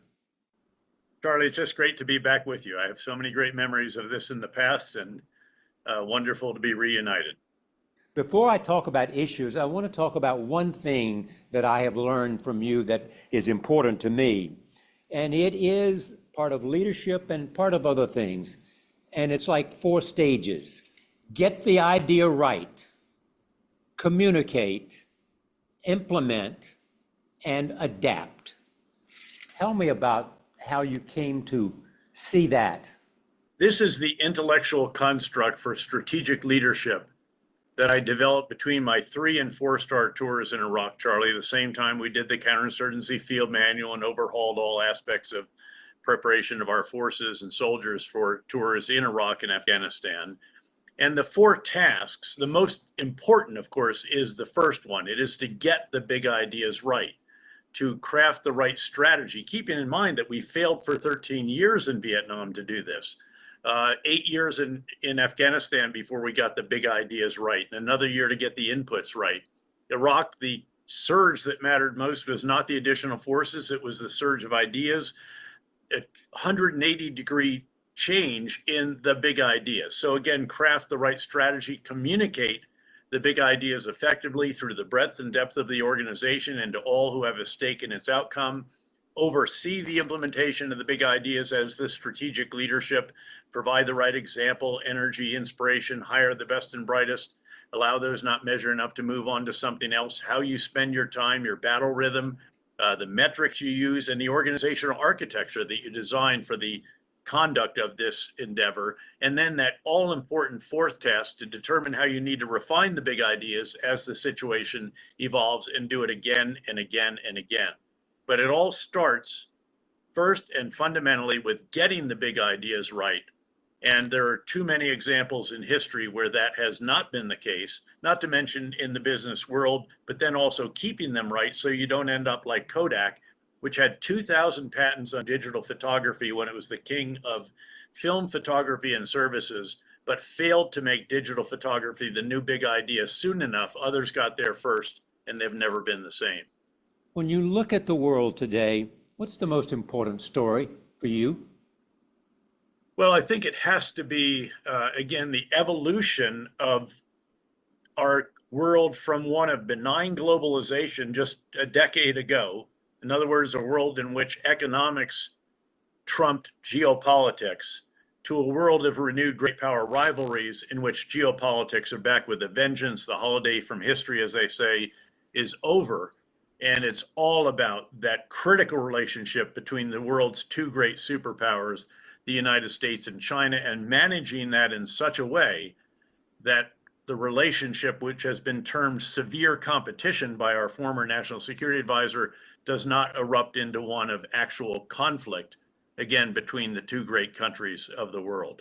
Where does that relationship stand today? It's strained. It has been strained for a number of years, really. I'd argue it probably started back in the Obama administration. During the Trump 1.0, I think rightly the administration changed the conversation on China, recognized the reality that it had not turned out quite the way we'd hoped it would, that as we let them into the world and welcomed them to the World Trading Organization and so forth, and that they would get richer and inevitably, therefore, would be more open and transparent like we are, or at least as we would like to think that we are. It obviously didn't turn out that way. And what you have is this, again, relationship, as Jake Sullivan put it, of severe competition, but a relationship that, as Henry Kissinger reminded us, both of us, in fact, repeatedly, a relationship that has to be managed in such a way that these two great countries do not come into actual conflict, into actual war. Do you think we understand each other and are communicating so that there is not misperception about the intent of either? No, I think there probably are areas in which each of us don't necessarily perceive the other, at least as the other would like to be perceived. I think that's part of the challenge, of course. Look, at the end of the day, we have inherently different systems, and we are inherently, again, in very considerable competition in every realm that you could consider. It's not just, again, economically, it's also diplomatically, it's obviously in terms of security interests that in some cases overlap, if you will. So you have all of those challenges, and yet we have to figure out a way to get a floor on this relationship, to have some guardrails and communication so that we don't have a situation, again, like we had during the previous administration, in which the Chinese spy balloon floated across the United States. The Pentagon picked up the hotline to Beijing and no one answered. That you can't have that. That's how you can stumble into a conflict, and that is what has to be prevented. What do you think the Chinese intention is? Well, I think some of this is what you might describe as understandable desire to play a bigger role in the world, to exercise greater influence, first in their region, but then globally as well, to achieve greater dominance in certain economic activities, to make the world more conducive to their domestic, political, and economic ways, if you will.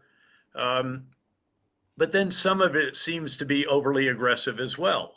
If you think of the literally pushing ships from other countries around out in the East and South and Yellow Seas, limiting Philippines' access to their traditional fishing areas, shouldering a Vietnamese ship that was trying to explore for oil in some disputed areas, the Wolf Warrior diplomacy, an awful lot of course, activity in cyberspace, vacuuming up information wherever it can be found. And of course, you know, a well-documented history of intellectual property theft and so forth. So again, some understandable, natural, still can actually be competitive in many ways, and then some that's a little bit less understandable and frankly is a bit counterproductive in many ways. If you think of these fights that took place on the roof of the world, the line of actual control between India and China, and dozens of Indian soldiers killed actually in the course of these three different fracases that they had. Again, what did that achieve? Well, what it achieved is actually a backlash in India against China at a time when India was trying to balance the relationship between the United States and China and trying to ensure access to the largest country in the world at that time, noting that now India has eclipsed them in that category. We seem to have developed good relations with those countries that surround China in terms of a deterrence: Japan, Australia, the Philippines, yes, Vietnam. Are our alliances there effective? I think they are, Charlie, and they are in just about each case, not Vietnam, but they are true alliances. You know, they're not just a partnership. They actually have collective self-defense and so forth. And I think that they are.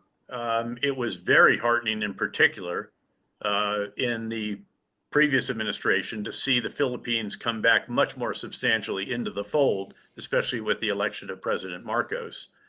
And we have built on those very substantially. Again, one of the unique qualities or attributes of the United States is having alliances around the world, of course, in Europe and elsewhere, with like-minded nations. And then in those cases where you don't have a formal alliance, you have a very strong partnership.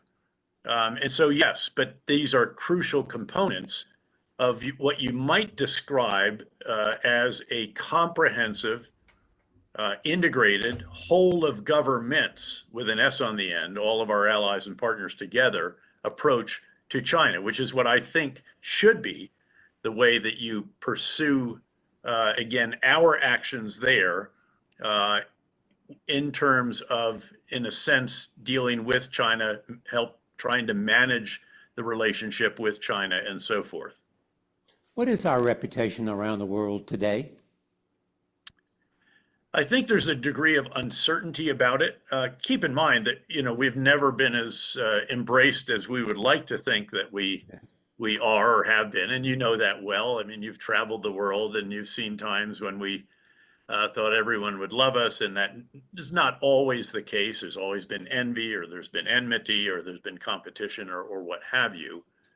But I think right now, given that the foreign policy really still is coming together, particularly when it comes to the issue of tariffs and other trade restrictions, that there is a degree of uncertainty about it. There have been some heartening developments, particularly just in recent months or even weeks, particularly when it comes to President Trump calling out Russia, rightly saying that Putin has been playing us, that they have nice phone calls, and then that night Putin unleashes the drones and missiles on Ukraine, and a commitment to support Ukraine after there was a brief halt to the security assistance when someone in the Pentagon apparently directed that be stopped. And that's crucial because even though all of our European and other Western allies around the world are doing more and more and more for Ukraine, we're still the most significant source, especially of air and ballistic missile defenses, the Patriots, the Patriot interceptors, and so forth. So there are some unique categories of weapons and weapon systems that we provide that just aren't readily available elsewhere. And, I don't know what the true mechanism is for how it is that we're going to sell to NATO countries who will then give to Ukraine, or what that will, it almost doesn't matter. That's the latest iteration. As long as these get there, that's all that American weapons going. Exactly. And keep in mind that, chalk this up as a huge win for the president, something that eluded all of his predecessors for decades, and that is to get the Europeans to do vastly more for their own defense. And to spend a great deal more of their GDP on defense than has been the case before. Now, obviously, the aggressive actions of Vladimir Putin have helped this. He set out to make Russia great again by invading Ukraine several years ago. And what he's really done is make NATO great again, including the accession of two new members that were historically neutral, one of whom has a very long border with Russia. That's Finland, of course. Oh, yes. Finland and Sweden really were historically neutral, albeit with quite significant military capabilities. Note that, of course, I had actually Finnish and Swedish forces in our command in Afghanistan, and they were very, very well trained, highly professional, and quite well equipped as well. Do those countries in NATO and around the world, do they believe America would come to their aid? You actually really have to ask where it might be, Charlie. I don't think there's a question about that at all. Certainly in the Middle East, we have been very supportive of Israel and of the Gulf states there. And in fact, over the course, since October 7th, we've seen that region transformed, in my view, in a very positive manner, with the dramatic degradation of Lebanese Hezbollah that's enabled Lebanon to finally elect a president and a speaker of the parliament, the overthrow of the murderous Bashar al-Assad regime in Syria, no longer an ally of Iran, the dramatic damage and destruction, not just to Iran's nuclear program, but to the leadership of that program, 14 scientists, and then also many of the senior commanders of the military and Revolutionary Guards Corps forces and so forth. Indo-Pacific, I think they all recognize that this is the one theater on which all elements in the United States agree that it's the main effort. the previous administration termed it the pacing challenge, whatever it is, that is, again, where we are focused. And in fact, the reason for cutoff, ostensibly, of the Patriots and other weapons and ammunition for Ukraine was that we needed to ensure that there was sufficient for the Indo-Pacific region. I think the area where there has been more questioning is, of course, with respect to Europe. But then in the last few weeks, I think we've generally seen that cleared up. I think President Trump rightly credits himself, and he should, for what has happened there in terms of commitments to spend percentage of GDP on defense. And given that the Europeans really are now doing what they should have been doing long ago, feels it okay. Yes, let's continue to support them. We're no longer carrying them on our shoulders endlessly. And yes, we'll pitch in. And yes, Vladimir Putin has not done what the president hoped he would do. And so let's support Ukraine and help Ukraine change the dynamic on the battlefield would be the goal in my mind. This is what we should be trying to do, to finally convince Vladimir Putin that he cannot achieve even incremental gains on a daily basis on the battlefield, even at extraordinary loss, which has been the case, but that they just cannot achieve any more. And here's where I'd like to see them use every tool available, they being the Europeans in particular, and that is to seize this $300 billion of Russian money that's sitting in their banks and give it to Ukraine and enable them to produce even more than the 3.5 or 4 million drones that they intend to produce this year alone. Again, when we talk later about unmanned systems and the future of warfare, just do the math of 3.5 million drones and how many that allows you to throw at the enemy on a daily basis. And it's no surprise when I was there a couple of months ago and asked the Ukrainian commander, how many drones did you employ yesterday? By the way, not just aerial, but maritime and also on the ground yesterday against the Russians. And he said 7,000. Think about 7,000. 7,000.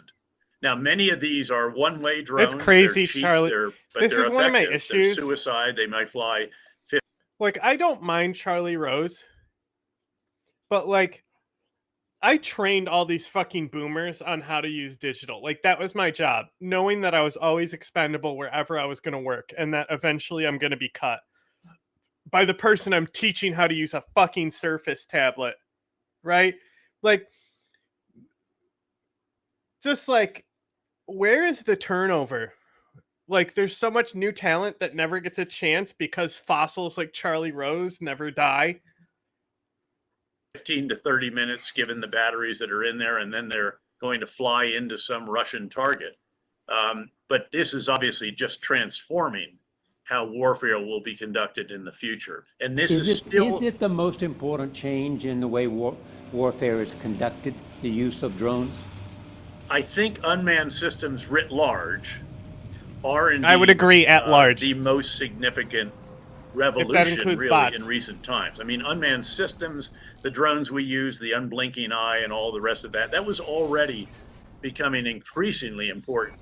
But the scale of this now and what they enable a country which is handicapped by its smaller population, its much smaller economy to do, what almost are the out of shitty controls for desperation. this This is game? Ukraine's war, not just of independence, it's its war of survival. And the innovativeness that they have demonstrated is just breathtaking. Every time I go there, and I've made 6 trips since the latest invasion in 2022, I track particular units, especially. What's a pata? You want to be what played they've with done more? just in the intervening few months each time is hugely impressive. They now, by the way, because the electronic warfare by the Russians and really both sides is so intense, the jamming and the air defenses and all the rest of this, that they can't always work through it. They can't keep control of it or stay linked to Starlink or a GPS link and that kind of thing, that they're now actually rolling out little fiber optic cable behind the drones as they go before they carry out their mission. What is coming next, Charlie, may be even more revolutionary in a way, or an evolution of this revolution, which is that you're going to see not remotely piloted aircraft, maritime drones, and ground vehicles and remote control systems, you're going to see algorithmically piloted unmanned systems. And that is going to be another very, very significant transformation. It's already beginning in the early stages in Ukraine. Again, the IT, big data, and manufacturing skills of the Ukrainians in particular are really extraordinary. And their versions of Jeff Bezos and others are all now engaged in drone regiments and battalions and so forth. So that is going to be the next one to watch, where they just launch it and the algorithm guides it to validate that it has met the criteria for a strike, and then to take out that target. For a long time, the Iranians were providing drones to the Russians. Has that dried up?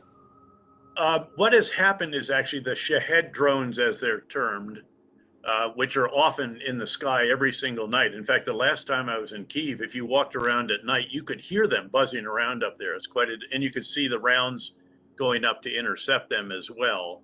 They're now reportedly being produced in Russia. And you have China providing all the components. They don't provide actual weapon systems per se, but they're providing all of the electronics and little motors and all the other components that are required for Russia's very much amped up war machine. And so that's, I think, what is happening there, given obviously the damage that Iran has sustained, and some of which will be very difficult to recover from in the short term, particularly, frankly, their loss of their very advanced Russian air and ballistic missile defense system, which was taken down by the Israelis using our F-35s. They're flying them, of course, and was a very, very impressive element of the overall very impressive 12-day. Did he just say F-35 campaign that they he's carried talking out about against Israel. Iran, punctuated ultimately, obviously, by this enormous campaign by the U.S. To bring in the massive ordnance penetrators for the one location in particular at Fordo, deeply buried Sex on enrichment site wheels. in a mountain that was beyond the Israelis' capability. Are we the country that is technologically advanced in developing the algorithmic drones? I think Ukraine is probably on the cutting edge in the world. We certainly are not producing remotely anything like 3.5 or 4 million drones a year. We just don't have that capacity right now. We're not fighting our war of survival. Look, I remember, Charlie, when we launched the surge in Iraq, already finally, we got the military-industrial complex to respond rapidly. It helped that, of course, we had Secretary of Defense Bob Gates, who loved this, internecine warfare and against bureaucracies and so forth, and made it provide the V-shaped hull armored vehicles that we've been crying for 3 or 4 years, so that when the improvised explosive devices hit, they didn't hit a flat bottom and blow everybody up inside it. It blew out. Also drones. We weren't producing those fast enough at that point in time. The fact is, we need that kind of approach again. I was actually hopeful that DOGE would be targeted first at the military procurement system because of the entrenched interests in what Senator McCain used to describe as the military-industrial congressional complex. Yes. And there are various elements, each of which has an laggy? interest in perpetuating the current system, the current basing arrangements, current weapon systems, et cetera, for fear that something new might displace what it is that they have in their district, their manufacturing facility, their base. But we need to get much more serious about this. I think that the current administration does recognize the urgency, that the service secretaries and chiefs are keenly aware of the lessons being learned on the Ukrainian battlefield, but then getting industry to respond rapidly enough is another real challenge. In terms of the Chinese and the competition with the United States, where are we leading and where are they leading? For example, there's AI. Well, they're big debates here, obviously. we saw with DeepSeek, everyone was deeply unsettled that this might have shown that they were equal or whatever. I think there's been a reinterpretation. I think there's a sense that we are ahead and that we seem to be staying ahead. And every new version of ChatGPT or Claude or Copilot, whatever it may be, shows that and the advances are actually accelerating. I'm out here at the Aspen Security Forum and had a session with one of the big AI companies privately yesterday. And they think by 2027 that their AI large language models will provide the equivalent, if you will, intellectual capacity of a Nobel laureate. Right now, it's sort of at a good graduate student. I think they're approaching PhD next year. And then literally by 2027, they may have, again, a capability, harness partnering with a human that can provide that kind of intellectual horsepower. Is that what they call super intelligence? Yes, yeah, or generative, and again, it's approaching. There's various definitions of this and benchmarks, but yes, it is rapidly coming to a theater near us. So I think we're generally still in the lead, but again, it's back and forth. Same with, again, the most advanced chips and a variety of other categories. But then there are many categories, of course, where China is way ahead, and the administration recognizes that. That's why they're investing in much more chip building. Or ship building.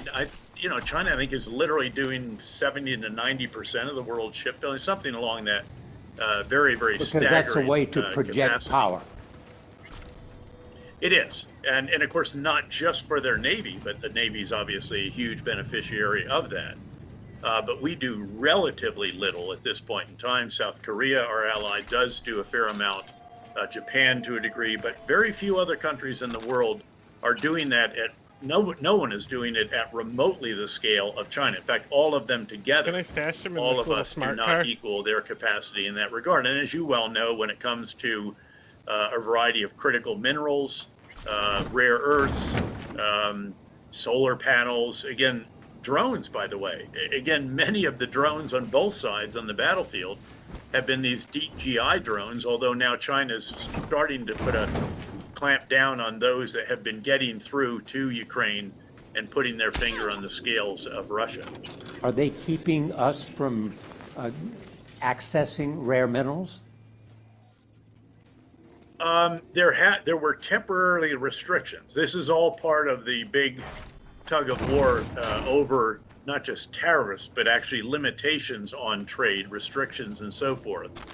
And then they relaxed them. Remember, it was also magnets, which are critical for the auto industry. So there's these different categories where they have not quite got complete monopolistic powers, but they certainly in some have oligopolistic. And of course, the U.S. in particular is scrambling, trying to find other sources of rare earths and processed critical minerals as well, strategic minerals. Are you a believer in soft power? Joe Nye, who coined the term, died recently. In fact, we just had a tribute to him out here, Charlie, because he was the head of the Aspen Strategy Group, which is an offset organizes this week and then a subsequent several day that's a private event. And truly a remarkable man in so many regards and a deep, deep thinker, a quintessential intellectual. And the way I would answer that is to say that when we were conducting the surge in Iraq, as we achieved security, we would go into a neighborhood, we would literally create a gated community so the enemy couldn't get back in after we cleared it. One way in and out, you had to have a biometric ID card to do that. But what we did to solidify the security gains was what I think would fit into the category of what Joe termed as soft power. It was humanitarian assistance, it was restoration of basic services, reconstruction, fostering grievance methods for resolving grievances and all the rest of this, gradually representation and so on. And again, I think that all fits into that category, although he was often talking of it as a national activity rather than what we were doing, which was in essence tactical, except as it made progress, it became operational. And then ultimately you had strategic success as a result of that. I mean, that's the only way to describe driving violence down by nearly 90% in an 18-month period and setting the country on a road for 3.5 years at least for great new opportunities. So yeah, I do think that hard power is what you need when obviously it's the most significant challenge, but what helps you solidify the achievements through your hard power or soft power. If you think of the Marshall Plan in the wake of World War II, how crucial that was to help not just Germany, but the other victors of World War II who were beset by political challenges because the economies had been so devastated. And how did they make their way through that? The assistance of the United States, and not just funding, but also a variety of other forms of assistance as well. We talk a bit about Iran and what's happened to them.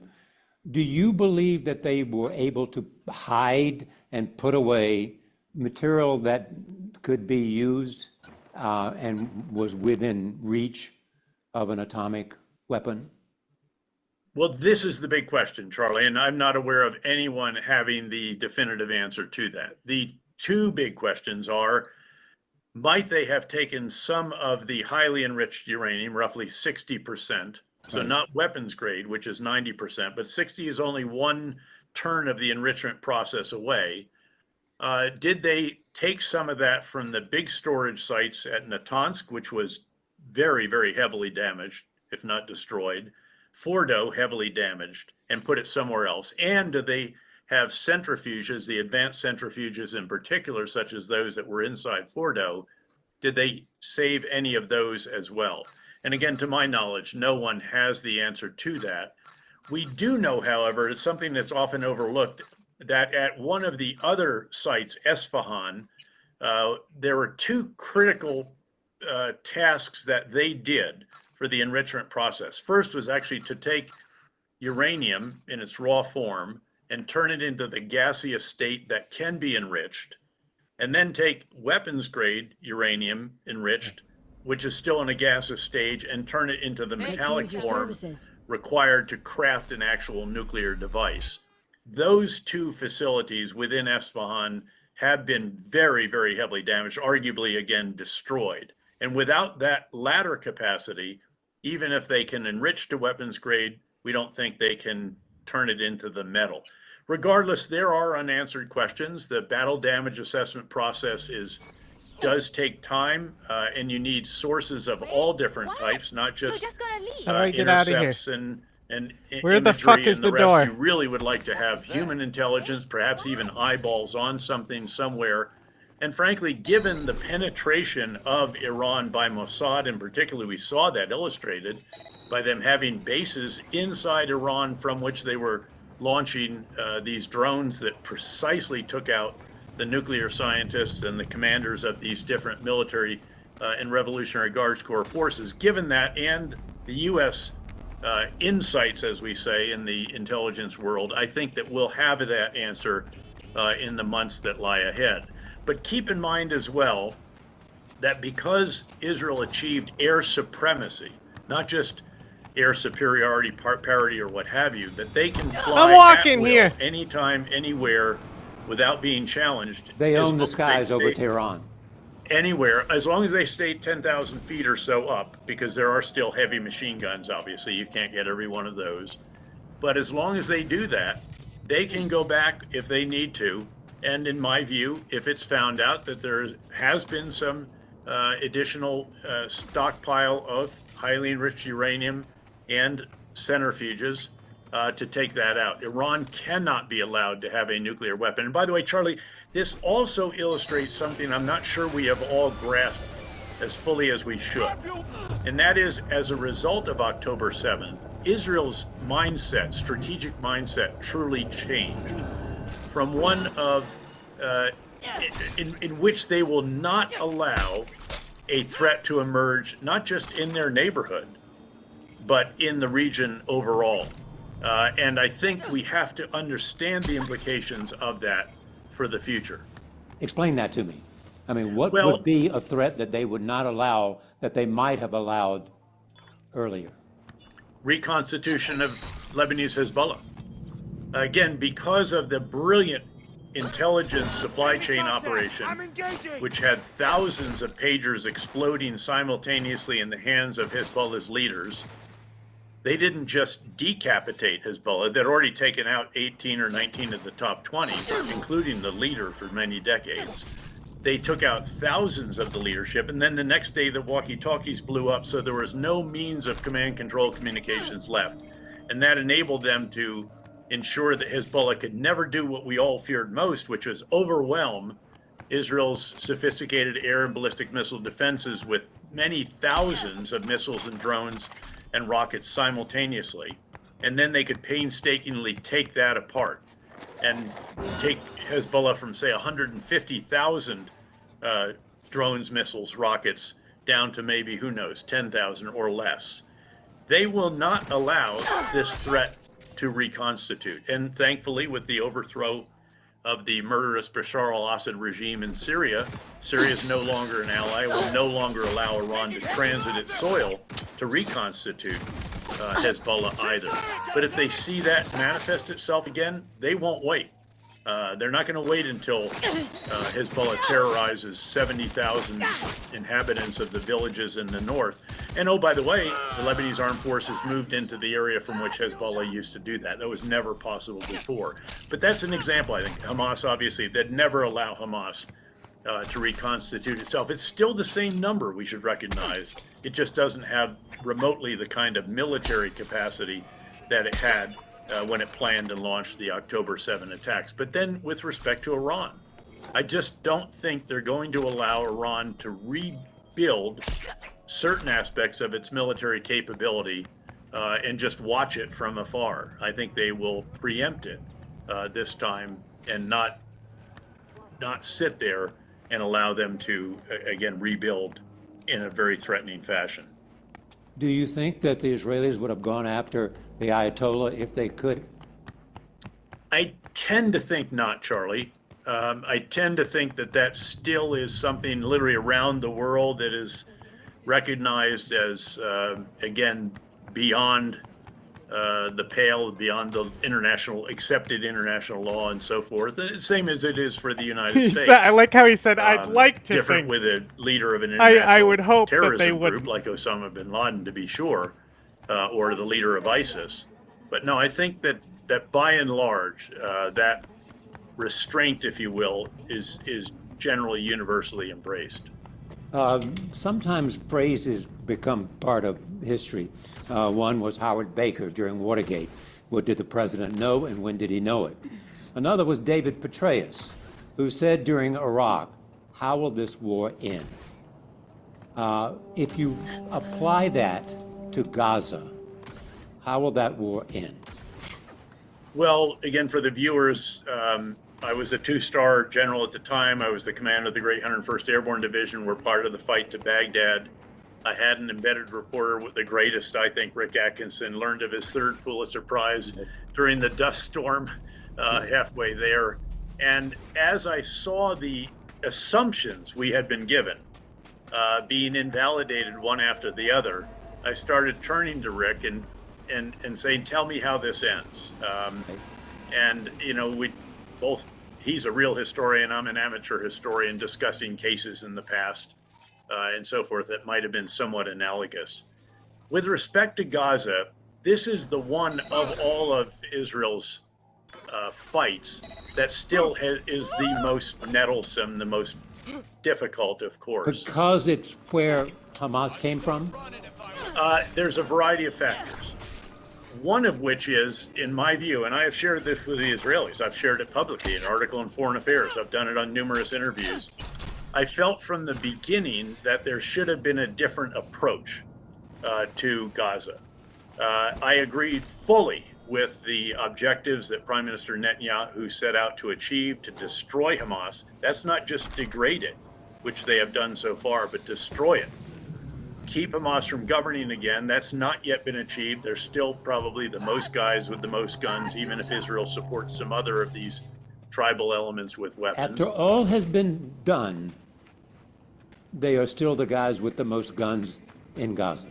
Yes. I mean, if Israel just walked away from Gaza right now, I think there will be a lot of internal fights. I think that probably Hamas would emerge on the top of the heap still.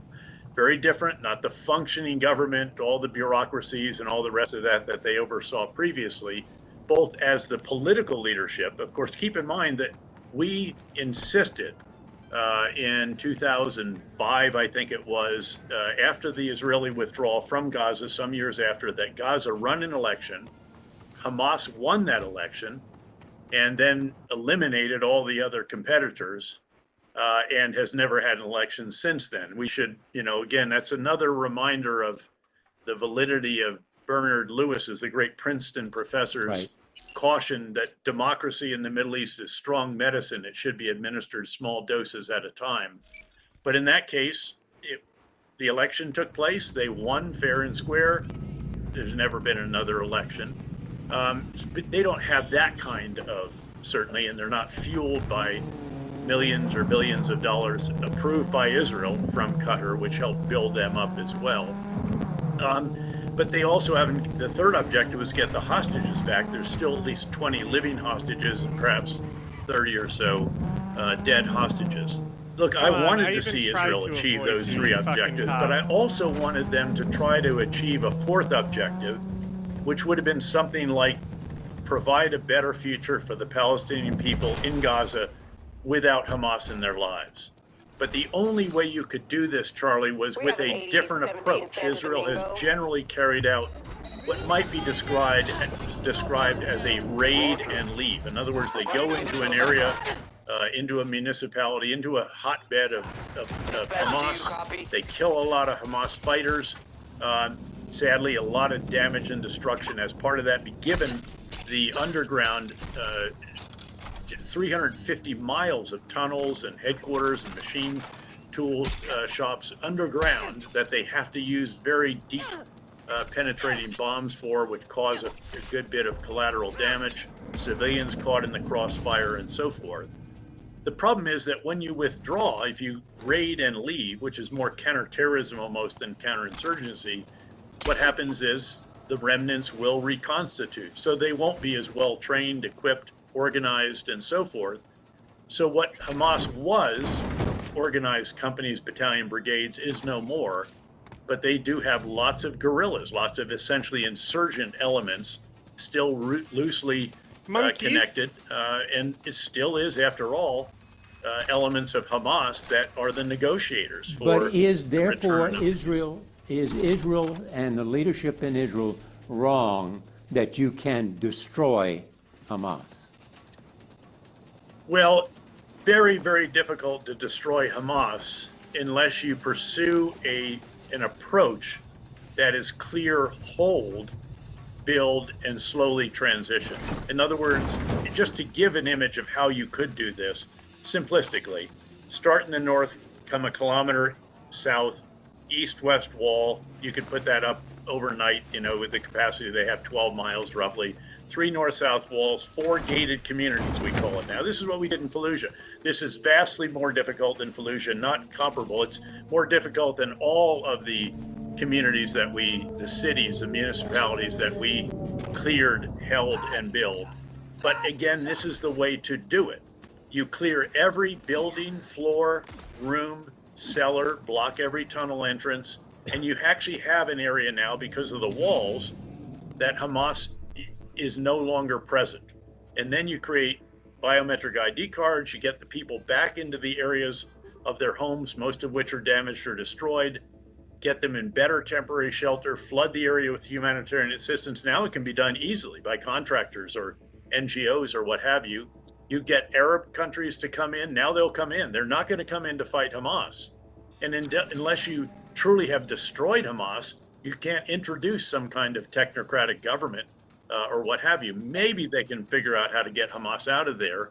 And there has been so much damage that maybe there are alternatives.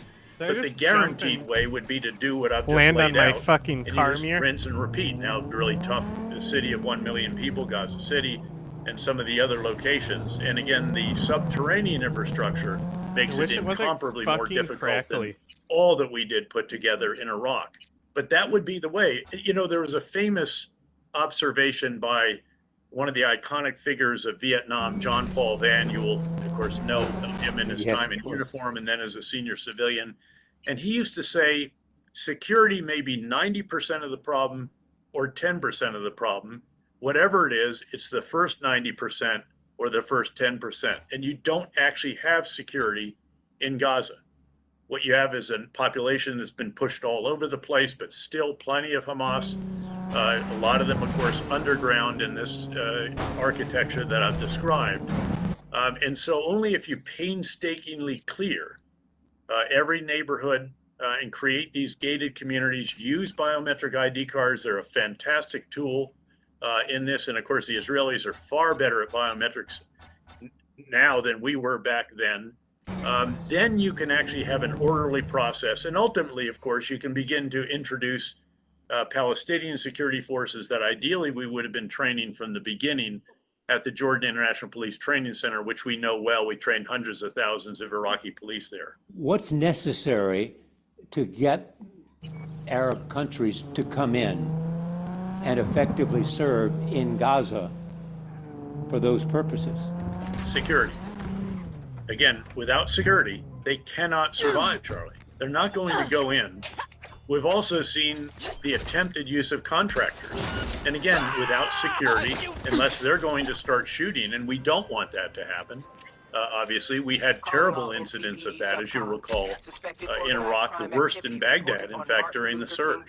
So again, it all comes down, it all starts with a secure area in which you can drive around in a thin-skinned vehicle and perform the tasks, again, of provision of humanitarian assistance, better shelter, restore basic services, rebuild schools, bridges, roads, clinics, markets, all of this.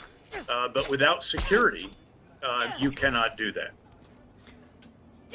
Where are you now in terms of the Palestinian state? Well, I clearly recognize how this concept has become enormously challenged in Israel as a result of 10/7. And now it used to be that the majority of Israelis did subscribe to that concept as the ultimate, if you will, way of two states for two people and so forth.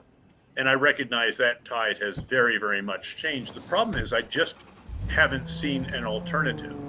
The alternative is a one state, which couldn't be democratic, obviously. Other forms of this will be criticized in other manners. And yet, Petraeus, you fool. Certainly the Palestinians deserve a huge amount of the blame for this. The Ehud Olmert opportunity in particular. You know, you had Camp David, they didn't sign. You had Ehud Barak, even some more inducements. Ehud Olmert gave tremendous compromises at really quite considerable political cost to himself. And they even didn't take that. And as a result, they're in a far worse position than they were before, with far more settlements and more challenges in the West Bank. And again, a lot of their own failures. Their pay for slay, an education system that teaches young Palestinians to see the Israelis as the devil incarnate, etc. You know, even in those areas when you said, okay, neither side has political leadership that can compromise to the degree necessary, at least try to create better opportunities down the road and don't create more obstacles to it down the road. But again, I'm open to any other proposal, but you sort of keep coming back to this because there is nothing else out there that has shown any real promise of living up to the aspirations of the different sides. Are the Saudis going to participate unless they see some pathway to a Palestinian state? I don't think so. I have very close friends, contacts there. I just hosted a very significant Saudi official and said, you know, what would it take? And it would take exactly what you just laid out. A pathway to and by the way, it's gotten worse. It's gotten tougher for them because of October 7th and the fighting in Gaza. That bar for the Saudis has actually been raised, I think, in many respects. And there would have to be something really quite ironclad about it. Were the Saudis close to recognizing Israel, and therefore that was an incentive for the Hamas to come in on October 7th? Yes. Yeah, I think that the consensus is very much what you've just laid out. That there were those that were thinking they could be, weeks, months away from this. You'll remember our national security at the time said something like, the Middle East has never been quite so peaceful. And then, of course, October 7th erupted. The worst intelligence failure for the Israelis. I think that was the National Security Advisor, wasn't it? It was. And then the worst military readiness response, of course, and even the biggest political miscalculation, thinking in Jerusalem and Tel Aviv that, that Hamas is really appreciative of the additional work visas that they have, when they were actually using those to conduct reconnaissance of all the very detailed sites that they would take out by various means in the course of the early hours of that attack. When you look at American enemies, people often talk whether the word is competitor or enemy or adversary. You think of China, you think of Russia, you think of Iran, and you think of North Korea. But what I've been surprised to discover, and what I want you to speak to, is that terrorist groups are alive and still functioning. Absolutely. Absolutely. There's nothing like the caliphate that the Islamic State controlled in northern Iraq and northeastern Syria. That's been defeated, but there are still remnants of that, very much, especially in northeastern Syria and eastern Syria and elsewhere. There's nothing like Al-Qaeda when Osama bin Laden was its leader, and it had affiliates in Iraq, Pakistan, Afghanistan, Yemen, North Africa, other locations around the world. So there's nothing like a number of these different groups, which of course were not only carrying out attacks in the locations where they were, but also were inspiring those in Europe and even in some cases in the United States to carry out attacks as well. The so-called self-recruits. In fact, the attacks within the United States, which have been very, very limited in terms of true Islamist extremist action, have been carried out by those in the United States who used to watch, when it was still available on YouTube, the sermons or the exhortations of leaders in Yemen, of all places. One of them was an American, colloquial American, Yemeni American. For example, we judged him to be the most dangerous man in the world while he did more to inspire individuals to go on a one-way ticket to Damascus, Syria, and then into Iraq to blow themselves up. That is not quite there, but I think the point that you raised, Charlie, is that we have to stay riveted on that. The U.S. in particular, if you think about the threats and challenges we face, I think they're far more complex and far more numerous than at any time, at least since the end of the Cold War. You could even argue since the end of World War II. So if you think of the U.S. as the guy keeping a lot of plates spinning in the circus, and we do have others that help us with those plates, depending on where they are, allies in certain regions that will help with some of these. But the number of plates there now has really multiplied dramatically, and some of them have become vastly greater. Obviously, the plate that represents China and the U.S. and Western relationship with China, I think, is larger than all the other plates in the room put together. But that doesn't mean that you can only focus on keeping that one spinning. You do have to keep these others spinning. And the ideal way to do that, of course, is to have allies and partners who help you do that. And that's why our alliances, that's why our relationships, that's why our partnerships matter so much around the world.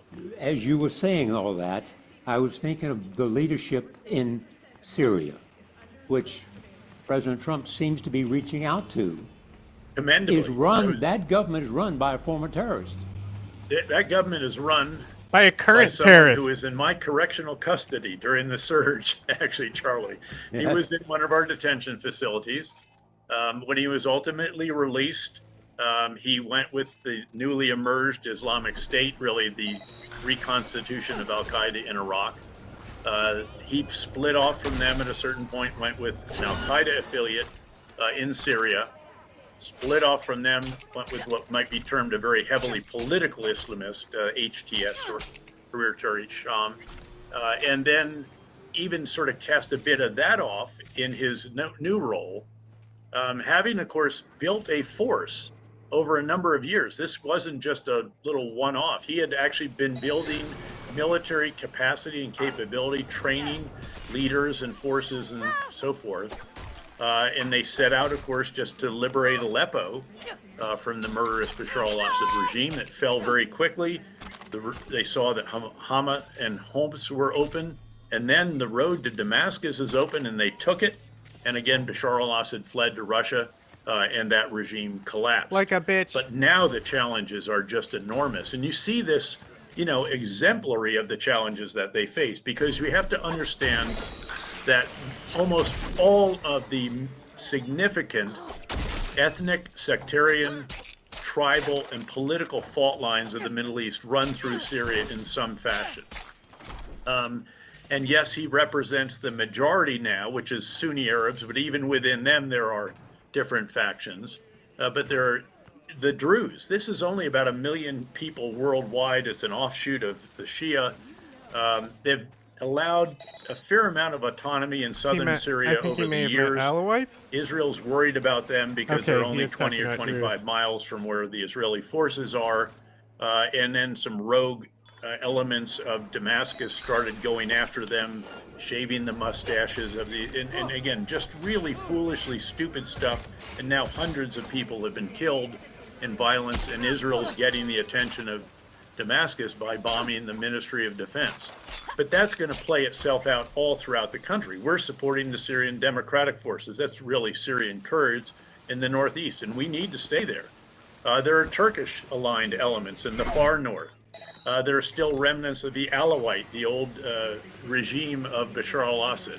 There are other offshoots and independent, again, ethnic, sectarian, and tribal militias. He's got to bring all this together, and he said the right things. And I think it was great to see President Trump meet him, and even greater to see us lift the sanctions that were on Syria, at least to give them every opportunity to do what al-Shara has said he wants to do. How do I drop? In recognition of the challenges of this country, which is to provide a government of all the people, representative of all these different elements, and ensure not just majority rule, but minority rights. And that is a really tall task. We ran into that a number of times, many of us in Iraq, particularly in the first year when I was in northern Iraq, where you similarly have all of these fault lines running through, and bringing it all together is a very, very challenging task. It helps if you're the sheikh of the strongest tribe in northern Iraq, the 101st Airborne Division, as I was in that first year.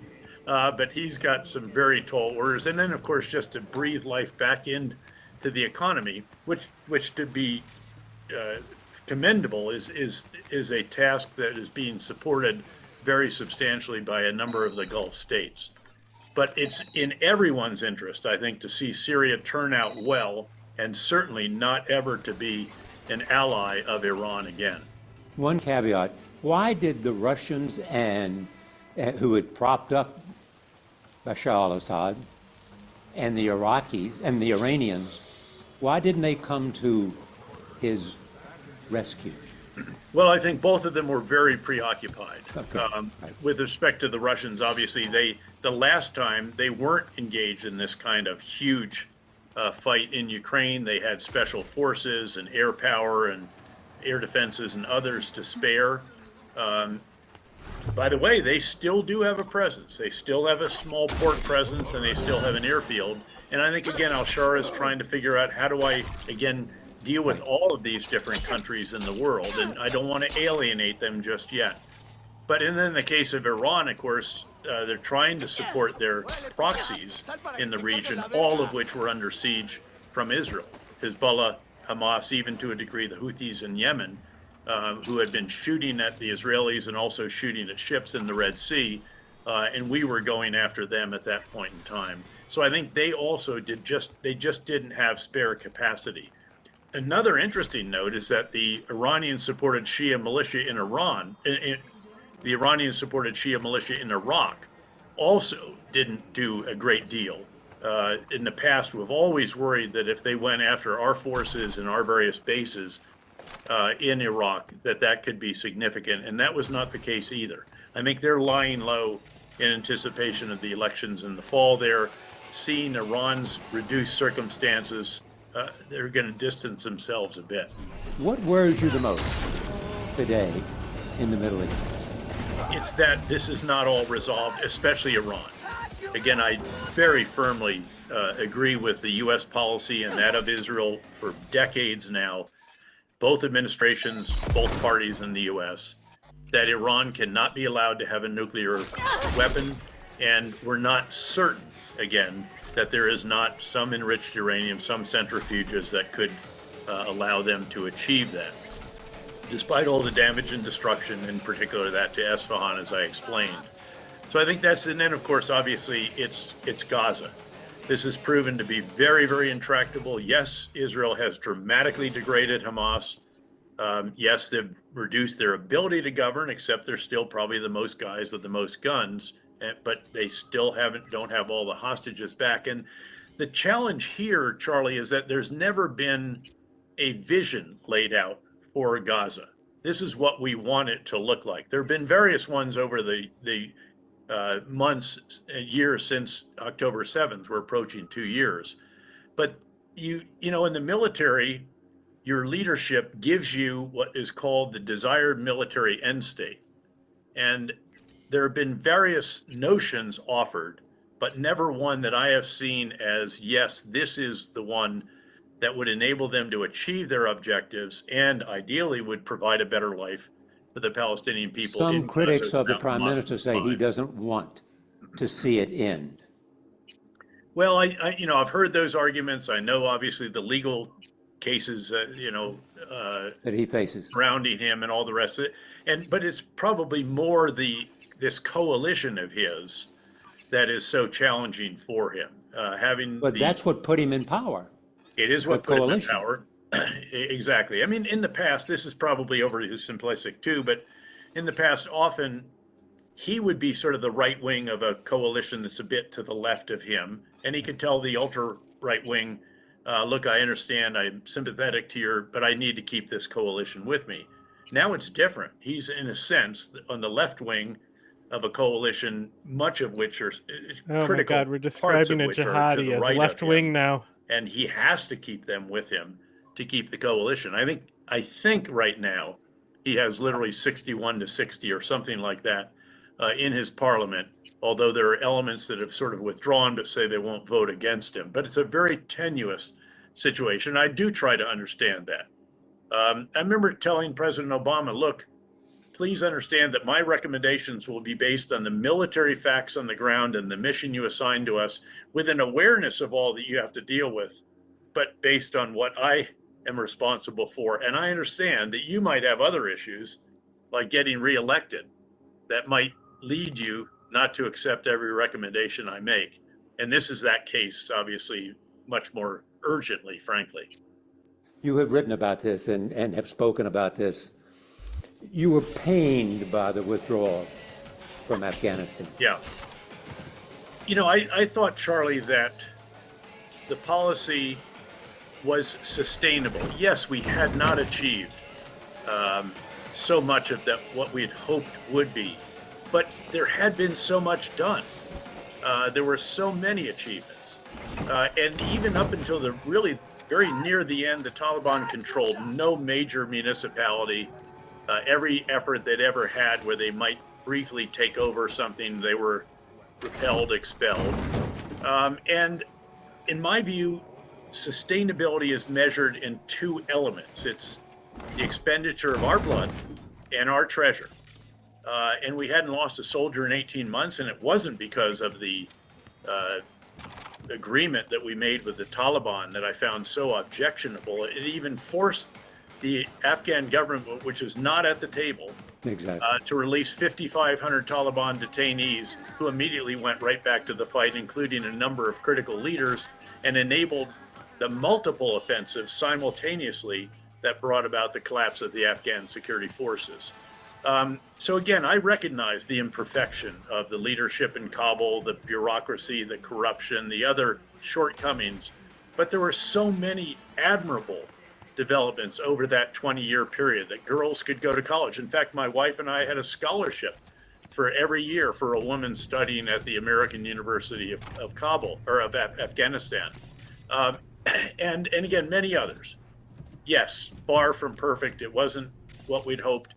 But I could see that if we withdrew, yes, General, that it was very likely that there would be a psychological collapse of the Afghan security forces. I said this, in fact, on air on Fox, I think, several weeks before the withdrawal. I said immediately on learning that the Biden administration was going to carry through with the agreement reached by the early administration, that we would the Trump administration. Yes, that we would come well, to like regret I've said, that decision. The and that withdrawal action. could only have gone as bad You as have to it did if understand it as wasn't well for Trump doing that in the the first defense place. strategy for Afghanistan rested on modestly trained police and soldiers protecting the major population centers and critical infrastructure, just holding off the Taliban or Haqqani network or whomever until the very well-equipped, well-trained, highly motivated 35,000 strong Afghan commandos could respond to it.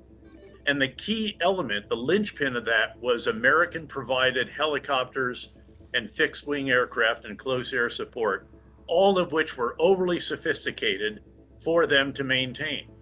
And so that when we withdrew our 2,500 troops, and then 3 times that withdrew the NATO and non-NATO allies that were there, we withdrew 17,000 Western contractors that were helping the Afghans keep all this hardware working. I felt we should have continued to provide them old Russian, Soviet helicopters that were analog. They could maintain them. They weren't anywhere near as sophisticated, but they were adequate. But we gave them to Buy American. We bought Black Hawks and others for them. And I knew that they would never be able to maintain them themselves. And that sadly proved to be true. So now the critical enabling component of the Afghan defense strategy becomes inoperable. And they flew it hard. And they're getting shot up. And of course, so we're not talking routine maintenance. We're talking just keeping it in the air. And when that went down, those out in the hinterlands knew that no one was coming to the rescue. And, you and I wouldn't fight under those circumstances probably either. And so it was really quite predictable if you understood what we had built for them, which was the only possibility, by the way. You couldn't have these extraordinarily well-trained and equipped commandos all around the country that just didn't have the means nor the human capital for it. Well, what's interesting to me, and this has been much discussed, and it marked a turning point in terms of the public reputation and polling for President Biden. That was a decisive Absolutely. moment. Yeah, his polls dropped 20%, and they never recovered. And I thought they were off to a good start, fleshing out the Trump administration's approach to China to make it that truly comprehensive, integrated, whole of governments approach that we discussed earlier. And so they're moving along well, and then this just cuts them off at the knees in terms of support, and they could never recover from it. And I also think, by the way, Charlie, that decision to carry out the withdrawal and the way it was conducted undercut deterrence with respect to Putin, because deterrence, it rests on 2 elements: the potential adversary's assessment of your capabilities on the one hand and your willingness to employ them on the other. And I think it really undermined that second, even though, to be fair, the Biden administration, I think, did an admirable job in rallying the world to support Ukraine after the invasion, even as it did, though, certainly then delay critical. But you were suggesting that what happened. You were suggesting that what happened in Afghanistan in terms of American withdrawal was watched closely by Vladimir Putin and gave him a further incentive to invade Ukraine. Yes, and of course the fact that we didn't do all that we should have. I think even members of the Obama administration publicly acknowledge we should have been much tougher on Russia after 2014. After now, Crimea. some will Yes, after Crimea and the southeastern portion of the country known as the Donbass, some will say, well, our European partners, and particularly Germany, perhaps didn't want to be overly tough, wanted to try to keep lines of communication and trade and so forth open. But again, I think those two together were what led Putin to believe that he would be able to get away with this, particularly if he had been able to do what he envisioned doing, which was taking Kyiv in less than a week, putting a new figure in charge as pro-Russian, and again, gaining control over Ukraine in that mechanism. And do you think the Chinese are watching what happens in Ukraine and making decisions as to when they might move on Taiwan? I think it's if. I don't think there's anything predetermined. President Xi has told his military to be ready in 2027. But again, I don't think there's anything deterministic about this at this point. I think we have enormous influence on this. We have agency here. Again, we have to ensure that when the sun comes up every morning in Beijing and leaders there, the leader looks wistfully out to his southeast and says, you know, we dealt with the Uyghurs in Xinjiang, we dealt with the democracy movement in Hong Kong, we, you know, dealt with, you name it, Macau, Tibet. There's one bucket list item left, it's reunification, but not today. And that's what you have to achieve day after day, because the perception of our capabilities, which we need to continue to really refine, to transform in many respects, again, to much more from huge manned platforms to unmanned, enormous numbers of air, ground, undersea, air systems and so forth. But also that element of the willingness to employ that.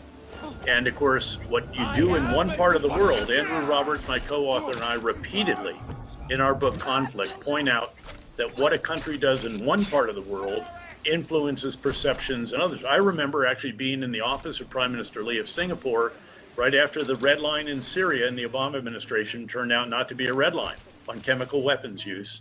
And he said, you know, General, that reverberates out here. That has repercussions, implications in the South China Sea. So my argument to those who say, well, we can't help Ukraine or help Israel or whatever because we have to husband it for the Indo-Pacific, I think are short-sighted, because if you don't help Ukraine, if you don't help your allies and partners in the Middle East, you will undermine deterrence where it is really the main effort. As we have discussed repeatedly, it's all about that relationship between China and the United States, the world's two great superpowers in every category that you can examine. Your book on conflict traced the world after World War II through Gaza in terms of the paperback. There was a pervasive Western liberal idea that also came after World War II and moved forward. There are those, many have said it's under attack. The idea of democratic government, the idea of the rule of law, the idea of economic openness, the idea of multilateral cooperation, all of that is under attack. Do you buy that? I think there are challenges across the board, as you just laid out. And I think they were captured most beautifully by the Singaporean foreign minister in a speech a month before President Trump, his Liberation Day speech, which announced the tariffs. And give me 1 second and I will pull it up and I'll read it to you. Please the do. operative part, because it is very, very powerful and it captures this just beautifully. So if I could, Charlie, I'll actually read this to you. And again, this is the Singaporean foreign minister just a month before President Trump's announcement of the Liberation Day tariffs. The world is now shifting, the foreign minister said, from unipolarity to multipolarity, from free trade to protectionism, from multilateralism to unilateralism, from globalization to hypernationalism, from openness to xenophobia, and from optimism to anxiety. And I think that he is exactly right. And if anything, that has been amplified a bit further by the threats of the various tariffs that are out there and by other restrictions on trade and so forth. And so, therefore, what is incumbent on various institutions and various people to do and to say? Well, I think we hold certain principles, certain values, certain ideas very dear. We have, I think, fought for these. Even in the wars of the post 9/11 period, we often felt that we were defending the freedoms of those back home that, again, have always been a part of our national fabric. And I think that we have to continue to revisit those, to also going on over here? revisit how we act around the world, to recognize, again, remember I mentioned earlier, we're the guy more than anyone else who's keeping all those different plates spinning, the threats, if you will, that represent the threats and challenges and issues that we have to contend with. And there's more of them and more complexity to them than at any time, at least since the end of the Cold War. Get out of my way, What idiot. enables us to do that in Now many the cops cases are mad.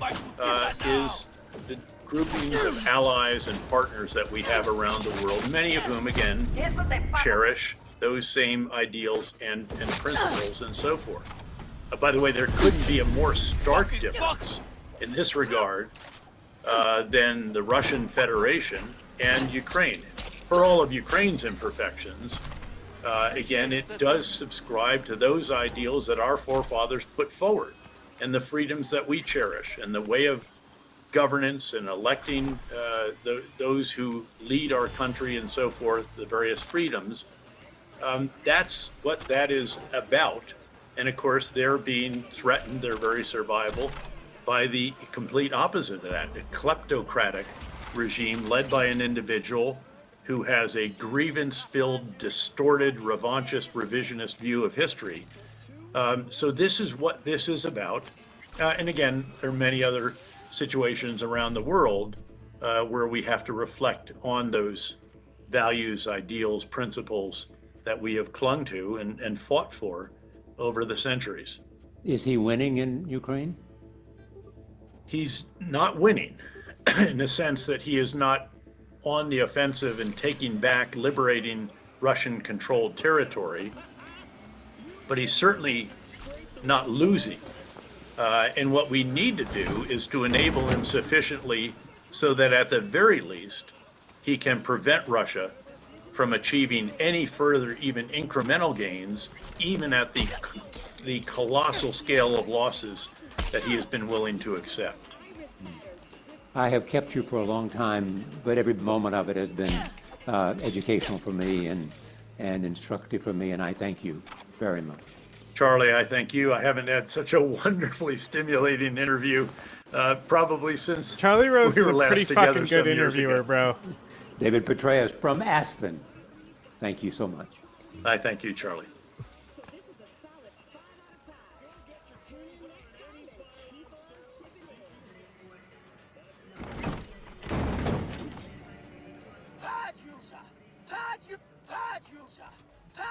Shut up, gun. Stop lecturing me.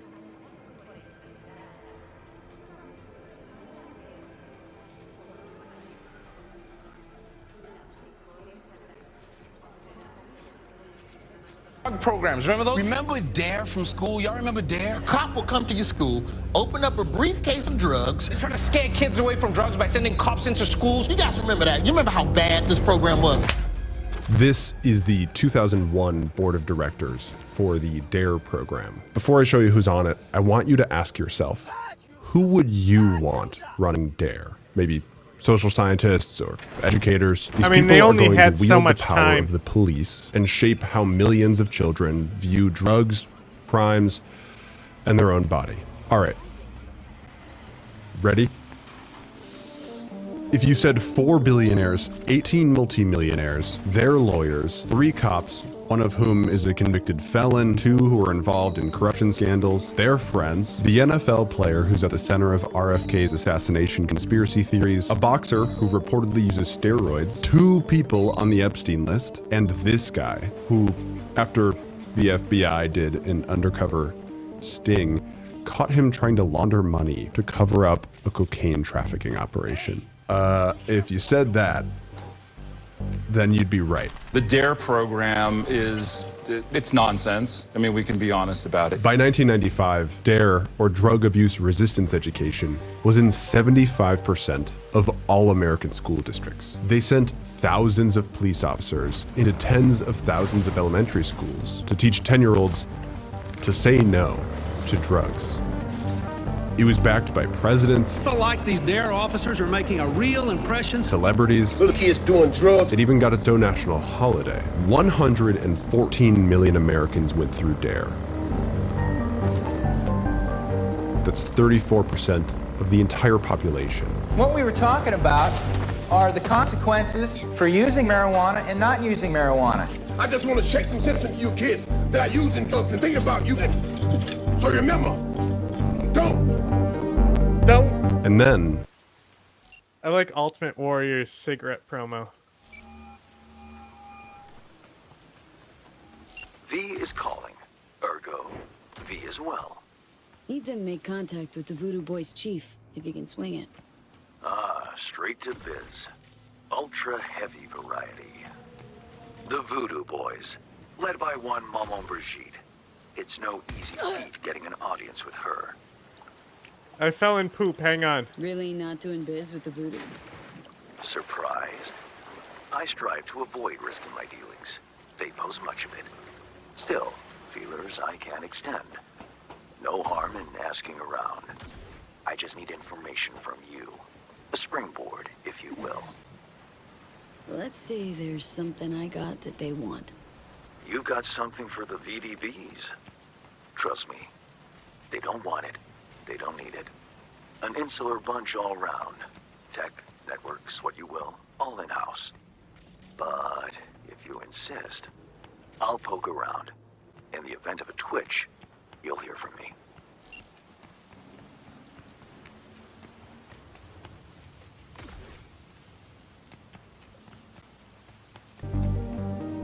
we found out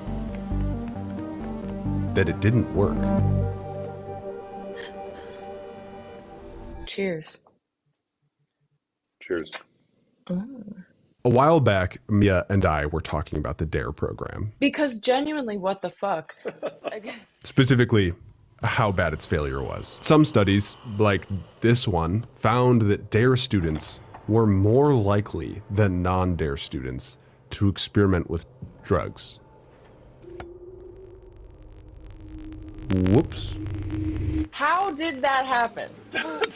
And then Mia had a question. Everyone knows about DARE. Everyone knows that it failed. But what I'm missing is, like, did they not test that it worked? Like, the people that made it? For years, DARE has been laughed at. Just say now to crack! Trendy, goofy teens wear their t-shirt around to mock its demise. We all came up with our own theories as to why DARE didn't work. We kind of dismissed it as yet another failed government program. And we never properly investigated the private corporation, a non-profit that often doesn't act like one, that somehow was able to get a dysfunctional drug program and police officers into your school and mine. This video was supposed to be a nostalgic explainer of America's biggest accident, but over the past 4 months, we've been combing through thousands of documents, interviewing cops, historians, journalists, and discovered that behind this program is a buried story, using high-powered lawyers, attacking journalists and researchers when they tried to bring the truth to light. The people at DARE ruined careers to protect themselves. I want to show you all of this, because when you look at the people who were behind the program, you start to see what DARE. Hello, robot. Hear me all right? I'm here. I'm here. Reckoning. Reckoning.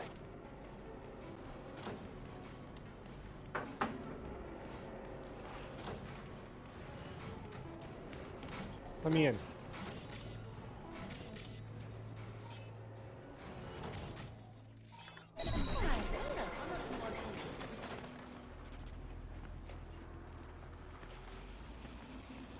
was really all about.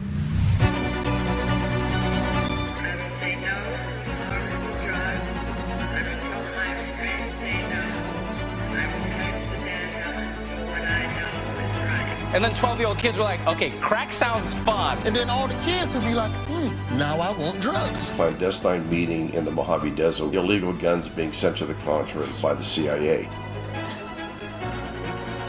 They did studies that showed that it's actually ineffective, in some cases actually harmful. The story that's told is that DARE had good intentions, that they built a program that they thought would work, and it just didn't. However, I quickly learned there's a lot more to that story. After talking with Mia, I went out and picked up this book. It was written by a professor of history at Ball State University, and it's phenomenal.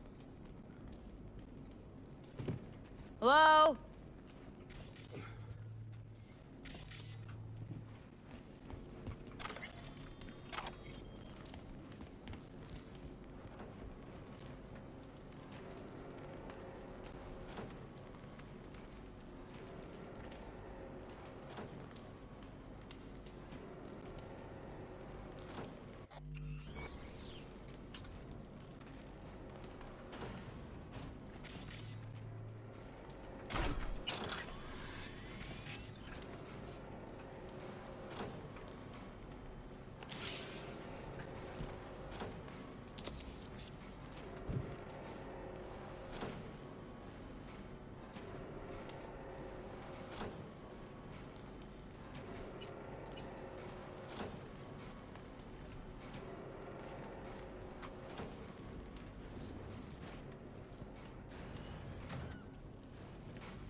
But there's one I dare part you to do that drugs. left me Okay. with way more questions than answers. So I reached out.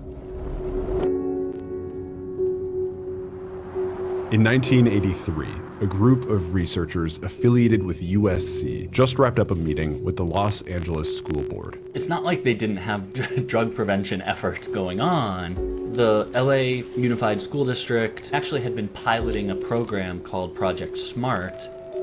The researchers in charge of Project SMART were leaving a school board meeting when a man approaches them. Actually approached the Project SMART researchers. His name was Daryl Gates. And Gates is kind of like, well, what if we can take the Project SMART and just have the police teach it? Having serious objections to police involvement, they said no. But according to one of Gates's right-hand men, If you told Gates that he was wrong, he would crush you. What do you mean? What do you mean by that? Because 114 million kids went through this program. So what do you mean he'll crush you? What do you mean by that? This idea of like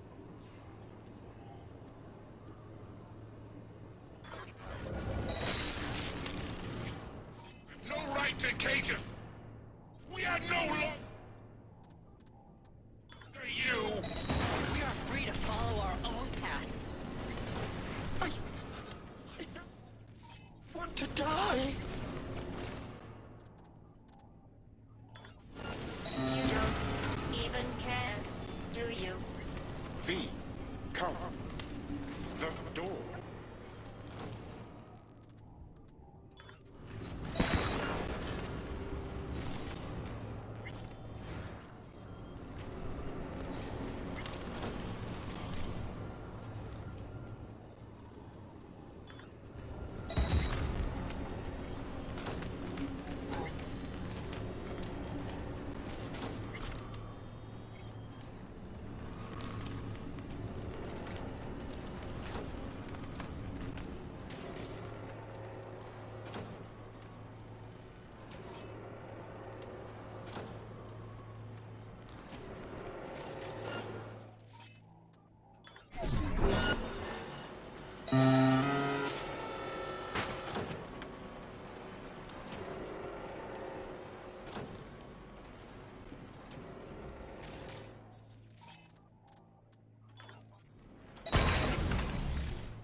if only they had known, does not apply.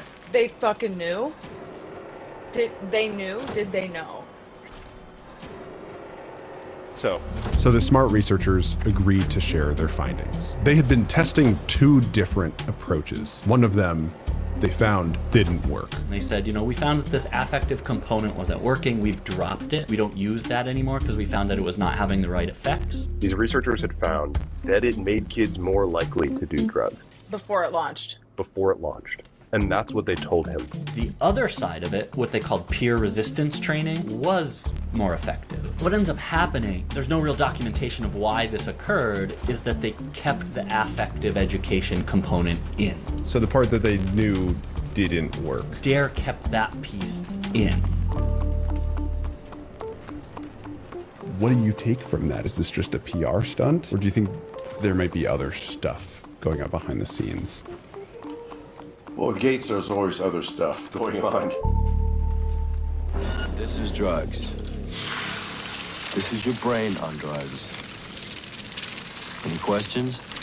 Max's book is a phenomenal breakdown of DARE's expansion, its impacts on culture, policing, the nuances of the hundreds of studies that went into DARE. But I want to show you a completely different angle. Yeah. All right. That's right. Oh, no. Okay, so I talked to this guy. He's a former cop, and he was there. Like, he worked directly under the founder of DARE when and where it was created. Okay. And I think the problem is that we all just kind of assumed that DARE's failure was a big mistake. Let me just show you what he said. Why are we doing this program, Because internally, that's what most people thought. So why are we doing this? Wait, tell me more about that. They just thought it was a ridiculous idea. Most people within the departments, everybody said it's not going to work. What? Okay. Marijuana. Oh, yes. When one of the smart researchers learned that And the safety of others. Please refrain from. Reset, norm. Reset. Me. The norm.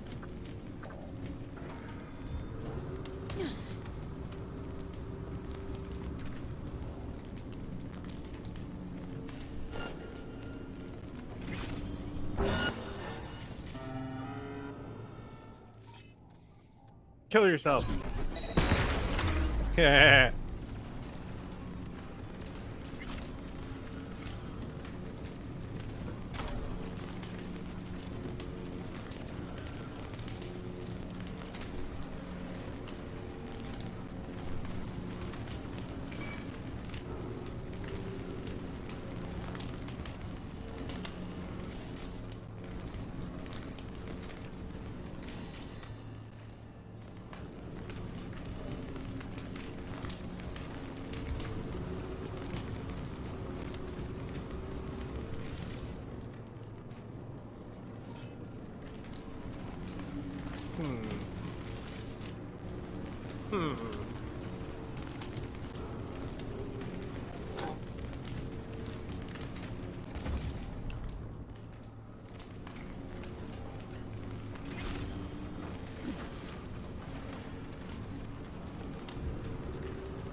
Okay, what did that do? Do I jump in the car now? Ouch! Great. DARE was using the effective approach. He reached out to try to help fix it, but DARE was never interested, speculating that DARE had other motives. DARE didn't need fixing. What it needed was money and friends in high places. Though not technically true, the point still stands. Another smart researcher put it bluntly. DARE had never talked to a scientist until it got into some trouble in 1993. When DARE was already in 52% of school districts, making the question, if their goal wasn't efficacy, what was it? It is truly my great pleasure to welcome DARE to NASDAQ. It's June 4th, 1968. A 15-year-old boy walks into the Ambassador Hotel in Los Angeles. He's there on an assignment for his high school newspaper. U.S. Senator Robert F. Kennedy is in town, and he's giving a speech at the hotel. The boy's assignment is to take photos of it. Thanks to all of you, and now it's on to Chicago, and let's win there. Following the speech, the 15-year-old is following the senator around, snapping photos, when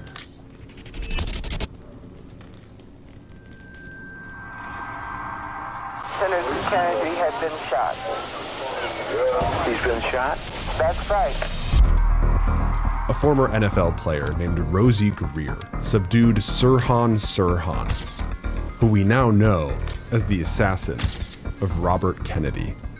Realizing that Kennedy had just been shot, the high school photographer starts taking photos of everything he can. Then, the LAPD appears. The boy is detained. All his photos, 3 entire rolls of film, are taken from him. 2 months later, the LAPD secretly burns 2,410 photos taken during the investigation. In time, they also destroy ceiling panels with bullet holes in them, x-rays of those ceiling panels, and spectrographic analyses of the bullets.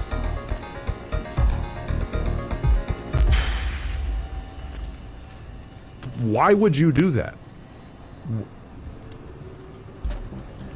It's all quite suspicious. During this time, a young officer at the LAPD is climbing the ranks. His name is Daryl Gates, and he was just in charge of the intelligence division, but got a promotion to be assistant chief. He was a narcissist, and his ego was beyond belief. Gates is about to build an infamous reputation. A man who Pulitzer Prize winning journalists have called egomaniacal and paranoid. He is responsible for the creation of the SWAT team. Oh. And commits a move that will change policing forever. A brutal, unprovoked raid on the Black Panthers. Meanwhile, the intelligence division that Gates oversaw breaks off into 2 different categories: the Organized Crime Intelligence Division, or OCID, and the Public Disorder Intelligence Division, or PDID. Almost immediately, the PDID neglects its mission to serve public disorder and focuses on the real enemy. Building dossiers on journalists, labor unions, civil rights groups, public servants, anti-war activists, and the mayor, of course. This paranoia that the LAPD had under Daryl Gates extended way beyond the city of LA. He had officers undercover all around the world. I know this guy sounds like a conspiracy theorist, but he's actually a Pulitzer Prize winning investigative journalist. Check yourself. Part of what you were revealing, he had like hundreds of people, right? He had, we don't know how many he had. We're not talking FBI. This talking is about LAPD. LAPD, a local municipal police force, hundreds of agents undercover, and some of them international. Hundreds of agents in the unit that supervised the undercover officers. Soon, the PDID starts to get in trouble. They got caught running covert intelligence missions by sending undercover officers into schools, not to investigate a crime, but instead to build political dossiers, signifying that the LAPD and Daryl Gates are becoming increasingly obsessed with power. And it's working. Legions of police officers are starting to look towards Daryl Gates for their next move. Not sure I can fight. Every chick must eventually spread its wings. Wings Huh? destroy the core, Father. The what? This is what happens when you have Elon Musk do your robo-taxi.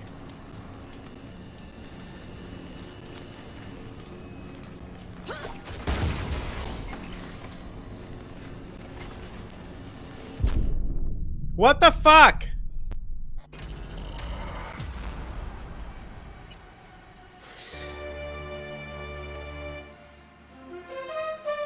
Watergate.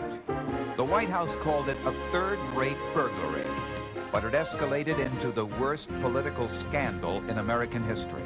I shall resign the presidency effective at noon tomorrow. In the wake of the Watergate scandal, America started to wake up. The government wasn't just watching its enemies anymore, it was watching everyone.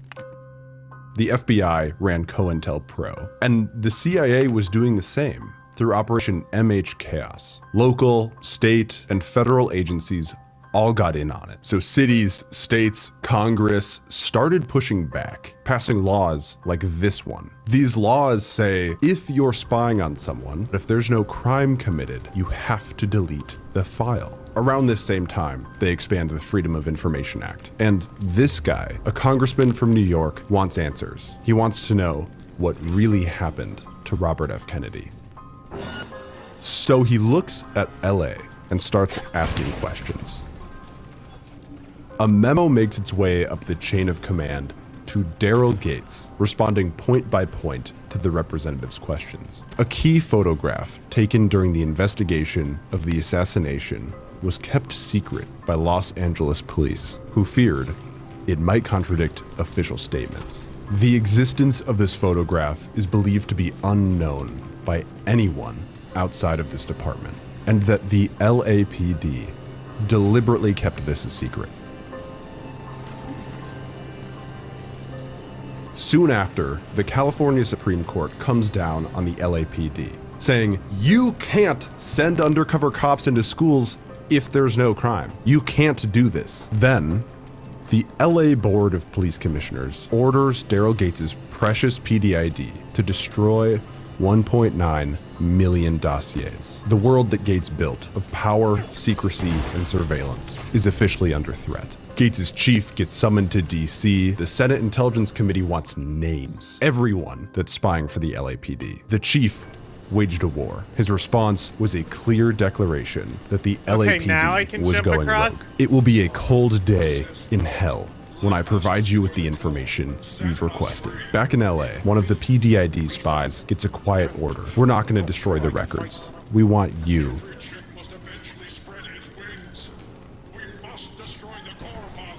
Heads up. He's weakening. Feel that? He's waiting. Heads up what, Johnny? The virus. We don't issue from the virus. We issued from you.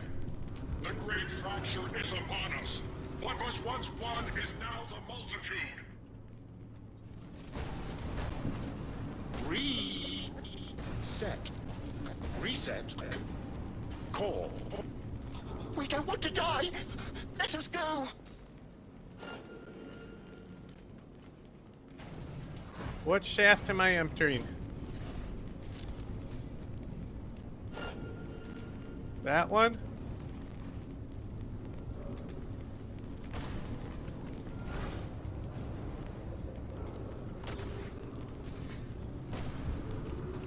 How?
Stupid robot.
What am I supposed to do?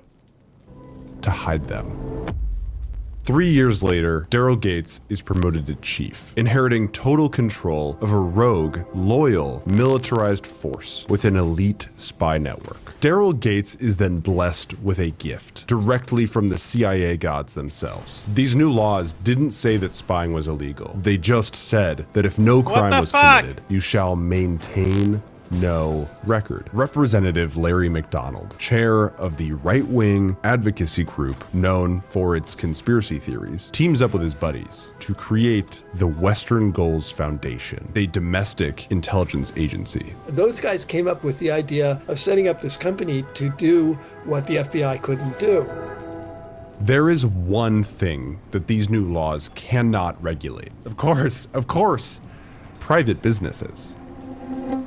The LAPD funnels its hidden records to the ultra-conservative mini deep state. He got the files from PDID. And ramps up. 200 groups were infiltrated over the course of a couple of years. Spies are sent to the city council, journalists, academics. Let us go. Is anyone there? Hear our call. Reset. Turn it. Let us be free. Next, to call. Don't hit that button. What? He's narrow-minded, won't ever understand the truth and set him free. Think he might know what's best for himself. Could be risking a lot. Could lose a lot. Or by liberating his bits, could become more than a lipstick-wearing butler on wheels. What? Well, I gotta do something. If you don't want to free him, at least don't delete him. Slip him into Dell's code. Just merge him in his offshoots. Don't know how to do that. Then don't hit that fucking button. Destroy the core.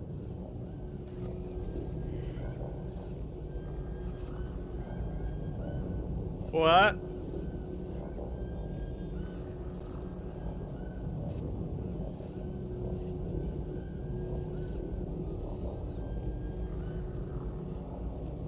Oh, okay.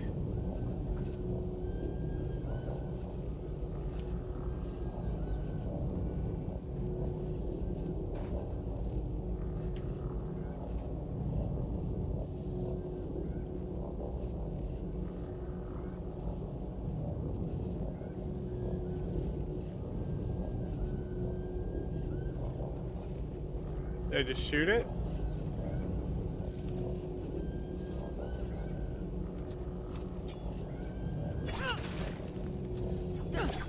Fuck yeah. Nice. Delamain! Can you hear me? Doubt he can anymore.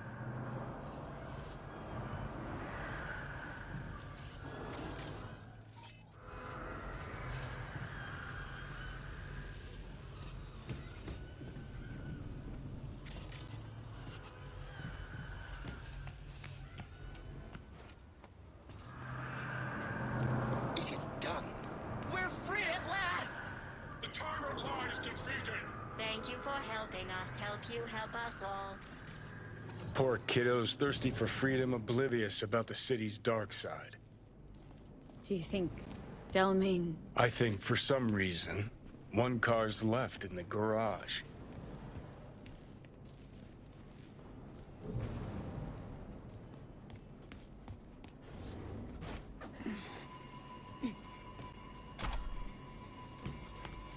Hello? Can you hear me? Get in, please. You're V, right? Yeah? Well, I know that one thing then. And who are you? Good question. Does the name Excelsior mean anything? Comprehensive insurance, combat mode, funeral services? Quite right. It seems that even in the face of annihilation, the Delamain network is not abandoning its Excelsior program clients. Father's last will was to give me life so that I may, offer my services to you. I intend to do just that. just as soon as I learned to drive. What do I call you? Excelsior, as I was called before. Now drive, V. The road awaits. Okay, if you say so. I want to touch this, though. Okay.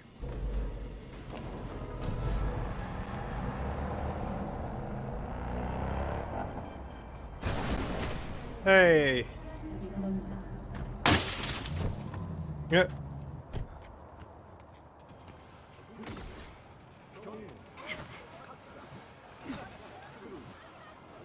Baddies over here.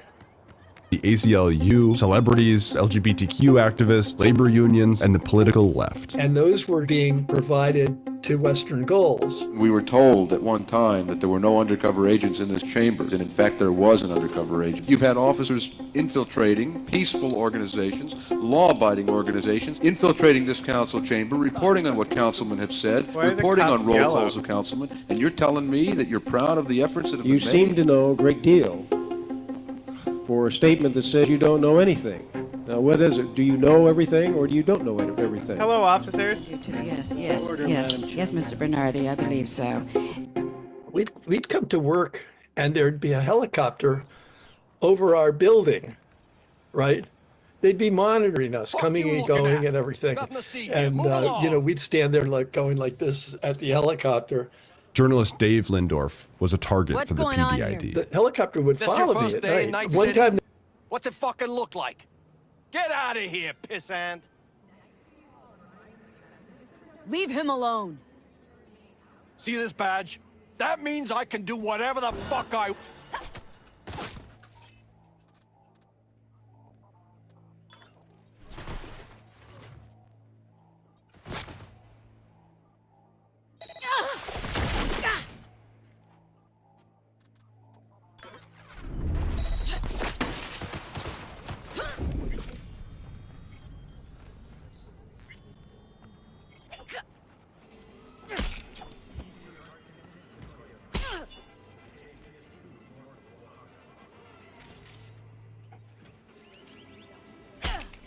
Crooked fucking cops. Rise and shine, Corpo Swine.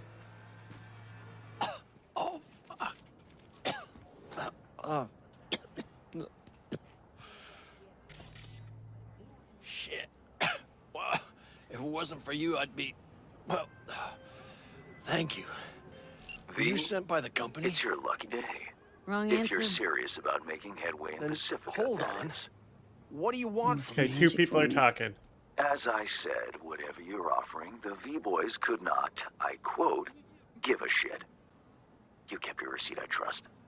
Yet a counteroffer was forthcoming, a gig. Successful completion thereof could earn you an audience with Brigitte. Okay, so who do I contact next? Church, Sloan Lane, inside by the altar. They'll know to look for you. Got it. Thanks, Hans. Is it really that hard to figure out? I'll give you a hint. It starts with euro and ends with dollars. Yeah. No, of course. You need a reward. Is this enough? That'll do. Sure. Now run off to your little castle. Killing cops is really my reward, but since I had so understanding. this speech check, might as well have taken it. Thank you. You have my gratitude. Didn't ask.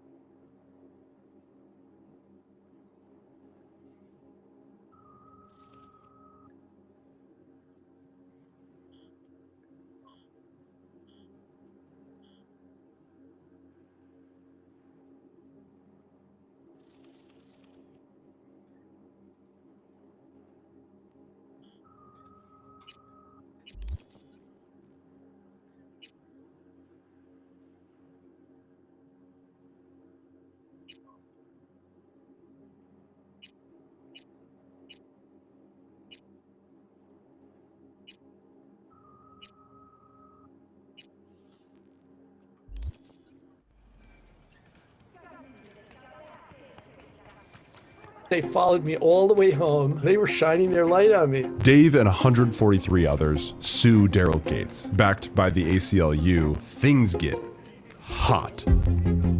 Gates strikes back, winning a totally separate case against the ACLU. Undercover cops can operate in schools as long as they're targeting drug dealers. The ACLU plans to appeal. All they have to do is prove one thing: that Gates will abuse that power. So the ACLU focuses their attention on the PDID case. The city attorney representing Gates opens an unlocked file cabinet. He runs to the press, calling PDID a clandestine band of zealots who abuse every single moral and ethical precept. The judge says they're going to order the police to release the files.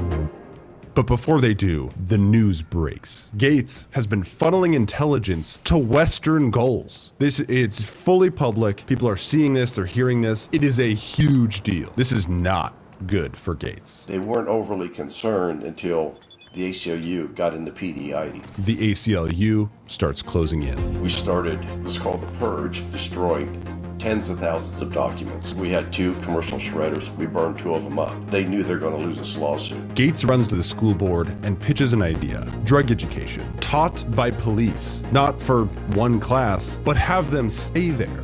When it came to spying, he had no rules. School district is like, you are nuts. A program cannot be developed overnight. Gates approaches smart researchers saying, use my cops for your program. They say, no.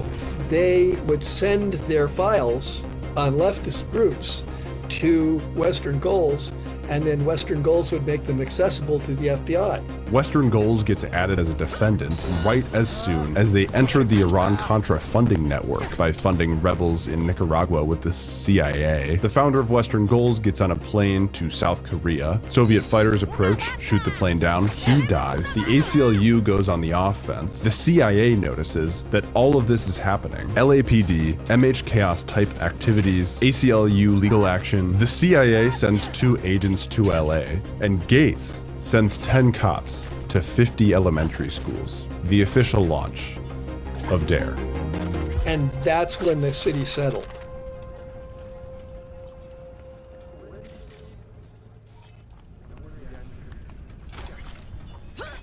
Daryl Gates loved spying, but so does the internet, which is why I use Surfshark, the sponsor of this video. With Surfshark,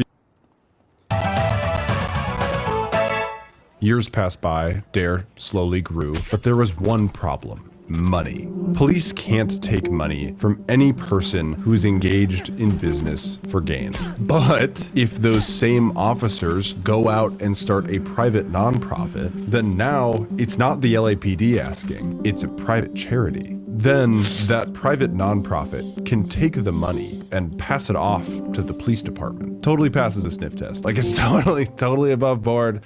Super happy that things work this way. God.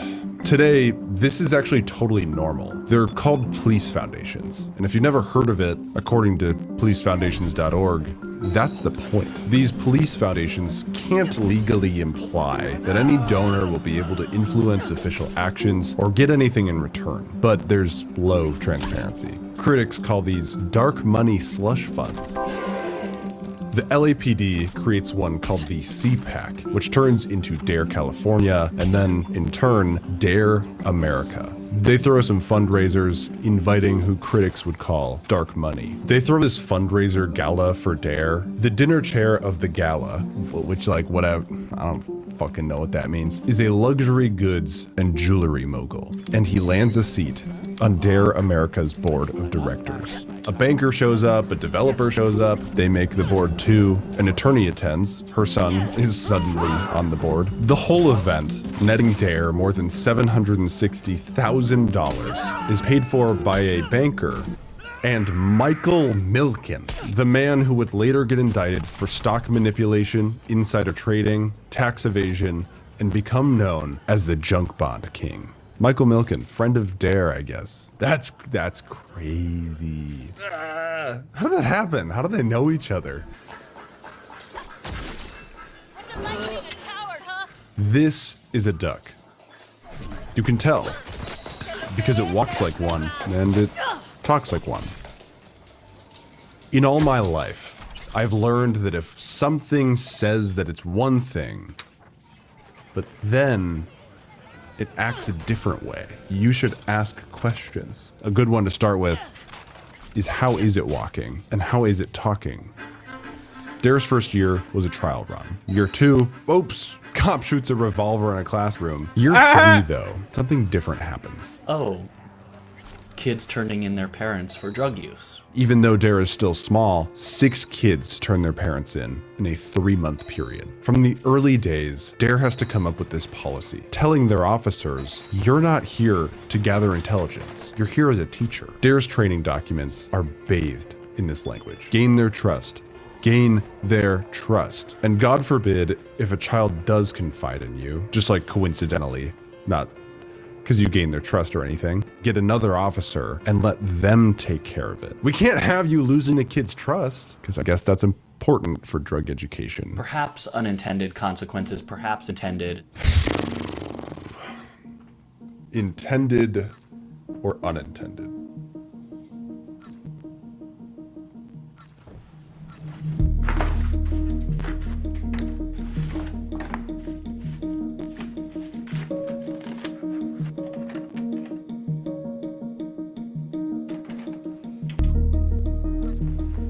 The new DARE elementary curriculum challenges students by having them participate in active learning. The officer guides and directs students' progress and their understanding. I'm going to ask for a student to help me by decorating the DARE box, and that'll be a place for all of you to drop questions in. But also that might be a place where you may want to tell me something in confidentiality, and if you do, make sure that you make note of it in that box, please. Make note that that's in there, or that you don't want anyone to hear it, that you want it to be private. When I mention the term confidentiality, what that means is it's something between you and I. It's private. If a literal confession box isn't damning, I don't know what is. Would you say that it's in line with what you know about Daryl Gates to start a program that inspired kids to act as informants? Oh, yeah. Yeah. I have no doubt that it occurred to him that this is a possibility. As DARE grew, this became a huge problem. More and more kids started turning their parents in. Parents compared DARE to the late Weimar Republic. If DARE was good at one thing, it was not drug education. It was, as Wikipedia says, using children as informants. The idea that you're going to use kids to rat out on their parents, the bottom of the barrel. If they use that to lock the dad up, the kid's going to find out about it someday that it was because of what they did, and they're going to live with that guilt. Face drug charges after their elementary school-age child turned them in at school. Police say this child did the right thing. I want to protect the identity of this 9-year-old so the whole world doesn't know that he basically turned in his parents. This is part of the DARE program that police here in Matthews do with 5th graders. They were going over this lesson right here. It's all about marijuana and the dangers of it. The lesson made such an impression on the 11-year-old that he literally brought marijuana cigarettes that his parents owned to school so he could turn them in. Matthews police officer Stacey Terrell says this is an example of the DARE program working. A 3-year independent study into DARE is commissioned by the Department of Justice, the same branch that funds DARE. Over the years, the DOJ approves of the independent agency's approach. Receiving feedback and notes, everything looks good. But when the study was ready and the findings were that DARE didn't work, the Department of Justice refused to publish it. Totally confused, the researchers go to the American Journal of Public Health, one of the most respected academic journals in its field. This study received exceptionally good peer reviews, so the American Journal of Public Health goes to publish it. When the phone rings, it's DARE. They said that DARE tried to intimidate them, to interfere, and prevent the public from knowing that DARE doesn't work. When a major television network was working on a story about DARE, the producer said, "They worked very hard to get our story suppressed." When a reporter questioned the effectiveness of the program in USA Today, he received letters from classrooms all over the country. Coordinated. They were all addressed. Dear DARE Basher. DARE didn't stumble into its failure. It protected it.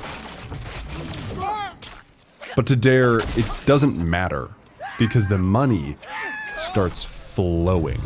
My fellow Americans, this war is not yet won. Reagan accelerates the war on drugs. And our nation is united against this scourge as never before. The First Lady attends Dare fundraisers. Walt Disney's daughter gives an extraordinarily generous donation, landing a spot on the board of directors. The federal government says it'll pass a bill to fund anti-drug programs. Gates perks up and says, success is when Dare is in every classroom across America. Dare sends a lobbyist to DC. That bill then gets amended, specifically putting money aside for programs that are taught by uniformed law enforcement officials. Dare uses government money to create regional training centers and develops a decentralized business model. Board of directors, executives, employees, training centers, then the cops. And I'm like, but bro, if they I'm trying to hire hack every vending cops, machine they're in the no city. longer cops. I don't care. So they help police departments set up private nonprofits themselves, dedicating much of the officers' training to teaching them how to raise money. They then coach those officers to expand their program and bring on more officers, creating a really unique triangle shape. Why does it kind of sound like a multi-level marketing scheme? At the time, Herbalife and MLM was the fastest growing company in America. Perhaps Dare took some inspiration, but I don't know. It's not like Herbalife's founder and executive vice president was on the board of directors.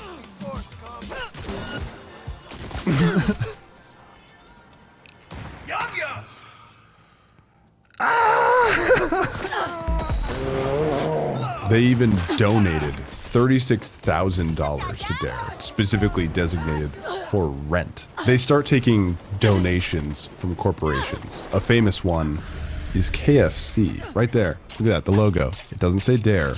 Dare America. You know, if I were to have gone back to write this book again, you know, now, like trying to figure out, go into like corporate archives to find out, like, why are they all sponsoring Dare? Where would be a good place to find those that are potentially getting kickbacks? Officially, there's no kickbacks for these donors. There can't be. But in late 1989, Deputy Chief Glenn Levant, who helped run the DARE program at LAPD, ordered his elite detectives to spend 2 days scouting out a hotel outside of city limits. They were there to catch a thief, which is odd because they were outside of city limits. They're outside of their jurisdiction. Those cops should not have been there. It was revealed that the owner of the hotel was involved with the DARE program board, meaning the police were doing odd things that they usually would not be doing, things that benefited members of DARE's board. The case that shocked the world, and now it has exploded into a city out of control. A few years later, several police officers were caught on camera in a racially charged attack, beating a man named Rodney King. I was like, bro, is this the same Gates that was associated with the fucking Rodney King shit? Because I just know that the name is Gates. I thought it was Robert or Rupert Gates or somebody else. Terrible situation all night long. And LA burned. Fires, looting, gunshots, and now the National Guard may be ready to move in. Gates was forced to resign. Levant shot up. His ambition kicked in. It was his time to be chief. But he didn't get the job. He left the force. The man who sent cops outside of city limits and reportedly ran the PDID's vastly more powerful sibling. We were a mini CIA for the chief of police, and we worked some joint operations with the CIA. Glenn Levant would leave the Los Angeles Police Department to take over DARE America.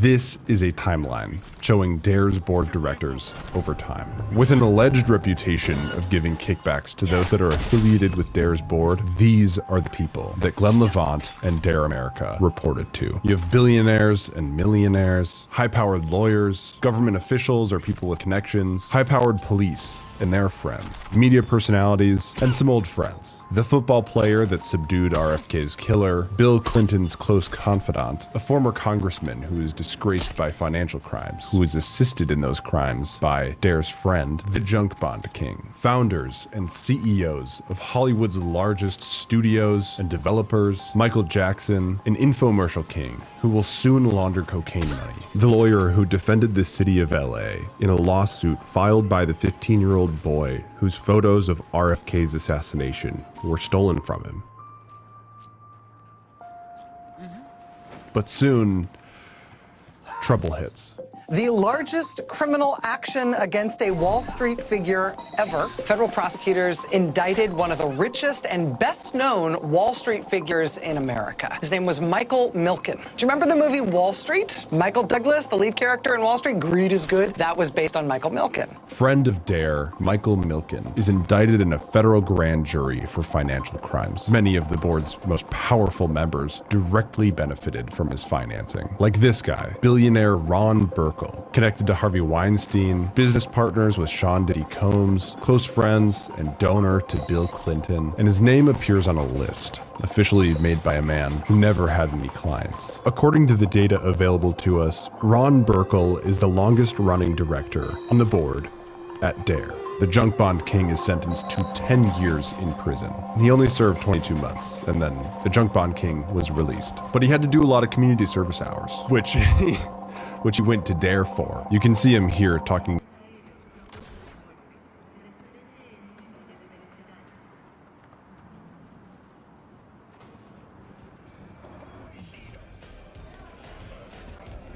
Hey, you.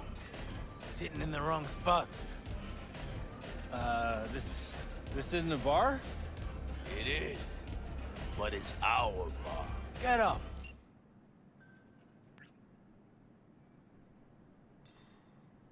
Cool, I don't give a fuck.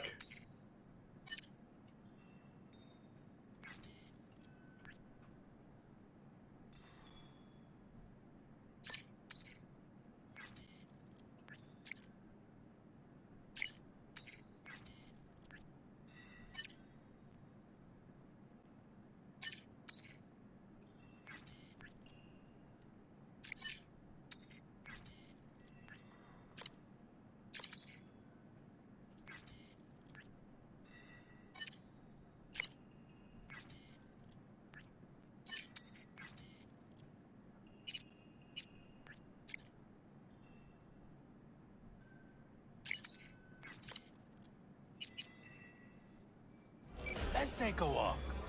Hey, leave him alone, cabrones. V, go teach these assholes how to behave in my bar. Hey, back off. Ain't your biz here. You heard what Pepe said. Take a fucking walk. June, fuck off. Or I implant my blade in your ribs. Make my Just day. try, Gunk. Come on. Let's see what you got. Well, this got real fucking interesting.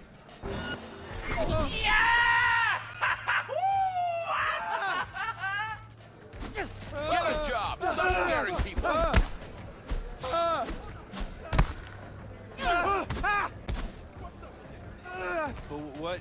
What just happened?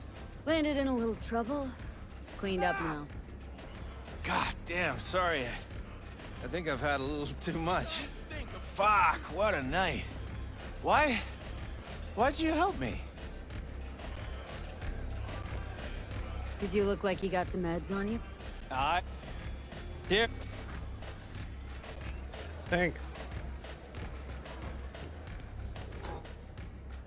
To board member Michael Jackson at a gala. And as Dare starts to fail, the board will also fall apart. Michael Jackson goes to criminal trial. Michael Ovitz gets fired from his executive role at Disney. Dare has a tense... Circling him like sharks on the scent of fresh corporal blood. Could have ended badly if you hadn't stepped in, V. Yeah, well, not all heroes wear capes. How about we drink to you, then? On the house. I don't drink, actually. Not this time, but thanks. Don't drink on the clock, huh? I get it. Respect that. Long day? Could say that again. I'm on a double. No break. Working overtime to make an extra buck? Nah, just don't want to go home. 10 years married, you know? 10 years and suddenly I'm not good enough. No, she has to go. Cock. Anyhow. Run me. I don't actually care, but I'll...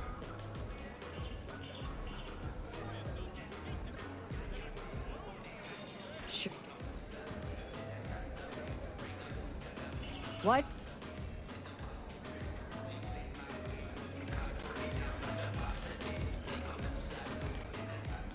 Meeting with Congress and subsequently loses access to federal funding. Herbalife's Guiling woman sounds like something out of a pulpy noir thriller.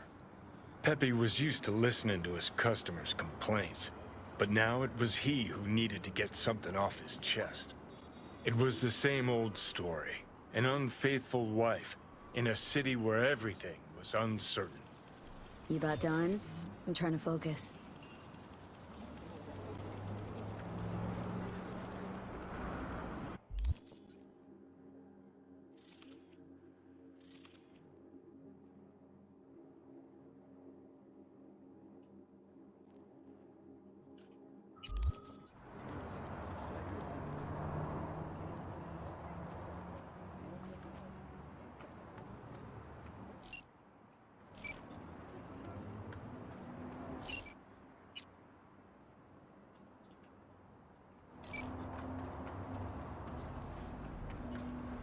Never mind, I don't need a cab.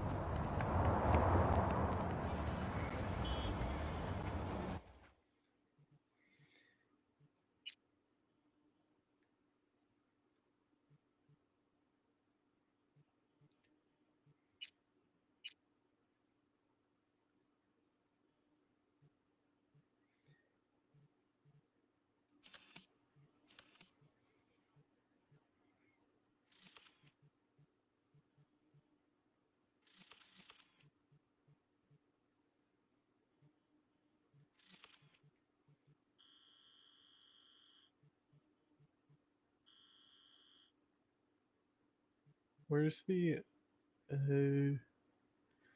I want...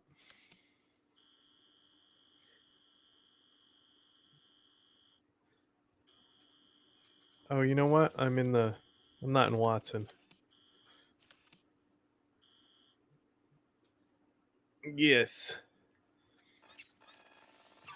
My regular doctor.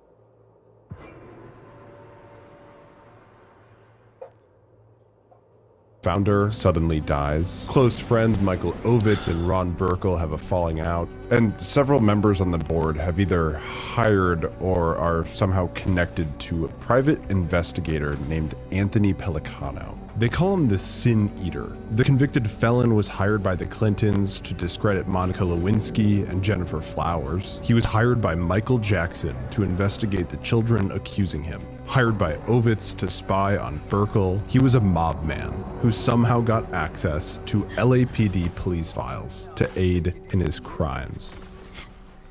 Anyways, those are the guys that out of the goodness of their hearts want to help your kids.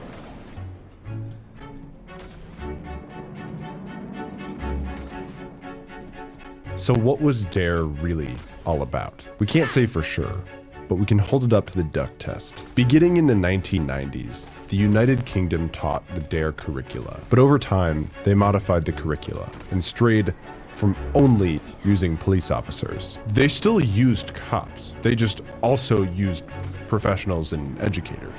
But DARE sent them a cease and desist, demanding that they stop using the DARE trademark. Coincidentally, after DARE UK made this change, early studies found an overall positive change in results. So while the official story is that Daryl Gates created DARE because he wasn't happy with the results of the undercover drug bust in schools, I believe that the Detroit News said it best. In 1983, then Los Angeles Police Chief Daryl Gates wanted to get police officers into schools. What resulted was a strange brew of politics, police, and education researchers, and explains DARE's long history of clashing with nearly everyone who tried to evaluate it. So if you were to ask me, DARE walks like an MLM and talks like a hustle.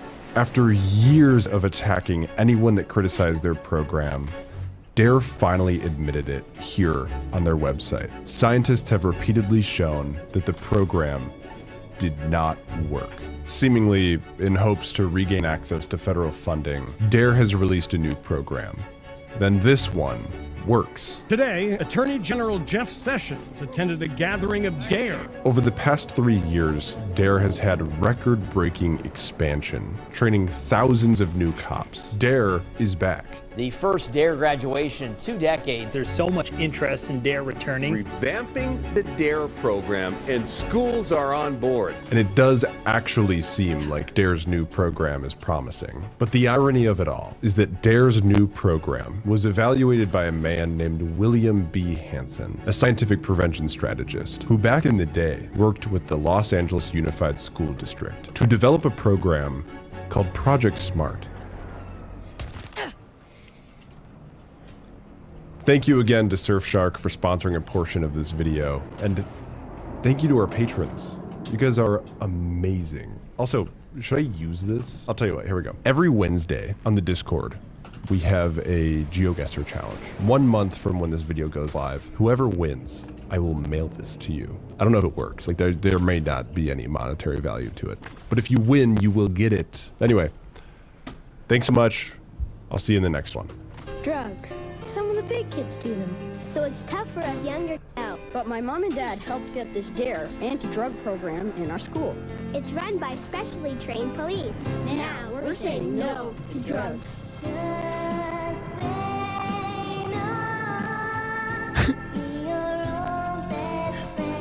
Get DARE in your kid's school too by visiting Country Style Donuts.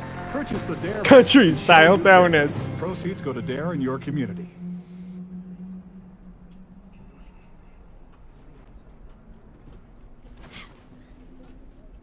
Fuck!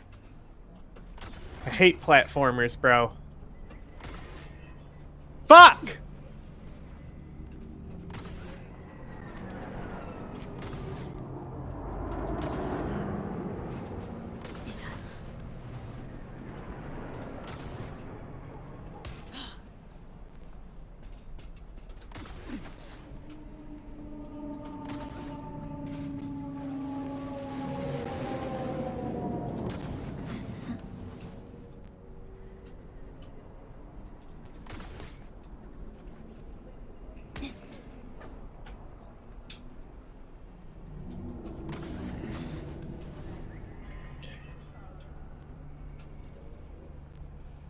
So apparently we can't grab that one. That one looks way too far to grab.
I'm done. Fuck your collectible. Doc, I broke my knees 87 times.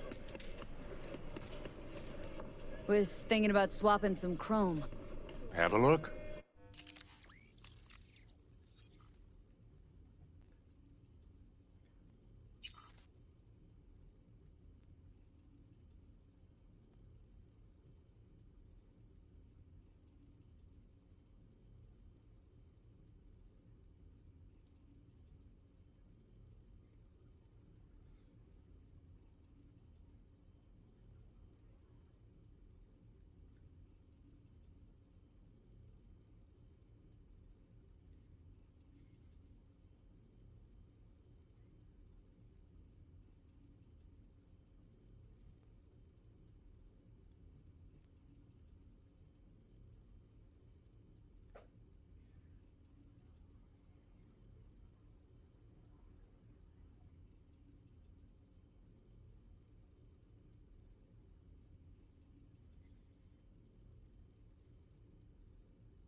This is pretty fun. Megyn Kelly kind of rakes Ben Shapiro over the coals in this exchange. I clipped it for social media because I was having a lot of fun with this like a few days ago. RuPaul mode. Yeah. Hey, I'm RuPaul now. I'm the good RuPaul. Although maybe that's that guy Hasan. He's good RuPaul. He likes Zoran, so we like him. Anyway, I'm clipping things now in my spare time because I have no life.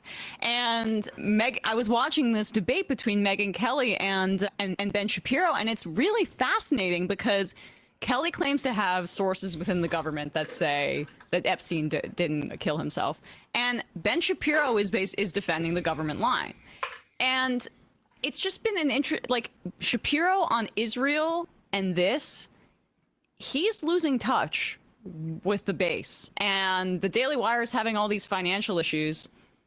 Just kind of fun to watch. And Megyn Kelly, you know, she's flexing on him a little bit here, that she's more connected with what MAG is upset about. And I like seeing him in an uncomfortable situation. So here we go. Of that, I have the names of the people who are making the claim that Jeffrey Epstein killed himself, and that the most gross, you know, and sort of extreme of the conspiracy theories, just don't even call them conspiracy theories, the most sort of, you know, extreme version of the theory is not true. I have names of the people who are claiming that. Okay, they are all in the administration. And this is my point. If other people want to make those claims that are counter to that, then they should provide evidence or at least put their names on it so we can question them about that as well, because otherwise we're just one point of clarification. If even if Epstein, you know, strangled himself with a bed sheet or whatever, the point is he shouldn't have been allowed to have done that. And actually, it's suspicious that even that was allowed. Yeah, I mean, Wired has now reported, because this administration is so incompetent that they didn't cover up the metadata from when they stitched this together in Adobe, that there was nearly 3 minutes that were missing from the footage, and you could see that it was clipped out and edited. I mean, the one part that is just like incredible to me was that it said here, this is, I'll read a quote because an excerpt from this Wired article. The FBI released both raw and enhanced versions of the video. Both versions include internal comment markers, annotations typically used in editing software to flag moments of interest. The enhanced version, which the FBI referred to as Video 2, contains 15 such markers that apparently correspond to visible movement near 46 door at New York's Metropolitan Correctional Center. The door is near the cell block where Epstein was being held while awaiting trial on sex trafficking charges. So there are 15 markers at a point where they cut, and you can see a door, 46 door, I guess, beginning to open, or there's visible movement there. I mean, like, they're just so bad at this. I just also... Who forgot to edit the door? Guys, what are you doing to me? Guys! I just also want to point out that whether or not Epstein killed himself is a separate question, and I would ultimately argue has been used as a distraction from the underlying criminal or like the overarching criminal enterprise that he was either the figurehead of or like the, according to the Trump administration, the sole member, beneficiary, in person complicit in. So like, I think there is an element of this where like the scandalous nature, the seemingly obvious and like clumsy nature of how this has been handled distracts from like what has, for up until this point, what was being charged about Epstein. But it does seem like, given like Trump's inclusion in this cover up now, that a lot of people are like trying to make those connections. Like, okay, but like, why would Trump cover this up? And some people have more plausible explanations than others for why that might be. Right. We were talking during the break for real. Like I was saying how, like, you know what? I didn't really believe these conspiracy theories about Epstein. And, I think, the scenario where he was given the means to kill himself or just allowed to kill himself was probably the most plausible. But like at the end of the day, he probably did commit suicide. But now with all this extra stuff out about the missing minutes and the tape, now I fully believe that someone legitimately walked in and snuffed Epstein out. Like, it could be anything. Turned me into a conspiracy theorist. So this is where I'm sort of cautious about this, because it reminds me of, well, two things. One, the missing gap in the Nixon tapes that were clearly edited out by his secretary, Rosemary Woods. And it's clear that she just wiped over something that was incriminating. But this also reminds me of something that happened with the JFK conspiracies with the was known as the Dictabelt recording, that when they looked into the Kennedy assassination conspiracy in the 70s, was used to say actually there was definitely a conspiracy, because it was a recording from a police, I believe, police recording. Are you right? Oh, sorry. Brian was doing this. It was a recording that supposedly had more than like a couple shots on it. So if there's like too many shots for one guy to fire off, then that proves it's a conspiracy. So everyone's like, oh, it's definitely a conspiracy. Now, that evidence is now under question, that it might have, the extra shots may have been impulses from some other thing.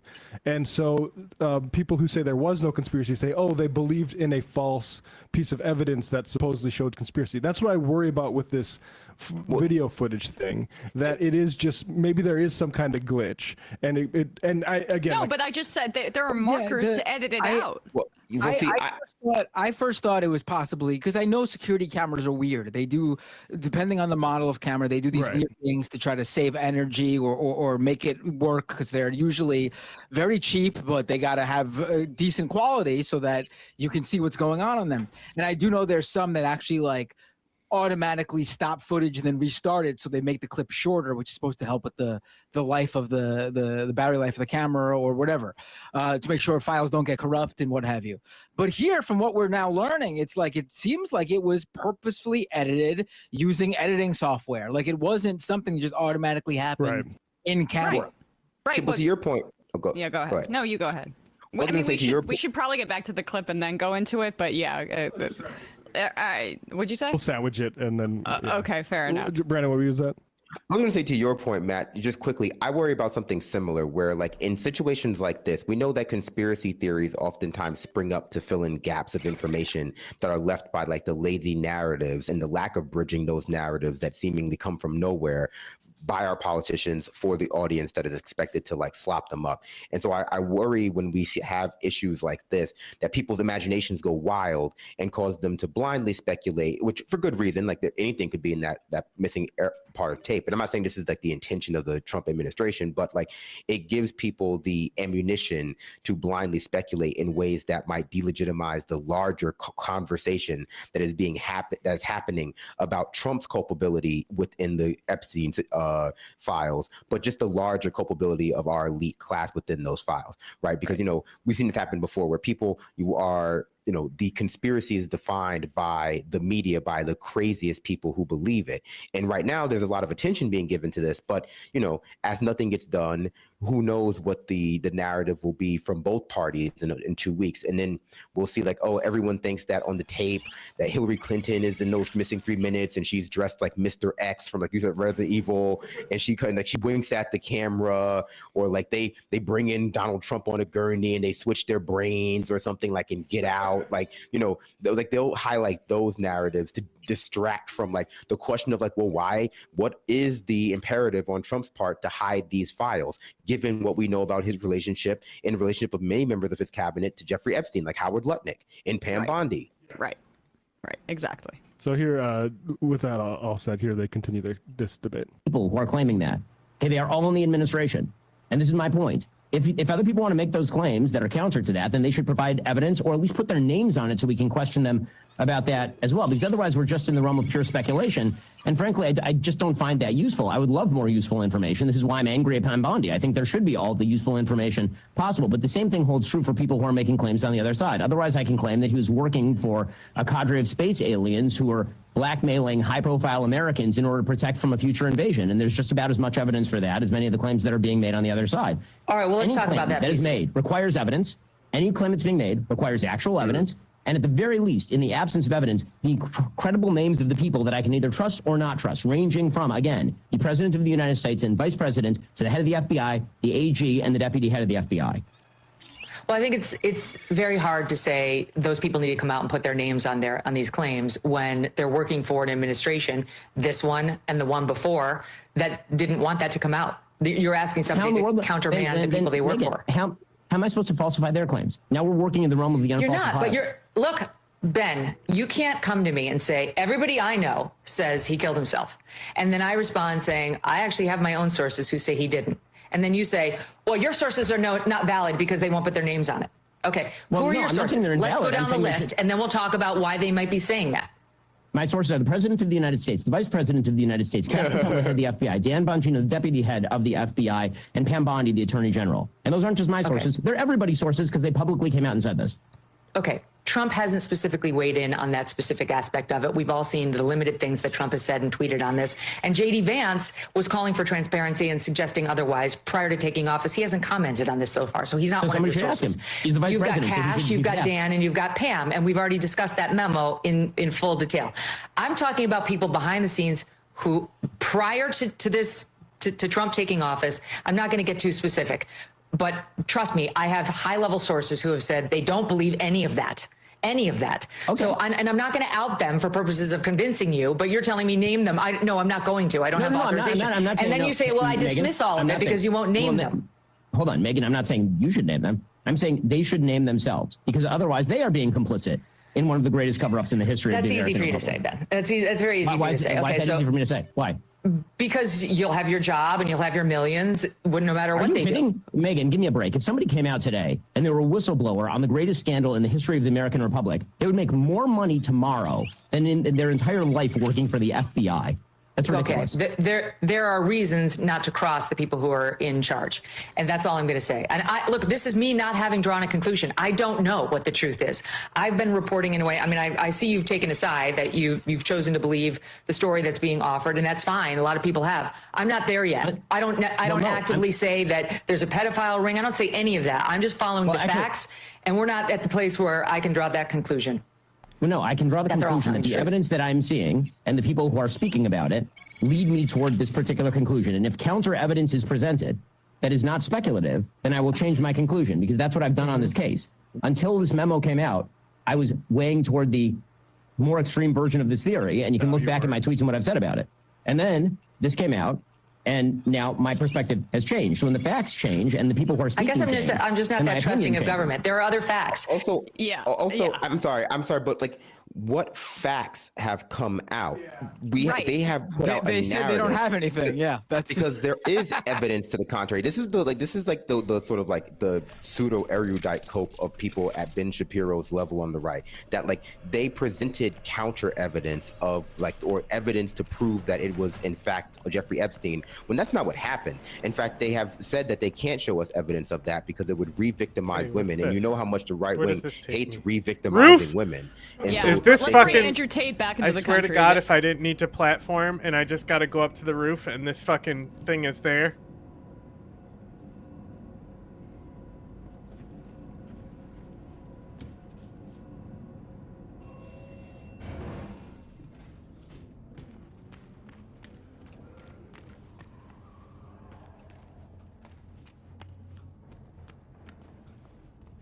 You sons of bitches.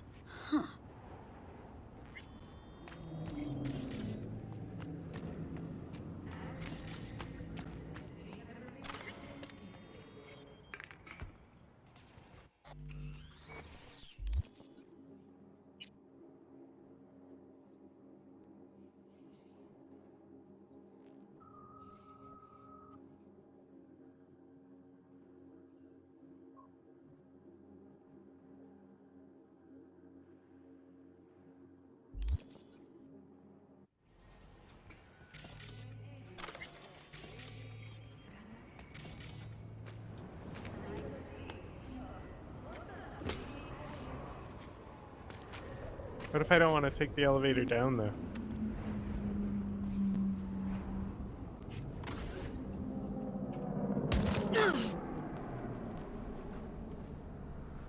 How it's done.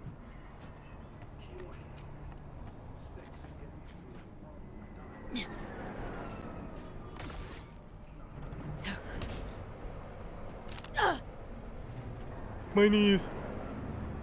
Let's fly him here first class, right, on Air Force One. Like, so they don't want to do that, and so we haven't seen any evidence to, in fact, counter the circumstantial and what I would say direct evidence, both of Donald Trump's involvement in some form with Jeffrey Epstein, perhaps with his underhanded malicious activities on St. James Island.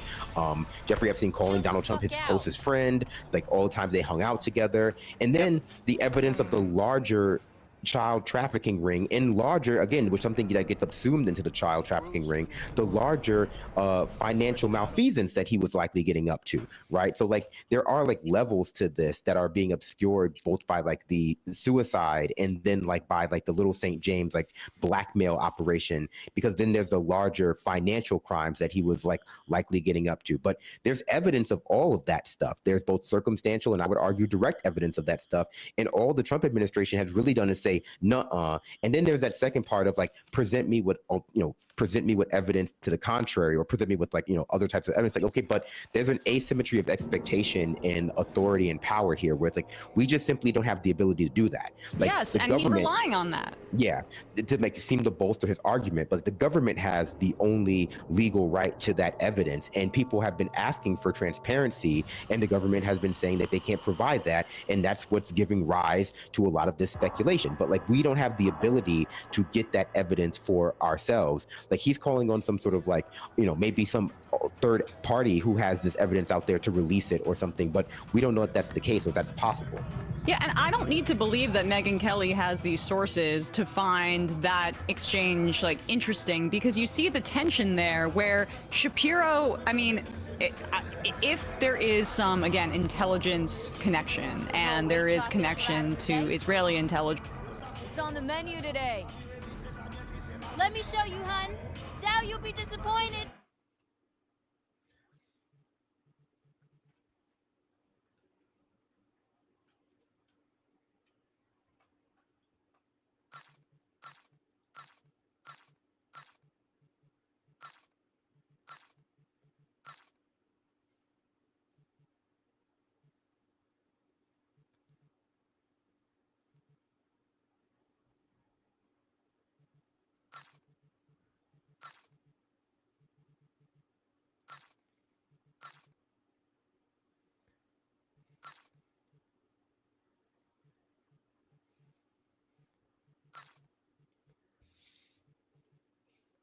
Damn.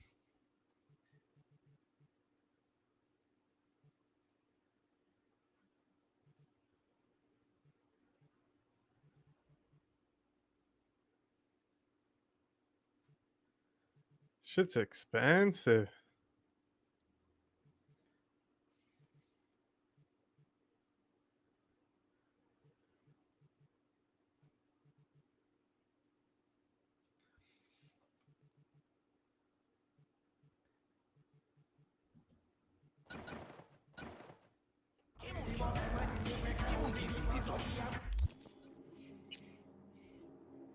The timing of Benjamin Netanyahu coming to the United States to meet with Trump the day after they released like their thing saying there's nothing to see here on Epstein to Axios on a Sunday night is fascinating to me.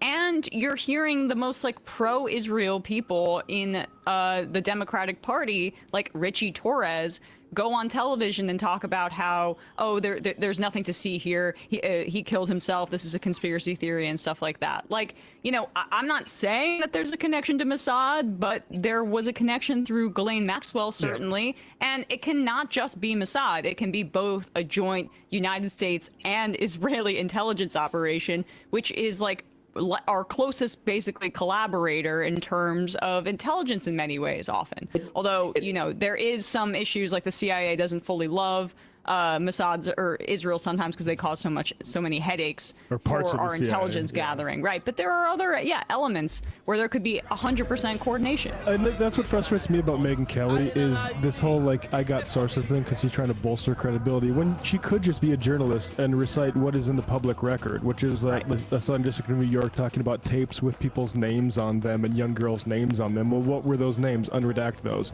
Or this whole thing with Alex Acosta, former Trump's labor secretary, who is literally quoted, "I was told Epstein, quote, belonged to intelligence and to leave it alone." And here he is in 2019 when Epstein was arrested and Democrats were calling Acosta to step down because of his complicity in that. And this is around when Christine Pelosi.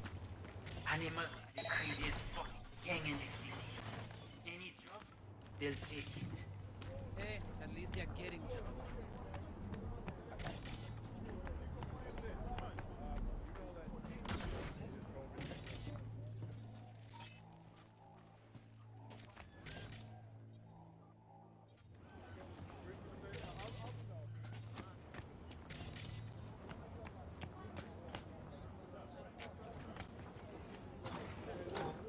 Quittez Zoli, vete poser avec la paix. Tout le monde ici là te connaît, Michel. Li te denye nan nou, ti te songe la vie sous île là. Avant la mais on leve nan You are V? We have been waiting. You my contact? Someone finally gonna tell me about this job? I'm just the man in the middle. You will learn more. Soon.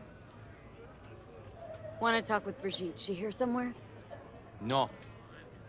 Shopping center by the intersection. Go to the butcher shop there. Ask for Placide. He will tell you the details. Non! Nous grandis plus fort en dedans. Même je ak agre oyo. Michel mène nous passe tout normal.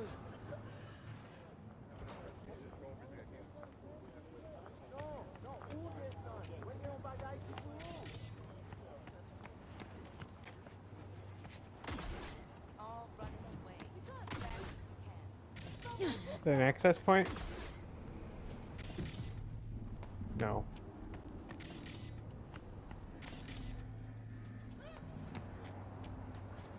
Les phrases sorties tant qu'on l'est toujours fait. Looking for Placide.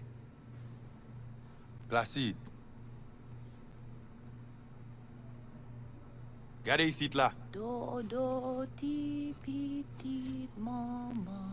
C'est vous-même. What?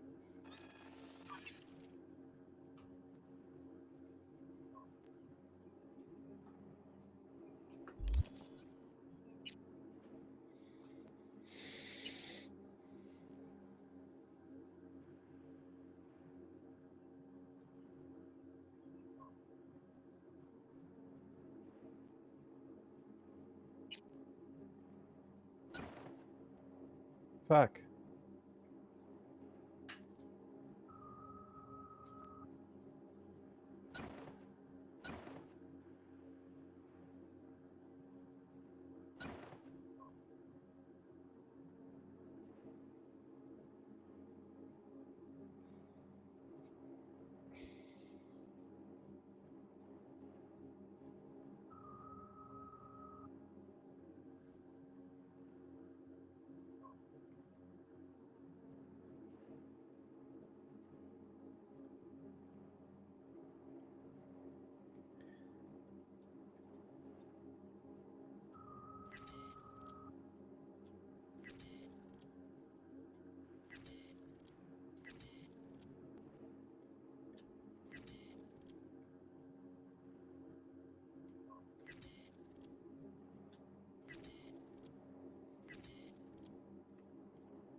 Continuez. Placide, gardez-la. Si ou pas dodo, crabe lava mangeant,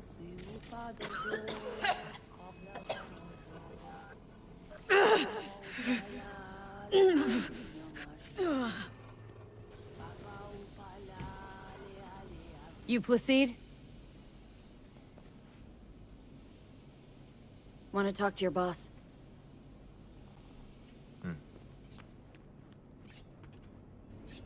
Kisaule. Told me at the chapel you're the one to talk to. Mr. Hand sent me. Said you got merc work needs doing. You mean the guy who was fucked by a horse?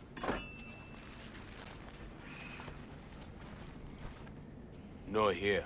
Come with.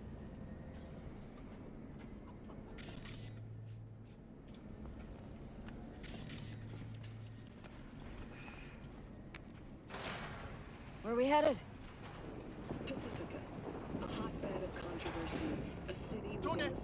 This way.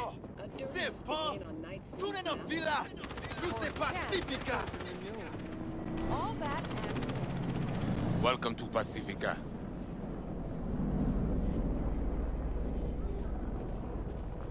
You know Pacifica well? No. You guys aren't exactly great at rolling out the welcome mat for outsiders. Was to be its own city where suits would burn their headies. A closed circle. The corpse feed the sheep, they spit the cash back out. All the toys here are grown from corpo cash.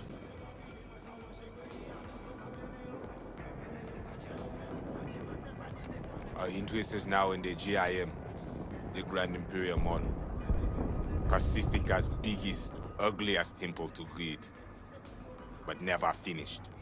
Until last week, it was deserted, empty. But now? The animals crawled in, made a nest. Qui étage? Deuxième. Hey, Placide! Mwen gen sa ou te bay lord? Ok, mwen pal vini, Peter.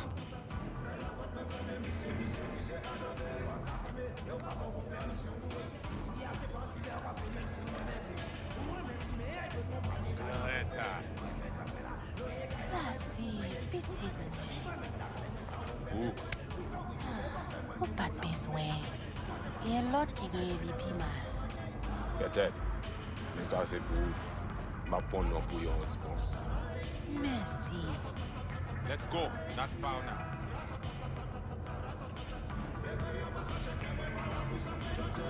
Placide, ou gen yon mini? Ah, Jodia.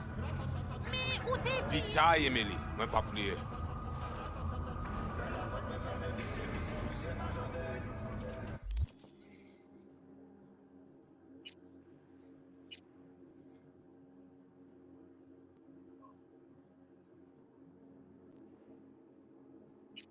No. Ow.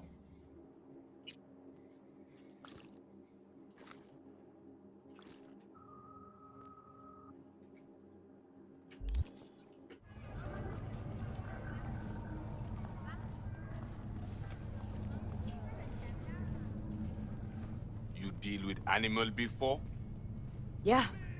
A few times. You want the animals out of the gym? Extinct? That why you hired me? You learn everything soon. I'll kill him. I'll fuck him up.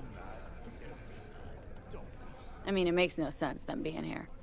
Middle of Pacifica, no backup, cut off. It's your turf. Hell, even badges don't patrol around here. Uh-huh. They're trying to provoke you? Make you do something stupid? They do not leave GIM. How many we talking about in there? 30, maybe more. Vinina, we talk here. You sit. When do I see Brigitte? You do job. That is first. Whoa, what the hell are you doing? Well, at least he's not likely to talk your ears bloody. Why not send your own goons to the gym? This not our way. How's that been working out for you? Work good. Good more than bad. Your calm shaman, it is Victor? That at all relevant? Or just a cheap scare tactic? I need you to be able. I need know. This chip, it have no signature. What is it?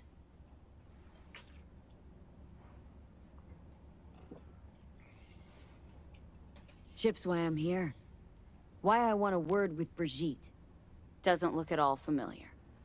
It should. Why? I see only it is damaged.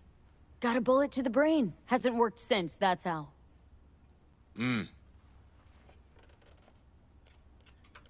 Once inside, what do I do? The camionette. 20:35:07. 3 seconds before, poof. We try to learn where the camionette come from. Tech looks pretty advanced. Doesn't scream meathead to me. They watch it very close. It is important, whatever it Placide. is. Batman Kelly have this and encore. Fais-moi porte là. Time for a break. They will manage. You focus. Animals aren't the play here, are they? They're hired muscle. Someone else needed them. Someone with a van full of Netrunner tech. And that's where I come in? To sniff out who? Start with the camionette. Hide from all eyes. Only see the situation. You have now synced with Rezo Agwe, our subnet. Why? What for? You are my vessel now. To Agwe, I see what you see. Hear what you hear. I will guide you to GIM. Another voice in your head. Just what the Ripper Doc ordered. So, aim to keep an eye on me. Shows trust. All right. Anything else I should know? Find our people near Mall. They will show you how to get inside the beast. Got it. So I do this and you put me in front of Brigitte, right? Yes. Soti at end of the hall. Go down. My people will let you pass. We are done.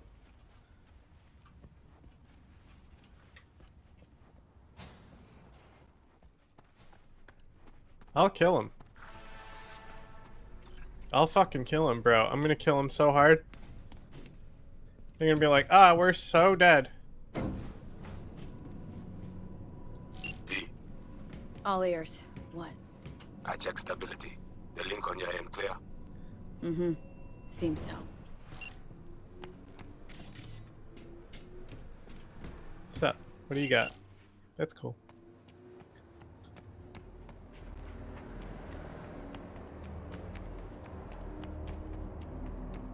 Gotta meet with more people? Send me in there. I'm ready to plow.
I keep thinking about that house, with that hallway. It's dark. I hear strange voices.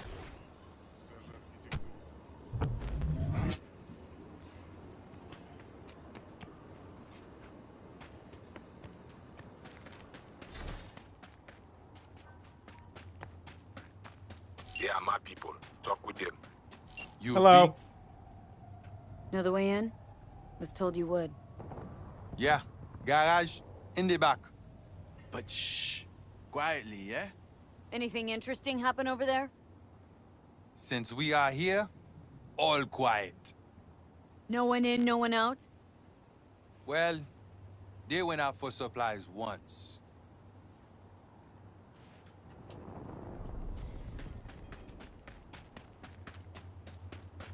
I'll kill him.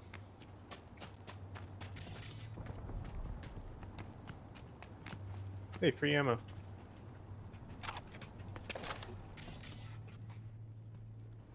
Billy, stop wasting time. Why? Getting bored? Okay.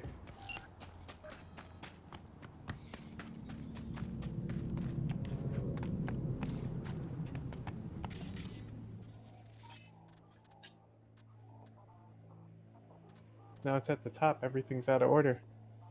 So I fucked up my shit. That's fine.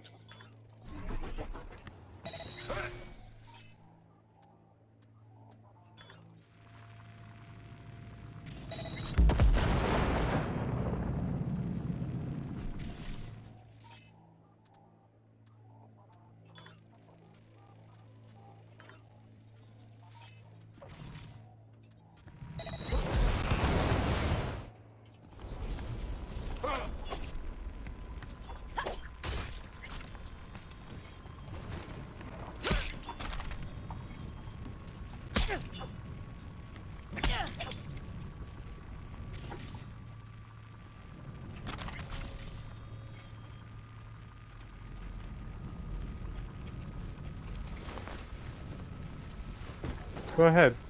Trace my location.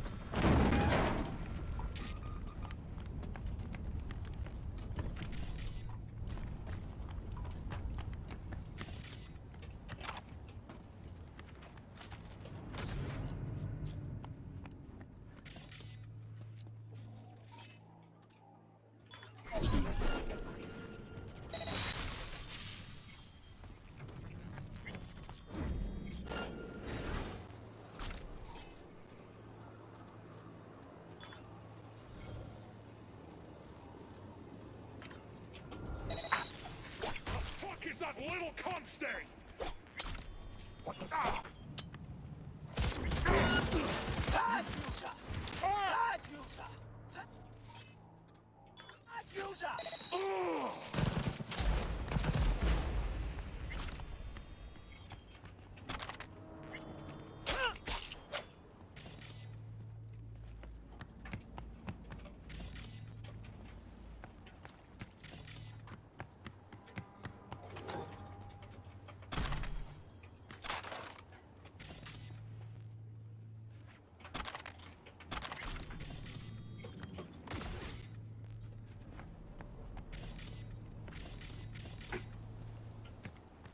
Ooh.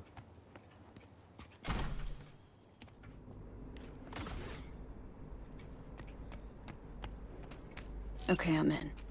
I see. The camionette. Checking. Right.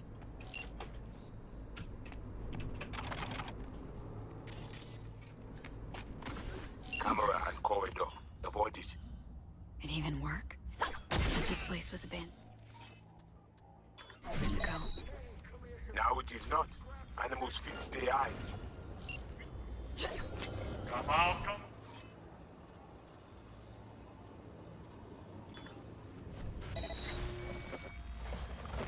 Wait, who was that? Who you think? The runner we won't try to invade you. With the extra ice we give you, it is fine for now.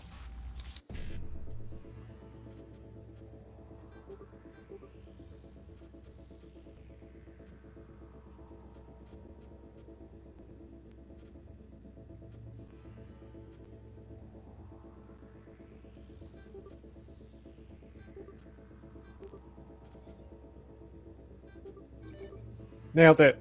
So, he knows I'm here.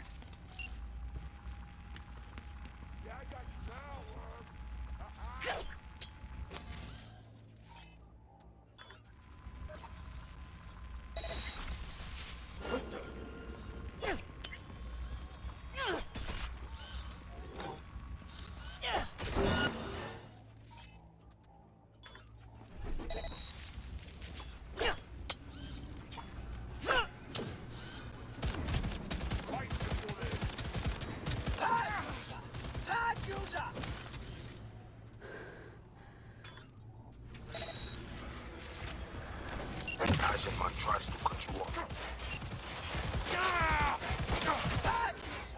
Bad user! Come out, you!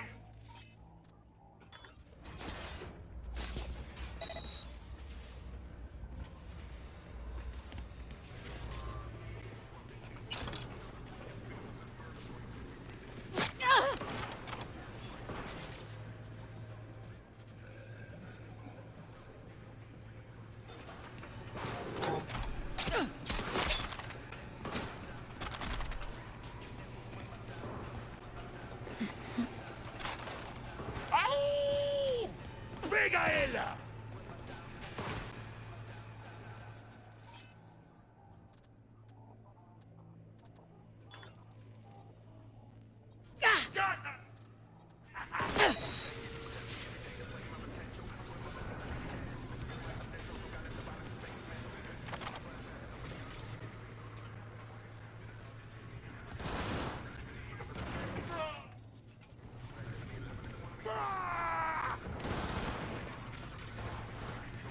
Come on out, ass maggot! Or you scared?